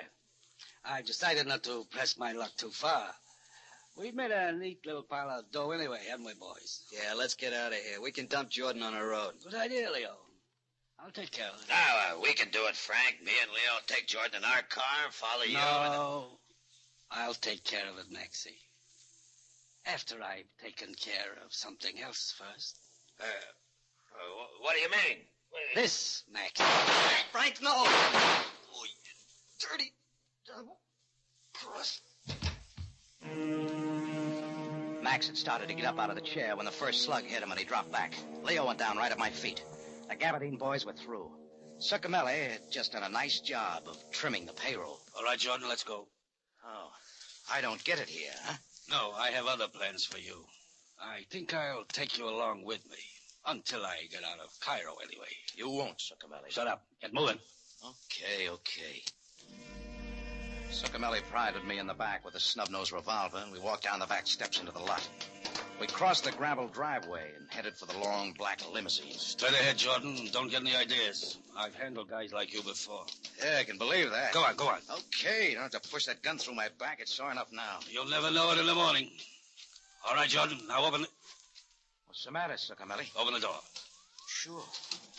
Now back away. I'm getting in. I'm not invited, huh? Sorry. I'm taking off alone, Jordan. I changed my mind. Well, you'll have to step on it. Sam Sabai will be here in a minute. I'm not worried, Jordan. I'll leave you here to meet him with a bullet in your head. When they stop to investigate your corpse, it will give me extra time. You know, I just thought of something. What's so funny? This is going to be close. The law will be here in a minute. Suppose you can't start your car. Don't worry about that, Jordan. It'll start. Yeah? Why don't you press the starter button? Okay, Jordan. Just so you won't die with it on your mind, watch. I had a hunch what was coming. As soon as Succamelli's hand went for the starter button, I hit the ground and started to roll. But even so, I caught part of the blast. I was shaking the buzz out of my ears and scrambling to my feet when the police car screeched up to a stop.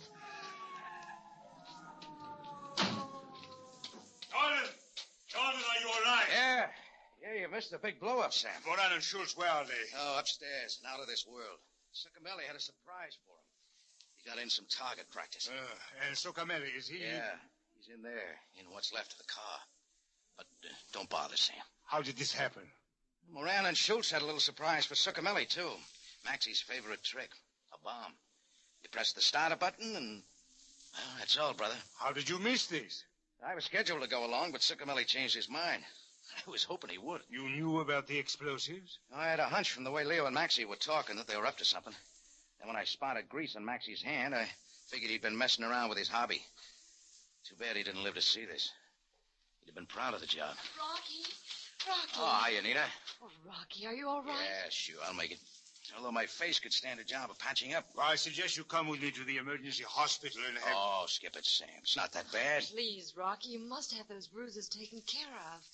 Come on, I'll drive you home. Home? Who wants to go back to the tambourine? I didn't have that in mind, Rocky. Oh. Well, see you later, Sam.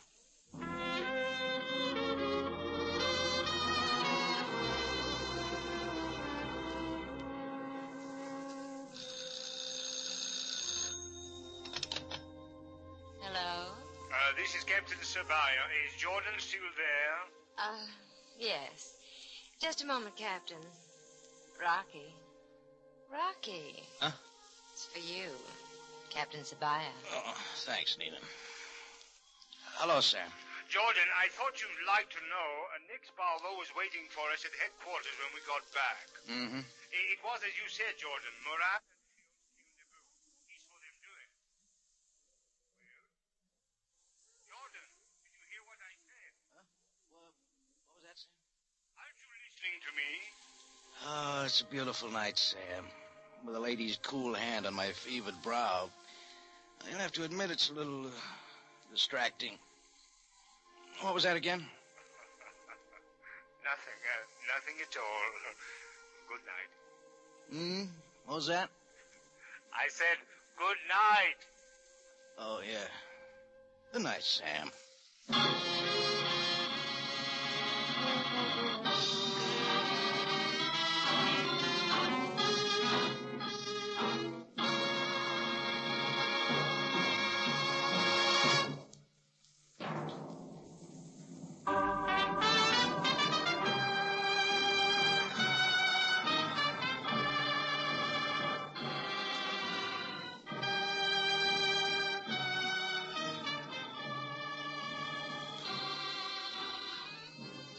It's CBS, again at this same time next week for another story of adventure and intrigue.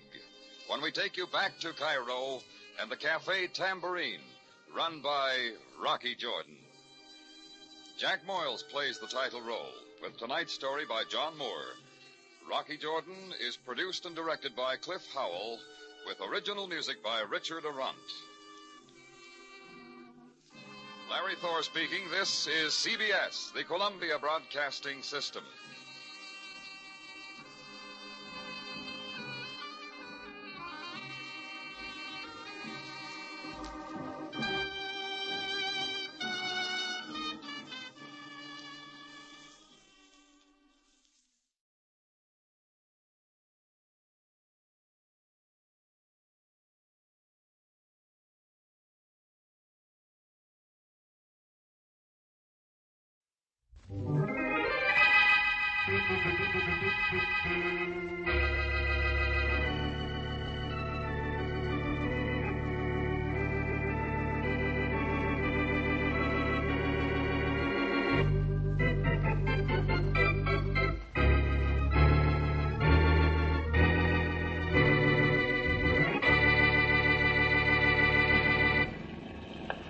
Hey, Bill, when I get rich, you know what I'm going to do? What? I'm going to buy a motorboat just like this. That's what I'm going to do. You're a piker, Joe. When I get rich, I'm going to buy a lake like this. If you're a good guy, maybe I'll let you use my lake for your motorboat. Still no sign of that party you're trying to find yet? Yeah, not yet. Say, what's the story on this thing we're on? They didn't tell me anything at headquarters except to meet you up here and take orders from you. Well, we got a tip from some citizen that he saw something dumped in the lake. So we got to find it. And, hey, I think we did. Huh? And look over there. That's it, all right, Joe. Nice work. Here, I'll kill the engines. Any idea who it is? Yeah, some mug, probably. Got in bad with his boss or his mob and was invited to take a bath the hard way. Here, lean over with me. Help me drag him aboard. Right. It's a fine job for two cops. Oh, well, it's better than directing traffic. I'll grab his legs. Get a grip on his coat. Right. You ready? Check. All right, here goes. There you go. All right, that's it. Rest it on the deck, Bill. That's the idea. That's that. Hey, recognize the guy, Joe? No, he's no local hood, I can tell you that. Lapel in his coat hasn't been touched. I guess whoever knocked him off don't care if we are able to identify him. Guess not. Anything else in his clothes? Yeah, this wallet. No dough. Take a look at his identification card. Name, Walter Peters. Address, Harrison Hotel. In case of accident, notify... Hey, do you see what I see? I think so. Well, it's a good thing this was a waterproof wallet, or maybe it was a bad thing. Depends on what Inspector Faraday says when he sees what we're looking at. You got something there. How do you like that? In case of accident, notify Boston Blackie.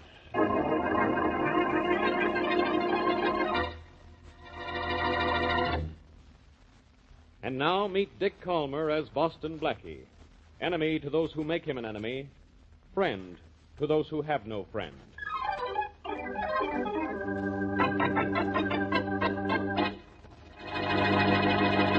Blackie, what do you mean you don't know the dead guy? Wasn't your name in his wallet? Didn't you see it? In case of accident, notify Boston Blackie. I saw it, Faraday, and I read it for you so that you'd know what it says. But I still don't know Peters. I never saw him in my life. Wait a minute. You're holding something back, Blackie. Yes, my temper. Now, excuse me, Inspector. I have a date with Mary. She's much prettier than you. Her apartment is much nicer than the morgue here, so I really must run along. You stay here if you like. Talk to Peter's body. Your mind and his have a great deal in common. Blackie, we fished Peter's body out of the lake this morning. Congratulations. What'd you use for bait? Aha. Skip it. I'm sorry I got you down here. But after your name was on that card, I thought you might help us find out what racket this guy was in. You thought? That's where you made your first mistake. Inspector Faraday. Yeah, Joe, what is it? We just had the police laboratory go over the clothes we took off that dead guy, Peters. So? So nothing. Except that we found they were hand-tailored, good material, and were soaked with salt water. After you dragged them out of a lake, what did you expect? They'd be soaked with kerosene? No, I just thought I'd tell you, that's all. You see what I'm up against, Blackie. I get no help at all from anybody. I wouldn't say that. Salt water, you said, Joe? That's right, Blackie. And the body was fished out of a lake? Hey, that's right. Lakes don't have salt water in them. That's what I was thinking. Oh. You know, Faraday, this is getting interesting. That guy must have been drowned twice. But why? Why, he asked me. How do I know why? I don't even know why he was drowned once.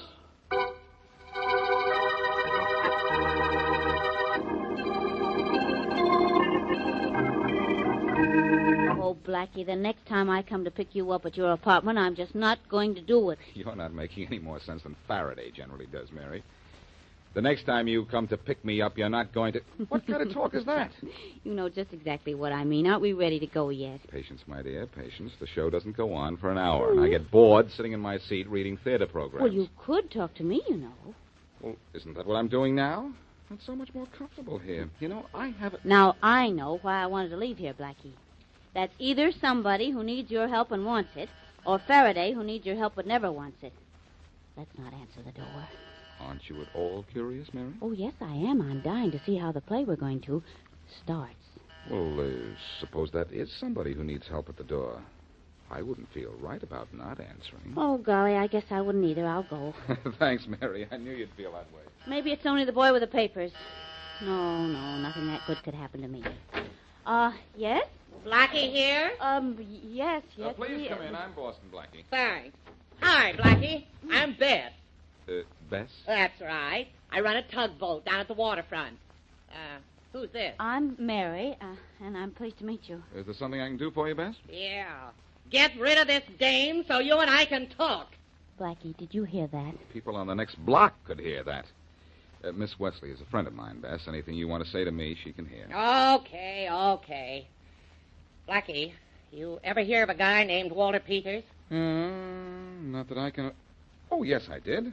That name belongs to the body the cops fished out of the lake today. It's down at the morgue now. That's the guy, all right. Like to know what the score is about his getting knocked off? Yes. Well, it's nothing to nothing. The cops have got a corpse that means nothing to them, and maybe I can put you next to a murder that means nothing to me, but does to you. In that case, why not tell me about it, Bess? Why not find out for yourself? If you're as smart as you're supposed to be, you won't have any trouble. What am I supposed to do? Be aboard my tug, the Alamo, first thing in the morning. You're on your own from there in. Sounds like you're building a mystery for no reason, but I'll be there. I thought you would. So long. Goodbye. Goodbye, Bess. Be aboard her tug tomorrow morning. Mary, I wonder what that means. Well, for one thing, that means you'll have to wait until tomorrow morning to find out.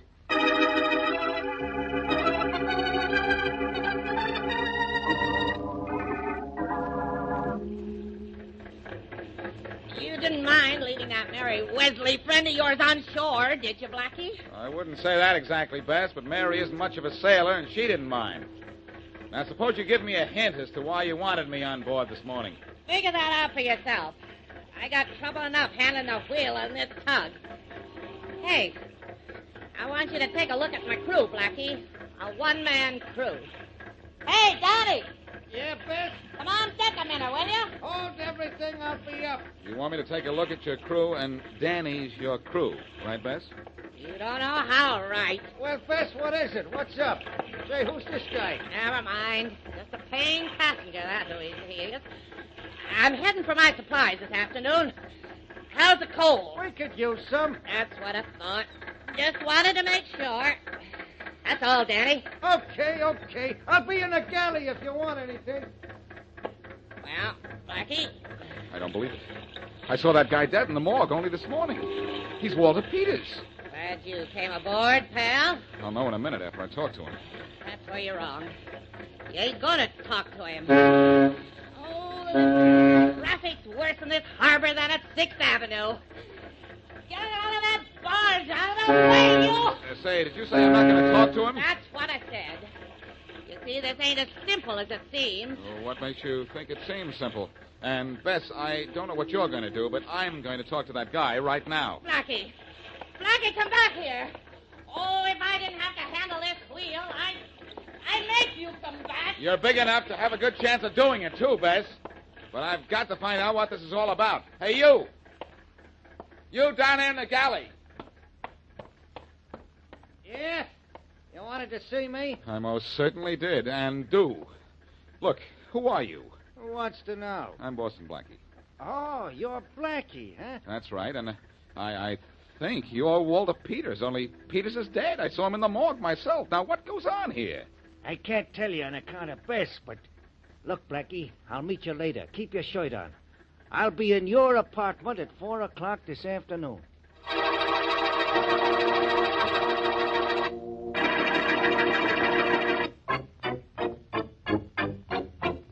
Blackie, either get out of my office or start walking up and down. You're getting me dizzy. What's your excuse when I'm not here? Now, listen, You Faraday. listen.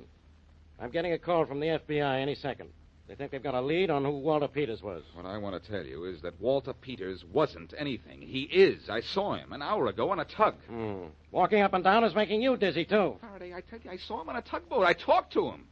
He wouldn't crack on the tug, but he said that he'd meet me in my apartment at 4 o'clock. If Walter Peters comes up to your apartment at 4 o'clock, there'll be 4 guys carrying him. That's probably the FBI. Hold everything. Faraday speaking. Inspector, this is Jameson, Harbor Squad. Yeah, Jameson. What happened to Walter Peters' body? What happened to Walter Peters' body? Well, it's in the morgue. That's what happened to it. Oh, is it? Well, I'm calling from the morgue now. The guy in charge ain't here, and neither is Peters' body. What? Just thought you might know something about it. So long, Inspector. Blackie, Peters... I know, I heard. Well, pal, what goes on from here in? You still think I didn't see Peters? Oh, this is all I need. First, a guy is fished out of a lake, only his clothes have salt water in them. So he's been drowned twice. Listen. Now it turns out Walter Peters is alive. Now, take it easy. No, it can't be. I don't believe it. I won't believe it. Blackie, get out of here. Walter Faraday speaking. Jones, the FBI, Faraday. We've finished checking on that Walter Peters for you. We know who he was. Oh. One of the cleverest smugglers we ever ran across. Customs never could get anything on him. They examined him and his luggage with a microscope, but he kept bringing in thousands of dollars worth of jewels every trip he took. I can believe it. The guy is a miracle man. Oh, what do you mean, Inspector? How would you expect me to know? Thanks, Jones. So long. So Peters is a smuggler, eh, Faraday? And apparently somebody tried to knock him off, but he beat the rap somehow and is hiding on Bess's tugboat. Well, that makes sense. Oh, it does it? Nothing makes sense on this case, including you.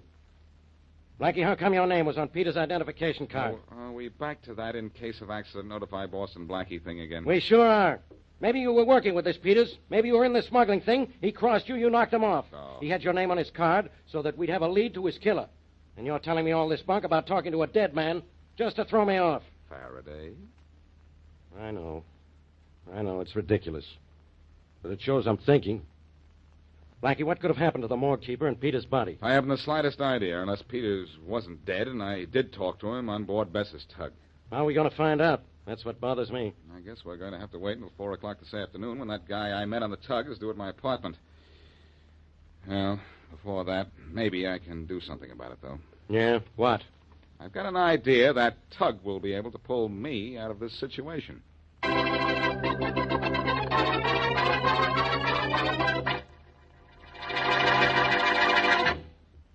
And now back to Boston Blackie.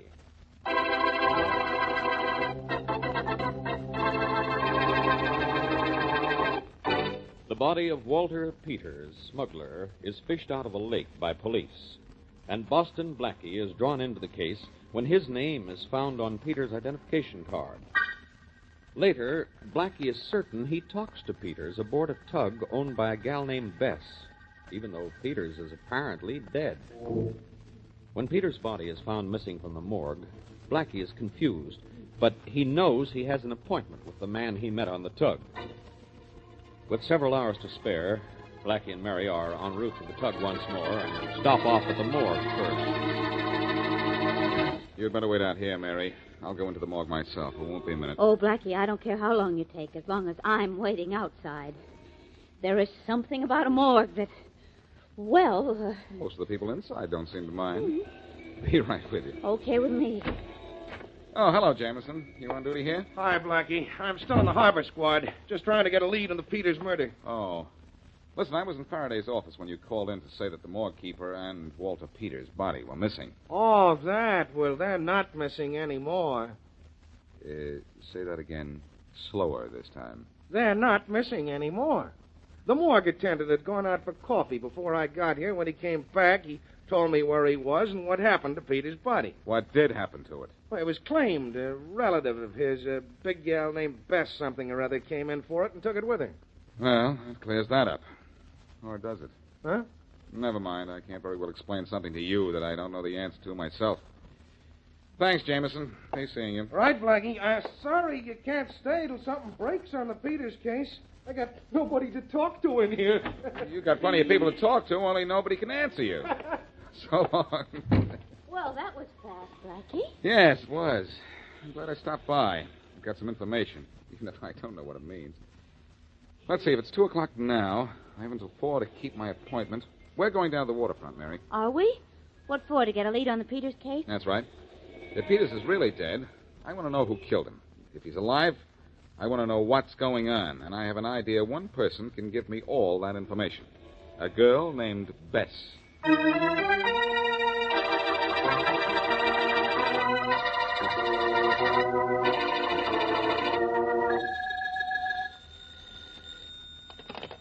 Faraday. Faraday, this is Blackie. Blackie, go away, far away. We'll play a game. You get lost, and nobody will look for you. Blackie, don't bother me. Kid, if you think you've been bothered before, listen to this. Bess is missing. Bess? The gal I told you about. The one that owns that tug. Not only is she missing, but the tug is gone, too. Neither of them are here in my office. Why bother me? She's the key to this whole case, Faraday. I'm down at the waterfront now. Nobody has seen her or the tug since this morning. Now, I want you to call out the harbor squad and try to find out what happened to her. But she's the gal who called for Peter's body at the morgue, isn't she? That's right. Well, what's making you so sure she's the key to this case? Well, I've just figured out something. Peters was a smuggler. She ran a tug. This thing's beginning to make sense. Not to me. It's making sense, not miracles. Oh, yeah? Maybe she and Peters were a team. Don't ask me about the rest of the story. I don't know it yet. But I've got to get back to my apartment to meet the guy that I think is Peters. And I want you to look for Bess. I'll get down to the harbor right away. Blackie, why is it that as soon as you're mixed up in something, all of a sudden everything is mixed up?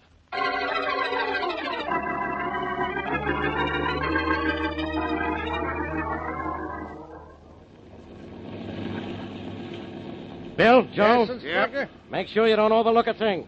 Even if you think it's only a log, you see, yell and we'll stop this launch. Right, Inspector Faraday. That tug is still afloat anywhere. We'll find it. I don't care if we find the tug. I want to find that gal, Bess. What time is it? 3:30. In half an hour, Blackie's got a date with a guy he thinks is Peters. If it turns out to be Peters, you'll be searching for another body. Mine. This thing is getting me a little wacky, too, Inspector. I don't Hey, Inspector! There's a body in the water, swimming, on the port side. Where's that, Bill? That's the left, Inspector. Oh, you don't have to tell me. Hey, that's right. There is somebody in the water. It's a dame. Head over that way, Joe. I'm heading toward her. She's alive. That's something. Careful, Joe. Don't run her down. Don't worry. Whoa, she's a big gal. Better lean over the side with me, Bill. Come Yeah. on, Joe. You help us, too. Come on. Okay, Inspector. Okay, now. Reach down and help her up. She looks all in. Hey, lady, let's have your hand. That's it. Get ready to grab her other hand, Bill. Okay. Joe and I'll pull. Okay. Ready? Right, Inspector. Up she goes. She's really all in, and no kidding, Inspector. So am I. Put her on the deck. Yeah, that's the idea. She must be conscious, or she couldn't have been swimming. I'm conscious. All right. You Faraday? Yeah? I'm Beth. I got a tugboat. Used to have a tugboat. Working out of the harbor. A guy wrecked it. Tried to drown me. We'll get him, Bess. You just lie here and relax. Bill, get some hot coffee and blankets. Right, Inspector. So somebody tried to drown you, huh, Bess? Probably somebody who wanted to stop you from telling us who killed Walter Peters. Who was it tried to knock you off, Bess? Who was it? Yeah. It was Walter Peters.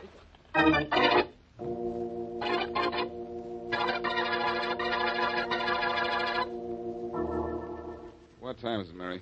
20 after 4. Hasn't changed more than a minute since the last time you asked me, Blackie. Oh, I'm sorry. Yeah, 20 after 4. That guy isn't going to show, no question about that. We're on everybody's hate parade today, aren't we? Faraday hasn't even called back. Well, maybe his harbor police haven't found any trace of Bess's tugboat, and he hasn't got anything to tell me about. Faraday's a good cop. If that tugboat is still afloat, he'll find it. What did he say when you phoned him and told him Bess was missing? That kind of talk isn't meant for your ears, lady. Oh, okay. What time is it? Oh, Blackie. Oh, I'm sorry. Mary, how do you figure this case? You should have a theory about it. It's so completely wacky, I can't find anything to hold on to. Well, as a matter of fact, I do have a theory. You know, Oh, maybe that's the guy I had the appointment with. Don't go away, Mary. Don't worry, I won't. Hello. Blackie, this is me. That guy show up? Not yet, Faraday. Why? Why? I'll tell you why. Because he isn't going to show up. We just fished your friend Bess out of the harbor. What? Tried to drown her, she says. Only I don't believe it. What do you believe? I think Bess killed whoever it was that was supposed to meet you. You told me yourself she didn't want you to talk to him. She knocked him off, then faked this swimming business so it would look like he tried to kill her. You say Bess is safe? She's in the Willis Hospital.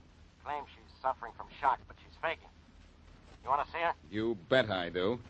I think you've got this thing all lopsided, pal, and I'm going to straighten out that case and you at the same time.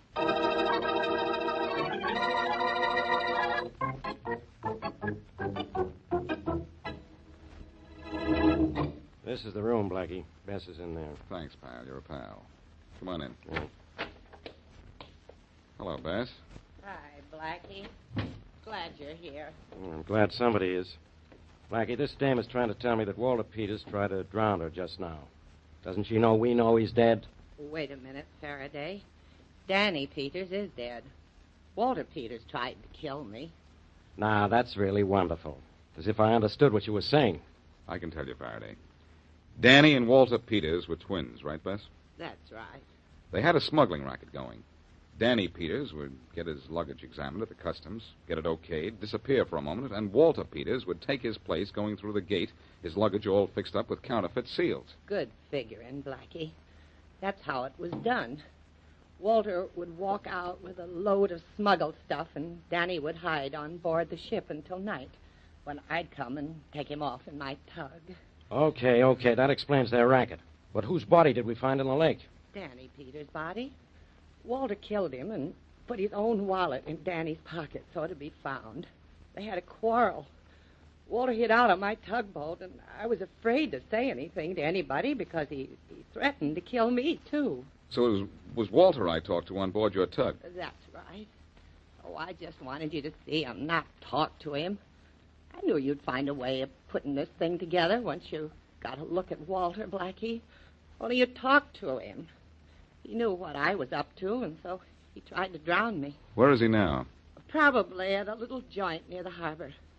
Nellie's place. Nellie's place, eh? That's all I want to know.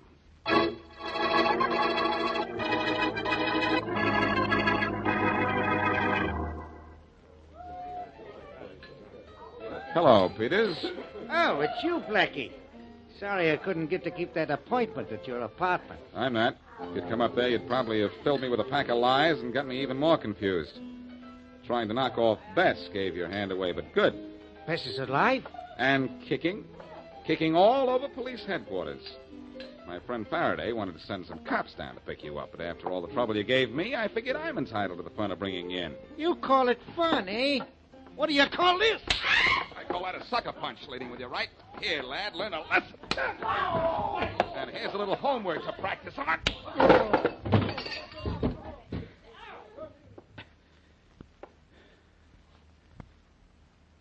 Anybody feel the need of any higher education? Smart boys. A couple of you help me drag him out of here and into my car. Mr. Peters seems to have petered out.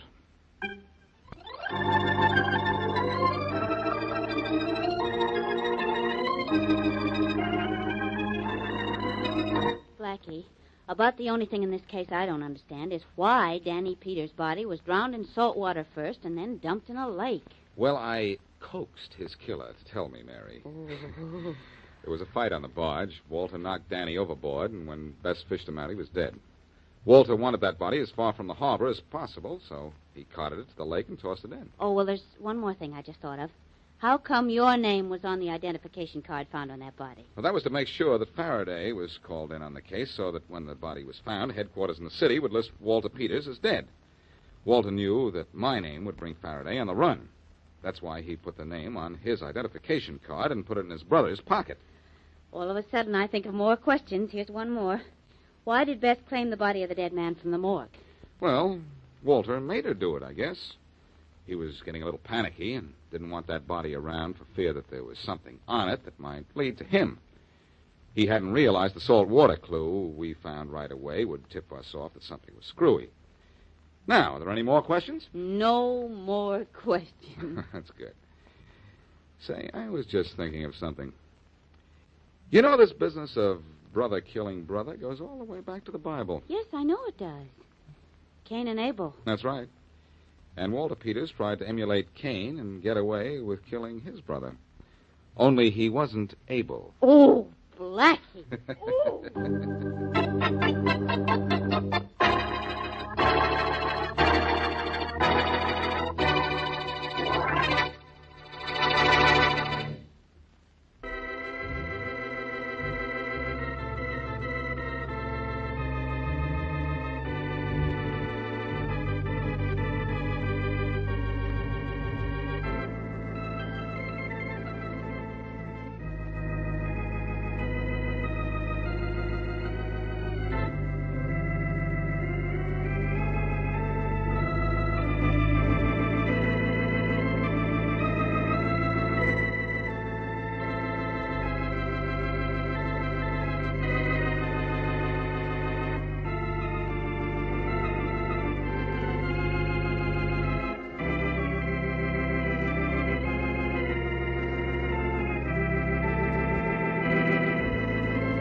My name's Regan. I work for Anthony J. Lyon, Detective Bureau. They call me the Lion's Eye.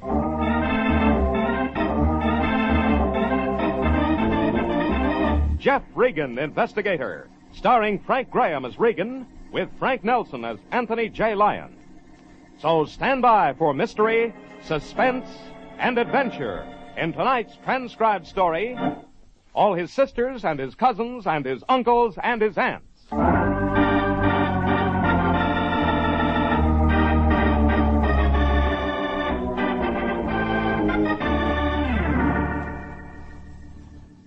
His name was Powerhouse Pratt. He probably shot more people, solved more crimes, chased more crooks than all the detectives, police forces, and FBIs in these United States. And you could follow each and every one of his daring exploits in the comics section of your Sunday paper. Only trouble was Powerhouse was just a funny paper character. The artist who drew him was another case. He didn't shoot anybody, couldn't solve anything, and was buried in death threats up to his ears.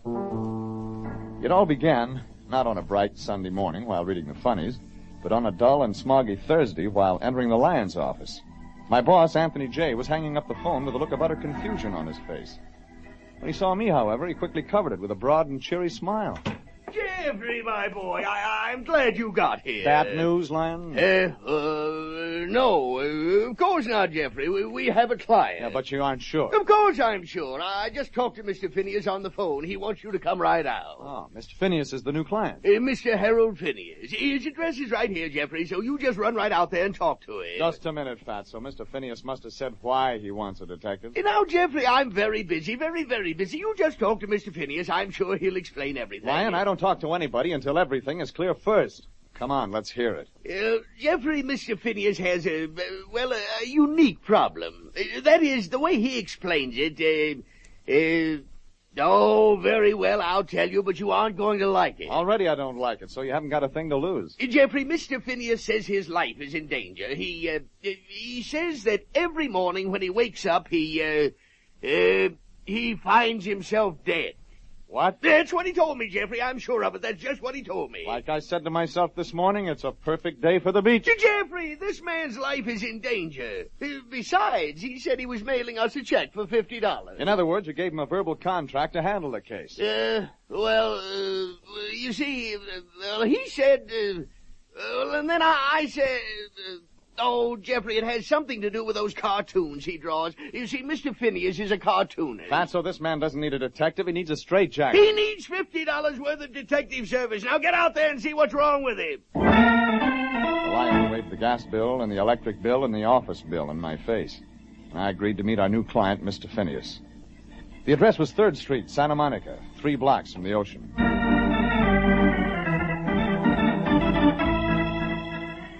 By the time I got out there, the fog was so thick you could serve it for cake frosting. I sliced my way up to the house, which turned out to be big, old, and divided into 4 separate units. The mailbox said Phineas was in apartment 3, upstairs, left. But when I stepped inside to the hallway, it was so dark I needed a match to find the stairway. I dodged furniture, burned matches, and eased my way along the ancient carpet. I was just starting up the stairs. Yes? She was tall, pencil-thin, and hawk-faced. She stood in a doorway, candle in hand, and the yellow flame danced across her eyeballs. Where do you think you're going, mister? Upstairs, Phineas's place. You from home? From where? Home. No, I'm not. Then why you seeing Harold? Look, lady, he sent for me. Maybe he needed somebody to turn on the lights. The lights are busted. That's why they ain't on. They're busted. All right, I'll tell him. See you around. Hey, wait a minute, you. Harold's working up there. He ain't got no time for salesmen, you hear? Yeah, I hear. Thin, hawk-faced woman drifted back into a dark doorway like a wavering strip of fog that had somehow gotten indoors by mistake. And I climbed the stairs. At the top, I reached to knock on the panel door. Okay, Murdoch. Not to. Reach and reach high. Eddie, put the cuffs on him. Murdoch, watch what you're doing. Bang, bang, bang, bang, bang, bang. There, cross with me once more and I'll... Oh. Hiya. Your name, Phineas? Yes, I'm Phineas. And I'll bet you're Mr. Regan, the Lion's Eye. Well, that takes care of the 2 of us. Now, where's Murdoch? Oh, he's just an imaginary character, Mr. Regan. He's in the comic strip I'm drawing. Look, right there on my drawing board. You see? Oh, yeah, I see. The fat one, that's Murdoch. He was a crook. He's dead now. The tall man with the felt hat, that's Powerhouse Pratt. Powerhouse Pratt? Don't tell me you haven't heard of him, Mr. Regan. Gee whiz, Powerhouse Pratt is carried in the comic section of over 300 newspapers. Well, I sleep late on Sundays. Oh, but gee whiz, Powerhouse Pratt. Gosh, I thought everybody knew Powerhouse Pratt, crime beater. I'll cheer up, Phineas. Nobody appreciated Rembrandt until after he was dead. Oh, Mr. Regan, you shouldn't have said that. You just shouldn't have said that. Oh, sorry, Phineas. Suppose you tell me about your life being in danger. Oh, gee, yeah, it sure is. Somebody wants to kill me. The lady downstairs? Huh? Tall, thin woman hiding behind a candle. Oh, you mean Aunt May. Oh, gee, that's silly, Mr. Regan. Aunt May wouldn't hurt a flea. How about people?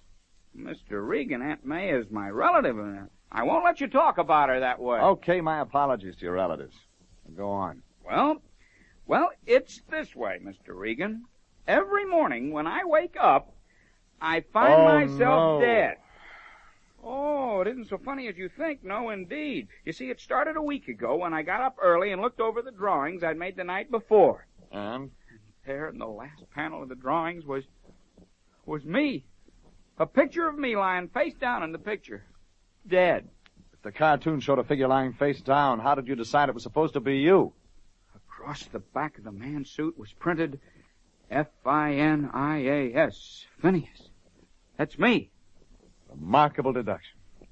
Continue, Dr. Watson. So it's been that way every morning for a week. Me waking up, walking over to the drawing board, finding another picture of me. Dead. It's getting monotonous, to say the least. Here's one of them. Look. That's your story, huh? Well, sure. Gee, Mr. Regan, you believe me, don't you? Suppose we get back to the lady in the candle. Who else lives here beside her? Well, there's Aunt May and Uncle Fred in the downstairs apartment on the left, and there's Cousin Sue in the downstairs apartment on the right. Then there's Aunt May's sister and her husband upstairs here across the hall. They're all your relatives? Yes, I guess so. Except maybe if you count Cousin Sue, she's a relative by marriage. What do they do? Do? For a living. Well, they're all retired, except Cousin Sue. She works part-time in a department store in Santa Monica. Just one more, Phineas. Are you married? Well, I'm sorry you asked me that. I was married. Divorced? Yeah. I guess I am. Or I will be. It takes a year, you see, and the year won't be up for another 8 days. Okay, Phineas. Do you know of anyone who might want to kill you? Kill me? Mr. Regan, who would want to kill me? Harold Phineas, cartoonist supreme, creator and originator of Powerhouse Pratt, crime beater, gave me his former wife's address. That turned out to be 6 blocks away near Lincoln Boulevard in Santa Monica. I drove through more fog and arrived at a stucco apartment 5 minutes later. Mrs. Harold Phineas opened the door. Yes? Could I talk to you a minute, Mrs. Phineas? Yes, come in. My name's Regan. I'm private detective. I know. Oh, Phineas phoned you. Yes, he phoned. I'm afraid you won't be able to help much unless you stop crying. Yes. Yes, I'll stop. Good. Do you know anyone who might want to kill your ex-husband? No, I don't. You sure of that? Oh, yes, I'm sure. Okay, Mrs. Phineas. Who? I won't tell. You'd rather see your ex-husband dead, is that it? Oh, no. Name? Sue Hitchcock. Sue Hitchcock? Cousin Sue. Dear Cousin Sue. Downstairs, right. Cousin Sue. A cheap, conniving, scheming little peroxide blonde if I ever saw one. You think she'd kill your ex-husband? She'd do anything she took a fancy to. She's from home, Mr. Regan, from home. Where is home? A little town outside Des Moines, Iowa, where they all come from. All his sisters and his cousins and his uncles and his aunts. Yeah, sounds like you and the relatives don't get along, Mrs. Phineas. Get along? I told Harold it was them or me, Mr. Regan. He chose them. Well, she'd said Cousin Sue. By the time I got back to 3rd Street and the Phineas clan, the damp night fog was turning into rain. The dark house rose in front of me like a lost ship adrift on a glassy sea. I moved slowly up the front walk, feeling my way toward the darkened house. I made the stairs on 3 matches, then the hallway, then the door, downstairs right. And before I could knock... I really wouldn't want you to catch cold. Please do come in, Mr. Regan. What was standing behind a candle in front of me was small, slim, and willowy. Slow eyes that fluttered and reached out to you and fluttered back just in time. She was dressed in a robe that fit like tights on a ballet dancer. The hair wasn't peroxide blonde. It was red. I said come in. I heard your footsteps outside, Mr. Regan. I knew you'd have to talk to me. Yeah. Harold Phineas seems to have told everybody. Harold loves his relatives, Mr. Regan, especially his cousin Sue. Sit down. Somewhere I got the idea you were a blonde. That was yesterday. Cigarette? Yeah. Yeah, thanks. No, we won't need the candle. Nobody heard of electricity around here? They went out at noon. The lights, I mean. No one seems able to fix them. Do you mind? Well, I hate to try dominoes in this light. Jeff, you and I don't need to play dominoes. You don't mind if I call you Jeff, do you? Look, your cousin upstairs, Phineas. Somebody's interested in making his bed into a slab. Let's talk about that. It's an interesting topic, Jeff, only don't put any faith in it. Oh, you don't believe him? Cousin Sue's from home, Jeff. These death threats. That's for yokos. Oh. You've been around, is that it? All around. Phineas's ex-wife has other ideas. Like what? Like you. She's jealous, just plain jealous. I could wrap Phineas around my earlobes anytime I felt like it, and she knows it. Only, you have other interests. Sure. Why not? The adventures of Powerhouse Pratt crime beater don't amuse me, Jeff. I'm just insurance. Insurance? Sure. The family and I have a working agreement. I keep Phineas in line, and we all eat. Off Phineas. Ah. That makes the cost of looking at you come pretty high. Especially to Phineas. Jeff, I'm going to let you in on a little secret. Cousin Sue doesn't have to depend on Harold Phineas for romance. Just remember that. Cousin Sue... Jeff! Later, lady. Later. I moved out of the room double time. Lights or no lights, I stumbled upstairs where the shots had come from. Made the top of the landing and the door to Harold Phineas's room. It was open. Inside, 2 candles gave enough light to show a chair upside down, a drawing board on its side. I moved in slowly. On the floor, in the center of the room, a pile of Sunday funny papers. And underneath, very still, the form of a man, his arms and legs protruding. Harold Phineas. Oh!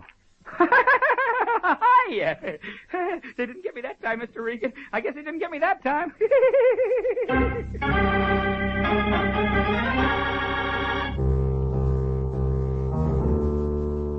It started when a cartoonist phoned my boss, the Lion, that his life was in danger. His name was Harold Phineas, and he was creator of that all-American comic strip character known as Powerhouse Pratt, crime beater. Only when I showed up at the Phineas place in Santa Monica, I found a house loaded with relatives, a sobbing ex-wife, and a sultry redhead affectionately known as Cousin Sue.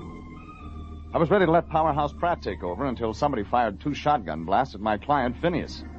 They missed. But you couldn't prove it by Phineas. They tried to kill me, Mr. Regan. Somebody tried to kill me. Since they weren't shooting at flying saucers. Oh, you got to do something, Mr. Regan, right away. I don't like being shot at. Well, maybe we ought to consult Powerhouse Pratt. He's a demon for clues. This is no time to be funny. Powerhouse Pratt is just a figment of my imagination, and my imagination isn't working right now. Oh. Well, from the looks of that buckshot in the wall, I'd say your attacker fired from right here by the door. Yeah, that's right. That's just the way it was. The door opened, and then this person shot at me, and I fell down. And you couldn't see who was behind the shotgun, huh? I told you several times, Mr. Regan, I just couldn't see anything. Just this figure in the dark, and then the gunshots. It could have been anybody. We'll call the police. No. Let's don't do that. What? Publicity. Terrible publicity. I wouldn't want that. It might make Powerhouse Pratt look bad. You'd rather be dead, is that it? No, of course not. That's why I hired you, to find out. Oh. But whoever shot at you, Phineas, escaped through the room across the hall. I was downstairs. I didn't hear anyone come down. Yeah, but they just couldn't have gone in there. That's my Aunt May's sister's apartment, and they went on vacation. It's locked up. Okay, Phineas. You sit tight. I'm going to check on it just the same. You mean you're going to leave me here alone? Either that or call the cops. Stay, but hurry back, Mr. Regan. Hurry back! I left Phineas trembling in the middle of the room. Outside in the hallway, I lit a match. The door of the apartment wasn't locked. It was open. I went in. Off the back porch, there was a wooden stairway that led down to the yard. Whoever had shot at Harold Phineas had escaped through this apartment into the backyard. And the chances were that was somebody. One of the relatives. I crept slowly down the stairs to the yard. It was like feeling your way into a bottomless pit. The fog and the rain and the night were black curtains circling around you just out of reach. And somewhere in the yard, a man with a shotgun had drifted behind the fog. I reached the bottom of the stairs, turned, Stand where you are! and then out of the same fog bank came two men. One tall and muscular and thick-jawed. The other medium-sized and beady-eyed. The beady-eyed one was the one who'd spoken. In his hands, a shotgun. Yeah, you heard me. Don't move. I'll see if he's got a gun on him, Mr. Hitchcock. Yeah, he'll have one, all right. Yeah. Now, don't you move, mister. Yeah, Mr. Hitchcock, he had one. Yeah, give it here, Carl. What's your name, mister? Regan, what's yours? Don't sass me none. Don't you sass him, mister. That shotgun you're carrying. You like to shoot it? It's mine, mister. I do with it what I please. Like trying to kill people? Hey, who do you think? Shut up, Carl. I'll tell him. Mister, it looks bad you around this here yard after a shooting. You're carrying the shotgun, Mr. Hitchcock. So, you know my name, fella? How could I miss? You're from home. Hey, what does this fella mean, Mr. Hitchcock? You're one of Phineas's relatives. His Uncle Fred, maybe. Downstairs, left. He knows something, I'll bet. You know something, mister. You better come with us. The man with the shotgun, Uncle Fred, walked behind me. The big muscular character he called Carl led the way. We moved around the house, up the front porch, and in through the door I'd seen the hawk-faced woman close. Aunt May's place. May, Yeah? this here fella. Found him outside. You did? Yeah, you know him? Seen him this afternoon. He was bothering Cousin Sue, I'll bet. He was seeing Phineas. Oh. You reckon we ought to call the police, May? Yeah, he did the shooting all right. Doesn't it occur to any of you characters that Phineas might be dead now? That those shots might have killed him? If he was hurt, mister, we'd have heard from him. Yeah, a little buckshot never hurt nobody. Where do you fit in? What? Oh, I'm Carl. I'm from home. You, Uncle Fred. Where'd you find that shotgun? In the garage, where I always keep it. Let me see it. What right if... Hey, quiet, Carl. Mister, you're too nosy. I think we'll call the cops. Call them. They'd like to look at that gun, and chances are it's been fired. I'm gonna hit him, Mr. Hitchcock. Yeah, maybe that's a good idea. Okay, mister, you got it coming. Thanks for the lead. Yeah, you shouldn't have done that, mister. Give me that gun, Hitchcock. Now it's my turn to call the cops. I took the gun out of his hands before I knew what had happened. It had been fired, and I called the police. Then I headed upstairs to see my client, Phineas, only I got a surprise. Coming down the stairs toward me was a redhead, Cousin Sue. There's no use in your going up there, Mr. Regan. Cousin Phineas has disappeared. I chased up to Phineas's room. It was empty. Closets had been ransacked, drawing board bare. Even the candles had gone out. I lit them and searched and got nowhere. And then I went back down to the phone and called my boss, the Lion. Anthony J. Lyon, Detective Bureau, eh? Me, Fatso. Got a job for you. Yeah, about Mr. Phineas Jeffrey? Yeah, why? Hey, Jeffrey, I just found out who our client really is. He draws Powerhouse Pratt, crime beater. And he won't let you forget it for a minute. Yeah, but Jeffrey, don't you realize this is our chance to find out what happened to Powerhouse? What? Well, in last Sunday's paper, Powerhouse disappeared, completely off the face of the earth. This is our chance to get behind the scenes, find Sure out... thing, Lion. Just one catch. Mr. Phineas has disappeared. What? Oh, no, that's terrible. And who'll ever... Lion, cut it out, will you? Run down to the Hall of Records. Check up on an interlocutory divorce decree granted to one Harold Phineas and his wife. find out when the year's up. You got that? Yes, but Jeffrey, if anything happens to Mr. Phineas, we'll never find out what happened to Powerhouse Pratt. Think of the millions of children who'll be broken-hearted. To say nothing of Anthony J. Lyon. Get busy, Fatso. 10 minutes later, the police came into it. They asked questions, got answers, and drew conclusions. Or, as a Santa Monica detective sergeant named Smathers put it, attacked by person or persons unknown, then subducted to place or places unknown. Regan, this guy's a famous cartoonist. He has money. So he gets death threats, then kidnapped. All we do now is wait. Sit tight and watch for the ransom note. Only I had other ideas. I called the Lion back. Phineas hadn't been lying. His divorce was final in 8 days. I left Smathers talking with Uncle Fred, Aunt May, Carl, and Cousin Sue. Cousin Sue was doing fine with Sergeant Smathers. 10 minutes later, I was knocking at a door and hoping I'd do as fine with the ex-Mrs. Harold Phineas. Oh. Mind if I come in? Oh. Thanks. Oh. Mrs. Phineas, your ex-husband's in trouble. He is? He was kidnapped. He what? No tears. When I saw you this afternoon, you had plenty. Well, Mr. Regan, You bruise easy, but you heal quick. Yes, that's it, Mr. Regan. There's something funny about your husband's disappearance, Mrs. Phineas. Kidnapper seems to have taken clothes and drawings. He did? I mean, they did? Yeah, kind of odd that a kidnapper would stop for those things. Yes, it certainly is. Of course, if your ex-husband had been going somewhere, he might have taken them. Well, now, Mr. Regan, I don't... You see, if a man were pulling out of a tough situation in a hurry, he might stop to grab a shirt or two and let it go at that. Mr. Regan, if you're going to say... I am, Mrs. Phineas. Your ex-husband wasn't kidnapped. He sneaked out. He went somewhere in a hurry because he was caught in his own trap. Oh, Mr. Regan.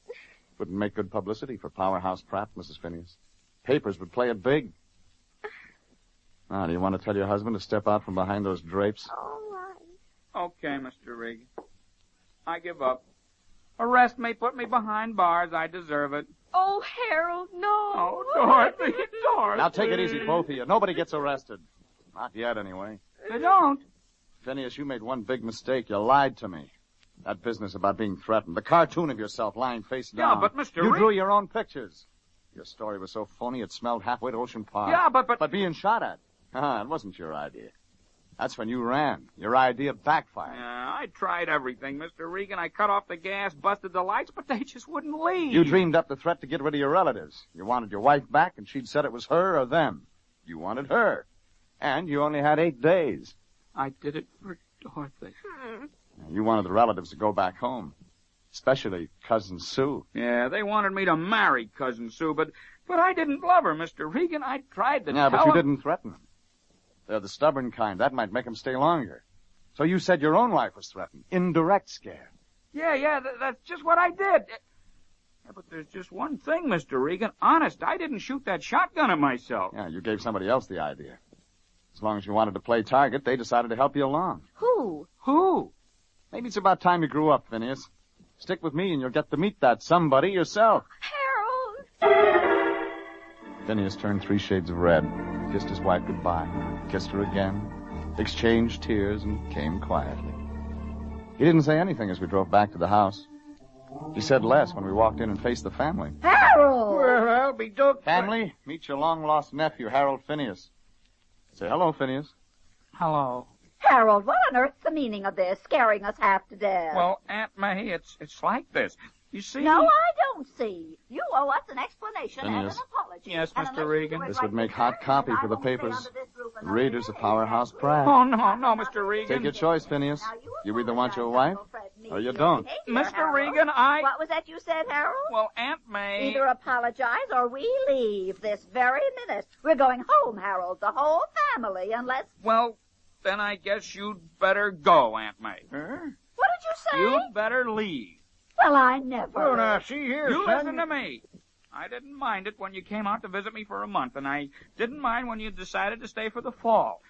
I even had the house fixed up when you decided to stay for the winter. Yeah, take it easy there, son. This goes for you, too, Uncle Fred. But when you decided to stay for the spring and then another summer... Now, Harold, this isn't like you at all, getting picky. I've been supporting the whole gang of you for 11 months now, and I'm sick and tired of it, and I'm broke. I can't feed the whole darn town. You mean you'd let your own kinfolks down, son? Harold, we're from home. Yeah, home. You took over my house, spent my money, and ruined my marriage. So you can all go back home. And you can take Cousin Sue with you. The only person I'm marrying right now is my wife. So there. Were you calling me, Cousin Harold? I sure was. As for you, you no good little... No, you wait a minute, you little shrimp. Huh? Carl. Carl Miller from back home. He got in town yesterday. He came for me. That's right, Shrimp, and I don't like what you're saying about my fiancée. Well, that explains a lot of things. Carl, you're the guy that took that shot at me. You never did like me, and you thought you'd scare me away from Cousin Sue. Like I said, a little buckshot never hurt Yeah, nobody. that's what you think. Hey! Oh, you can have Sue, all right, but this is for the buckshot. Harold, you knocked him down. Yeah. Hey, Mr. Regan. Yeah, Phineas? How come you knew all this? Deduction, my dear Watson. Mr. Regan, you're greater than Powerhouse Pratt.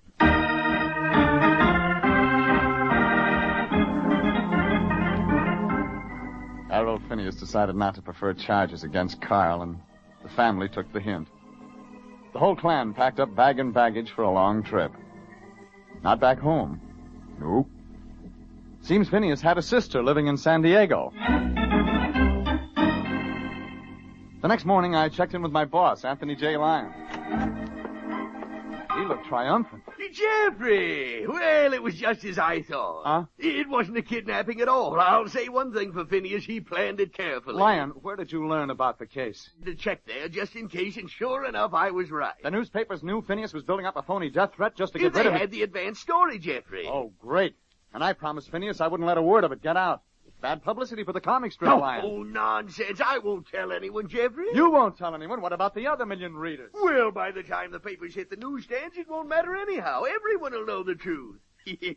Although I must say it was pretty clever of me to get it first. Here it is, Jeffrey. Advance copy. Listen, I'll read it to you. Now, Powerhouse Pratt says, so I cleverly disappeared just when the crooks thought they'd killed me. Actually, I was disguised. Lyon, that's the comic section. Yeah, but of course, Jeffrey. Where else would I find Powerhouse Pratt? Oh, here we are, right here. Lyon, Murdoch never says, mind. It curses Powerhouse Pratt. I might have known you weren't really kidnapped. Lyon, never mind. And here's the real clever part. Just as Murdoch tries to flee, Powerhouse Pratt turns suddenly. Hey, Jeffrey!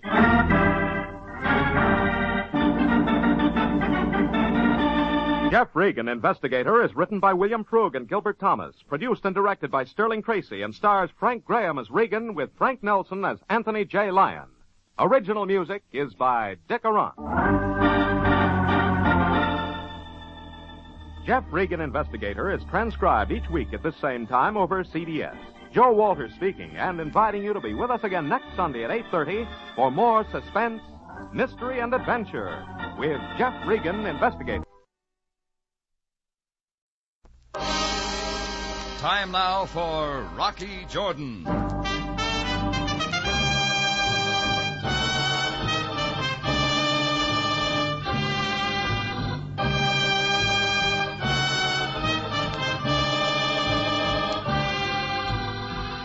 Not far from the Mosque Sultan Hassan in Cairo stands the Cafe Tambourine, run by Rocky Jordan. The Cafe Tambourine, crowded with forgotten men, alive with the babble of many languages. For this is Cairo, where modern adventure and intrigue unfold against a backdrop of antiquity. Tonight's story, Fall Guy.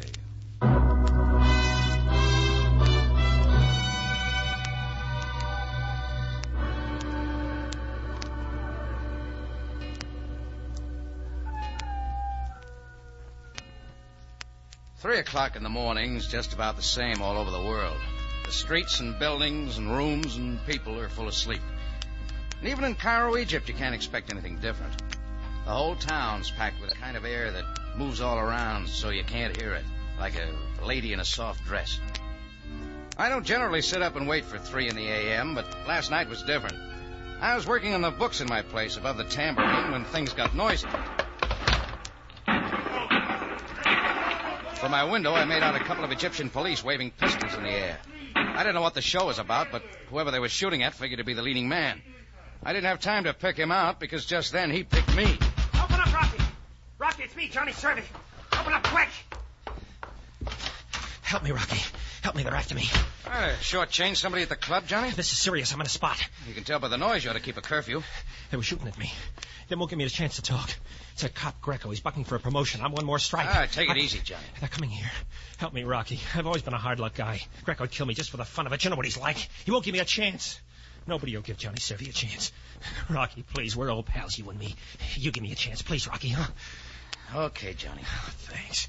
I haven't got time to hear your story now, Johnny. But if this is a wrong thing, I'll break you like they never could. I wouldn't get you in any trouble, Rocky, honest. I'll tell you everything just the way it happened. Open it, man. Open up. It's Greco. All right, in the closet there. Close the door and don't breathe. Yeah, Rocky, I got you. Open up again. It's the police. All right. You look hot, Greco. The stairs too much for you? I'm looking for a friend of yours, Mr. Jordan. He came in here. Huh? Which one? Johnny Servey. And I will take him dead or alive. It doesn't matter to me. Now step aside. You got a warrant, Greco? I don't need one with you. Tonight you do.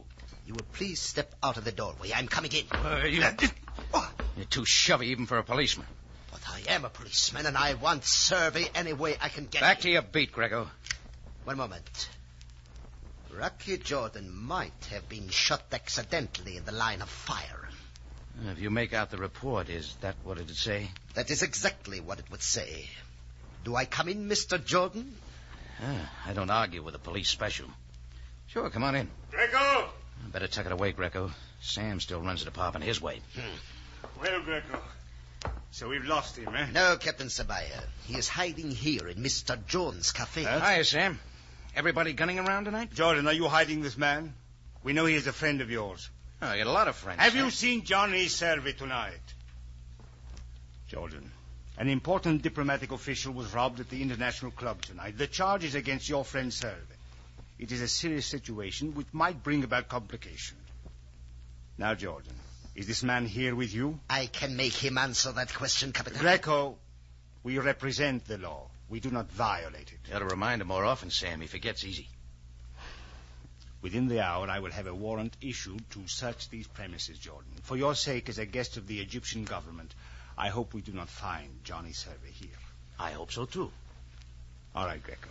You mean we are not going to search this place now? We will do everything the law enables us to do. Jordan. Yeah? Friendship is a most admirable attainment. It is the single proof that men are no longer barbarians. Sometimes, however, it is taken advantage of. And then it is a sin against civilization. Good night, Sam. Good night, Jordan. I heard their story, Johnny. Hope you write a better one. You covered for me swell. Come on, give it to me. Give it to me. All right. You know, I rake in the chips for Ed Solomon at the International Club. Yeah? Well, tonight a guy from one of the embassies takes the plunge, loses more than he's got with him. He leaves his briefcase for security. Well, I figure the briefcase full of important papers will bring him back with the money he owes the house. What does that lead to? Well, the next thing I know, Greco and a couple of uniforms are knocking on the door telling me how I robbed the embassy guy of his briefcase. You made a break for it? Well, I told Greco it really happened, but he wanted to write it his way. It'd look good, him hauling me in. Even better if I came dead. People talk in places besides Cairo with an embassy guy in the deal. Greco'd get a promotion, and I'm his water boy. Hey, you did real good, Johnny. What happens now? Big Ed Solomon, he owns the International Club. Greco wouldn't tangle with him, and Ed could do all my talking to the right people. Now, you can help me, Rocky. Keep going. Ed Solomon lives in an apartment on the river. Will you see him for me, Rocky? Will you tell him what happened and get me out of this? I'm not going to get any sleep anyhow. Oh, you're a pal, Rocky. And I sure can use a pal. Yeah, Johnny. That's what scares me.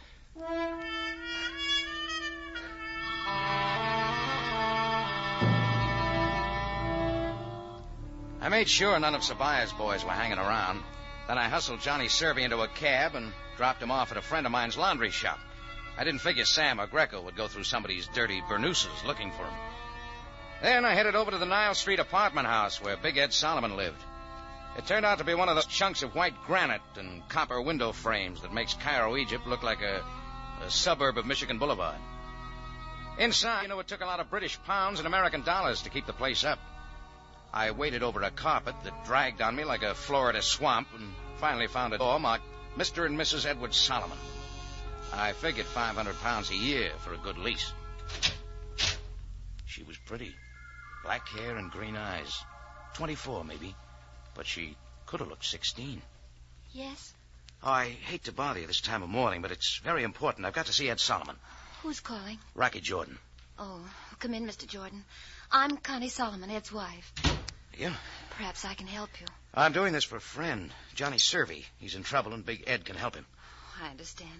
Well, I'm sorry my husband's not here, Mr. Jordan. I've been sitting up waiting for him. I haven't seen Ed for 5 days. Oh? I've heard of you, Mr. Jordan. You run a cafe here in Cairo. You're an American like myself. Let's get back to your husband. Where is he?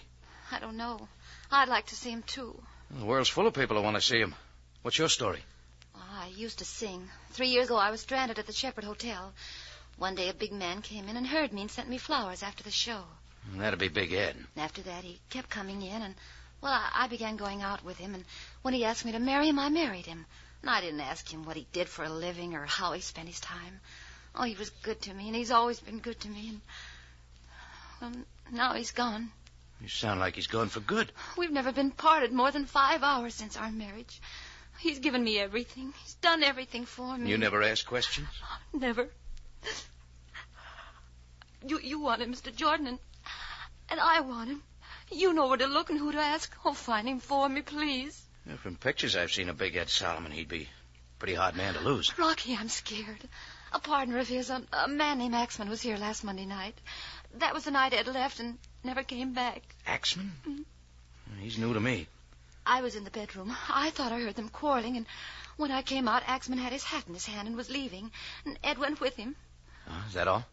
Oh, I haven't seen him since. Do you think anything's happened to him? Do you think he's all right? I think you ought to try the truth. What? All the pictures I've seen of Big Ed Solomon were of a big man with a pipe in his face. I don't see any pipe racks around here, but I see where they might have been. Why, and if I went to the closet, I bet I wouldn't find any of Ed's clothes. What'd you and Ed argue about? The same things we've been arguing about for 3 years. He drinks too much and he plays the horses too much. And besides, he hit me. That's better. So I finally got fed up and I told him to get out. Only now you want him back? Long enough to serve him with some divorce papers and get a property settlement. Thought it'd be something like that. But about Axman, I wasn't lying. He hates Ed, even if they are partners. Well, it's something from the old days.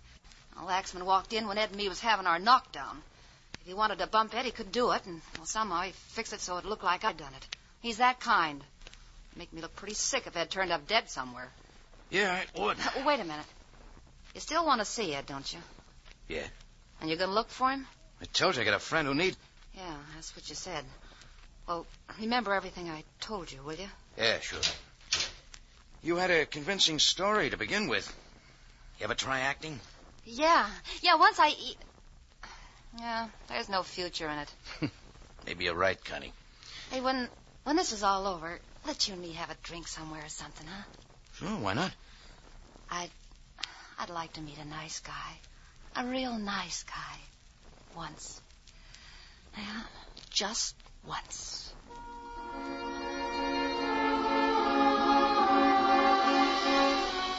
Oh, when I left her place, the morning sun already had the hangover crowd on the ropes. And it looked like a pretty busy day for me. I'd covered for Johnny Servey, and the only way I could square myself was to find Ed Solomon and clear things up. So I started looking. I ran up a tab at 5 different places asking questions. Everybody talked, but nobody said anything. That is, until I ran into Sam Sabaya at the Courtney Club. He was standing at the bar, sucking in on one of those long Egyptian cigarettes. His eyes didn't shift when they saw me. He just came my way like they were pulling him around. When he stopped, the tuft on his fez hadn't moved. We searched your place, Jordan. Huh? Find enough liquor? Jordan, I have known you for a long time. You have a code that puzzles me. Hmm? And perhaps it is the difference between the East and the West. Whatever it is, the end is always the same. What are you trying to say, Sam? I know that you were hiding Johnny Servey when Sergeant Greco and I were looking for him tonight. I know that you have hidden him somewhere else in the city. Listen, I posted no men to watch your cafe. I hope you can produce Servey when I ask for him, Jordan. Why don't you try an American cigarette, Sam? And I hope you have done the right thing this time. I'll handle Survey if you handle Greco. Jordan, there are some people who are controlled only with patience. Good night again. Or rather, good morning. See you, Sam.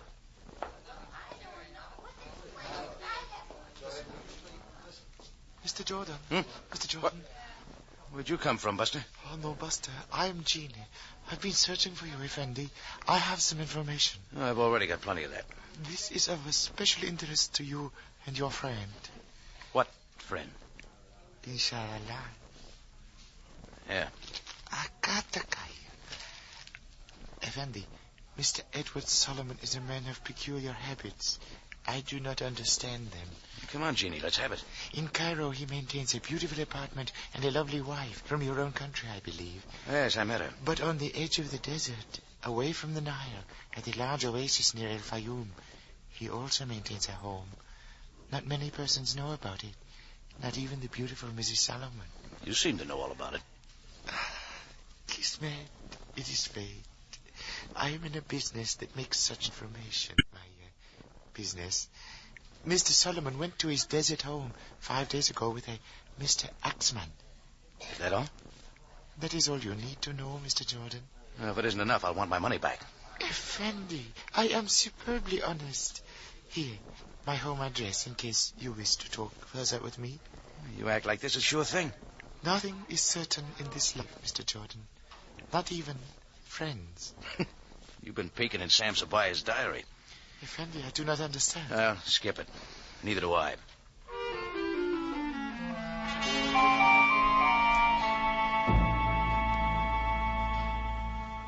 When I left the little guy with all the information, nothing looked right. Johnny Servy's story, Connie Solomon's story, even Sam Sabaya's talk had a rattle in it. But no matter what Sam said at the bar, he was making a deal with me. He meant to have Servy. That meant I had to find Ed Solomon. So I got my car and drove up to El Fayoum. The place looked tired and old, like it was a million years away from Cairo. The only thing new about it was a petrol station serving it up out of big 5-gallon tins. The guy in the white pants and shirt didn't bother about a hat. I guess he liked the sun. Hey, George. Assalamu. Alaikum. Assalamu. Save it, pal. I never use it. You come from here, but somebody taught you a different alphabet. I had the Swami trick in the carny once. Lousy racket. Yeah? What do you do now? Pour gas out of them tins. You want some? Those look like quartermaster marks. What difference does it make? You need gas to get back where you came from. All right, you got gasoline. What about coke? Try inside. The girl will take care of you. Oh, thanks. Don't mention it, Jordan. Did you say Jordan?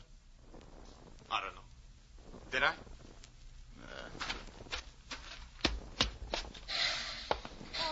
Oh, darling, I cannot go on. Oh, I'm sorry. I thought you were Paul. Paul? Who's that? Paul Carew. This is his place. Oh, yes, I just met him. Nice fellow. He said I could find a coke in here. Oh, yes, of course. You are traveling far? No. No, just to the oasis. Oh, that is just over the dune. But there is no there this time of year. Oh, I heard different. Oh, perhaps you had your own home there? I'm looking for a guy. Big Ed Solomon. Solomon? You are a friend of his? Oh, never met him, lady. Let me tell you. Car's all ready to go. Oh, thanks. Lisa, don't you think you ought to see how the fire's doing? Fire? What fire? Build one. Of course, Paul, of course. Goodbye, sir. Lisa is too friendly. I like friendly people. So they tell me. Keep the car here, will you? Huh? Going to the oasis. I don't see any road. I'll have to hoof it. Let's ride about half a kilometer. Your feet will get hot. I'll bet you got some foot powder. Doc Scholl himself. You want some? Yeah, when I get back. Suit yourself. See you around, Allie.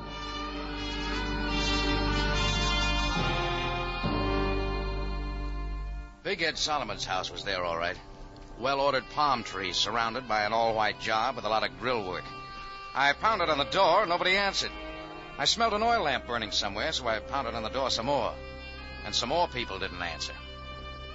When I put my hand on the latch, the door opened. People or no people, and I went in. You can believe it or not, somebody was there. right in front of the fireplace. Only he was dead. One side of his head was bashed in. No, you're wrong. It wasn't Big Ed Solomon. It was a guy I'd never seen before in my life.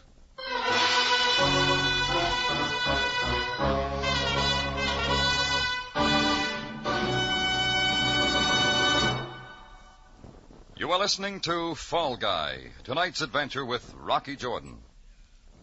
For the most exciting mystery, turn first to CBS. There, your mystery programs will be full of the thrills you enjoy, full of the surprises which keep you absorbed in the story until the final climax. On Tuesday night, CBS, at 8:30, turn to a full hour of top mystery. Mr. and Mrs. North first, then Mystery Theater. Two unusual programs, a full hour voyage into the chilling realm of crime and punishment. Beginning at 8:30 on Tuesday night, CBS.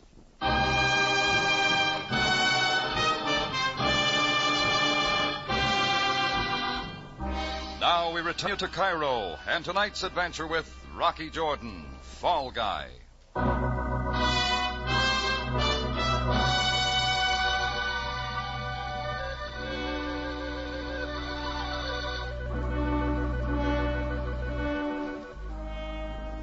Sometimes you don't know just why you do things. Anyhow, when the police came looking for my friend Johnny Servey, I covered for him. Things like that don't exactly set with the law, so I had to find Johnny's boss and try to clear him. So I started out hunting Big Ed Solomon. All I found was a dead man I'd never seen before. I stood there and looked at whoever he'd been. Nothing in his pockets, labels cut off his blue suit, not even a patch or laundry mark. None of it made sense. I began looking around for a poker or a hammer or something. What I found was a heavy chunk of palm branch that had been polished for a lamp base. One end of it was stained. It was about then I heard somebody come in the door. When I turned around, I was looking at Paul Carew, the gasoline swami I just met back at El Fayoum. He looked at the dead man, at the piece of wood in my hand. But I was looking at the Luger he was pointing at me. Through being friendly, Jordan. This guy's all used up. Know him? Never saw him before in my life. I did. Name's Tom Axman. Friend of Big Ed Solomon. Tom Axman? You killed him? You did. Why, you... There was a big fight. I don't know what it was all about. Just heard parts of it from my place. You conked him with that piece of wood. Pretty neat. I saw it all. And Lisa, she saw it too. And that makes me the patsy. You're it, Pally. Let's go find ourselves a cop. Carew waved the Luger at me, and I started ahead of him for the door. He was good at doing frame-ups, and he was good at running things. But he was only an amateur when it came to pushing a man with a gun. I waited to feel it in my back. It was there by the time I got to the door, and that was his mistake. Hey, come back here! I shoved him against the wall, but he held onto the gun. There wasn't anything for me to do but make a break for the oasis. Come back, Jordan! Come back there!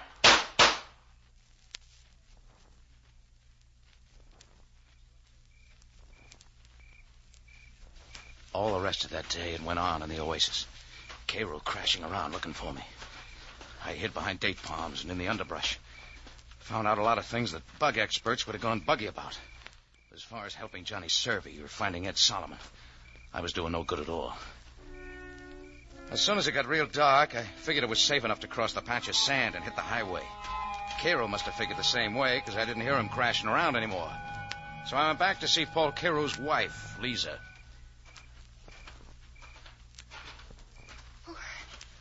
Who is it? Who is there? Easy, baby. It's me. Oh, Mr. Jordan, it is you. Paul is looking everywhere for you. He says you killed a man, Tom Axman, over in Mr. Solomon's home. Yeah, that's what he's saying. But you did not kill him. I know that. Yeah? You must leave here right away. Your life is not safe. The way you're talking, neither is yours. I came here with Paul 2 weeks ago, and everything that has happened has been strange. Especially the disappearance of Mr. Solomon. What about him? Have you seen him? A few nights ago, he came here with Mr. Axman. They had been drinking, and they were arguing when they went over to the cabin. Oh, I've heard that before. What else? I've not seen them since. But Paul has Mr. Solomon tied up in one of the cabins. He's been taking food to him. Then who killed Axman? I'm afraid it was Paul. You've only got some of it. We better get to Cairo and see Sabaya. Your husband has my keys? Yes. Solomon's car here? Yes, and the keys are in it. Where's the car? In back. Come on. Of course, This will mean the end of everything between Paul and myself. He doesn't strike me as good husband material. Love is a strange emotion, Mr. Jordan. It makes what is wrong very right. Can't put that on a police blotter. Yes, I know too well. I don't know whether I should go back to Cairo with you or not. Lady, all he'll give you is a lot of grief, you know that. But I love him. Come on, get in. It was Cairo off in the dock somewhere, shooting at anything that moved. Lisa fell off the running board. I scrambled down, but when I got one look at her face, I knew she couldn't use any help. So I shoved the car into gear and burned tires straight for the road to Cairo.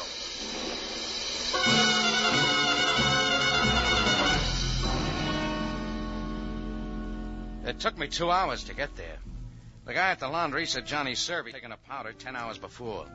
The sergeant at the desk said Sam Sabaya was where he couldn't be reached. Well, that left only one guy to see, Jeannie, the information boy who had sent me on the chase to the Oasis. I pulled his card out of my pocket and found his place off in the native quarter, in between a phony rug maker and a lady barber. Mr. Jordan. Buster, I've been up almost 24 hours without sleep. I saw one dead man and one woman killed. I don't feel good, and I want more information. But, Mr. Jordan, I told you where Mr. Solomon could be found. I gave you information. You didn't give it all. Please, Effendi, didn't you find Mr. Solomon? I found a playmate of yours who likes to shoot people and beat their skulls in and hang phony raps on me. Effendi, So start talking. Please, I know nothing of a man who would do such things. I know nothing of that man. When a punk like you comes silent up to me and tells me out of a clear sky where to find my man and doesn't argue about what I pay him, that means he's already been paid.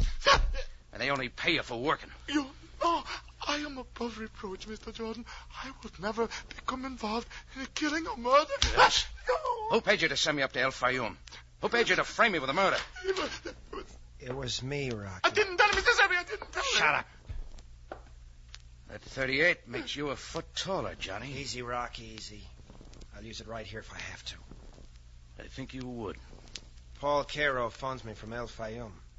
Said you lambed out twice. You're awful tough, Rocky. Too tough to call a friend. Here, take this and buy yourself a new fez, Yini. And forget you ever saw Jordan. Oh, yes, Mr. Serby. Yes, yeah. All right, Rocky, let's get going. Long drive ahead of us. I'll be able to drive it blindfolded someday. Someday. I'm still the fall guy? I hate to do it to you, Rocky, but you're it. This is my chance not to be a punk anymore.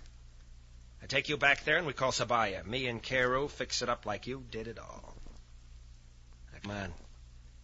Cairo will be getting anxious.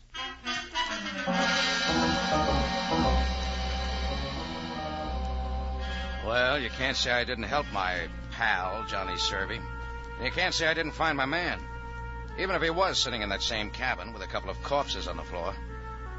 Big Ed Solomon needed his shave, but his face was a funny color. Maybe that was because he was looking at two bodies, Axman's and Lisa's. I guess Cairo brought Lisa over from where she dropped by the car. He was standing there with a couple of big tears in his face, holding a gun against Big Ed's back. Johnny, I thought you'd never get here. Come on, let's get this over with. I'm sorry about Lisa. Never mind. Never mind about her now. Let's get this finished. Don't be nervous, Cairo. Meet Rocky Jordan, Ed. He killed you. Hi, Jordan. You're the fall guy, huh? Tough luck. Where'd you find him, Johnny? Where I said I'd find him. You still killing the wrong people, Cairo? Not quite finished, Pally. 2 down and 1 to go. I'm next, huh? Sorry, Ed. Business. The bill of sale's all signed. Me and Cairo will take over the International Club where you and Axman left off. Yeah, that's good enough reason. Hey, Jordan, we gonna let him rub me out and then pin all this on you? We're gonna do something about it. Take it easy, Ed. I think we ought to do something about Watch it. him, Cairo. Big Ed Solomon was good. He stopped the first 2 slugs from Cairo's gun and the first 2 out of Johnny's, all in the chest. By that time, I'd gotten hold of a poker and brought it into Cairo's face. He looked sick in a big way and went down without a word. When I looked around, Big Ed had twisted the gun from Johnny's hand. I think he was already dead when he pulled the trigger. No, Ed! No!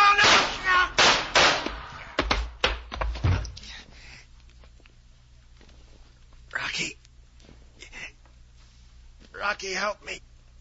I did once, Johnny. Remember? Yeah, no. Why'd you pick me, Johnny? The embassy trick was level. I got the idea a couple of days ago. Figured I could get you looking for Big Ed. You set it up with Cairo. Well, Rocky, you aren't a patsy anymore. No, Jordan. You are not a patsy anymore. Cops and everything. Aye, Captain. Guess I didn't work it so well. You were wrong when you first started, Selvey. Yeah. Nothing I ever did ever worked out. Hard luck guy. Rocky. Yeah? Rocky, you were a good guy.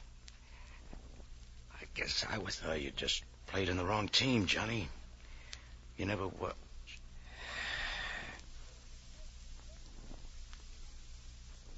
Let's go, Jordan. Yes, Sam. From here on, it's a monologue.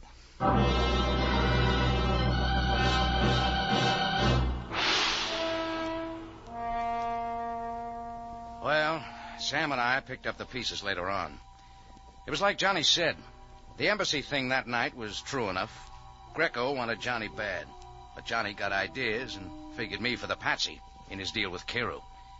He had the guy tip me off to where Big Ed was, and Cairo put Big Ed under lock and key, killed Axman, and waited for me. You know how it happened from there on out. Lisa got in the way, I got in the way, and Johnny got in the way. Sam looked sad when it was all over. Maybe I did, too. You go out on a limb for a pal. Next thing you know, somebody's chopping down the tree.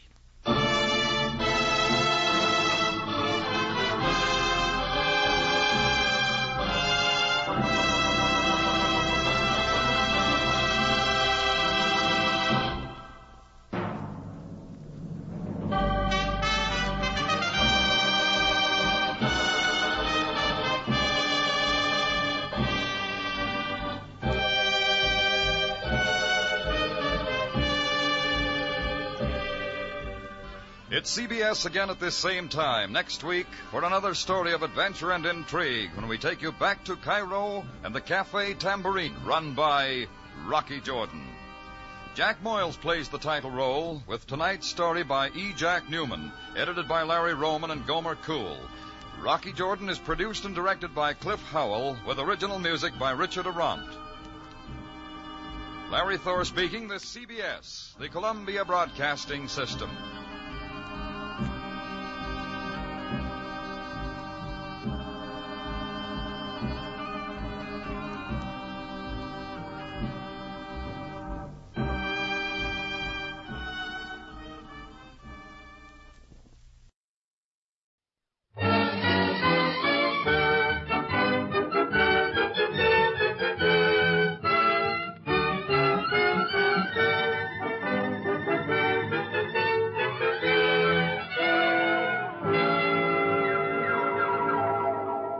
W. Fitch Company, makers of Fitch's saponified coconut oil shampoo and Fitch's shaving creams, presents Dick Powell as private investigator Richard Rogue in Rogue's Gallery.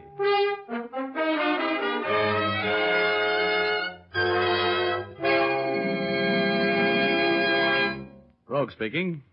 You know, there's something about me that is to trouble what molasses is to flies. I never go around looking for trouble. Trouble goes around looking for me. Now, take that afternoon a few months ago when I walked into the press room of the Hall of Justice and found, among others, Clark Ames, the young City Hall reporter for the Chronicle, expounding on his favorite subject, a deep hatred for a man named Fred Curtis, nicknamed the Alibi Master. Ames and the other newspaper men had watched Curtis win acquittals for a dozen different clients, and always by the same route: unbreakable alibis. This made the clients very happy and the district attorney very miserable. The Chronicle, a crusading newspaper, had, at the instigation of Clark Ames, been running an anti-Curtis campaign, bordering pretty close on libel.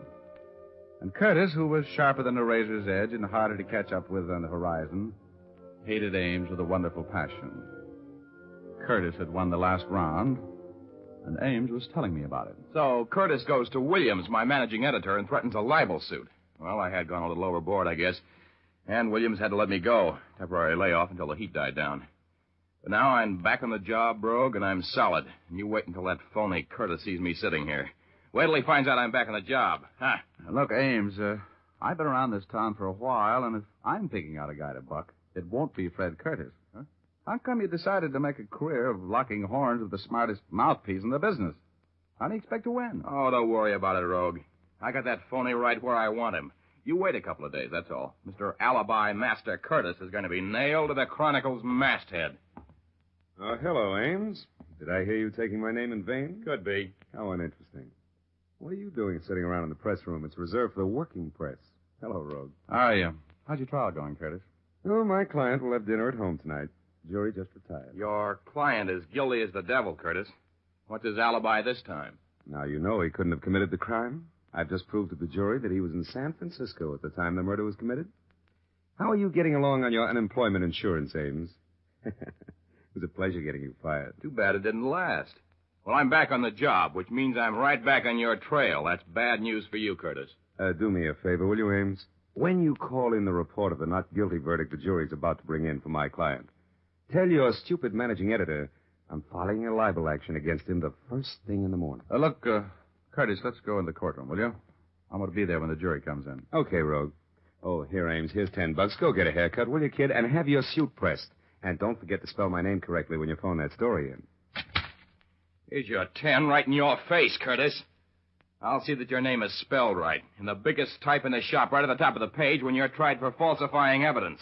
And that's going to happen to you awfully soon, wise guy. Here. Take it easy, Ames. Oh, let him talk. Let me give you something to kick around in that warped mind of yours, Curtis. You remember a guy named Don Thompson?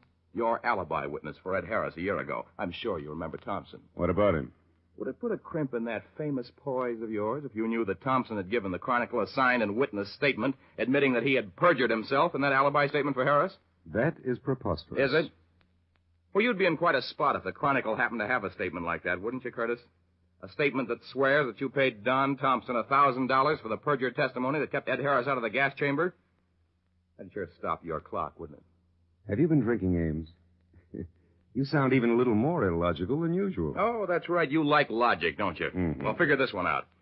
I've been trying for some time to get convicting evidence on you. You got me fired for trying. The Chronicle was scared of a libel suit. But all of a sudden, my managing editor, Williams, doesn't seem to be very afraid of your suing the paper. Now, what could be the reason for him giving me my job back? It could be that statement from Thompson did it, couldn't it? All right, now sweat it out, Curtis. You'll be seeing your picture in the Chronicle with bars in front of you and a number on your chest in about 48 hours. Not even one of your phony alibis can keep you out of this rap, big shot. I suppose I should be annoyed by such juvenile threats, but I just don't seem to be able to take you seriously, Ames. And the next time I give you my attention, you'll never work on a newspaper again. Coming with me, Rogue? No, not now, no. I think I'll stay here and use the telephone.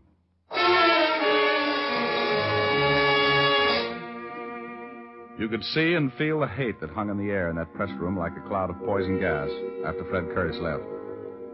Clark Ames went all to pieces as soon as we were alone, paced the floor, said he'd talk too much. He was as worried as a man with a 3-horse parlay and 2 winners. Pretty soon, though, he left, and I used the telephone to call a couple of girls I know. They weren't home. I was about to give up and go to dinner by myself when I turned around and saw Betty Callahan standing there behind me, looking like $1 million, which is a nice figure, which is what she has, if you know what I mean. Betty had a funny little quizzical smile on her face. Hello, Richard. What's the matter? Aren't you having any luck? Well, honey, I was just going to call you. You mean that if Alice isn't home and Liza doesn't answer, I'm next in line? Oh, now, you know better than that. You're always first on my list. Remember, Richard, I was standing here when you were phoning. Sure. I was just trying to get a substitute, that's all. Uh-huh. Well, what do you want? The names of some girls and a few phone numbers? Now, don't look at me like that, Betty. The only reason I was calling those other girls was because I couldn't find you. Well, I'll forgive you if you'll take me to dinner and then to the theater to see Tallulah Bankhead. Oh, my goodness, you have such expensive taste. Oh, really, my dear man. I have something infinitely better. I have 2 passes for the show. Well, good. I've got 2 passes for the drive-in. Come on, I want to see if I can walk through that door without eating the jam off of it. I'm hungry. So am I. That's the only reason you have a date with me tonight, Richard. Well, then come on. All through that hamburger, I kept dividing my thoughts between how such a little girl could eat so much food and that scene in the press room at the Hall of Justice. I knew Fred Curtis for what he really was, cold-blooded and completely ruthless. I remembered that look in his eyes as he left the press room. A little puzzlement, a little fear, and a great deal of malice. Even if nobody else believed the story Ames told, I was sure that Curtis more than half believed it. And that meant trouble for somebody. Betty and I finished our dinner at last, and in spite of everything she could eat, I still had money enough to pay for it and a cab to the theater. We were just back in our seats after the second act intermission when I heard my name being paged. If Richard Rogue is in the audience, will he please report to the lobby? Mr. Richard Rogue, please report to the lobby. Isn't that a sort of obvious piece of publicity, Richard? How the devil did anybody know I was here? You better go see what's so important. But you hurry back. I'll be right back, baby.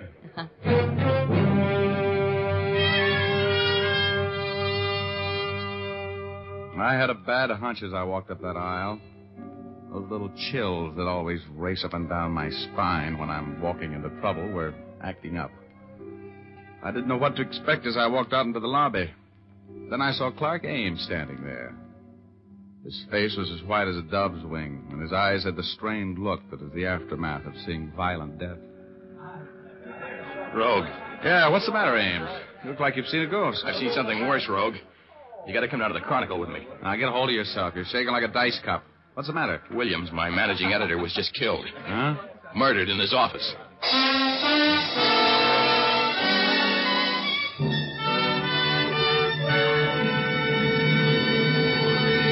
Well, that's the beginning of our story. We'll continue in just a moment, but first, here's Jim Doyle.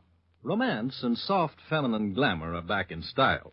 Women are taking off the bandanas they donned in war plants and are again letting their hair reflect moonbeams and stardust. That's why Fitch's saponified coconut oil shampoo is in more demand now than ever, because Fitch's saponified shampoo brings out the radiant beauty of your hair. Its fragrant, creamy lather cleanses so thoroughly and rinses out so completely. Fitch's saponified shampoo contains its own patented rinsing agent, so no special after-rinse is needed. And best of all, you can wash your hair as often as you like with Fitch's saponified shampoo, and it will never become dry or harsh-feeling. That's because this shampoo is made from pure, natural oils that keep your hair ever soft and lustrous. Ask for Fitch's saponified shampoo the next time you're at your beauty shop, or buy an economical bottle at your drug or toilet goods counter. And now we return to Dick Powell as Private Investigator Richard Rogue in Rogue's Gallery.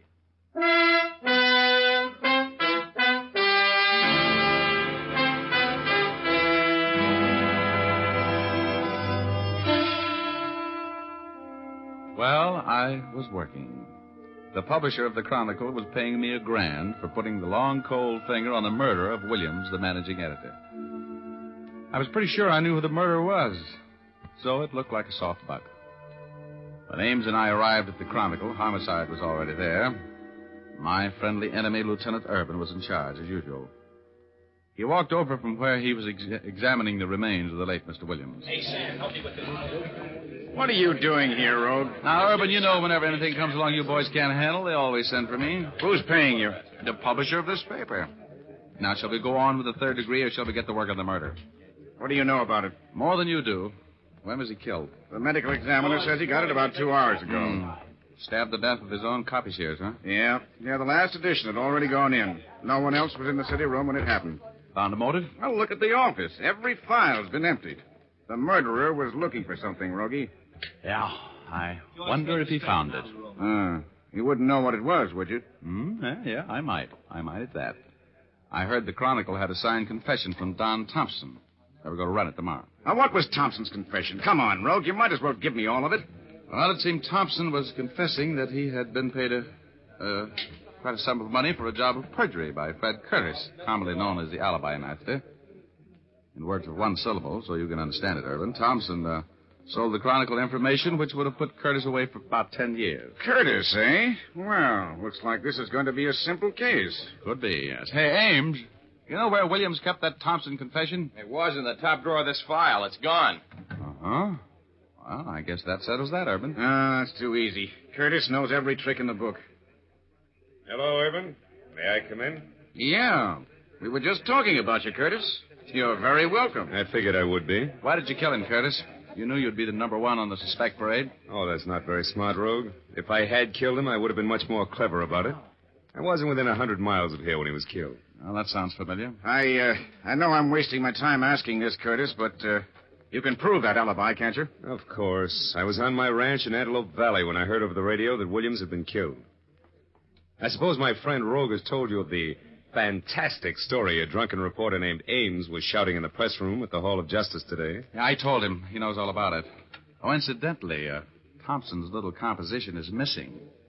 The man who killed Williams lifted it. Very convenient for you, wasn't it, Curtis? Convenient? Oh, there never was such a confession. There couldn't have been. Because there wasn't the slightest background of truth for the wild tale Ames told today. Okay, Curtis. We'll let you know what we think of the story after we've checked your alibi. You were on your ranch in Antelope Valley when you heard the report of Williams' death. Yes. That's about 100 miles from here, right? Approximately. As soon as I heard the report of the death, I knew I would be a suspect. So I started to town. I stopped in a bar in Palmdale for a drink on the way in and then came directly to the Chronicle office without stopping. My car's at the curb now in front of the building. Ryan, check those alibis. Oh, they'll check, Lieutenant. I'm sure they will. The alibi master would never slip up on his own alibi. That's right. I'm sorry to disappoint you, Rogue. And I'm sorry to be disappointed, Curtis. You sure you don't know anything about this murder? You didn't hire someone to do it for you, did you? Of course not. I had nothing against the man. Why should I want to kill him? You can go, Curtis. We'll try to break that alibi or find the boy you hired. Until we do, take it easy. Thank you, Lieutenant. Oh, you can reach me at my office if I can be of any further use to you. Oh, Curtis, are you going back toward the Biltmore Theater? Mm-hmm. I got to get back there. I left my car there. And, oh, brother, Betty. Ooh, she'll massacre me. I'll give you a lift. Come on, Rogue.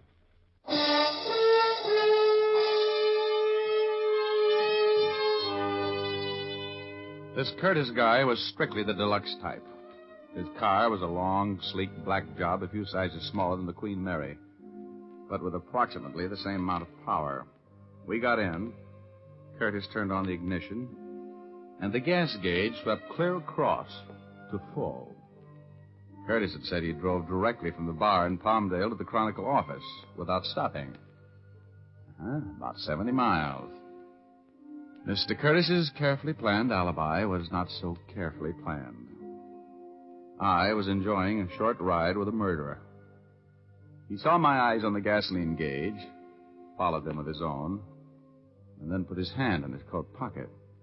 I knew there was a gun in it. As we drove away from the curb, I picked up a copy of the Chronicle, which had been lying in the seat beside me.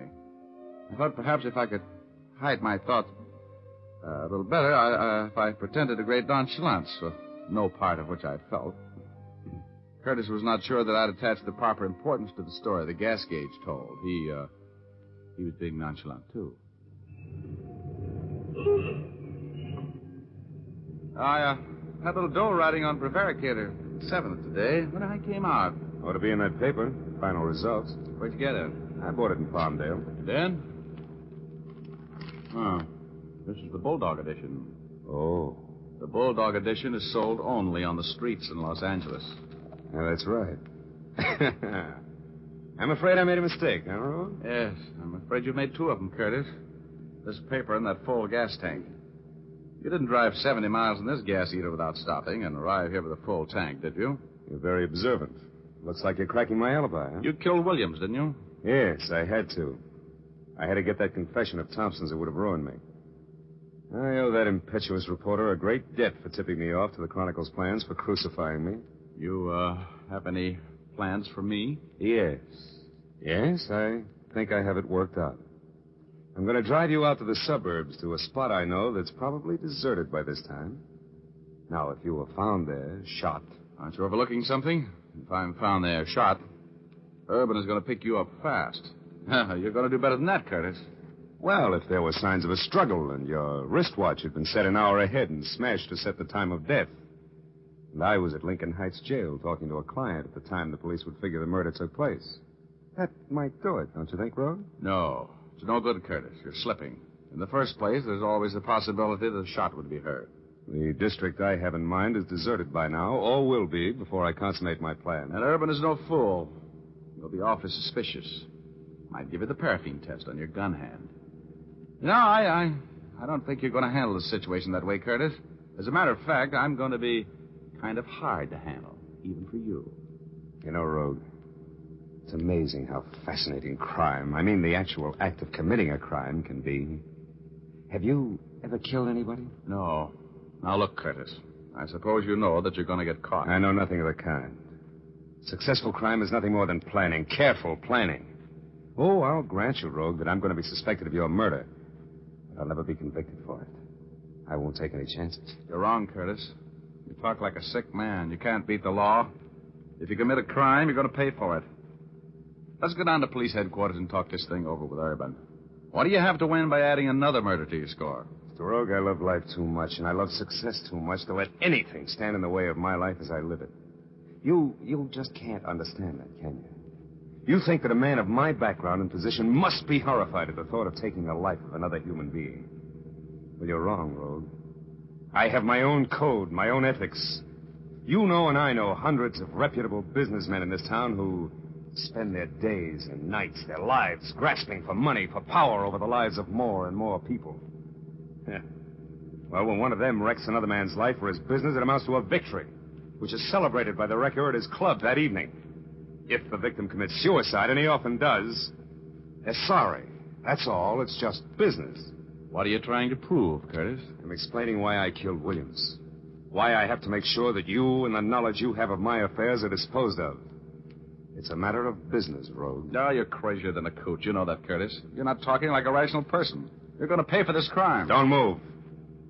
Put your hands back in your lap. I think you know that I won't hesitate to kill you here on the road if it becomes necessary. Set your watch up an hour. 1 hour, Mr. Rogue. Okay.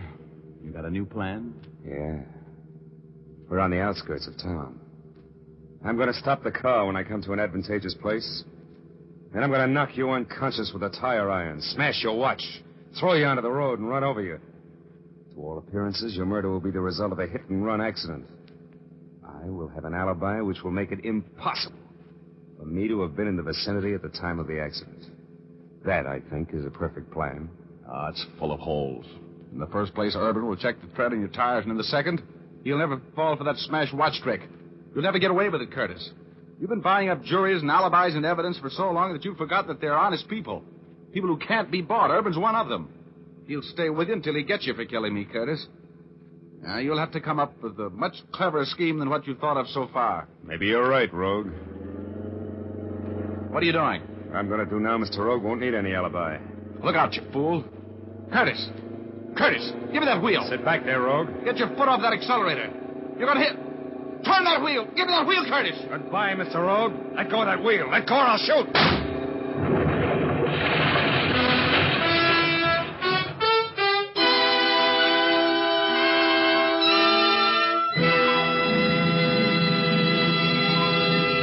We'll continue in just a moment. But now, here's Jim Doyle. Time is a valuable thing these days, and no man wants to spend any more of it than possible on shaving. So you busy men who want to cut down on your shaving time, use Fitch's No Brush Shaving Cream. This swell cream gives you a close, comfortable shave in a hurry. It's an expert blend of 3 important shaving ingredients. These ingredients enable your razor to fairly sail along without nicking or scraping. The creamy, non-greasy texture of Fitch's No Brush saves you time, too, for it won't clog your razor or the drain. And with all your speed in shaving, you'll find that Fitch's No Brush leaves your face feeling smooth and cool. You men who prefer a lather cream will find Fitch's Brush Cream also gives quick, comfortable shaves. It makes lots of rich lather that stays moist all during the shave, then rinses off easily. Both Fitch's Brush and Fitch's No Brush shaving creams come in generous 25 and 50-cent sizes. For shaving speed and shaving ease, switch to Fitch.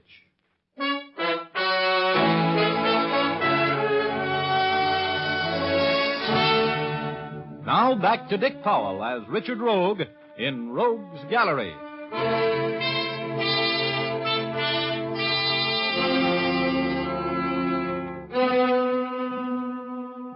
When I saw what that madman Curtis was going to do, I knew I had nothing to lose. He had that big, powerful car wide open and heading straight for a stone wall.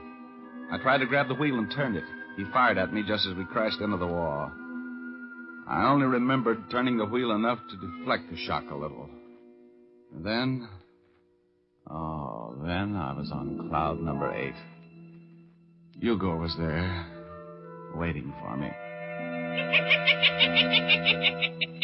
Hello, Chief. You had a close call there. Hey, Hugo, where have you been? Well, I had a little trouble with the OPA about Cloud 8, and I had to go and see them. Oh. Then I had a tough time getting a reservation back. But I'm glad to see you, Rogie, with your usual bump on the head. Oh, am I dead? Only the good die young, Rogie. Hey, you got company. An old friend of yours is up here. Look, over on Cloud 9. See him? Oh, Curtis. He isn't dead either, huh? Oh, no. But I sure thought I was out of a job when I saw you slamming into that wall, Rogie. You ought to take better care of yourself. Than me. Yeah. Look, I gotta get out of here, Hugo. How badly am I hurt? Oh, you're okay. That car was built to take it. You won't be playing any gin rummy for a while, and you can't collect on your insurance. Give me a little boost over the side. Will you, Hugo? I gotta get downstairs before Curtis does. Sure, Chief. Here you go. So long, Rogie.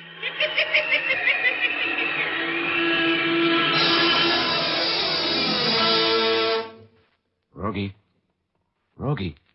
Hello, Irvin. Fancy meeting you here. Receiving hospital? Yeah. What have you been up to? What were you trying to do? Kill yourself? No. Is Curtis here? Yeah. Now, I'll ask the questions. What happened? How badly is Curtis hurt? Leg broken, that's all. He's still unconscious. Look, Irvin, he killed Williams. He tried to kill me. He admitted it, eh? Yeah, after I caught a couple of flaws in his alibi. You got enough dope on him to make it stick? I don't know. It would be my word against his. But I got an idea. An idea that might cinch the deal. Every once in a while, you do have a good one. Get the chief surgeon over here, will you? I'm going to need his help. Okay. Here. Lie down there. I don't want anything to happen to you, Rogie. I was worried about you. You're such a pest, I'd miss you like the devil. I'll get the doc.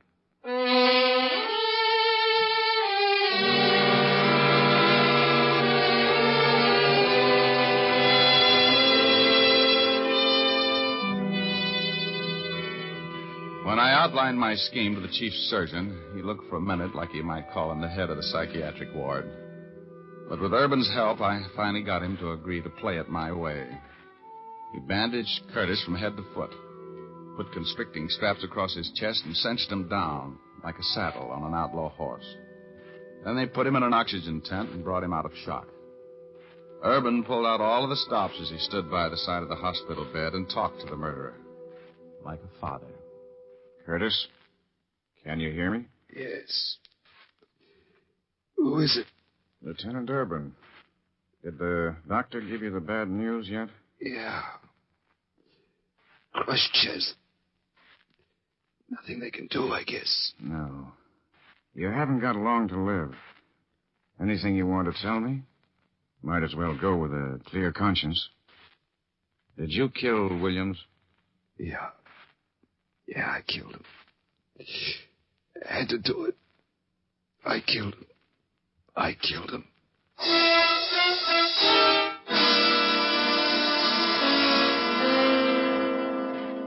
Well, that was the end of the case.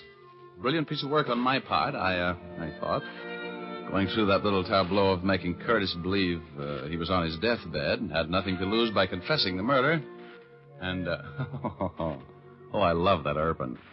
He's so proud of the fact that he confined his remarks to the truth when he was talking with Curtis.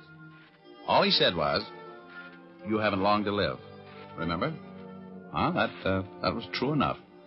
Curtis was executed a few months later, which proves that the theory about perfect crimes is as foolish as a sure way to beat roulette. And, Betty, well, I left her in a theater when I started out on this case. It cost me about, just about what I made, $1,000 to get her over her peeve, so I broke about even on the deal. Oh, well, you know the old saying, a fool and his money is some party. You know what I mean?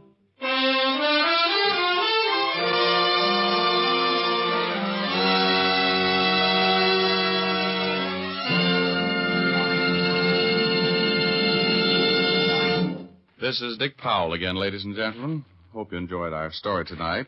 Ray Buffum wrote it. Leith Stevens composed and conducted the music, and Dee Engelbach produced and directed. Don't forget, you've all got a date with us next Thursday night. We have a story for you about the last time Rogue saw prison. So make a date with us, will you? Thanks for listening. And now, once again, here's Jim Doyle. Be with us again at the same time next week. Oh, and be sure to see Dick Powell in his latest RKO picture, Cornered, at your local theater soon. Remember, tune in next Thursday, same time, same station, when you will again hear Dick Powell as Private Investigator Richard Rogue in Rogue's Gallery.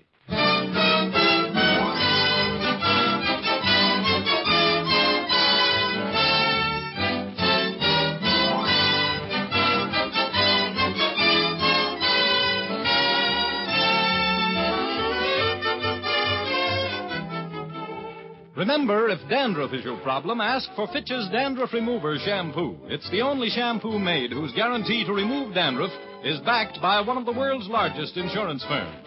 No other shampoo can make this statement. Ask for Fitch's Dandruff Remover Shampoo at your drug or toilet goods counter, beauty or barber shop. Fitch is spelled F-I-T-C-H.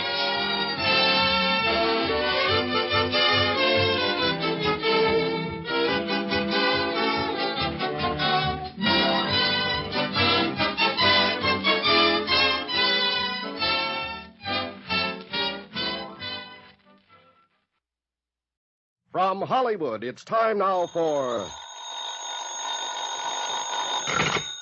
Johnny Dollar. Mort Parkinson, Johnny, Eternity Mutual. Oh, how are you, Mort? I couldn't feel much worse. It's the olives that do it, not the martinis. I wish it were that simple. Can you come over to my office right away, Johnny? Well, I guess so, if... I don't often pull that confidential business, but I really would hesitate to go into this one on the phone. Pretty rough, huh? I'm afraid you're going to find it even worse than that. It's about Ed Morgan, Johnny. Ed Morgan. I'm sorry. I know he was a good friend of yours. He's one of the best I ever had. Ed was a great guy. It's too bad he had to die that way. Johnny, it's too bad he didn't die a year sooner. What? You'd better come on over to the office.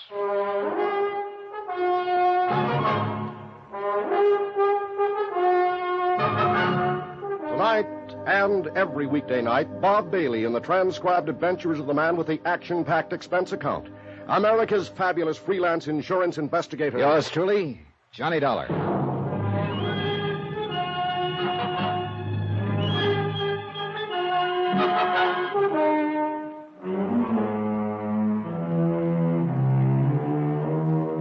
From Special Investigator Johnny Dollar to the Home Office, Eternity Mutual Insurance Company, Hartford, Connecticut. The following is an accounting of expenditures during my investigation of the confidential matter. Item 1, $2.85. Taxi from my apartment to the Eternity Building in the 7th floor office of Mort Parkinson, Vice President and General Manager. It was a room I well remembered, with its black walnut paneling and deep leather chairs. I'd worked on a lot of cases with Mort, and with the late Ed Morgan, too. And it sounded now as though Ed, my good friend from a long time back, was about to become a case himself. Come in, Johnny. Pull up a chair. Thanks, Mort. Well, that was quite a phone call. It's quite a situation. Yeah, I gathered that. Oh, I just can't talk sitting down. Old habit, I guess. Remember when we used to be over in the old Johnstone building before we built this new one? We had those old-fashioned stand-up desks. It was when old man Clement was still alive. And before I was. Oh, yes. I keep forgetting about you newcomers. Meaning everybody who's come into the game within the last 40 years. I suppose I am one of the original settlers. And set in my ways, too. Yeah, well, what about I sure hated to see those desks go. You could stand in front of them, lean an elbow on them, make out a report or a speech. Mort, you're trying too hard to avoid it. Avoid what? You didn't call me over here just to reminisce about the old days. In a way, maybe I did. You know, it's funny. I always thought you liked Ed Morgan. But I did. And why did you say it's too bad he didn't die a year sooner? Because I liked him. Except like is too weak a word, actually. I thought as much of Ed as I would have of my own son if I'd had one. Why, I'm the one who hired him in the first place. Remember, Johnny? Yeah, I remember. And I took a personal interest in his career. Watched him work his way up. Till finally he was appointed chief adjuster for the West Coast, head of our San Francisco claims office. That was darn good for a man as young as he was. And I was proud of him, Johnny. Yeah, I know you were. He was a hard worker, honest, dependable. And he had a good, sound future ahead of him. And then, just like that. Accidents are usually just like that. A foggy night, sharp curve, and he drove his car off a cliff into the Pacific Ocean. And that was that. Tragedy. Fini, the end. Only it apparently wasn't the end, or you wouldn't have called me over here. No, it wasn't, Johnny. I wish it had been. Meaning? You'd better brace yourself. Within 2 weeks after Ed Morgan's death, we started getting complaints from some of our clients. What do you mean, complaints? Oh, demands for adjustment on claims Ed had reported paid weeks before, requests for past due settlements, so on. Mort, I don't get it. Neither did I. So I sent a company accountant out to San Francisco on the QT and put him to work on the claims files. And we found out, Johnny. You found out what? That Ed's accounts had been doctored for some time. What? Johnny, in the months before he was killed, he'd embezzled nearly $80,000. Ed Morgan? Ed Morgan. I don't believe it. He did it. You might as well accept the fact. Anybody else, yes, anybody else. But not Ed. For one thing, money didn't mean that much to him. I know. We were always joshing him about living like an old hermit instead of a young bachelor. Well, then why would he do it, steal $80,000 after all these years of being honest? What would he want that would cost that much money? That's exactly what I wish you'd find out. Now, wait a second, Mort, wait a second. This is one I don't want any part of. Neither do I. But I'm afraid I'm stuck with it. And you are too, in a way. Why? Because Ed was your friend. Here's a flight ticket and reservation to San Francisco. Plane leaves in 2 hours. No. I'd rather pass it, Mort. Well, so would I. But we can't. Neither of us. There are too many questions left. And they've got to be answered. Not by me. $80,000 of the company's money is missing. I can't just write it off and forget it. It has to be accounted for. There are other investigators, Mort. And another thing that's just as important, to me at least, is to find out why he did it. It's a failure in human dynamics. A man like Ed, a man everybody respected and trusted, and he goes wrong. Why? Get somebody else to find out. I'd be pretty grateful if you'd do it, Johnny. Mort, I just don't want any part of it. I know how you feel. It's quite a shock to find out he was a crook. It's like somebody pulling the rug out from under you. So now you want to forget all about him. Leave him safely dead and buried. Dead, Mort, but not buried. If you remember, they recovered the car, but not his body. It's still somewhere beneath the Pacific. All right, then. Look at it from an efficiency standpoint, if nothing else. To any other investigator, Ed Morgan would be just a name, an unknown quantity. But you knew him. I thought I did. Regardless of what he did, Johnny, I just hate to think of a stranger pawing into his past. Maybe I still think back to the old times in the old country when the family buried their own dead. I know. And sometimes, Johnny, a friend has to go all the way. Even when the other person is goofed. Isn't that what the younger generation calls it? I'm not the younger generation, Mort. Right now, I'm older than Confucius. I'd sure appreciate it, Johnny. And after all, somebody's got to do it. Yeah, somebody's got to do it. And like you said, Ed was my friend. All right, Mort. Let's have the ticket.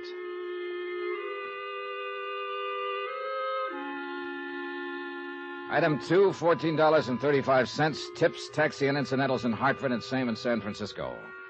Plane trip between points paid from expense account of company manager and not included herewith.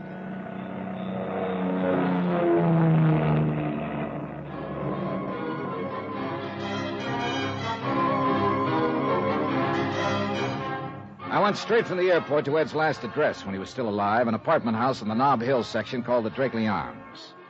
And there's where I got my first surprise. Ed had always been the two-room bachelor walk-up type.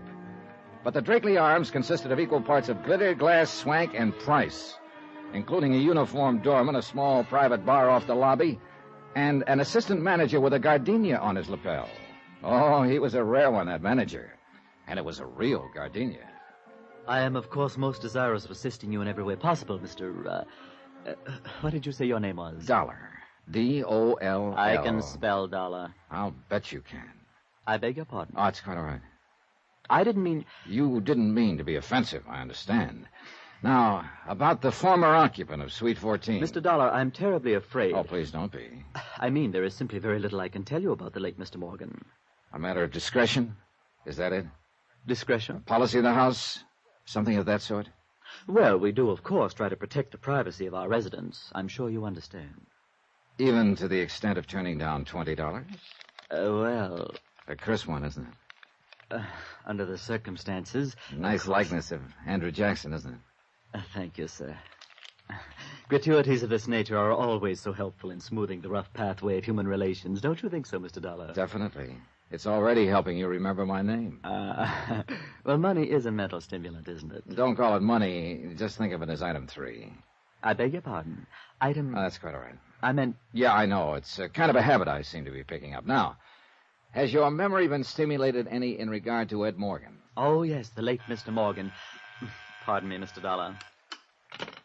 Yes? Oh, yes, Countess Margie. Yes, I'll be delighted to send the boy up for 2 quarts of suds. Suds? Would a nice dry Bavarian ale be... Yes, Countess, just plain beer. Yes, Countess, right away. Frightful old lady. Mixes it with creme de menthe, you know. Now, where were we, Mr. Dollar? We weren't, not yet. Oh, yes, the late Mr. Morgan. Well, he'd been our guest, you understand, for about 6 months at the time of his tragic accident. What was he paying for his suite of rooms? Oh, well, ordinarily we don't release information of that. Forget it. This is not ordinary. How much? $1,200 a month. I see. Oh, he was a true gentleman, if I may say so. A bon vivant. And on the crassly materialistic side, if you'll forgive me, sir, a very free spender.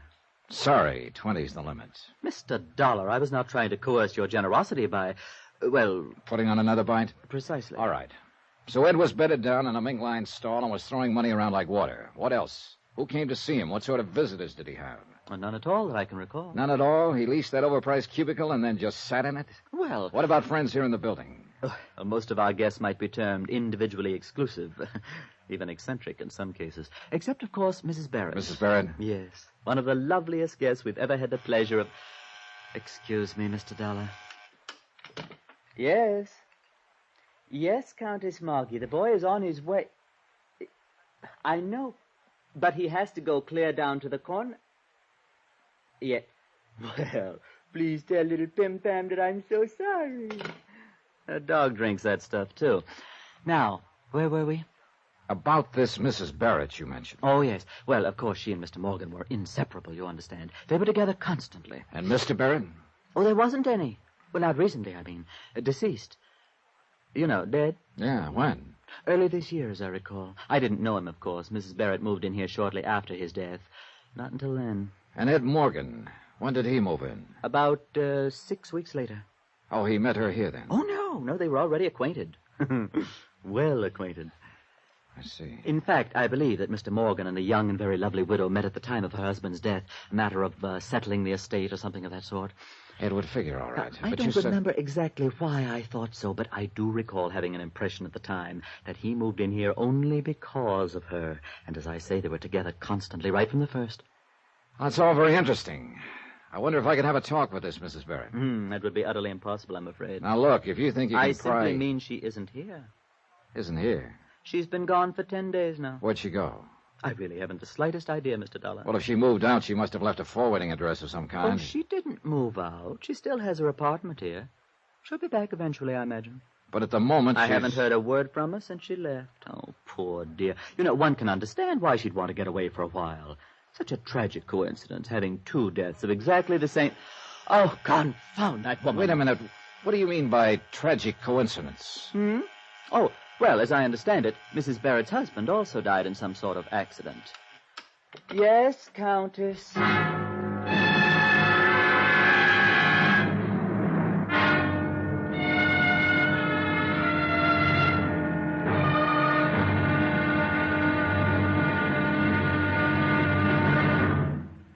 Now, here is our star to tell you about tomorrow's episode of this week's story. Tomorrow, the trail back into a man's past is a faint and twisting one.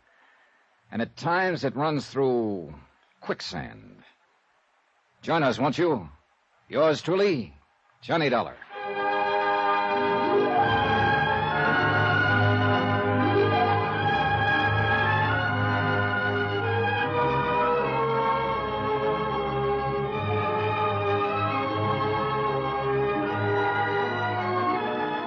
Yours truly, Johnny Dollar, starring Bob Bailey, is transcribed in Hollywood. Written by Les Crutchfield, it is produced and directed by Jack Johnstone. Be sure to join us tomorrow night, same time and station, for the next exciting episode of Yours truly, Johnny Dollar.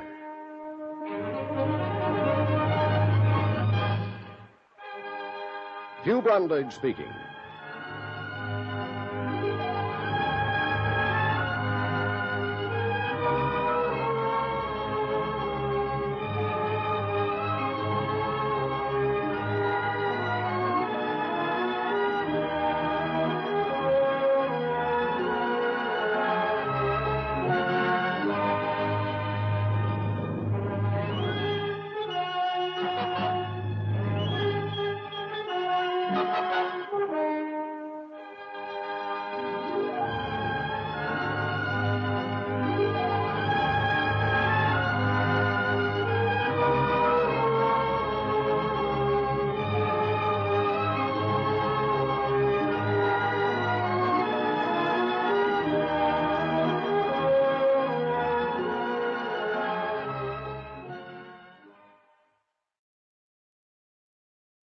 From Hollywood, it's time now for... Johnny Dollar. Mac Woodson, Mr. Dollar. The girl from the claims office called and gave me this number. Oh, yes, Mr. Woodson. It seems we're working on the same case for the same company. Well, I've been working on Mr. Ed Morgan's files and records here for the past week now. I've turned up some... How much is missing? Well, about $80,000 so far. All of it was taken during the 4 months immediately preceding his death. I'll say one thing. In 20 years as an accountant, I've never seen a looting more cleverly carried out. Oh, Ed was a very bright lad.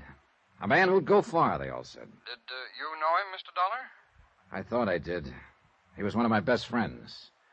But it turns out I'm only beginning to know him. Could you meet me in his office around 10 o'clock, Mr. Woodson? Yes, that's where I am now. I've been working on these books day and night. Better be careful. That's what got Ed into trouble. How's that?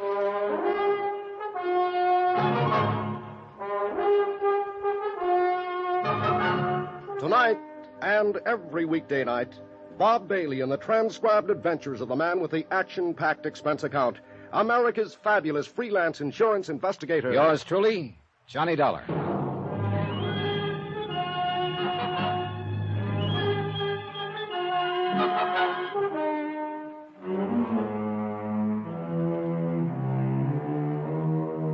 From Special Investigator Johnny Dollar to the Home Office, Eternity Mutual Insurance Company, Hartford, Connecticut. Assignment, the confidential matter. Location, San Francisco. Expense account continued. Item 4, $1, 1 martini. Item 5, $1, 1 tip to the bartender who stirred the martini. All in the house that Jack built. I don't know who built it, actually, but it took Jack to live in it. $1,200 a month, to be exact. That was the take-home bite for an apartment at the Drakeley Arms on Nob Hill. And, of course, that didn't include drinks in the intimate little private bar just off the lobby. And this is where Ed Morgan had lived during the last 5 months of his life, until he missed a curve one night and drove his car off a cliff into the Pacific. Ed Morgan, whose idea of a big night had always been his pipe, slippers, and a mystery novel. But things were different when I'd known him and been his friend. For one thing, he hadn't stolen $80,000. Or I don't think he had. Do you find the martini adequate to your expectations, sir? Oh, yeah. Yeah, indeed. It's a heck of a belt for a buck. Thank you, sir. Quite a nice little place you got here. Oh, I find it a most agreeable sanctuary from the stress and strife and the hurly-burly of the city. Been here long? I have tended bar here in the Drakeley Arms Rendezvous for some 2 years now. Oh, well, then you may have known a friend of mine who had an apartment here up until a month ago. Mr. Edward Morgan? Oh, yes. Mr. Morgan was a regular customer here. An eager supplicant for my humble and healing wares. A beer drinker mostly, as I recall. The Rendezvous does not serve beers, sir. Oh, forgive me. I didn't know. Quite all right, sir. Yes, I was here before Mr. Morgan moved in, and here I am still, now that he is no longer with us. Such is the chance and mystery of life. One just never knows. Precisely. Oh, could I serve you Not yet, thanks. Get to know Ed pretty well, did you? The policy of the Drakeley Arms, sir, is to maintain a certain degree of formality in relations between guests and personnel. Sort of like a zoo, you might say, with bars to separate the people from the animals. The comparison is quite apt. Somehow I can't see Ed Morgan sacking in a marble squirrel cage like this joint. I confess, he hardly seemed the type to me, sir. He was much too unrestrained for the Drakeley. He came in here a lot, did he? Almost nightly. For a few minutes at least, on his way to some gala night spot. Gala night spot, Ed Morgan? Oh, yes.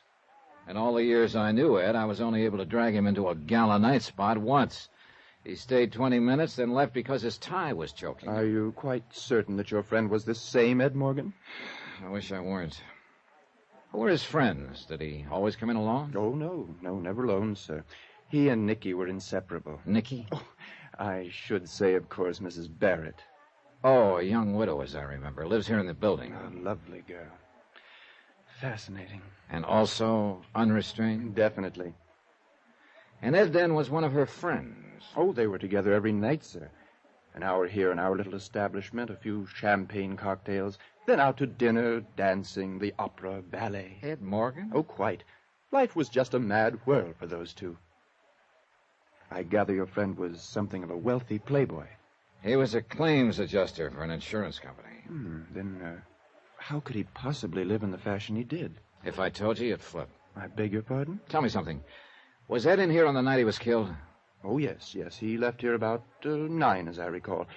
And a few hours later, he was dead. How did this Nicky take it? Pretty broken up, was she? She is a woman of very strong character. Oh, in other words, she didn't bat an eye. Well, I Look, wouldn't... That night Ed was killed. Did he leave here alone? No, sir. He was alone when he went off the cliff. Not when he left here, though. Nicky was with him. Item 6, $2.40, taxi to the Telegraph Hill apartment of Lisa Duval. Lisa had been Ed Morgan's secretary for about 4 years. But it seemed Miss Mousy Business at the office was Miss North Beach Bohemia at home. Italian slacks and halter, cushions on the floor, and naturally a view of the Bay Bridge from a corner window. We sat on the floor, naturally, and drank Chianti from a half-gallon jug, while a record player moaned agonizedly under the gouging of its needle. Bartok, I gathered, was now last year's kick. This was progressive jazz. Maybe it seems a little affected to you, Mr. Dollar. The way I dress and live in private life, as you might say. Why so? Everybody's got a right to salt his own dish of porridge the way he likes it. Well, I've done this deliberately, I guess, as a sort of antidote for the insurance business. Has it been that bad? Not bad. Boring. Oh, not your end of it, of course. Investigation work must be exciting. Yeah, scream a minute, day and night. But just keeping records, filing papers week after week. I used to stare out of the office window at the ships in the harbor and think about stowing away on one. But of course, I didn't have the nerve. Too bad. The cruise would have been delirious. I thought of quitting several times. I guess I stayed because of Ed, Mr. Morgan. Oh? He was always so wonderful to work for. So lenient and understanding. Up until the last few months, at least. What about those last few months, Lisa? What came over him? I don't know. He was different, that's all. As though he were tense and nervous, under pressure. Any idea where the pressures came from? He didn't confide in me, Mr. What Dollar. were your personal relations between the two of you during the years you worked for him? What do you mean? Well, I mean, were you friendly, formal, strictly business? Friendly, I think, would cover it best. Did you see each other outside of office hours? Occasionally. I noticed one of his pipes there in the bookcase. He'd come here sometimes in the evening, and we'd listen to music and talk. Up until the... Until the last few months?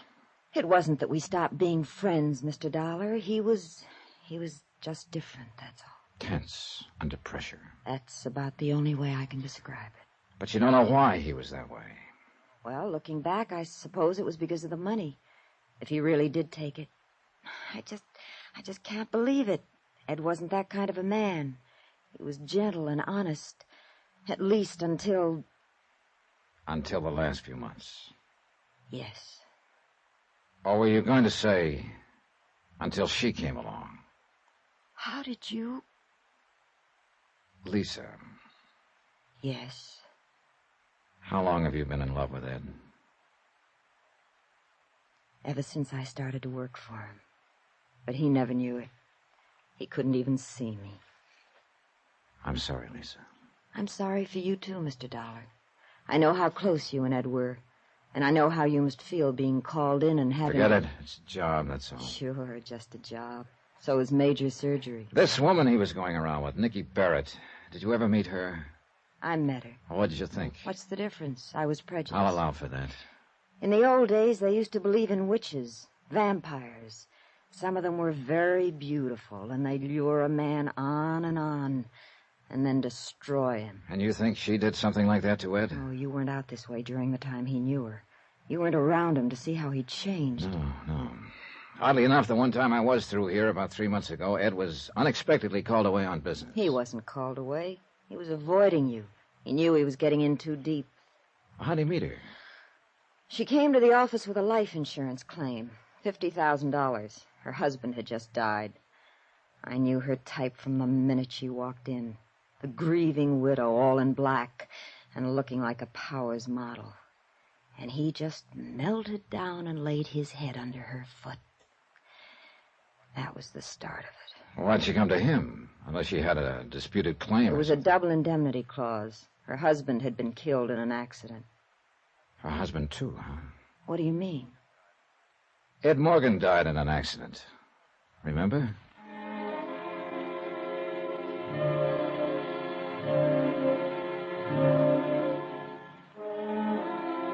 Item 7, $1.15, taxi from Lisa's apartment to the Deckman building on Montgomery Street. It was after 10 and the financial district was nearly deserted. The canyons between the tall buildings were hollow and empty. A cold wind was blowing off the bay. Or maybe it was blowing out of the past. An old past, dead and far away. The pattern was beginning to look familiar. Too familiar. Lord, the woman gave me the forbidden apple to eat. Ed, too, it seemed. The same old whine, the same old dodge. And yet there was something not quite right about that pattern. The accountant runs into some funny ones, Mr. Dollar. This Morgan case here is one of them. How do you mean, Mr. Woodson? Well, the way he was going about it, for one thing. Running hog wild, as you might say. Of course, as I said on the phone, his general scheme was pretty clever. He certainly knew standard procedures.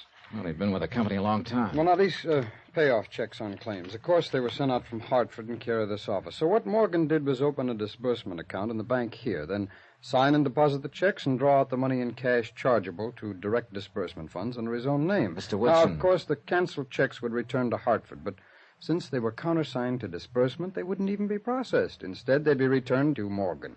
So, you see, there'd be no evidence in Hartford. Mr. Woodson, I'll accept the fact that Ed was clever. But what did you mean there was something funny in the way he was going about it? Well, he must have known it couldn't last. It was a good scheme for a short time, but it carried the seeds of its own destruction. In what way? Complaints. Some of these claims are 4 months old, and legitimate claims. Morgan couldn't stall these people off forever.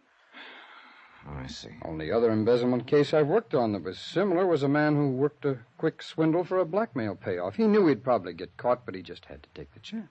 Yeah, you may have stumbled onto something, Mr. Woodson. Oh, is that so? You mean it ties in with that file folder you've been studying there? Oh, I don't know. It's an investigation report on an accidental death. Happened about a year ago. Ed Morgan handled the insurance claim and got to know the widow. He'd been running around with her for several months just before his death. I don't quite see the... Oh, of course. Mr. Morgan also died in an accident. Unless he was murdered.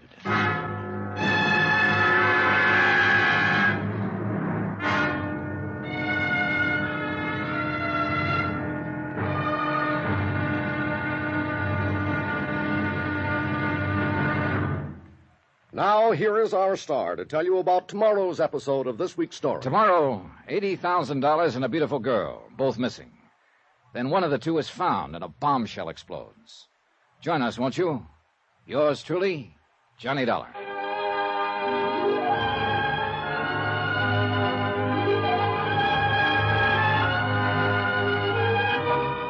Yours truly, Johnny Dollar, starring Bob Bailey, is transcribed in Hollywood. Written by Les Crutchfield, it is produced and directed by Jack Johnstone. Be sure to join us tomorrow night, same time and station, for the next exciting episode of Yours truly, Johnny Dollar. Hugh Brundage speaking.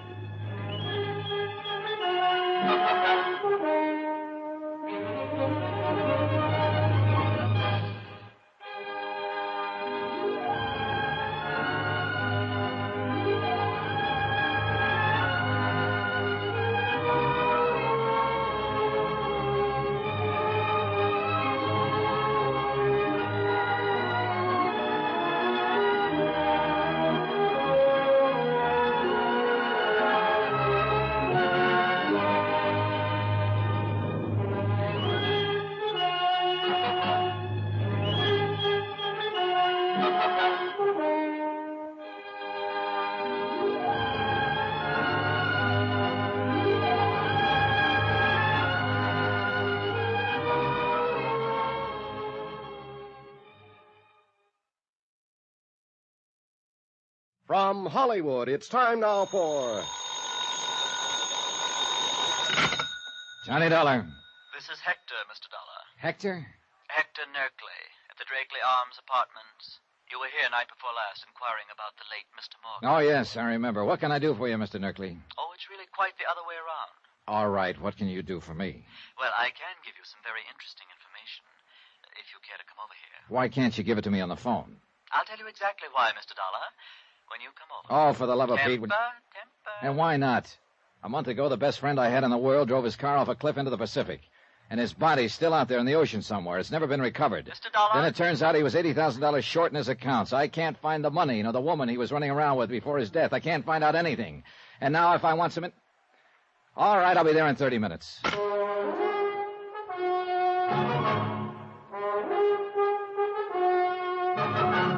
Tonight and every weekday night, Bob Bailey in the transcribed adventures of the man with the action-packed expense account. America's fabulous freelance insurance investigator. Yours truly, Johnny Dollar.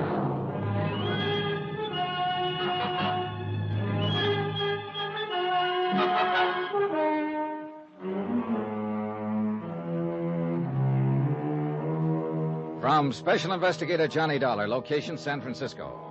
To the Home Office, Eternity Mutual Insurance Company, Hartford, Connecticut. Assignment, the confidential matter. Expense account continued.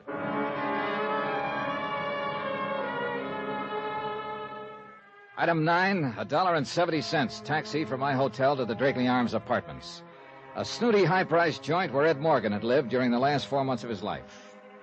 Ed Morgan, a pipe and slippers bachelor who'd suddenly and strangely turned to champagne cocktails and high living. Who, as head of an insurance claims office, had found a way of swindling his employer out of $80,000 in 4 months. And who died a month ago as mysteriously as he'd lived. This was the man who at the moment was my assignment, whose past I was supposed to uncover. And he was also the man who'd been my lifelong friend. Well, good evening, Mr. Dollar. My, you did make excellent time. Now, look, if this turns out to be a runaround, so help me, Temper? All right.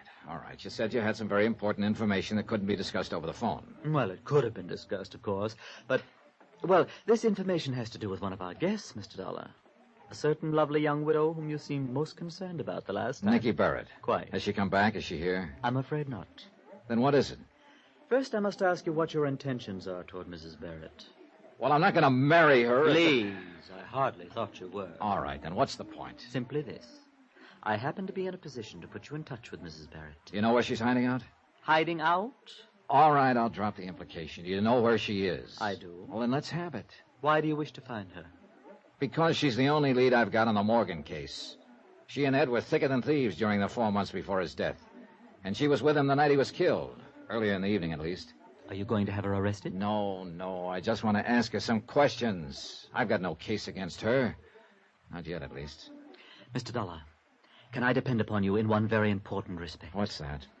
Under no circumstances must you let Mrs. Barrett know that I told you where she is. What's the matter? Afraid the board of directors would bust you to bellhop and strip off your gardenia? That is not amusing.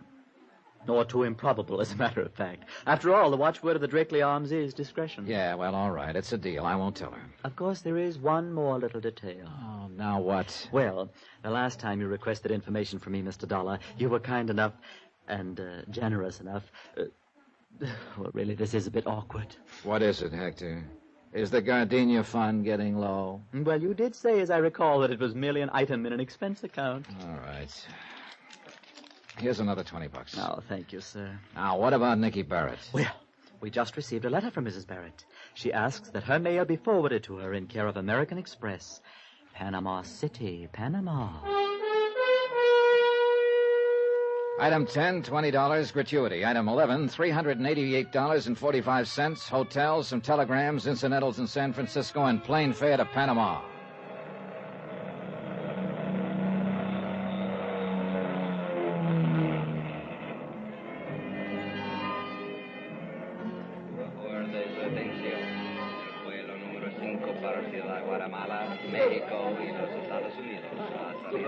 I'd sent wires ahead before I left the States.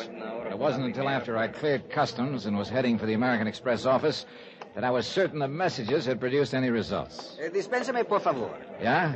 You are Senor Johnny Dollar from the Estados, no? That's right. Capitan Garcia Ramullo of the Panama Federal Police, as sus órdenes, senor. Oh, glad to know you, Captain. I am honored, senor.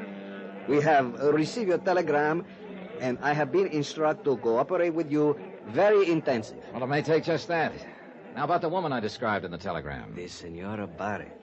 Oh, Santa Madre, what a beautiful woman. So I've heard. You have not had the pleasure of acquainting her? Not yet. The best of your life is before you in that case. Then I'll speed up and get to it. So you've already located her, huh? Oh, but of course, senor. She has not changed her name, as you think, perhaps. So it was most simple. Good. Glad it didn't cause you too much trouble. Trouble? Senor, merely to gaze upon such a one is worth a lifetime of trouble. Which is exactly what it cost a couple of guys I know. Such eyes, such hair, such lips, yeah. such... Well, what do you say we... Forgive me, senor. I am carried away with it. Well, where is this living little doll staked out at the moment? She is registered at the Hotel Primeso, room 17. Hotel Primeso? This is something most unusual, I think. What do you mean? The Primeso is one hotel very small, which is located on the waterfront. It's most for sailors, fishermen. I see. The beautiful tourista one would think to find in a hotel of more elegance. She may be deliberately staying away from the tourist belt. Yes, sabe, senor. Who can tell the reasons of a woman? Yeah. Is she living there alone? So I have been informed. You expect someone with her? I don't know what to expect. I don't even know why she came here. I'm moving in blind. See, life is most difficult at times. You didn't talk to her, did you? And let her know you were checking on her? Please, senor. I'm sorry, Captain. I had to be sure. She is most entirely without suspicion. Good. Well, I suppose I'd better check into a hotel first. Then what are your plans, senor? I don't know exactly. I'll talk to her, try to get some answers. And from there on, I'll just have to call it as I go. I hope this lovely lady has not involved in some serious crime. I hope not, too. But I wouldn't bet much on it. Item 12, $8, taxi, flat rate for the rest of the day. And by the time I checked into a hotel and showered and changed, the rest of the day didn't have long to go. The Hotel Promesa was on the waterfront, as Captain Garcia had said, and some distance from town. But although it wasn't a tourist trap, neither was it quite the sailor's flophouse I'd been led to expect. It was built native style with bamboo shutters and wide verandas, half buried in a thicket of mango and banana. $5 bought me the desk clerk's undying affection, and 2 minutes later I stood unannounced at the door of room 17. Just a minute. It's about time. I ordered that ice at least a...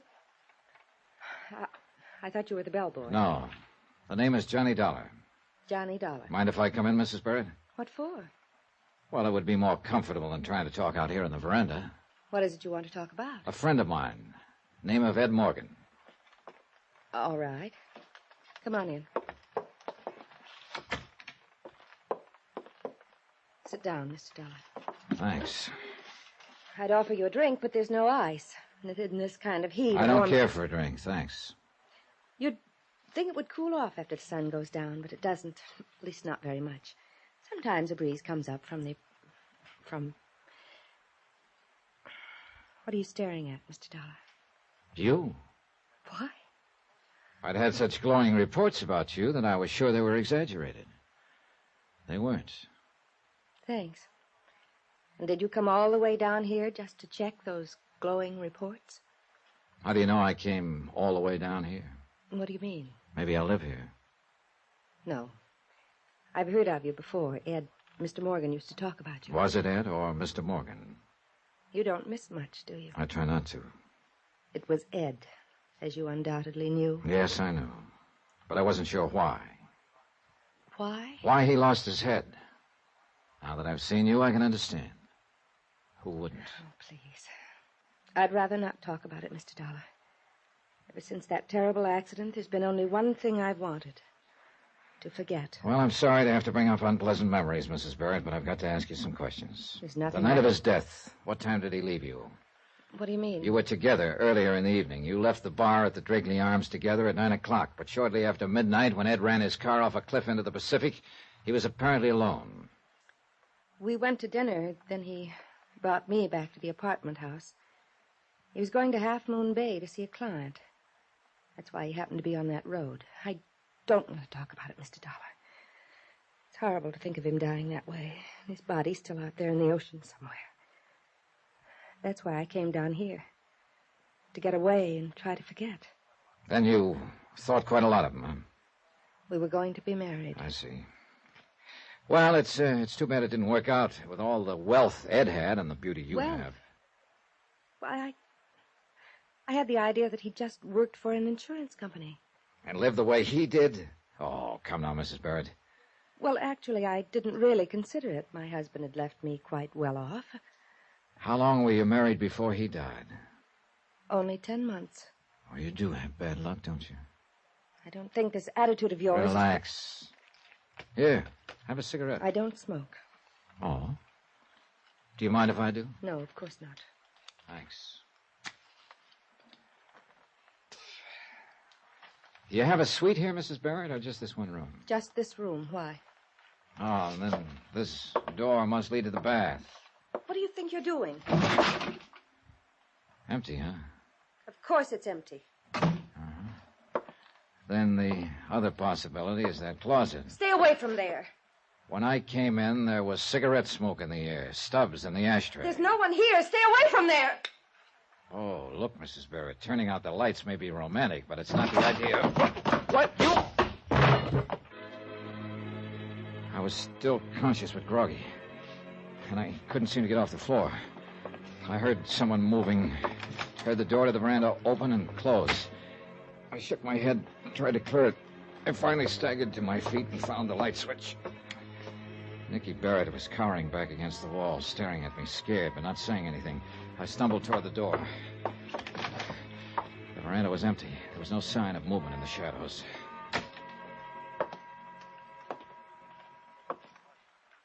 So there was somebody hiding in that closet. No.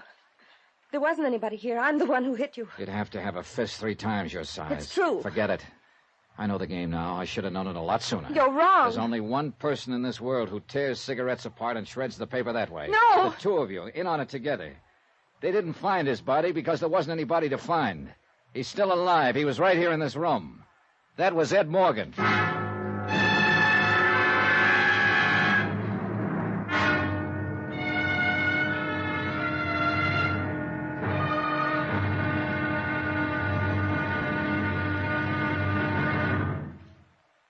now, here is our star to tell you about tomorrow's episode of this week's story. Tomorrow, a search for a dead man who intends to stay dead and who's willing to kill to do it. Join us, won't you? Yours truly, Johnny Dollar.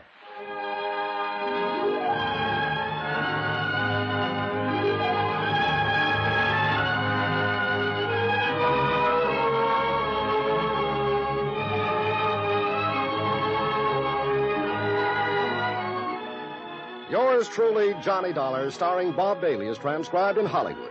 Written by Les Crutchfield, it is produced and directed by Jack Johnstone.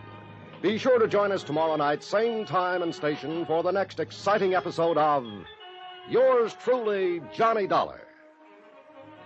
Hugh Brundage speaking.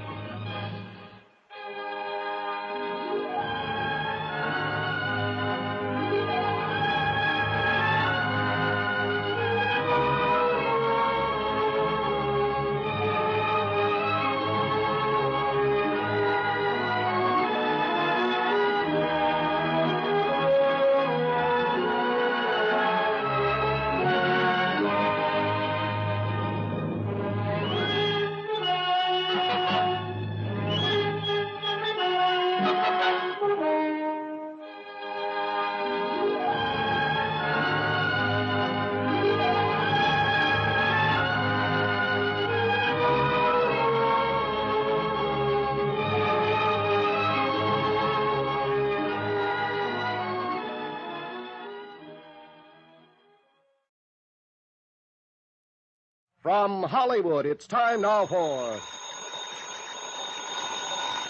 Johnny Dollar. This is Capitan Garcia Ramullo of the Panama Federal Police. Good. Your sergeant said he could locate you in a matter of minutes. I am never lost from contact, senor. You have talked with the beautiful turista, no? I have talked with her, yes, and I ended up getting socked in the jaw. These Americano women are so very much athletics. No, she didn't hit me. It was a guy who was hiding out in a closet. I understand, senor. Somehow I doubt it. Look, Garcia, it was the man I came down here to question her about. I'm sure of it. But, senor, you have told me... Yeah, I know. Apparently his death was faked. I think he's here, hiding out somewhere in Panama City. Do you think you can find him? When my men make the search, senor, even a little dog could not escape. Then go to it. His name is Ed Morgan, but he may be using another one. The charge is embezzlement. You know his description, senor? I ought to. He's been one of my best friends for years.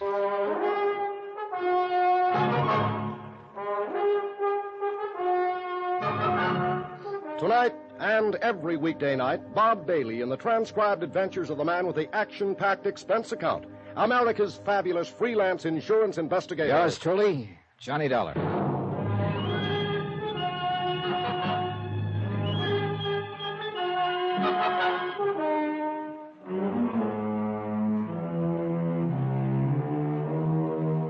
From Special Investigator Johnny Dollar, location Panama. To the Home Office, Eternity Mutual Insurance Company, Hartford, Connecticut. Assignment, the confidential matter. Expense account continued. Item 14, $12.85. Telegram to Hartford, advising them that the case had turned in a completely new direction. I'd taken the case with the idea of digging up a man's past. A man who had been one of my best friends. Of finding out why, after a life of complete honesty and loyalty to his company, he had suddenly gone wrong and embezzled $80,000. I'd found out that part of the why was probably a lovely young widow named Nicky Barrett. But I'd found out more. The man we thought dead, who'd supposedly drowned when his car went off a cliff into the Pacific Ocean, was still alive. So now it was a matter of filing charges, requesting extradition from Panama, and, of course, capturing the fugitive. That I left to Captain Garcia for the moment and went to bed.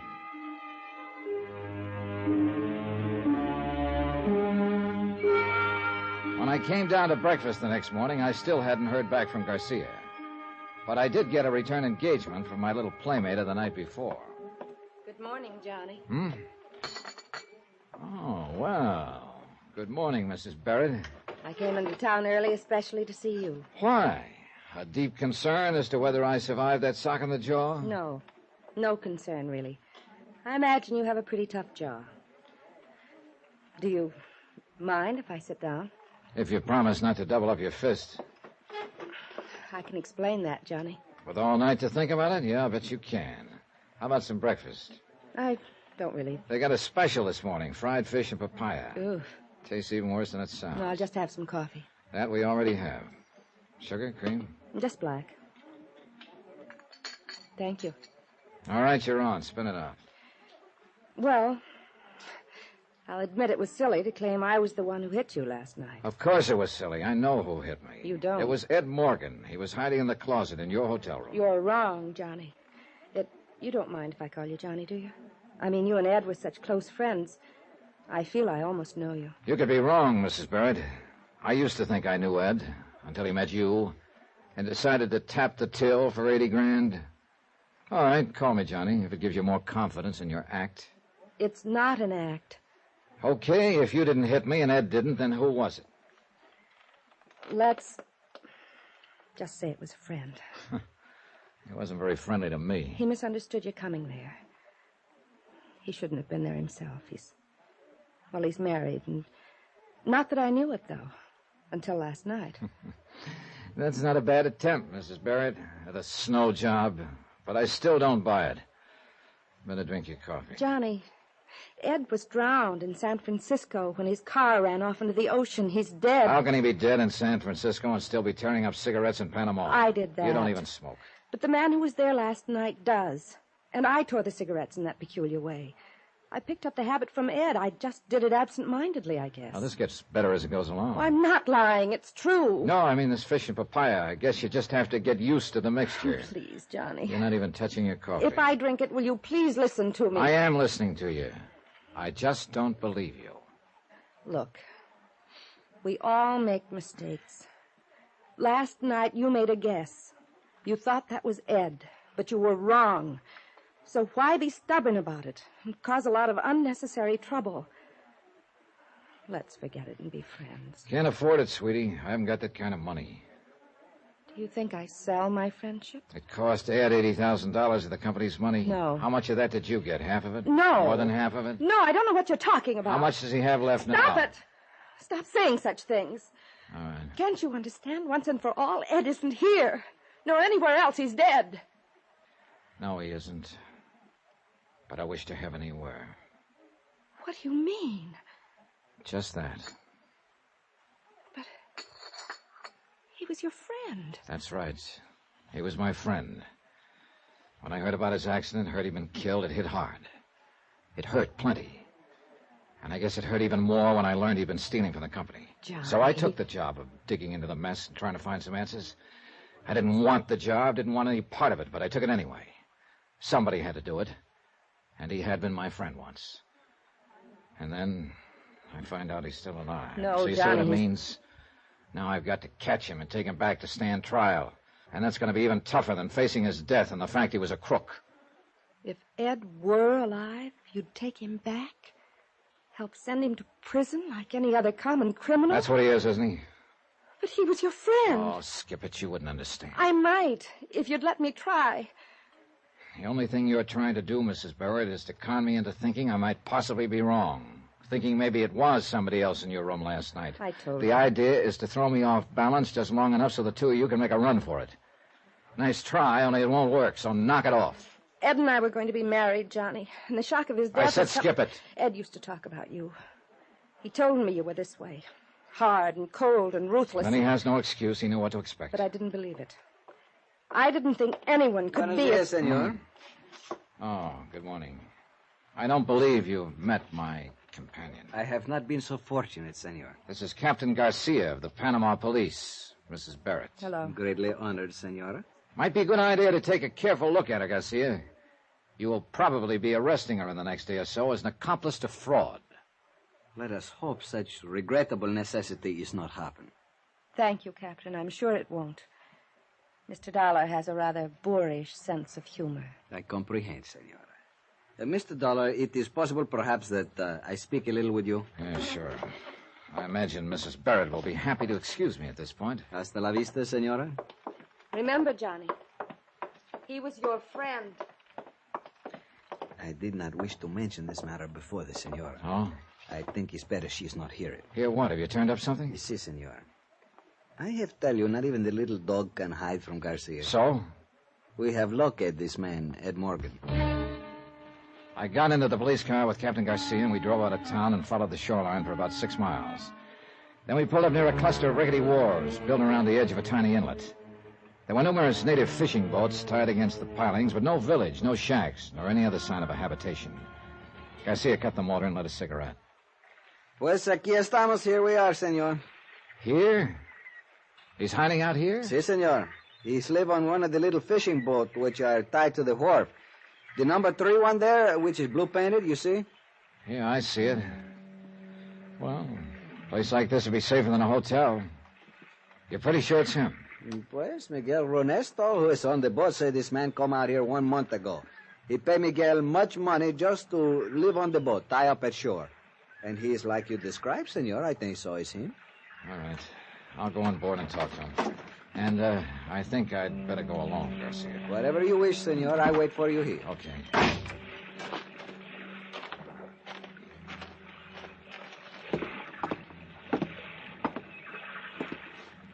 Ed? Ed Morgan.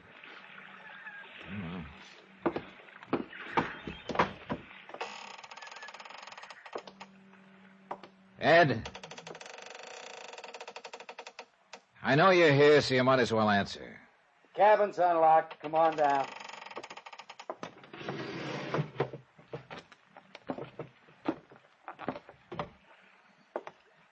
Been a long time, Ed.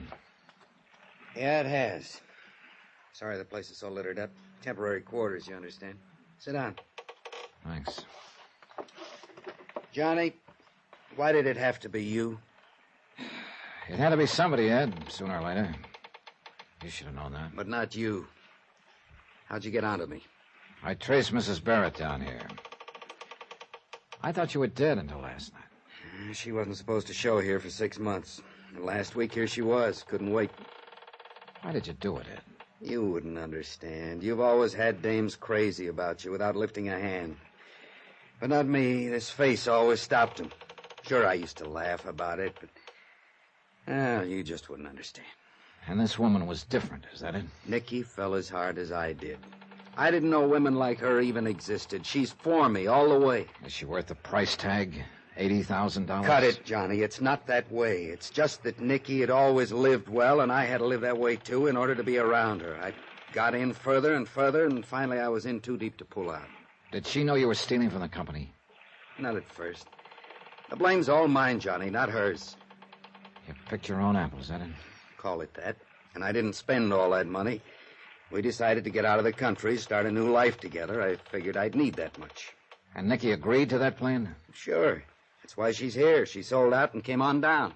Only she didn't, Ed. She still has her apartment in San Francisco. You're wrong, Johnny. She sold her furniture, her clothes, everything. The stuff is all there, Ed. I saw it. You're lying, Johnny. She pulled stakes. She told me. Okay, she told you. I guess you know why I'm here. I know why you think you're here. Hold it, Johnny. Don't move.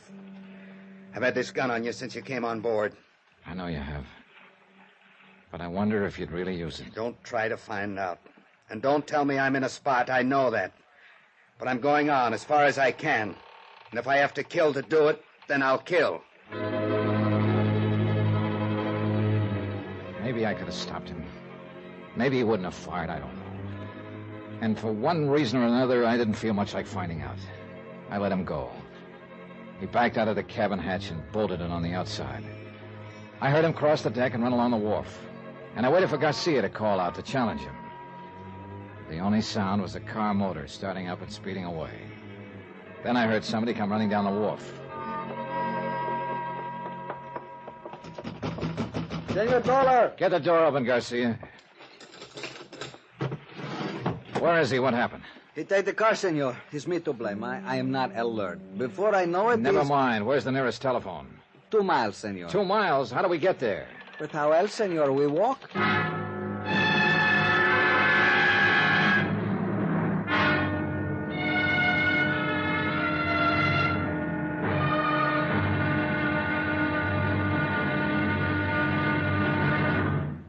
Now, here is our star to tell you about tomorrow's final episode of this week's story. Tomorrow, fate plays a devil's tune, collects a payment long overdue.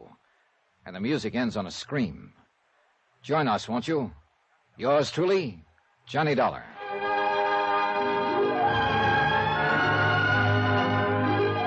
Yours truly, Johnny Dollar, starring Bob Bailey, is transcribed in Hollywood. Written by Les Crutchfield, it is produced and directed by Jack Johnstone.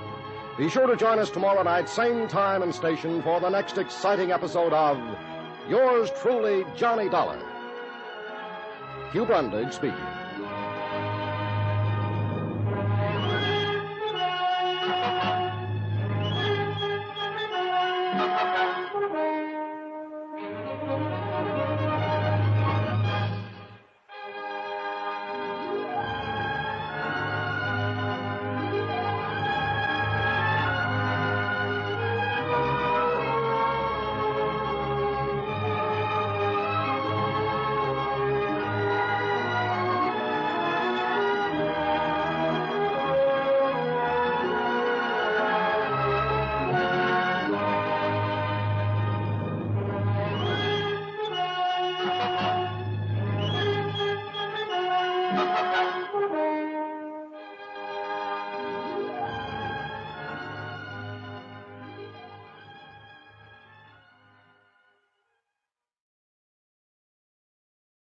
From Hollywood, it's time now for... Johnny Dollar. Capitan Garcia Ramullo, senor. Oh, Garcia. Of the Panama Federal Police. Tell me, have you... Senor, the most intensive troubles are being extended in this matter. Which means you haven't found him yet. Every man of the police is active alert. I'm happy to hear it. You may rest assured, senor, that the capture of this dangerous Americano gangster is occur at any moment. Have you found any trace of him? Senor, I wish to advise you that the entire resource of my policia is at the disposal of our good neighbor of the north. Thank you very much. Do you know where he's headed? It is only by cooperation that our two great Garcia. nations... Si, senor? Do you have any idea at all what's happened to Ed Morgan? No, senor.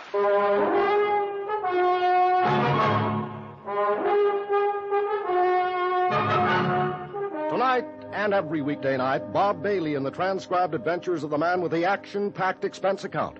America's fabulous freelance insurance investigator. Yours truly, Johnny Dollar.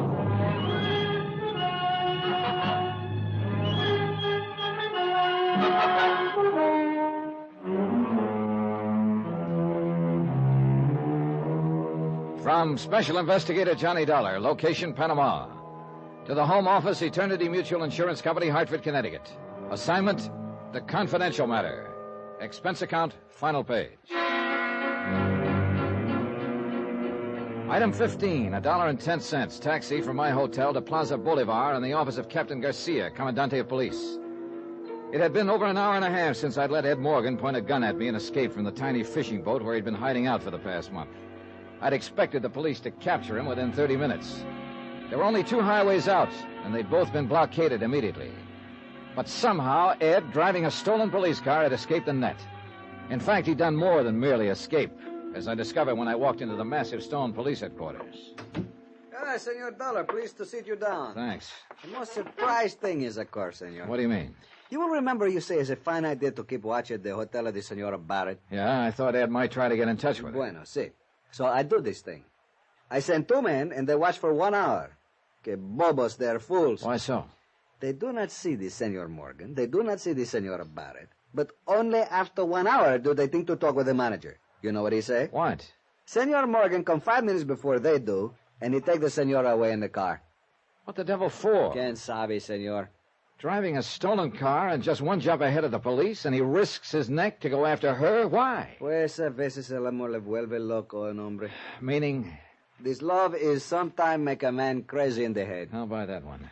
It's something I am not understand so good, senor. What's that? How is it you all know all about this criminal? He wasn't always a criminal, Garcia. He was one of my best friends for 12 years. Then I am much sympathy with you, senor. It's too unfortunate that you have the job for arresting. Well, I didn't know he was alive when I took the job. ¿Qué dice? The company ran an audit on his books and found an $80,000 shortage. I went to San Francisco to find out what happened to the money. Ed was supposedly dead at the time. We all thought so. Then I do not understand why you have come here to Panama. I came to talk to this Nicky Barrett, the woman he'd been running around with. I stumbled onto him by luck or accident or whatever you want to call it. Qué curiosa es la vida. To live is like to fish, senor. One is never certain what he may pull up on the hook. Well, I've pulled up one here, and I'd like to throw it back. But I guess you don't have much choice when you are... Dispénseme, por favor. Bueno. ¿Eh? ¿Qué dice? Sí, yo sé. Cerca del mar. Santa madre, ¿qué tan lejos? What is it, Garcia? Ay, qué lástima. Sí, cuídelo bien. Venemos ahorita. Sí, adiós. What's wrong? What's happened? Senor Morgan and the senora, they have been found. Where? They have tried to escape by the old road on the cliff. It's abandoned, very dangerous. They are miss one bad curve and go into the ocean. Into the ocean? Si, senor. The car is under 10 meters of water. There is no sign of life.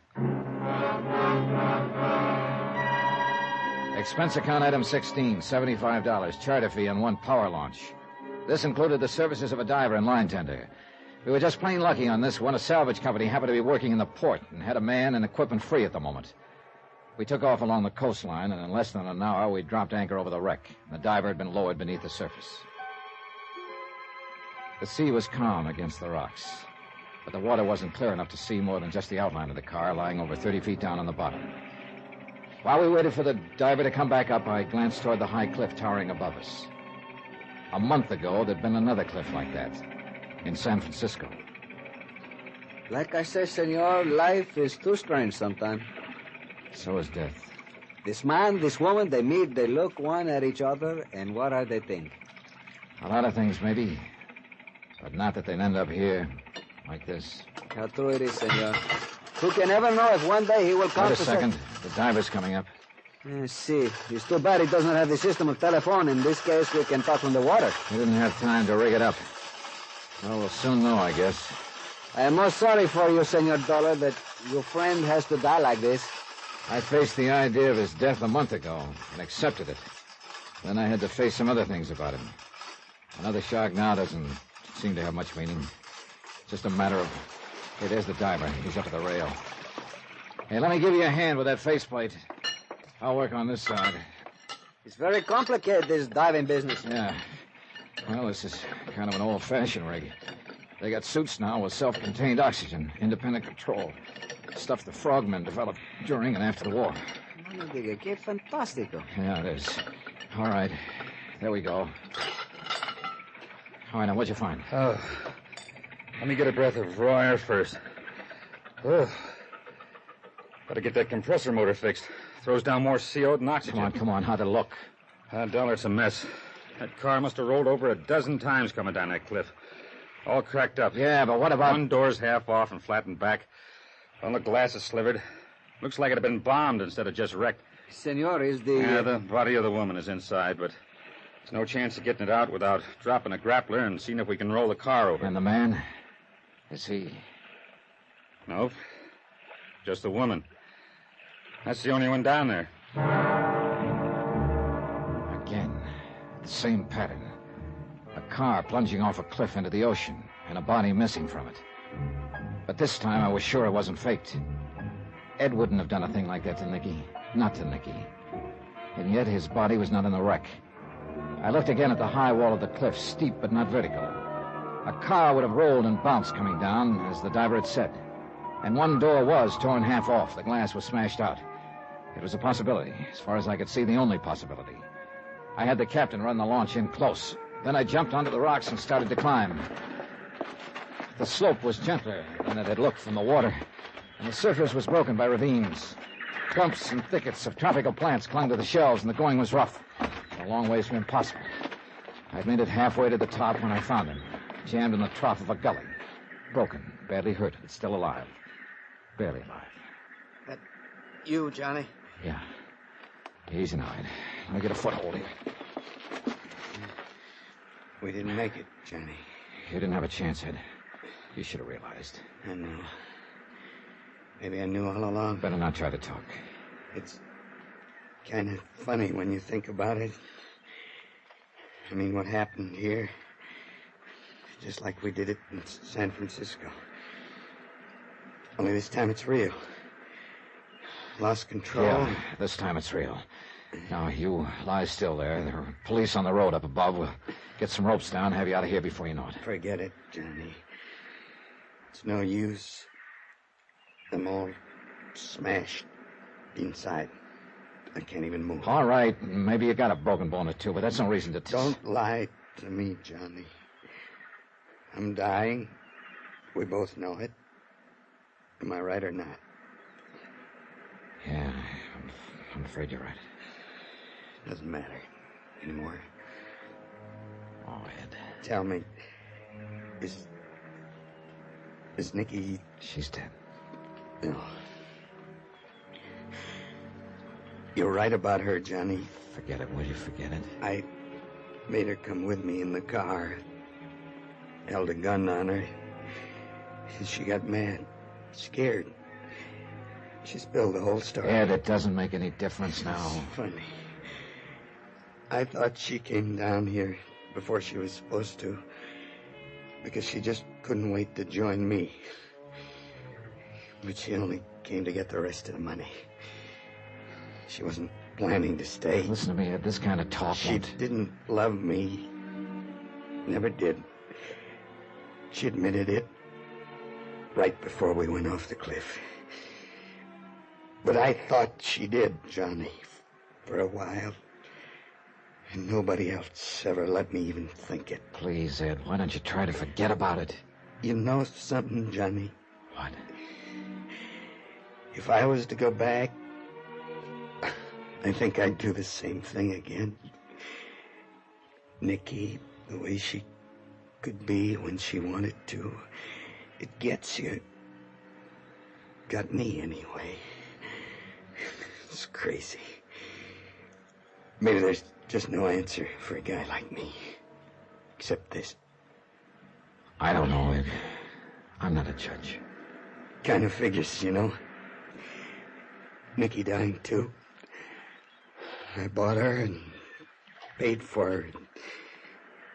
I at least ought to be able to take her with me. After all, Easy now. The money. What's left of it? It's inside my coat. Give it to Mort. Tell him I'm sorry.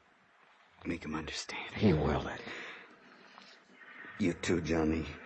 I'm sorry. I guess I don't know what else to say. Forget it. But I still think I'd do it all over again.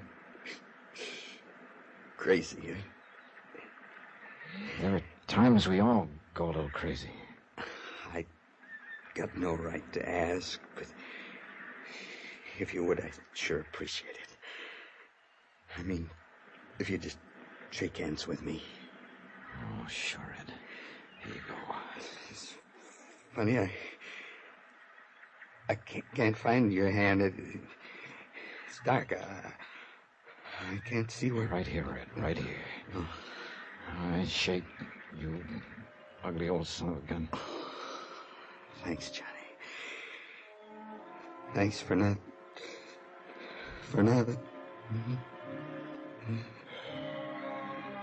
So long, Ed.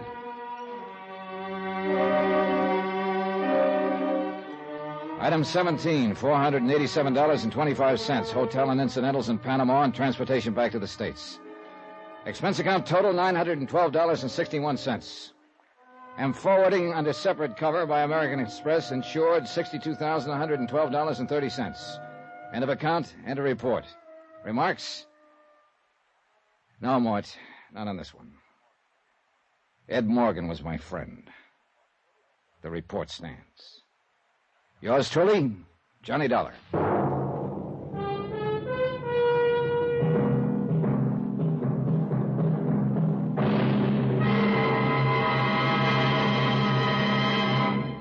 Now, here is our star to tell you about next week's story. Next week, the imperfect alibi matter. A real weirdie, where a big lie turns out to be the one real truth in the case. Join us, won't you? Yours truly, Johnny Dollar. Yours truly, Johnny Dollar, starring Bob Bailey, is transcribed in Hollywood. Written by Les Crutchfield. It is produced and directed by Jack Johnstone. Heard in our cast were Virginia Gregg, Jack Edwards, Russell Thorson, Furley Mitchell, Stacey Harris, Bob Miller, Harry Bartell, Victor Perrin, and Frank Gerstner. Musical supervision by Amerigo Marino. Be sure to join us on Monday night, same time and station, for another exciting story of yours truly, Johnny Dollar. Hugh Brundage speaking.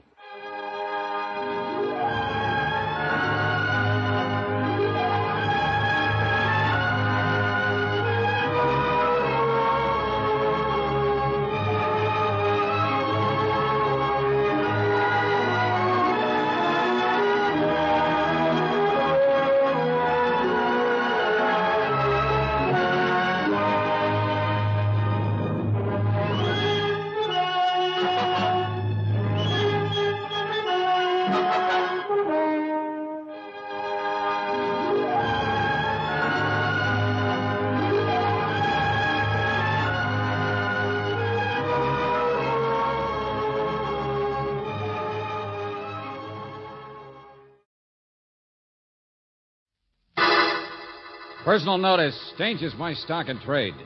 If the job's too tough for you to handle, you got a job for me, George Valentine. Write full details.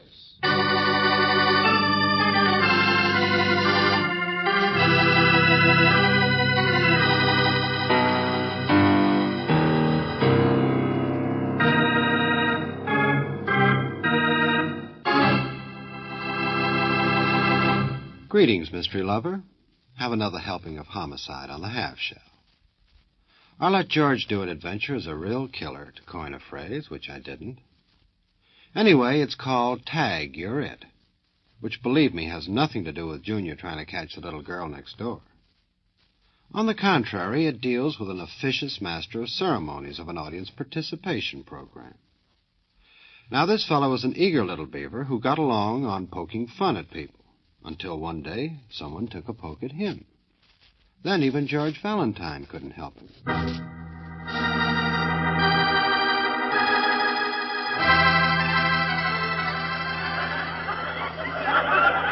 Well, here's a lady with a letter. Yes, sir, she's got one. Right here in her purse. Give me that. Give it back. No, lady. Wait a minute. Here's your letter. Now, what's the matter? Don't you want me to read it? Oh, you wrote this. That's it. You wrote it and haven't mailed it. You probably mad at the postman. He only rang once. Ladies, listen to this. Listen. My dear Mr. Valentine. Valentine. Mr. McMurtry, would you please? Now, don't blush, lady. Don't blush. If our radio audience could only see her. Her, I said, not me. But, madam, if I'm brave enough to wear your scarf over my head, it's really a good fit, don't you think? Don't you think it is? Over the face. What do you say? It's not a fit, it's a convulsion. Oh, you're real cute. Listen, how about your husband, madam? Huh? You suppose he's listening? I'll bet he doesn't know about this, Mr. Valentine. Ladies, isn't that a romantic name for you? Valentine. I'll bet your husband's out buying a gun right now. He's got a rival. But you remember our bargain now, lady, on this program. You dared me to wear your scarf so I can read anything I find in your purse. Shall I read it, ladies? Yeah! All right, that's right. All right, ladies, here goes now. Dear Mr. Valentine, I've got to see you about a telephone call. A telephone call, huh? Well, let's make her do the call right here from the studio, shall we? All right, ladies, but here's the rest of the letter. Listen. I've got to see you because I'm not sure, but I think somebody is trying to murder me. Murder? Trying to murder? Mr. McMurtry, all I wanted to tell you was that it isn't my letter. It's not my purse. A large woman. She got up and left in a hurry. She must have taken mine. It's her letter. Mrs. Oscar Pettyman, 432 West 16th Street.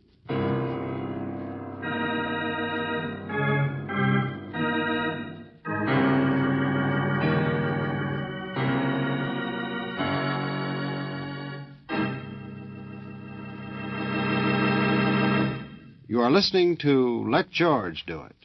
Our adventure will continue in just a moment. Now back to Let George Do It and George Valentine.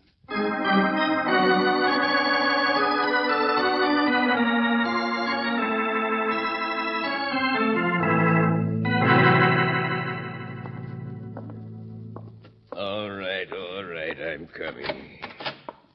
What do you want? Mrs. Oscar Pettyman, this is 432 Ain't West. here.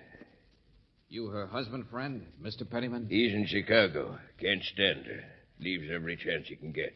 Ansel Pettyman's my name, her brother-in-law. I board here. Well, Mr. Pettyman... Yes, the police phoned me, miss, and no, I don't know anything. You hung up on him. Well, why not? Bunch of pests. Anybody tries to kill Birdie, it wouldn't hurt anybody. Why should they care? Wow, you're a nice guy. Puzzles, contest prizes. Yeah, you ought to see what she looks like. Well, what do you mean? Birdie's as big as a horse. My dear sister-in-law. So she started to write you a letter. Think somebody's trying to kill her. All right. What's all the fuss? Let 'em. Yeah, there's a time-wasting contraption. Now, wait a minute. I'll answer that. I asked somebody to call me here. Valentine speaking. Hal McMurtry. Mr. Valentine, now listen. Did you find her? There are cops all over the studio. I want you to understand, though, that I didn't know who you were when I read that letter. Did you find her? No, not exactly, not yet. But believe me, we're turning the place upside down. Now, about that game I play on my program. Give me that phone. Give it to me. Well, look, I want to explain. Hey, what's going on? What's going on? McMurtry. Hello, this is Holman speaking, F.J. Holman. What? Who? What? I'm the studio manager, Mr. Valentine, and as I told the police, we'll do everything possible. I've warned McMurtry before about that silly game he plays with those women, wearing their scarves and then trying to embarrass them by prying into their purses. Well, they love it. You know they love that. Be quiet. I just wanted you to understand, Mr. Valentine. Well, yeah, sure, Mr. Holmes, sure. Nobody's going to sue anybody. Skip it. But you can ask Ansel there. He's been our janitor here at the radio station, you know. He's what? No, I didn't know anything. That Birdie Pettyman. She's the sort of a person any number of people might want to kill. She's a pest, you understand? A pest. Okay. A professional radio contestant who's forever snooping around here. And sooner or later, she'll be back. You see, that's what I mean. You don't need to worry. She's an unpleasant woman that lots of people... Oh, tell it to McMurtry. I'm busy. Hey, bunch of characters work at that place. Including you, huh? Of course. 20 years, never a day sick. How else do you think my sister-in-law get all the broadcast tickets I get them for? Keeps her away out of my brother's hair. Look, I just want facts. Never mind the double talk like that Holman gives out. Because he's scared his radio station will get involved. Hello from Tag. You're it. You're wealthy. What? Letter she started said something about a phone call, didn't it? That's right. And when the police asked you about Trying it... to remember. Only a phone call I know anything about happened yesterday when I was home for lunch. Birdie stepped out to look up something for a newspaper contest. Voice says, hello from Tag. You're it. You're wealthy. What? I'm not fooling. That's the kind of crazy stuff goes on around here. No greeting, no nothing. I remember every word. If you look in your mail today, you'll find you're a winner. We hope you enjoy your award. And that's all? Look in your mail, hope you enjoy your award? It happens all the time. She don't do anything for a living except that. Puzzles, contests, coupons are always ringing up, delivering things. You ought to see her stuff. She's got 5 vacuum cleaners in this house, and she doesn't use one of them. What was in it, the mail? What was the award that they... Search me, friend. I wasn't here. I work for a living. Okay. Hey, Brooksy, phone Riley. Get him to check the mailman. Sure, George. So you don't like your sister-in-law, huh?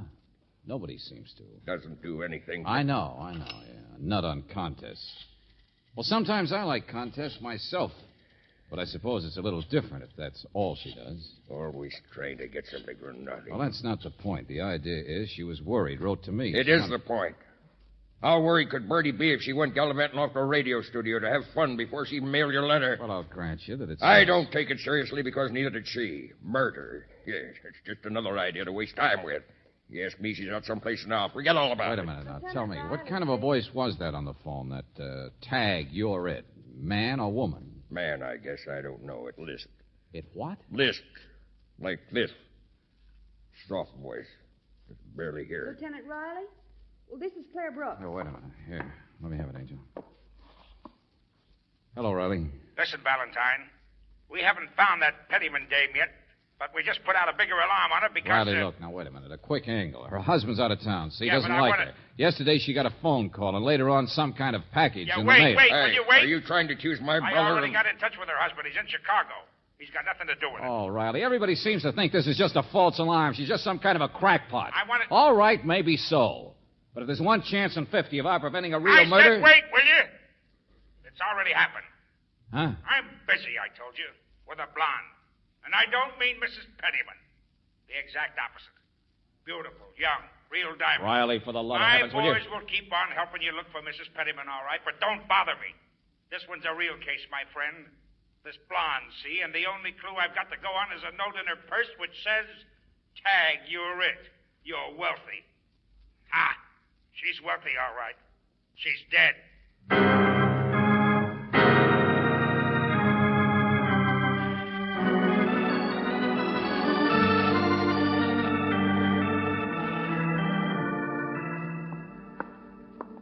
How long ago did the doctor say, Lieutenant? Oh, it happened the first thing this morning. The traffic officer found her body in the car packed up an alley. Girl was shot, huh? Yeah, that's right. Nobody would have noticed it for hours. The best place in the world. Right in the middle of town, an alley in commercial district. But, oh, brother, how you get a connection between Mrs. Pettyman and something like this? Maybe you don't, Riley. This girl certainly lived in a fancy apartment house. That's what I mean. What was she doing in the commercial district? 3A to the left, I guess. What's she doing with a note in her purse that says the same thing as... Huh? Yeah, there we are. Miss Dorothy Cheever, huh? I got the housemaid. She can never stop crying. Oh, Lieutenant, she was such a lovely person. Yes, such a lovely person. George, she really did do all right, didn't she? No one hated her. Yeah, you can say that No again. one. I can't understand it. But She I'll was bet so the popular. bald-headed guy in that photograph isn't her father. No, she was alone, I think. So F. well liked, J. so lovely. Yes, yes. Well, so you said. Well, now take hold of yourself, see? She's done so well. She's... I'm sorry, lady. I'm sorry, but here, take a look at this.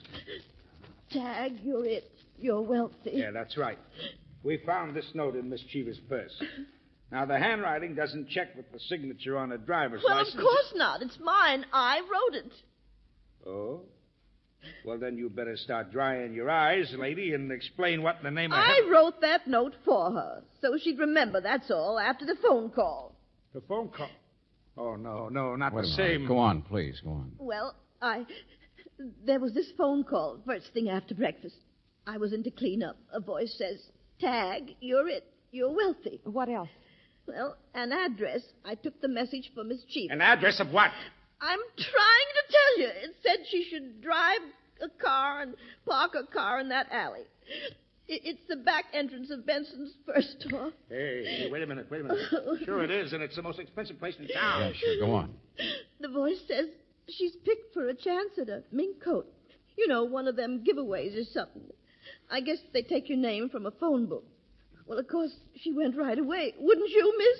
Well, a chance at a real mink coat? Huh? Free? Just 'cause you're lucky and your name's been picked for... Hey, tell me, what kind of a voice was it? It lisped. It was, "Hello from Tag, you're it. You're wealthy." Soft, like that. "Miss Dorothy Cheever hath been selected for a chance at..." Some crackpot. No. Some absolute nut. Sergeant, get hold of whoever runs that program and the radio station. You haven't heard the worst of it, Riley. Huh? Go ahead, tell him, Brooksy. Tell him what kind of a case he's got, what kind of a connection there is between Mrs. Pettyman and this. Well, we already did call the radio stations, Lieutenant, and the newspaper contest editors, all of them. There isn't any such thing as Tag, you're it, you're wealthy. They've never even heard of it. Oh, brother. Well, that does it. You mean Mrs. Pettyman will turn up dead, too, huh? And anybody who's tagged will jump for it, just like the poor girl here did. Oh, my friends, we're up against a phony giveaway. Somebody just calling people up and giving away death.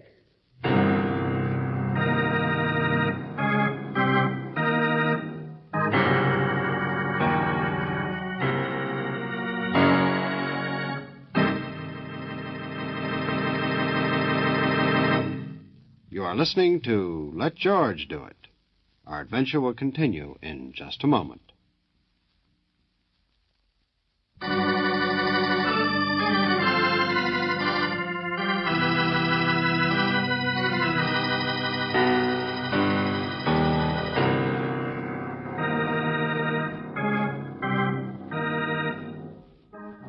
And now back to George Valentine. Yes, Tag, you're it, you're wealthy, and the lisping voice on the telephone really means that you've been selected for death. A fictitious giveaway, a contest, and you're the winner. At least that's what happened to Miss Dorothy Cheever. She went to collect on a chance at a mink and was shot.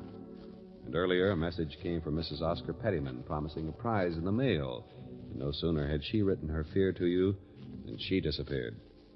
Well, if your name is George Valentine, you'll have to agree with Lieutenant Riley, as back at the radio station, he puts it so mildly. An absolute madman is calling up everybody, taking anybody's name from the phone book. And we'll never find Mrs. Pettyman. She'll probably walk into something just like the blonde did. Like everybody else. Hey, wait a minute, listen. Huh? Mr. Russell, you have won. Your name has been selected. Hey, You will just stay in your the lisp. office wherever you are. So it wouldn't happen again, huh? It's from this way someplace. Here, come on, in here. All right, whoever you are, put up your hand. Hey, what goes on? Who are you? You were whispering just a second ago. Why don't you ring the bell or not? Uh-oh. The law, huh? Stand still, I said. All right, I'll take it easy. I didn't do anything. Here. Hello from Tag. You're it. You're... See? Just a gadget. I like gadgets. I hate the work. Oh, I'm Russell, Johnny Russell, night engineer. That was a record, you mean? Where'd you get it? Oh, the telephone. I'm too lazy to answer it. I'm out of the room for a minute. Telephone rings, goes on the tape. Listen. Hello from Tag. You're it. You're wealthy, Mr. Russell. You have won. Your name has been selected. If you will just stay in your office wherever you are, your prize will come to you. We wish you happiness as a winner in our contest. See? Came on my telephone a few minutes ago, I guess. Mr. Valentine, I stepped out for a second. Tape machine rig picked it up. So I'm tapped. So it's me. Don't you have any idea who it could be? Look, Detective, I'm a lazy guy. I don't like old women and dogs, but I don't want anybody who wants to kill me for it. So just hand me my coat there, friend. I'm on my way. Tell the boss and McMurphy. No, you don't. Wait a minute. Ouch! Hey, let go. And there we are. Smiling, the boy dropped dead. You don't think I'm going to stick around here, do you? We'll find out what happens. I'll stay right with you, pal. And wait for my prize to come, huh? I'm not that curious. I'm going to put as many miles between me and this place Then as you get a bodyguard. Huh? Sergeant. All the same by me. Oh, janitor. Janitor, get the sergeant. Stay here, Angel. Well, McMurtry, huh? Holy smoke. Hey, it could be me next, or you, or just anybody. Oh, no, it couldn't. Say, it's quite a place Russell has here, isn't it? All these gadgets, pinups, hot plate for coffee, and this picture. George. Uh-huh. The blonde. Yeah, Dorothy Cheever. Russell ran around with her once in a while. Yeah, it all starts to tie together. Not the way I figured, but... Well, she used to work here, you know. Oh, no, we didn't. Well, if you could call it that. She's not the working type, if you know what I mean. I took her out once or twice myself, but she's too rich for my blood. Well, just what do you mean? Well, don't misunderstand, but you know, ambitious. She wouldn't turn down that Duesenberg if you offered it to her. Out for the best she could get, you know. But that certainly wasn't Johnny here. No, she liked men with more money. Like, FJH. What, George? Initials on the picture of the other guy. Bald-headed one back at her place, remember? Well, I wanted to see if F.J. Holman is bald. Hey, now, look here, friend. The boss is all right. Sure, he dated Dorothy, so what? It's him, sure, but there's no love triangle. Hey, Valentine! George. Yeah, hold it. Come on.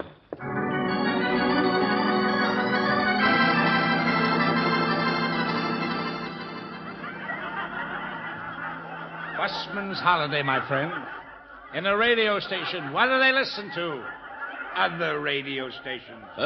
Don't you understand? We found her, my sister-in-law. Bertie's all right. She ain't even halfway dead. Listen to her. Well, I don't see anything to laugh at. Well, I don't. I answered the question right, didn't I? Back to the microphone, please, Mrs. Springler. Oh, excuse me. But I'm going to get a prize, ain't I? I mean, oh, my goodness, I'm so embarrassed. Yeah. Told you what she's like. Might have known it. Ran out in McMurtry's program this afternoon because she remembered she had tickets to this one. She was just telling them over there. Well, we'll have her under protection, too, Valentine. Yeah. Told the audience her cat was sick. They laughed. Don't blame them. Piece of candy Bertie got in the mail yesterday. What? Huh? Yeah. What is all this? I'm so confused. Well, apparently Mrs. Pettyman got a box of candy. That's what the package in the mail was yesterday. The award the Lisper sent her. But anyway, she's out of danger now. Like Russell is. Hey, Riley. Take a look at Johnny Russell there. What?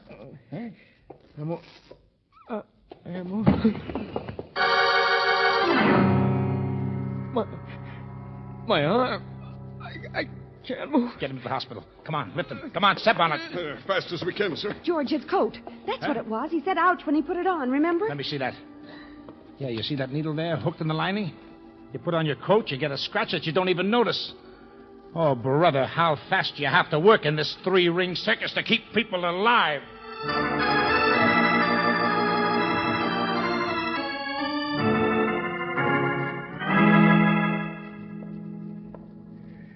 Mr. Holman's not in his office, Mr. Valentine.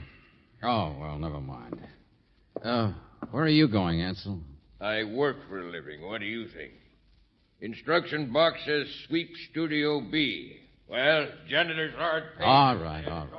George, I don't understand. Well, take them one at a time, Brooksy. Mrs. Pettyman got her call first. In some kind of murder attempt through the mail. Candy or whatever it was. Yeah. The whole case got thrown in the open fast because her letter was read right out on the air for everybody to hear. But in the meantime, Dorothy Cheever had got her call and had been killed. Then Johnny Russell. You see, Angel, the murderer was working against time, making mistakes, because it was really going too fast for him, too. George, they're tied together, though. I mean, the blonde... Well, they've all been around here in the studio, sure. The blonde, Johnny Russell, even Mrs. Pettyman, always snooping around trying to get free broadcast tickets, remember? Who's going to be next? I mean, what's the pattern? A killer like that doesn't stop. It just... Hold it. What's the matter, Ansel? I just happened to think Studio B isn't being used tonight. It's a spare down in the basement with the reserve switchboard. What? Yeah. Supposed to sweep it out for a broadcast, you said. The note told me to do it. It was in the instruction box. Just a type note.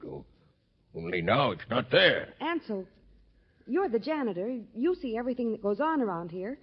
Logically, you'd be the next person that... Hey, Brooksy, get Riley back here. I'm going to be the next person. What? Yeah, stay up here, Ansel. I'll take a look at Studio B for you.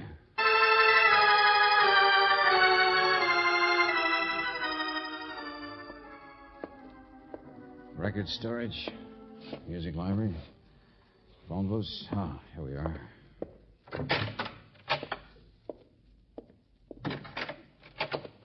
It's a pretty good-sized studio. What? All right, come on now. Turn them on. Turn the lights on. Come on now. There's a master board around here someplace. What's the matter? Can't you see? Look, it's too late to play games, friend. Put your lip back in shape. Where am I? Yes, where am I? You can't tell in the dark, can you? Where am I? Oh, now, look for the love. Music stands set up for an orchestra. Did you hurt yourself? Not half as much as you're going to be, friend. Come on, tell me. I know where you are. You haven't moved, so you're still somewhere by the big control switchboard. Mr. Valentine. Look, now, I won't hurt you. Yeah, I'm on your side. In fact, I'm almost on you. Hey, let go of that gun. Get away from those switches.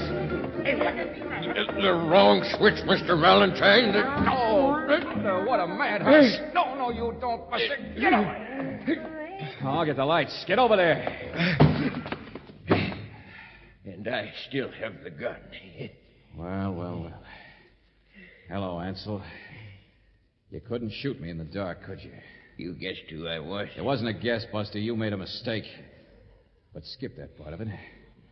I'm on your side. Forget it. Of course you're on my side. But I was fired. You guessed that. Fired? After 20 years of service? Holmes said I should rest. But I work for a living. I'm not like the others. Yeah, I know. The girl who was out for everything she could get without working for it. Johnny Russell, he's that type, too. And Bertie, always looking for a free prize someplace. Stop looking past my shoulder. I'm not going to turn around. The worthless one. And I work. And I get flustered. Are you going to kill Holman, too, the boss? Lots of people I'm going to kill. Parasites who toil not. Sure. Yeah. Upstairs, you pulled that gag to get me down here. It was going too fast for you, wasn't it? Holman was out, and you had to have time for him. You understand, don't you? You're in the way. Now, look, Ansel, you know this is all in your imagination. Those people you tried to kill are all right. Holman's all right. I know too much, but I'm not so bad either. Shut up! Why don't you lisp like you did in the phone calls? That was your mistake, you know. I don't make mistakes. You're the first one who told me about the lisp. And you pretended you'd taken the first call from that voice. You said you remembered every word. Hello from Tag. You're rich. You're wealthy. If you look in the mail today, you'll find you're a winner. We hope you enjoy your award. Friend, in that entire message, there's not a single S for anybody to lisp on. For the last time, look at me. Now! And look at the gun! You can't fool me. There's no one behind me. I locked that door when I followed you in here. What difference does it make what I say? I've worked all my life. Every penny I've made because I worked. Sure, that's right, friend. This is a radio. I'm going to kill you, and no one will ever know that it was I. No one's ever going to know what. Let me tell you just one thing, mister. It's just what I've been staring at. One of those switches we hit. Maybe lots of people will know about you, friend. Mr. Valentine. Now, you listen to me. Now, I don't know what it means. You could tell me. But right behind you, back there over the door, there's a big red sign that's all lit up. Yeah, look at it. In great big red letters, it says, "On the air." What? No, this studio That's is... all, sucker!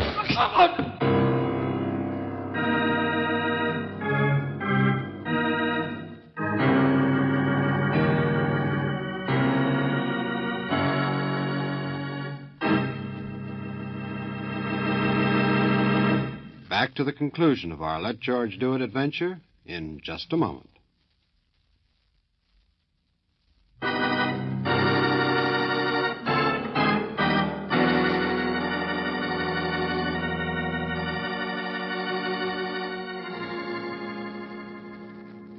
It was strange. Mr. Holman told you that. He'd saved enough money. He didn't need the job. I wouldn't try to explain him. Of course, I never paid much attention to him. We know you were busy all the time doing what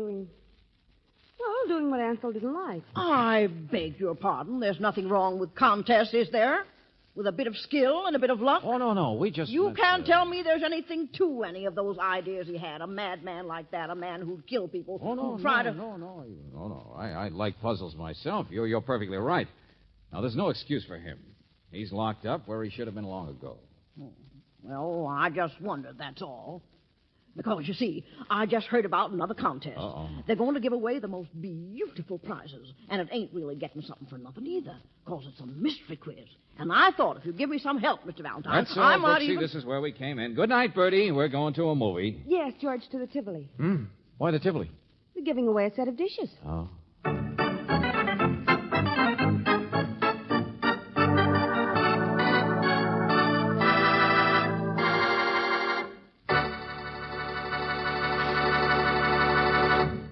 You have just heard Tag, You're It, another Let George Do It adventure.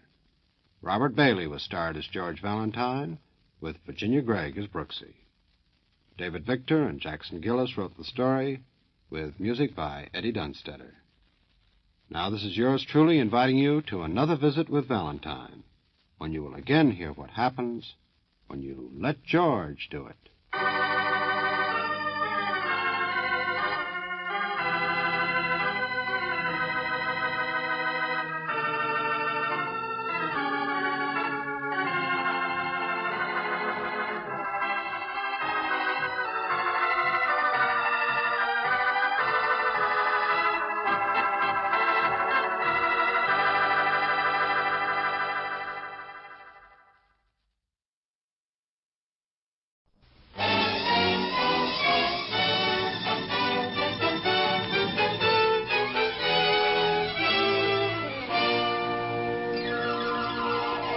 The F.W. Fitch Company, makers of those fine Fitch products, presents Dick Powell as Private Investigator Richard Rogue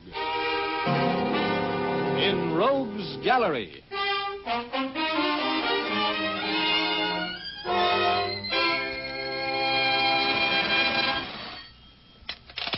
Hello, Richard Rogue speaking. Hello, Mr. Rogue. This is Stark McVeigh in Minden, California. Yeah? I want to talk to you, Rogue. Well, you're talking. I want you to come up here to Minden and do a little job for me. I don't want you to let anybody in this town know who you are.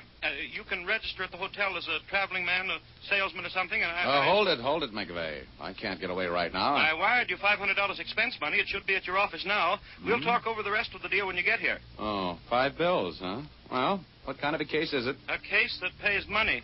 You can get out of there at 7 o'clock, and if you want to take a train... I'll drive.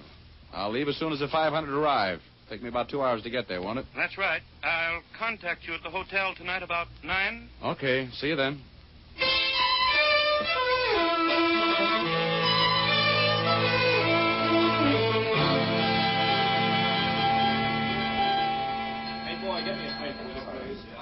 Carry your bag, sir? Oh, yeah. I want to check in. Here. Thanks. Hey, clerk. Yes? You got a room? Well, I don't know. No, I didn't ask the price, did I? I'll take anything from a broom closet to the bridal suite. Here. Buy yourself a box of cigars to smoke while you're thinking it over. Oh, thank you, sir. If you'll just register, I think we can take care of you. Thanks. Have my bag sent up, will you? I'll pick up my key in a minute. Hey, Sonny, got an evening paper? Yes, sir, but all the news isn't in that paper, mister. Believe me. What do you mean? There was a murder in town tonight. Just a little while ago, as a matter of fact. A man was shot. Killed. Dead. All that? Well, Minden is an enterprising community. Who got the business? A fellow by the name of Stark McVeigh.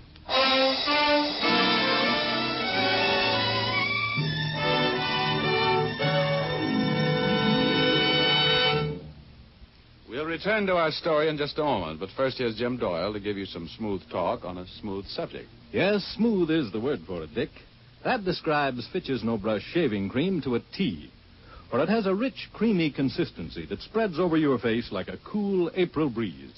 There's nothing heavy or greasy about Fitch's No Brush, yet it does a man-sized job when it comes to wilting a tough beard. You see, Fitch's No Brush is a blend of 3 important shaving ingredients.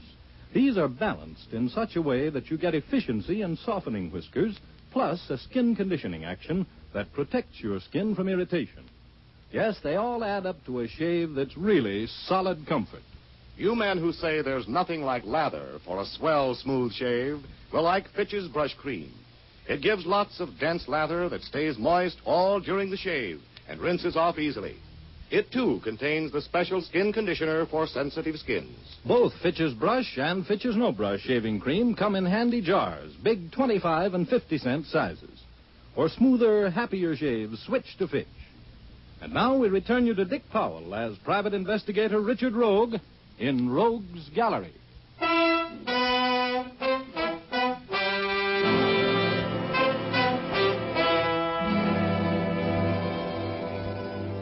Well, this case looked like it was officially over before it started.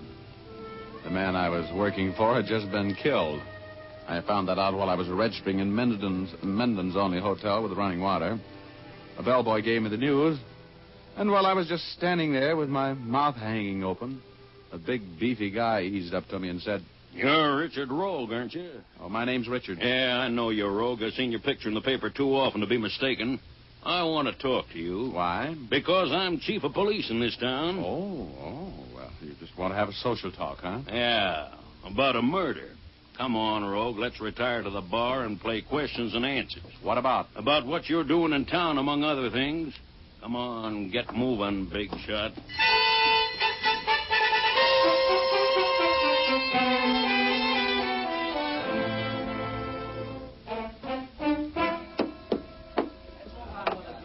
All right, now, Rogue, suppose you start talking. What are you doing in Minden under the name of Richard? "Hey, bartender, you put too much sugar in this old-fashioned." "Oh, so you think I like to hear myself talk? I said, what are you doing here?" "I'm on a vacation." "Does a man named Stark McVeigh always finance your vacations?" McVeigh. Yes, well, the name sounds familiar. "I'll bet it does. He had a call in for you all day down at the city. He reached you at the Hunt Bar Room a little before 5 o'clock, and he wired you $500 to your office this afternoon." Maybe that's why his name sounds familiar. Well, could be that. Well, what was it that made McVeigh think he'd need you $500 worth, Rogue? He didn't say. Who was McVeigh, anyway? I never met the guy. Never heard of him till he called me. You think I'll believe that? How do I know what you believe? I'm telling you the truth. That's all I can be sure of. And what's the idea of the pressure? You got ambitions to hang McVeigh's murder on me? Uh-huh. You know he's been murdered. How did you know that? Well, the bellboy told me. Who did it, Rogue? Who was McVeigh afraid of? I don't know anything about the guy. I didn't murder him. I hardly ever murder strangers. And now, thanks for the drink, and so long. Wait a minute. You leaving town, Rogue? I don't think so, no. I like the climate here. It's so peaceful. Well, don't you leave without seeing me, or you'll come back with your hands cuffed behind you, lying down. Oh, well, if there's anything I love, it's a clever conversationalist. Huh? Now, I'll make a rule, egghead. Don't put any of your rural gumshoes on my tail if you like them personally. I don't like to be shadowed.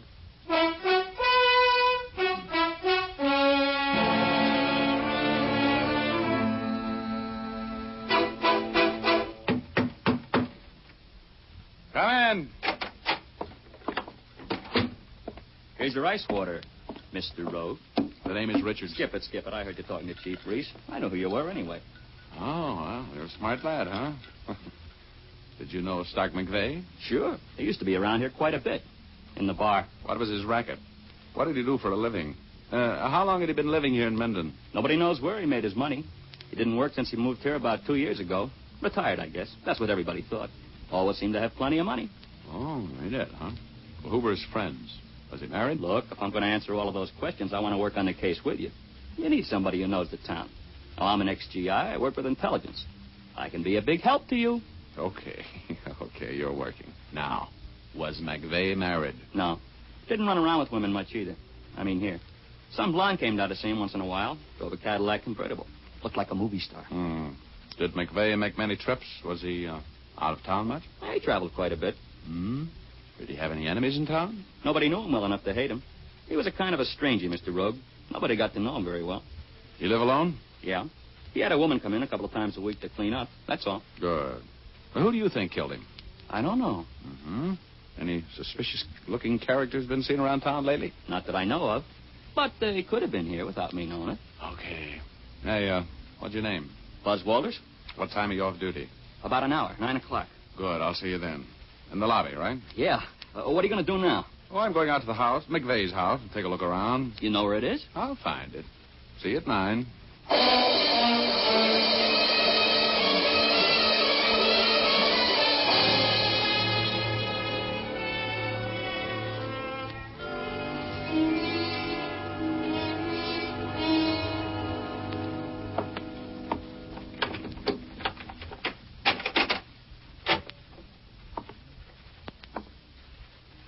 Who is it?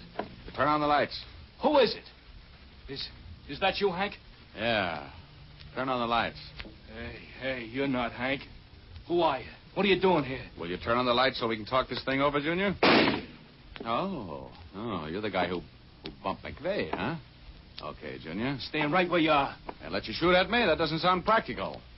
I've got my gun out now. How about taking another shot so I can spot you? Who are you? The law? Oh! Okay, Junior. Throw that gun away. Don't shoot anymore. You hit me. Let me hear that gun hit the wall. Throw it. Okay. Now, maybe we can talk. Keep your hands down to your sides. Look, I'm shot. I'm bleeding. You gotta do something for me. Later. First, Junior, you're going to answer some questions. Hey. Did I startle you? Huh? Just hold that pose. Who is this guy, Shorty? I don't know. He came in here and I thought it was you. I took a shot at him but he got me. Yeah, I see. Well? You better get somebody to take care of your friend here. He's got a bad chest. Don't let that worry you. You're going to have worse before long. And we'll start you out like this.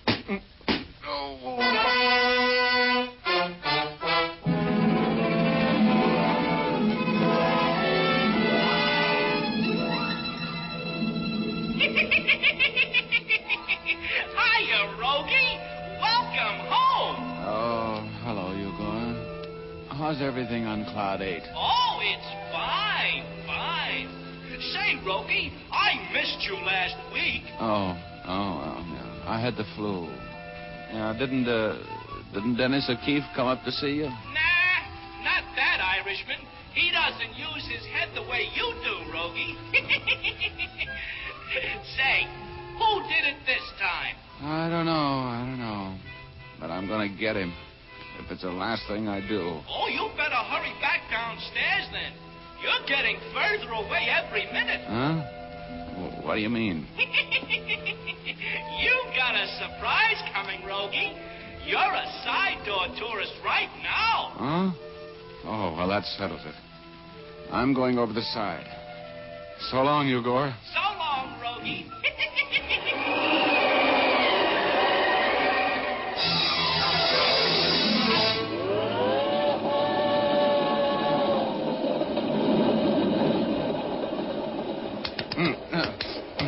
Come on, fella. Come out of it. Huh? Oh, hey. Hey, this thing's moving. Sure, friend. It's okay. You're in a freight car. A freight car? Well, Well, it seems somebody wrapped you over the skull and threw you in here. Who? I don't know. You were here when I got here. Don't worry, you'll be okay. Well, thanks for the first aid. Where are we? Well, about 10 miles out of Minden. This red ball got a hot box and was held up. We're on the big grade going into the mountains. Thanks. Hey, what do you got around my head? Yeah, you were bleeding. I tore up your shirt and made a bandage of it. Oh, thanks. Hey, wait a minute. Where are you going? I'm going to jump out of this thing. Are you crazy? Could be. Hey, look. I've still got my wallet. You have? How come you didn't lift it? I didn't think of it. Oh, you're an honest man. Here, here's a 20. Thanks. Okay. Well, here goes nothing. So long.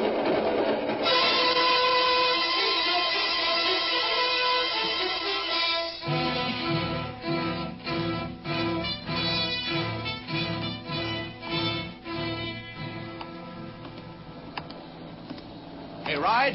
Hey, driver. Ride. Driver.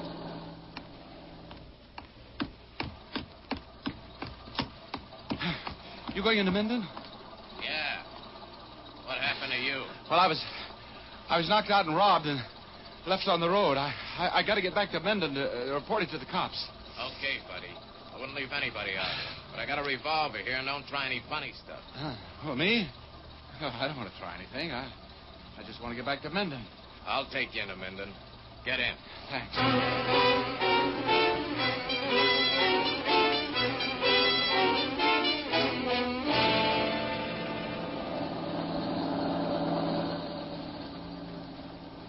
You can let me out here. Oh, no. Just stay right where you are.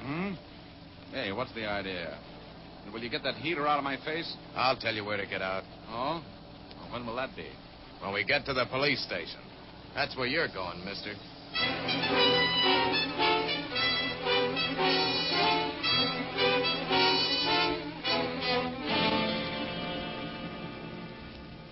So I brought him in here to the police station, Chief. He looks suspicious to me. Yeah, nice work, Mr. Pollard. We'll take care of him, thanks. I hope I did the right thing. Yeah, you sure did. Thanks for the ride, Mr. Pollard. Goodbye. You just go right ahead, Pollard. I'll see you later. Oh, Chief. Huh? There's no reward, is there? No. So long. Oh. So long. Well, I see you're back, Rogue. I told you you'd get in trouble nosing around in this town. Now, you gonna talk? Well, I haven't much to say, Reese. I went out to McVeigh's house. The door was open. I walked in. Some guy took a shot at me. I shot back. Got him, and while I was trying to find out what it was all about, another guy sneaked up behind me and bent a rod over my head. I woke up in a freight train 10 miles out of town. This Pollard gave me a ride in, and that's the end of the story. Well, how do you figure it? I don't know, but I want to get back out to that house. You coming with me? Well, what do you expect to find out there? We combed the house from one end to the other. Well, there's something going on in your charming little town that needs taken care of, Chief. And how come you don't have men at that house? There was a murder there a few hours ago. Now, don't you tell me my business, Rogue. Something smells. Come on. Let's get out to McVeigh's house. I want to do a little combing myself. Now, you'd better stay in line, Rogue. After all, I'm the chief here, and Yeah. I've read your star. I don't know whether you're a dumb chief or a smart operator. But we're going to McVeigh's house, and we're going to tear it to pieces until I get a lead. Now, come on.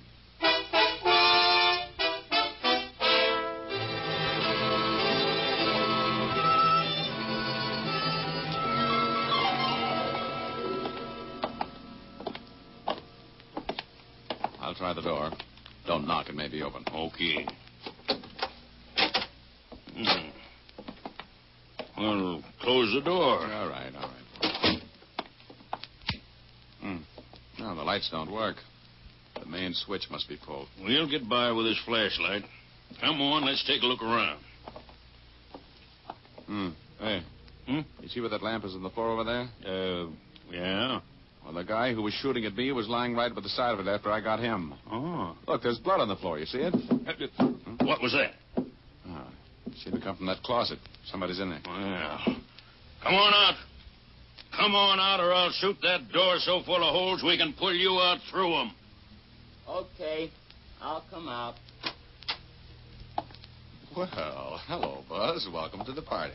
What are you doing here? Well, Mr. Rogue told me he was coming out here, and he was supposed to be back to meet me in the lobby at 9 o'clock. He didn't come back, so I decided I'd run out here and look for him. You got here a little late, Buzz. Oh, no, I didn't. Well, I was a little late to do you any good, but I saw plenty. I saw them walking around in Wait a minute. What do you mean, them? 2 men and a girl. The blonde girl that used to come here to see Mr. McVeigh. Oh, you mean she was here? Yep. I hid outside of the window and watched them. They were carrying stuff up from the basement. That is, the girl and this man were, and putting it in the car. Buzz, did you hear them talk? Did the girl mention his name? No, she just called him sweetheart or honey or something like that. There was something funny about the other guy. What? He never did come out. The other two came out, got into that Cadillac convertible, and drove away about 10 minutes ago. Well, then there must still be a man in the house. Yep, he'd been shot. He had trouble getting around. Must have been the guy I shot. I've been looking for him. Well, why didn't you call me? I was working for Mr. Rogue. I know he'd be here. Oh, good boy, Buzz. Now, come on, let's shake this house down. If that thug is in here, we better find him before he finds us.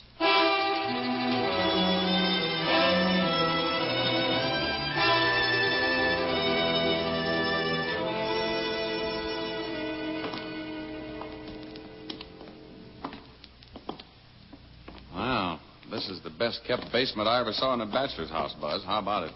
It's sure clean. Hey, look, there are a few muddy footsteps going this way. They're going both ways, Mr. Rogue. Yeah, right over here and then back out. That's funny. They walk right up to this blank wall and then back again. Maybe the stuff they were carrying out of the basement was stacked up against the wall. I doubt it. Hey, there's nobody up here. Shook down every room, every closet up here. There's nobody. Well, we're even. There's nobody down here either. I tell you, that guy they called Shorty never came out of the house. I was watching and I know he didn't. Hey, you're imagining things, kid. People don't just disappear. If he was here, we could see him now, couldn't we? If we could find him. I've got an idea. Yeah? Oh, there must be a hidden door or something in this wall here someplace. Oh, now, wait a minute, Rogue. Okay. So I've been reading too many comic books, but I'm making my guess, and I'm going to see if I'm right. You see these footprints coming over here and going back again? Yeah.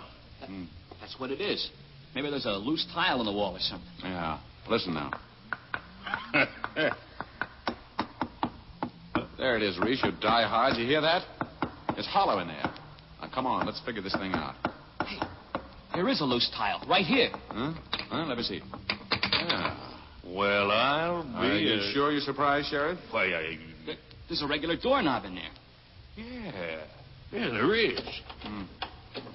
Well, it's locked, but I think I can take care of that. Look out. Now, that ought to do it.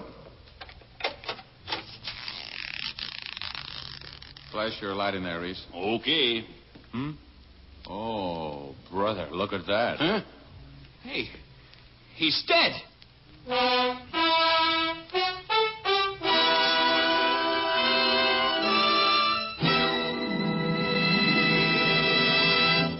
We'll return to our story in just a moment. But now I'd like to ask the ladies a question. Have you ever had the shampoo blues? The shampoo blues, of course, is that dejected feeling you get when your hair becomes dry and unmanageable after a shampoo. If that's been your experience, then here's a way to beat those blues. Try Fitch's saponified coconut oil shampoo. Use this clear golden liquid shampoo as often as you like. It will never leave your hair dry or difficult to manage.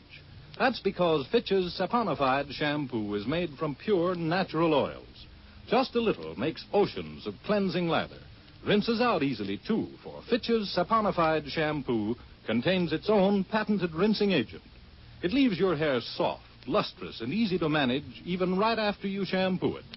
Yes, you can always use Fitch's saponified shampoo with complete confidence and freedom from the shampoo blues. So use it regularly. Buy an economical bottle at your drug or toilet goods counter, or ask for a professional application at your beauty shop.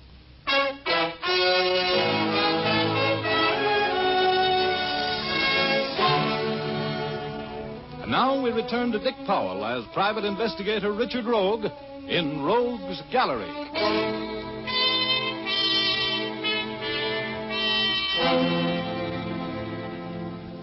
Well, you could have knocked me down with an atom bomb when we opened that secret door in the basement of McVeigh's house and saw what was inside. It was an air-conditioned room with fluorescent lighting and strictly occupational furniture. And sitting at the table in the swivel chair was the body of the man named Shorty. Buzz, the bellboy, said. Hey, he's dead. Yeah, they let him have one. Right through the temple. Good Lord. 2 murders in one day in Minden. That'll put the place on the map, won't it? I wonder why they killed him. Well, it looks pretty simple to me. I got him through the chest when he shot at me, and a wounded man is kind of a handicap to a mob that's trying to make a getaway with a set of counterfeit plates. Counterfeit? Is that what they were doing? Yeah. This place is one of the best equipped engraving shops I've ever been in. You knew that right away, didn't you, Reese? Oh, sure. Right there. That's what McVeigh's racket was, huh? Yeah. Come on, let's take a look around. Here. Looky here. What did you find? Exhibit A. A whole stack of $10 bills. Let me see. Yeah. All with the same serial numbers. Oh, there's phonies, the coarse girl's accent. Well, Reese, let's get back to town and get some post-mortem fingerprints off your late pal, McVeigh. And some information on the license number Buzz got off that Cadillac.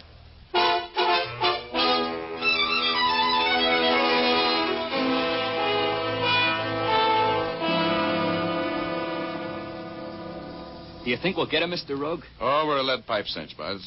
You know, if you hadn't been sharp enough to jot down that license number, we'd have been out of luck. See, but Reese can trace that. Yeah, think it could use a guy like me. Regular, Mr. Rogue? Oh, well, I'm sorry, kid. I'm a lone wolf. But you'll make some dough out of this case. You can bet your shirt there's a reward out for this mob, and we'll split it. Oh. You know, Junior, if you hadn't been around that house and seen those 2 drive away without Shorty, this crime may have never been solved. That's right, I guess. Nobody would ever have looked for the secret room. You know, I've always wanted to be a detective. Well, Rogie, the Department of Motor Vehicles says this is the address that car's registered to. Miss Sylvia Adams, 1924 Euclid Avenue in Los Angeles. Well, that makes it my meat, Reese. Oh, yeah. Come on, Buzz. You want to drive to L.A. with me? Sure, Mr. Rogue. I want to be in at the kill on this case.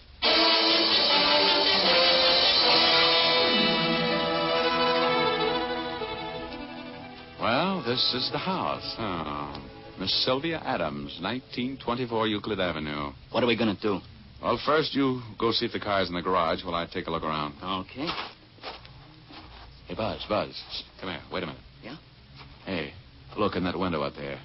That man. He's the one who knocked me out. Oh, is that the man and the blonde woman you saw leaving McVeigh's house? Yep. That's them. Looks like they're having a beef. That's good. Buzz, we're going to do a little listening. Oh, how you going to get in? Back door. Come on. But it's probably locked. Yeah, could be. But if I haven't a skeleton key on my chain that'll open that door, I'm going to get a new locksmith. Now, quiet. Come on.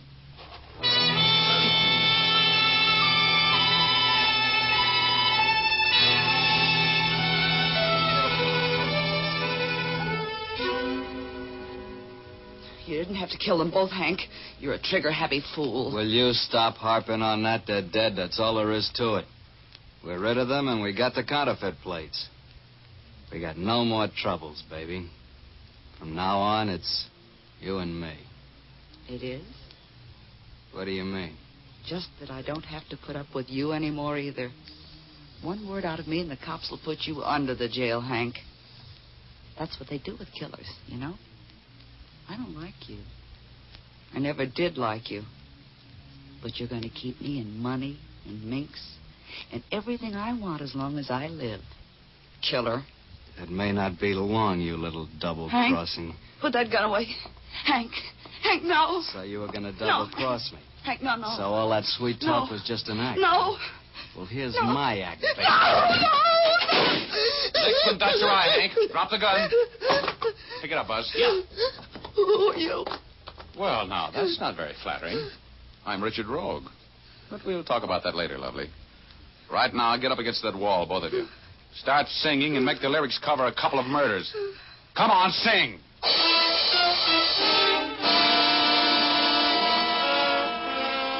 Well, that was the end of that story. It all happened over a woman. Almost everything does. When I got through chatting with Sylvia, I had the whole story. McVeigh and Hank had a sweet little counterfeiting deal all set up and running smoothly. McVeigh, a master engraver, made the plates and hand-printed them in his shop in Minden. Hank wholesaled the stuff. Everything was just too divine. Until Hank moved in on McVeigh's girl, Sylvia, and got caught at it. McVeigh wanted to hire me to front for him in exposing Hank as a counterfeiter, and that's what started all of the excitement and the murders. We found the counterfeiting plate in Sylvia's Cadillac, and I collected $5,000 reward for cracking the case. I split it with Buzz. He was a happy kid. Yes, well, as I've always said, cherchez la femme, to coin a phrase. It means find the woman. And by the way, if you have any luck, cherchez one for me, too, will you? I'm feeling much better and not doing a thing tonight. You know what I mean.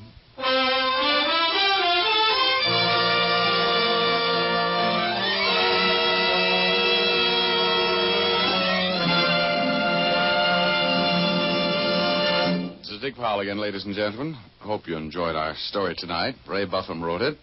Leith Stevens composed and conducted the music, and Dee Engelbach produced and directed.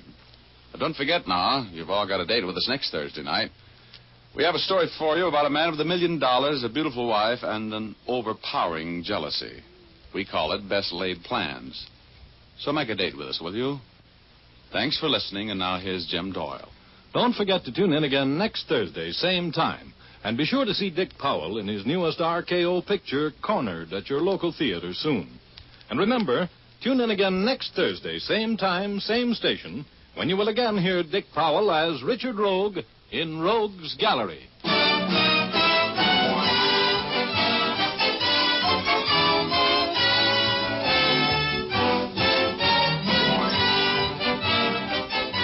Remember, if dandruff is your problem, ask for Fitch's Dandruff Remover Shampoo.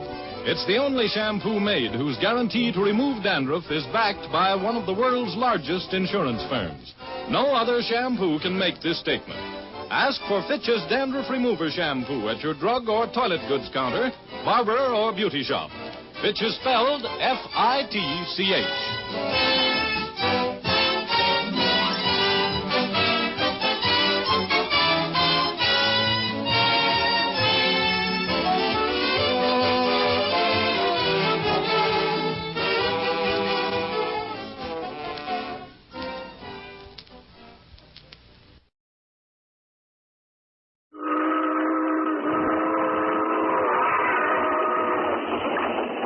Speeding from coast to coast, the Federal Express thunders through the night.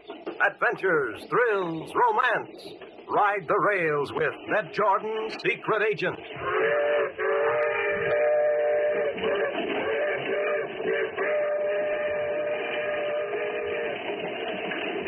Under guise of settling labor and accident claims for the Consolidated American Railroad, Ned Jordan secretly investigates the activities of foreign agents and other federal enemies. Missions known only to J.B. Medwick, president of the railroad. Government authorities act on the information gathered by Jordan, who steps quietly out of the picture. The Federal Express slowed down for a station, and an attractive young woman prepared to leave the train. She opened the door of her compartment.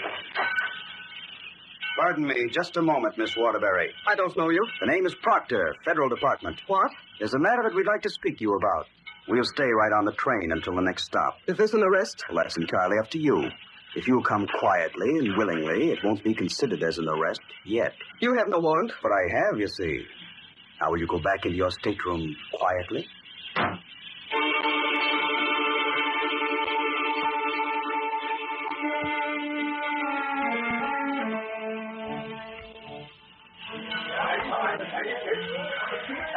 Judy, here's the address Waterbury carried, and here's the letter she was sent. It tells her to show the letter to the man who orders lentil soup. Lentil soup. Very well, Inspector Proctor. I'll do my best. And, well, Be careful, Judy. If Jordan or your father knew that you were in on this, they'd have my scalp. I'll be careful. And when I do tell Ned, I'll lead him to believe it was nothing but coincidence that took me to that funny little restaurant.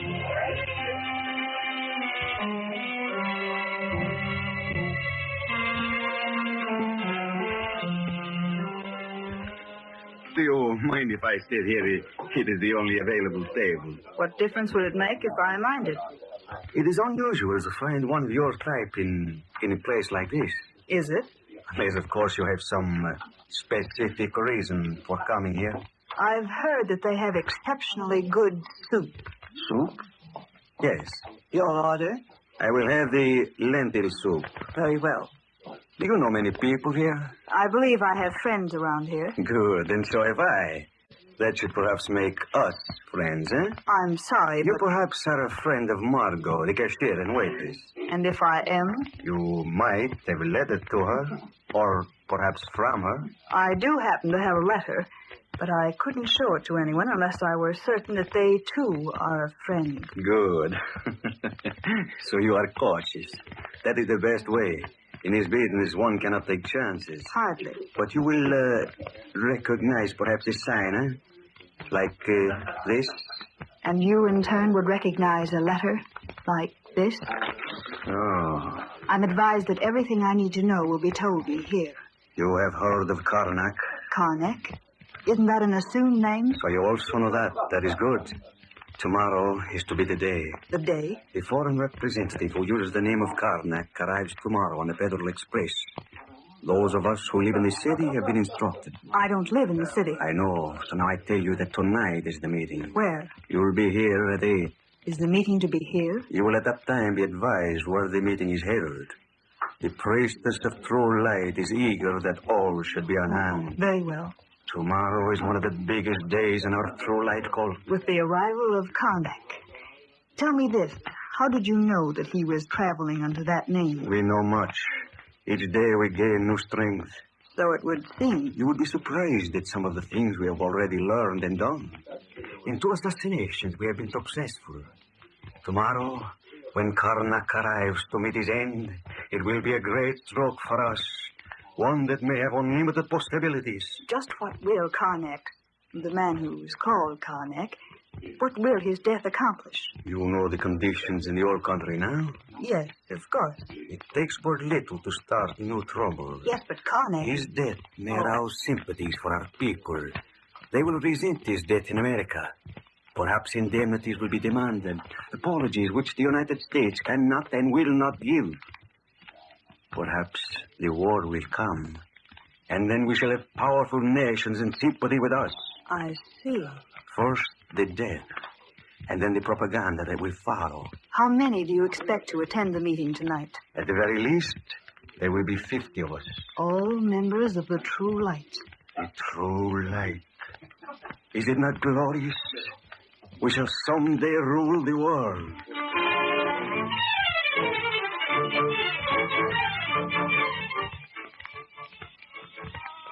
Taxi! Take me to the Consolidated American Railroad building, and hurry.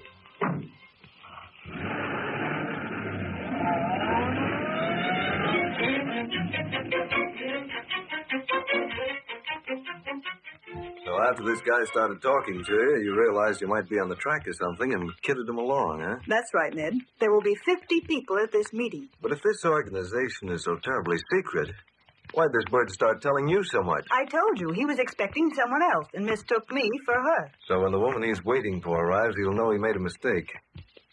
You shouldn't go to places like that. All right, I shouldn't, but I did. How did I know it was a hangout for the True Light cult? We won't worry too much about the True Light. 50 crackpots can't overthrow America, you know. The police wouldn't like it. All right, treat it lightly, then. I'll report the thing to the police and let them send a couple of men to attend the meeting. You'd better wait and hear what else I have to say. Well? And then, if you think my contact with that outfit can't be used, I'll retire to a dark corner and stand with my face to the wall. Yeah? You go ahead, Judy. I didn't tell you who they're planning to murder. No. The guy's traveling under the name of Karnak. What? You knocked over your chair. Karnak? You shouldn't do that, Ned. It's hard on the office furniture. How do they know about Karnak? Federal Express has kept his travel one of the deep, dark secrets. Mm-hmm. And he's using an assumed name and traveling under the watchful eye of Merkel of the Federal Department.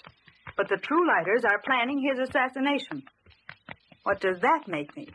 A valued ally or a fool dame that stuck her chin out too far? Oh, but, Judy, the way he's being guarded, it'd be suicide for anyone to try and reach him. Sure, so what? You think fanatics like these people care about their own lives? Not a bit. They're glad of the chance to serve what they think is their patriotic cause by dying for a purpose. You know who Karnak is? Sure, he's coming from Europe to discuss important deals in war supplies. And he has blue and royal blood in his veins. Exactly. It's worth the future of the railroad to move him safely and secretly. What else do you know? Well, holding their hands like this is the sign of recognition these True Light people use. And Margot, cashier at this restaurant, is one of them.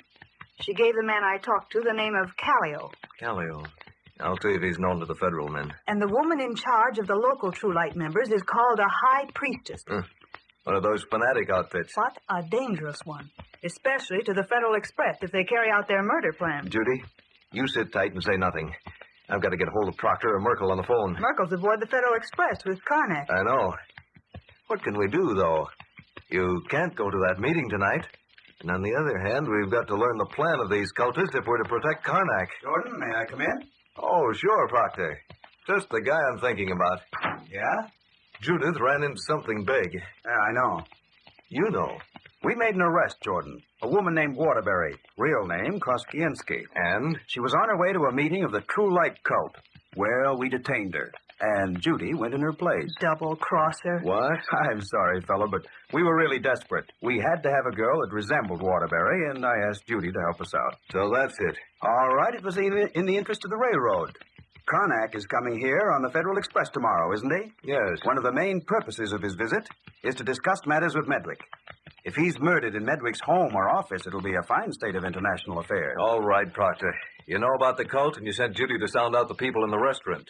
But she is not going to the meeting tonight. No, I agree with you. She isn't. Let me go. I can learn a lot more there. They're going to discuss the plans for this assassination. Not a chance. These cultists are crackpots, and they have some mighty fantastic notions. But, Jordan, they're dangerous. Well? And they're clever. If they weren't pretty shrewd, they'd never have kept their work quiet as long as they have. What do you want of me, then? What's your idea? For the present, we'll have to abandon any hope of making arrests there and confine ourselves to guarding a man named Karnak. Okay. Now, it's up to you to pull the necessary strings and have the schedule changed around a bit. In short, shunt the Federal Express into a siding for half an hour before it gets to the city. And bring some other train in place of it. I think that can be arranged. I'll speak to Mr. Medwick about it right away. We'll have, one of our men disguised to resemble Karnak in the same relative stateroom on the train. And have him get killed? We'll give him all the protection we can. He's willing to take the chance. And what if these murderers get him? Well, c'est la guerre. That's the sort of chance we take all the time. If they do attempt to get him, you'll be able to arrest him. Is that it? Yeah. And you'll get the one or two who make the murder attempt. You'll try to make them talk, and they won't talk. And the rest of these misguided fools will keep right on with their plans. Well? If you'll send me to that meeting tonight, you may get evidence against all of them. No, Miss Medwick. We can't let you do it. But why? I'm in with them now. I can be guarded by you men. No. If you keep insisting, I'll have your father take a hand. You'll see what you can do about those schedules? Yeah, right away. And let me know. Yeah. Okay, thanks. I'll wait to hear from you. Ned, you can't let Proctor get away with it. You can't, do you hear me? Now, hold on. You'd sooner let him get killed than let me take the slightest risk. Proctor? Yes, of course. He's the one who's going to impersonate Karnak. How do you know? Because he's the master of disguise. He's the one that always does that sort of thing. You can't let him make a target of himself tomorrow. Oh, but Judy... I can go to that meeting tonight, and you can tell Proctor I've gone. He wouldn't stand for it. But he needn't know until after I've gotten there. Just tell him I've gone, and you couldn't stop me. He can get men to surround the building, and they can follow if we leave there and be ready at the first sign of trouble. Your father wouldn't stand for it a minute, and you know it. Dad needn't know. Do you think I'm entirely helpless, Ned? I'm not quite the fool you make me out to be. I realize the type of people these cultists are. If anything happened to you, Judy... There's less chance of that than in what might happen to Proctor tomorrow. How do you suppose I'd feel if he were to be murdered, knowing that if I'd gone to that meeting, I'd know the time and place and plan of the murder, and been able to forestall it? I tell you, Ned Jordan, you've got to agree to let me go there. Judy, there's no use arguing. All they'll do is discuss the plan for killing Karnak. They'll designate the one who's to do it. And if we just know who it is, think how simple it would be to have him surrounded by federal men when the train pulls in. If they set up a plan to lure Karnak to some other place, I'll learn about that. They think I'm the Waterbury woman. Don't you see? They won't harm me. Wait a minute. It's Proctor's life, Ned. Can't you understand that? Yes, I know. Now let me think. Let me try it. I wonder. The real Waterbury woman is in custody, isn't she? Yes, and there's no chance of her getting loose to tell Calio and Margot and the others that I'm an imposter. Judy, sit down. Well? I want you to tell everything you know about this cult. Don't leave out a thing. Tell all you know. And then perhaps... Perhaps what? Perhaps you can go to that meeting tonight.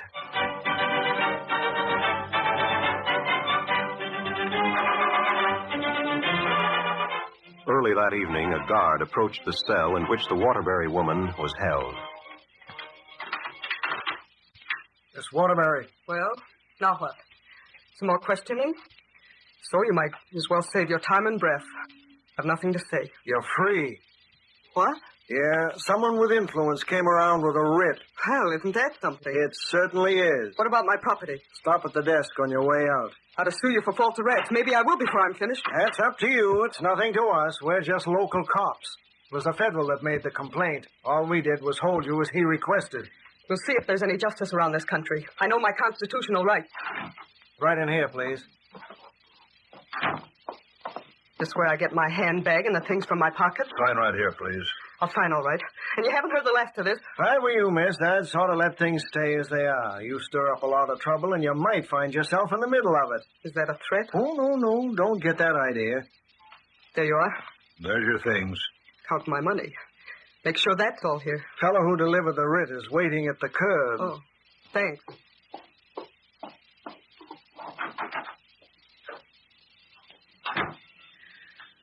Oh, the air's good after that. Waterbury. Yes? Over here. Who are you? The name is Bushing, Miss Waterbury. I doubt if it would mean much to you. I never heard the name before. When you were apprehended on a train, it became known at once. The only reason you were held was to make it possible for another woman to replace you in calling on Calio and Margot. Who are they? Agents of the priestess. Oh. And you? The scout who saw what happened to you contacted the Home Office, which in turn communicated with me to effect your immediate release. Please get in. You're already late. Late? For what? For the meeting you pull. At 8, it is to be started. And there is an imposter there, a spy for the federal government. Then drive.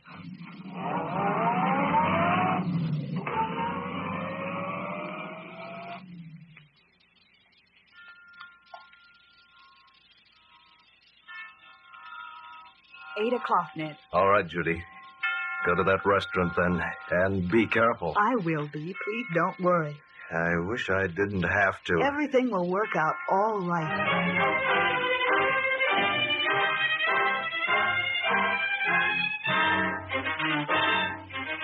Well, Calio, it is 8 o'clock. I will lock the door.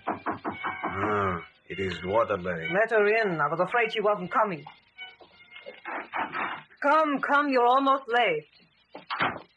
Just 8, isn't it? The priestess insists that we be prompt. Alonzo, you come, stand guard at the door. I was to be told where the meeting is. Is it here? It is here. Here? The basement. You follow me. Very well. Coming, Margot? Coming. Down here? That is right. Is there another way to get in or out of this place? No. Well, aren't you afraid of being trapped here? We take precaution. But what would you do if you were found out? Why? Well, the Eastern Office will be interested in knowing when I bring back my report. We will not be found out. The doors are well guarded. We suppress all that might conceivably be used as evidence against us. Nothing is written. I see. Here now, the next door. You see? No window so light can shine out. And soundproof so nothing can be heard when we celebrate a great victory. Or punish an offender.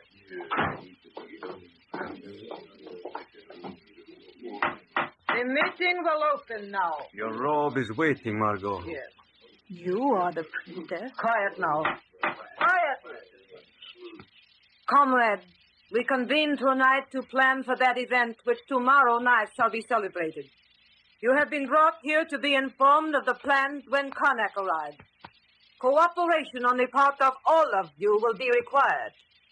One among you will be appointed or otherwise chosen to do the actual deed. The other shall surround that one and forestall to the fullest extent the efforts of any who try to hold him after the shot has been fired. As to the fine points of the plan, we first shall select the one who is to do the killing. You all know the reward for doing such an act. The highest of honors to your name if you are captured and punished by law. If you escape, $5,000 in cash and a 3-month leave of absence in which to enjoy the wealth. Tonight, I do not ask for volunteers. Quiet, please.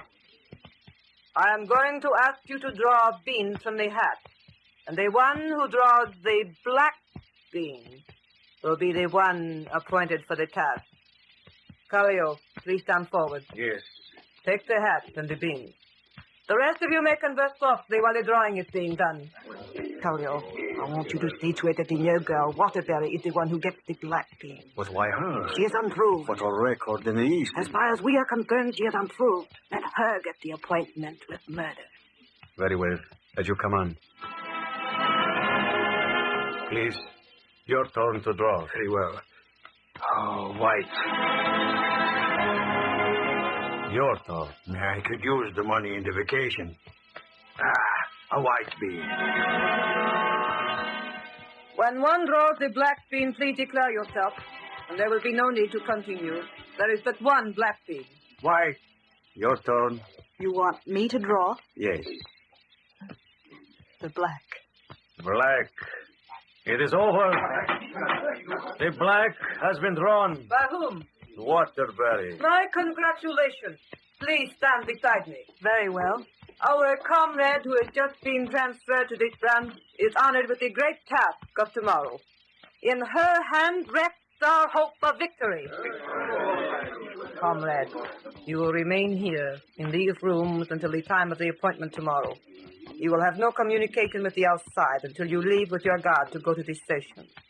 I need not advise you of penalties, need I? What penalties? There will be 4 men with you, each of whom will be armed with knives and guns. The guns are to defend you after you fired the death shot. And the knives, you know what they are for? What? They will be used on you if that shot is fired carelessly or not fired at all. 4 friends will be close to you. And in the crowd, the knife,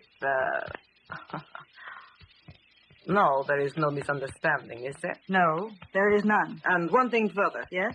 It is possible you may find this task distasteful to you. Well? If so, it would verify a vague suspicion that has for some time been in my mind. What suspicion? You have had surprisingly little to say about the Eastern Office.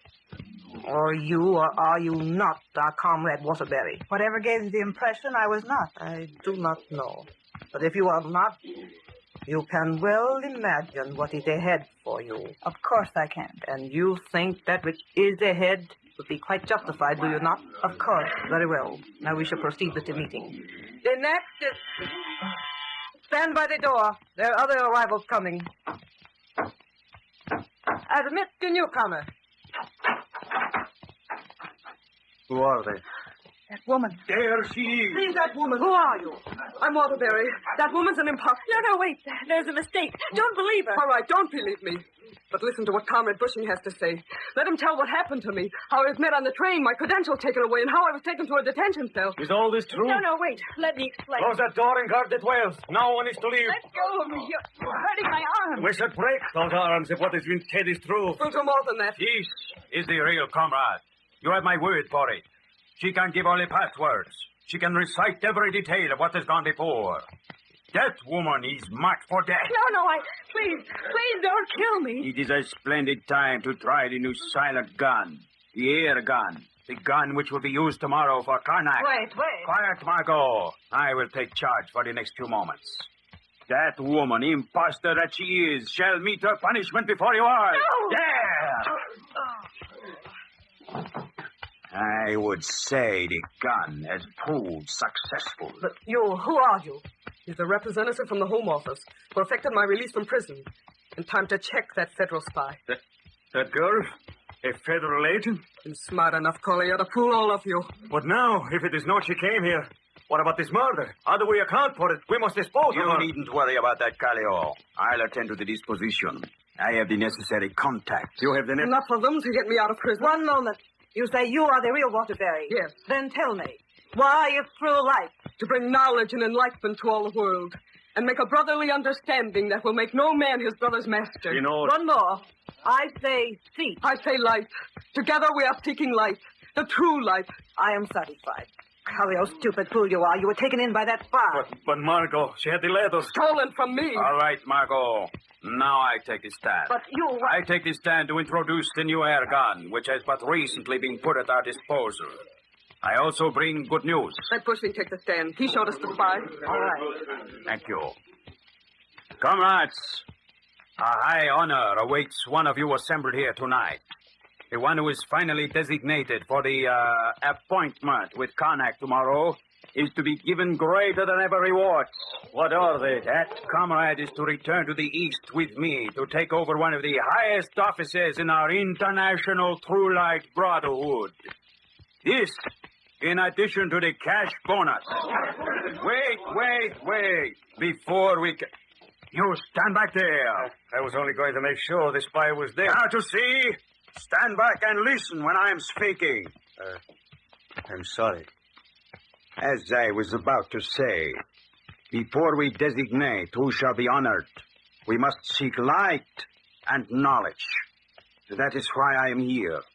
I select the one for the high office in the East. Then let that man or woman prove his or her worth by killing Karnak.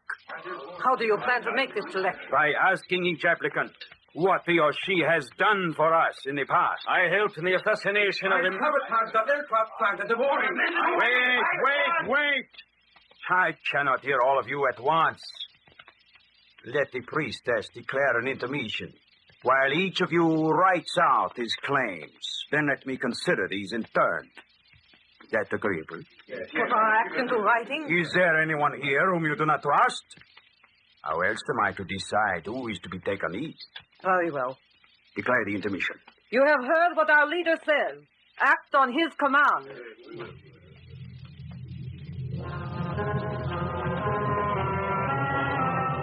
Knowing that high honor awaited the member of the cult who was chosen by Bushing, the comrades itemized every claim that they could think of on the sheets of paper. And there was another incentive. Why, with that new air gun, it will be almost certain that the appointed one will escape unharmed. I must ask you to finish as quickly as possible. While Judith Medwick still lay on the floor, Bushing kept a sharp eye on his watch. And as the hands approached 9:30, he called for the papers. Bring them to me. Have you all signed your name? I will need some time to look these over. And when we have made the selection, we will hand the papers to your priestess Margot to be burned.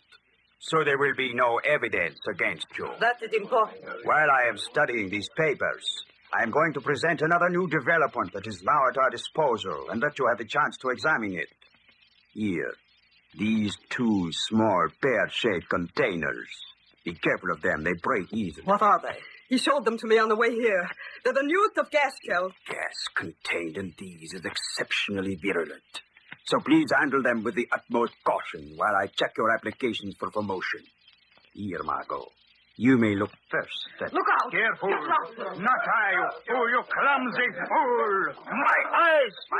The gas! Get out of here and hurry! A deep breath of that means death! I think it's Rick. Run, open the door! Let me out of here! Let me out! With thick smoke filling the basement room without windows, the members of the cult raced up the stairs and through the restroom, disregarding the all-important papers they'd left behind. Out of my way! That gas comes up the stairs! Hurry! Let me out of here! What's on here? Bushing acted quickly. He snatched goggles and nose plugs from a pocket and clamped them over the face of Judy, who was still on the floor. Then he produced another outfit and protected himself against the gas. Calio turned. Yo, you buff man! That gun is something. Why do you protect us? There's another bomb for you, Calio! The voice that rang out was not the one that Bushing had been using. It was the voice of Proctor of the Federal Department. Screams and shouts of pain and fear filled the restaurant. The front door burst open, and men lined a path from the door across the sidewalk to the police wagons that were waiting at the curb. There they come, boys. Hard them in. Boys, what is this? In with you and make it fast. All right. You're nothing against me. Constitutional right. By this time, we've got confessions of everything you've done, signed by each of you. Get in those wagons. This is an arrest. Uncle Sam wants you.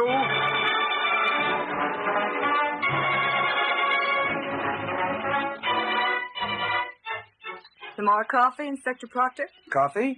I never refuse that, Miss Medwick. This is a pretty modest celebration in view of everything.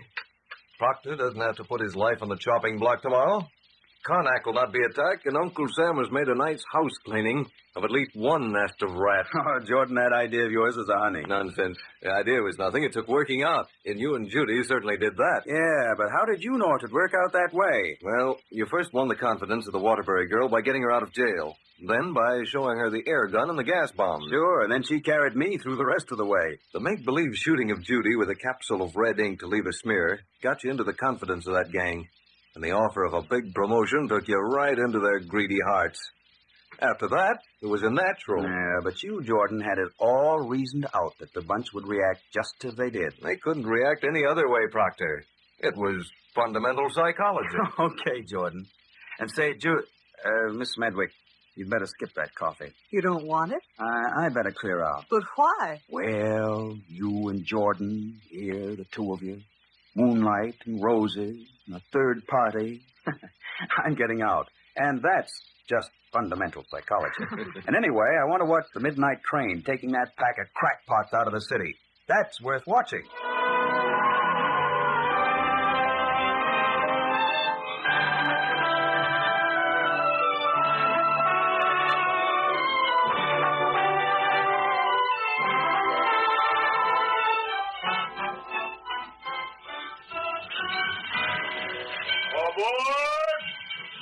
Aboard for Atlanta!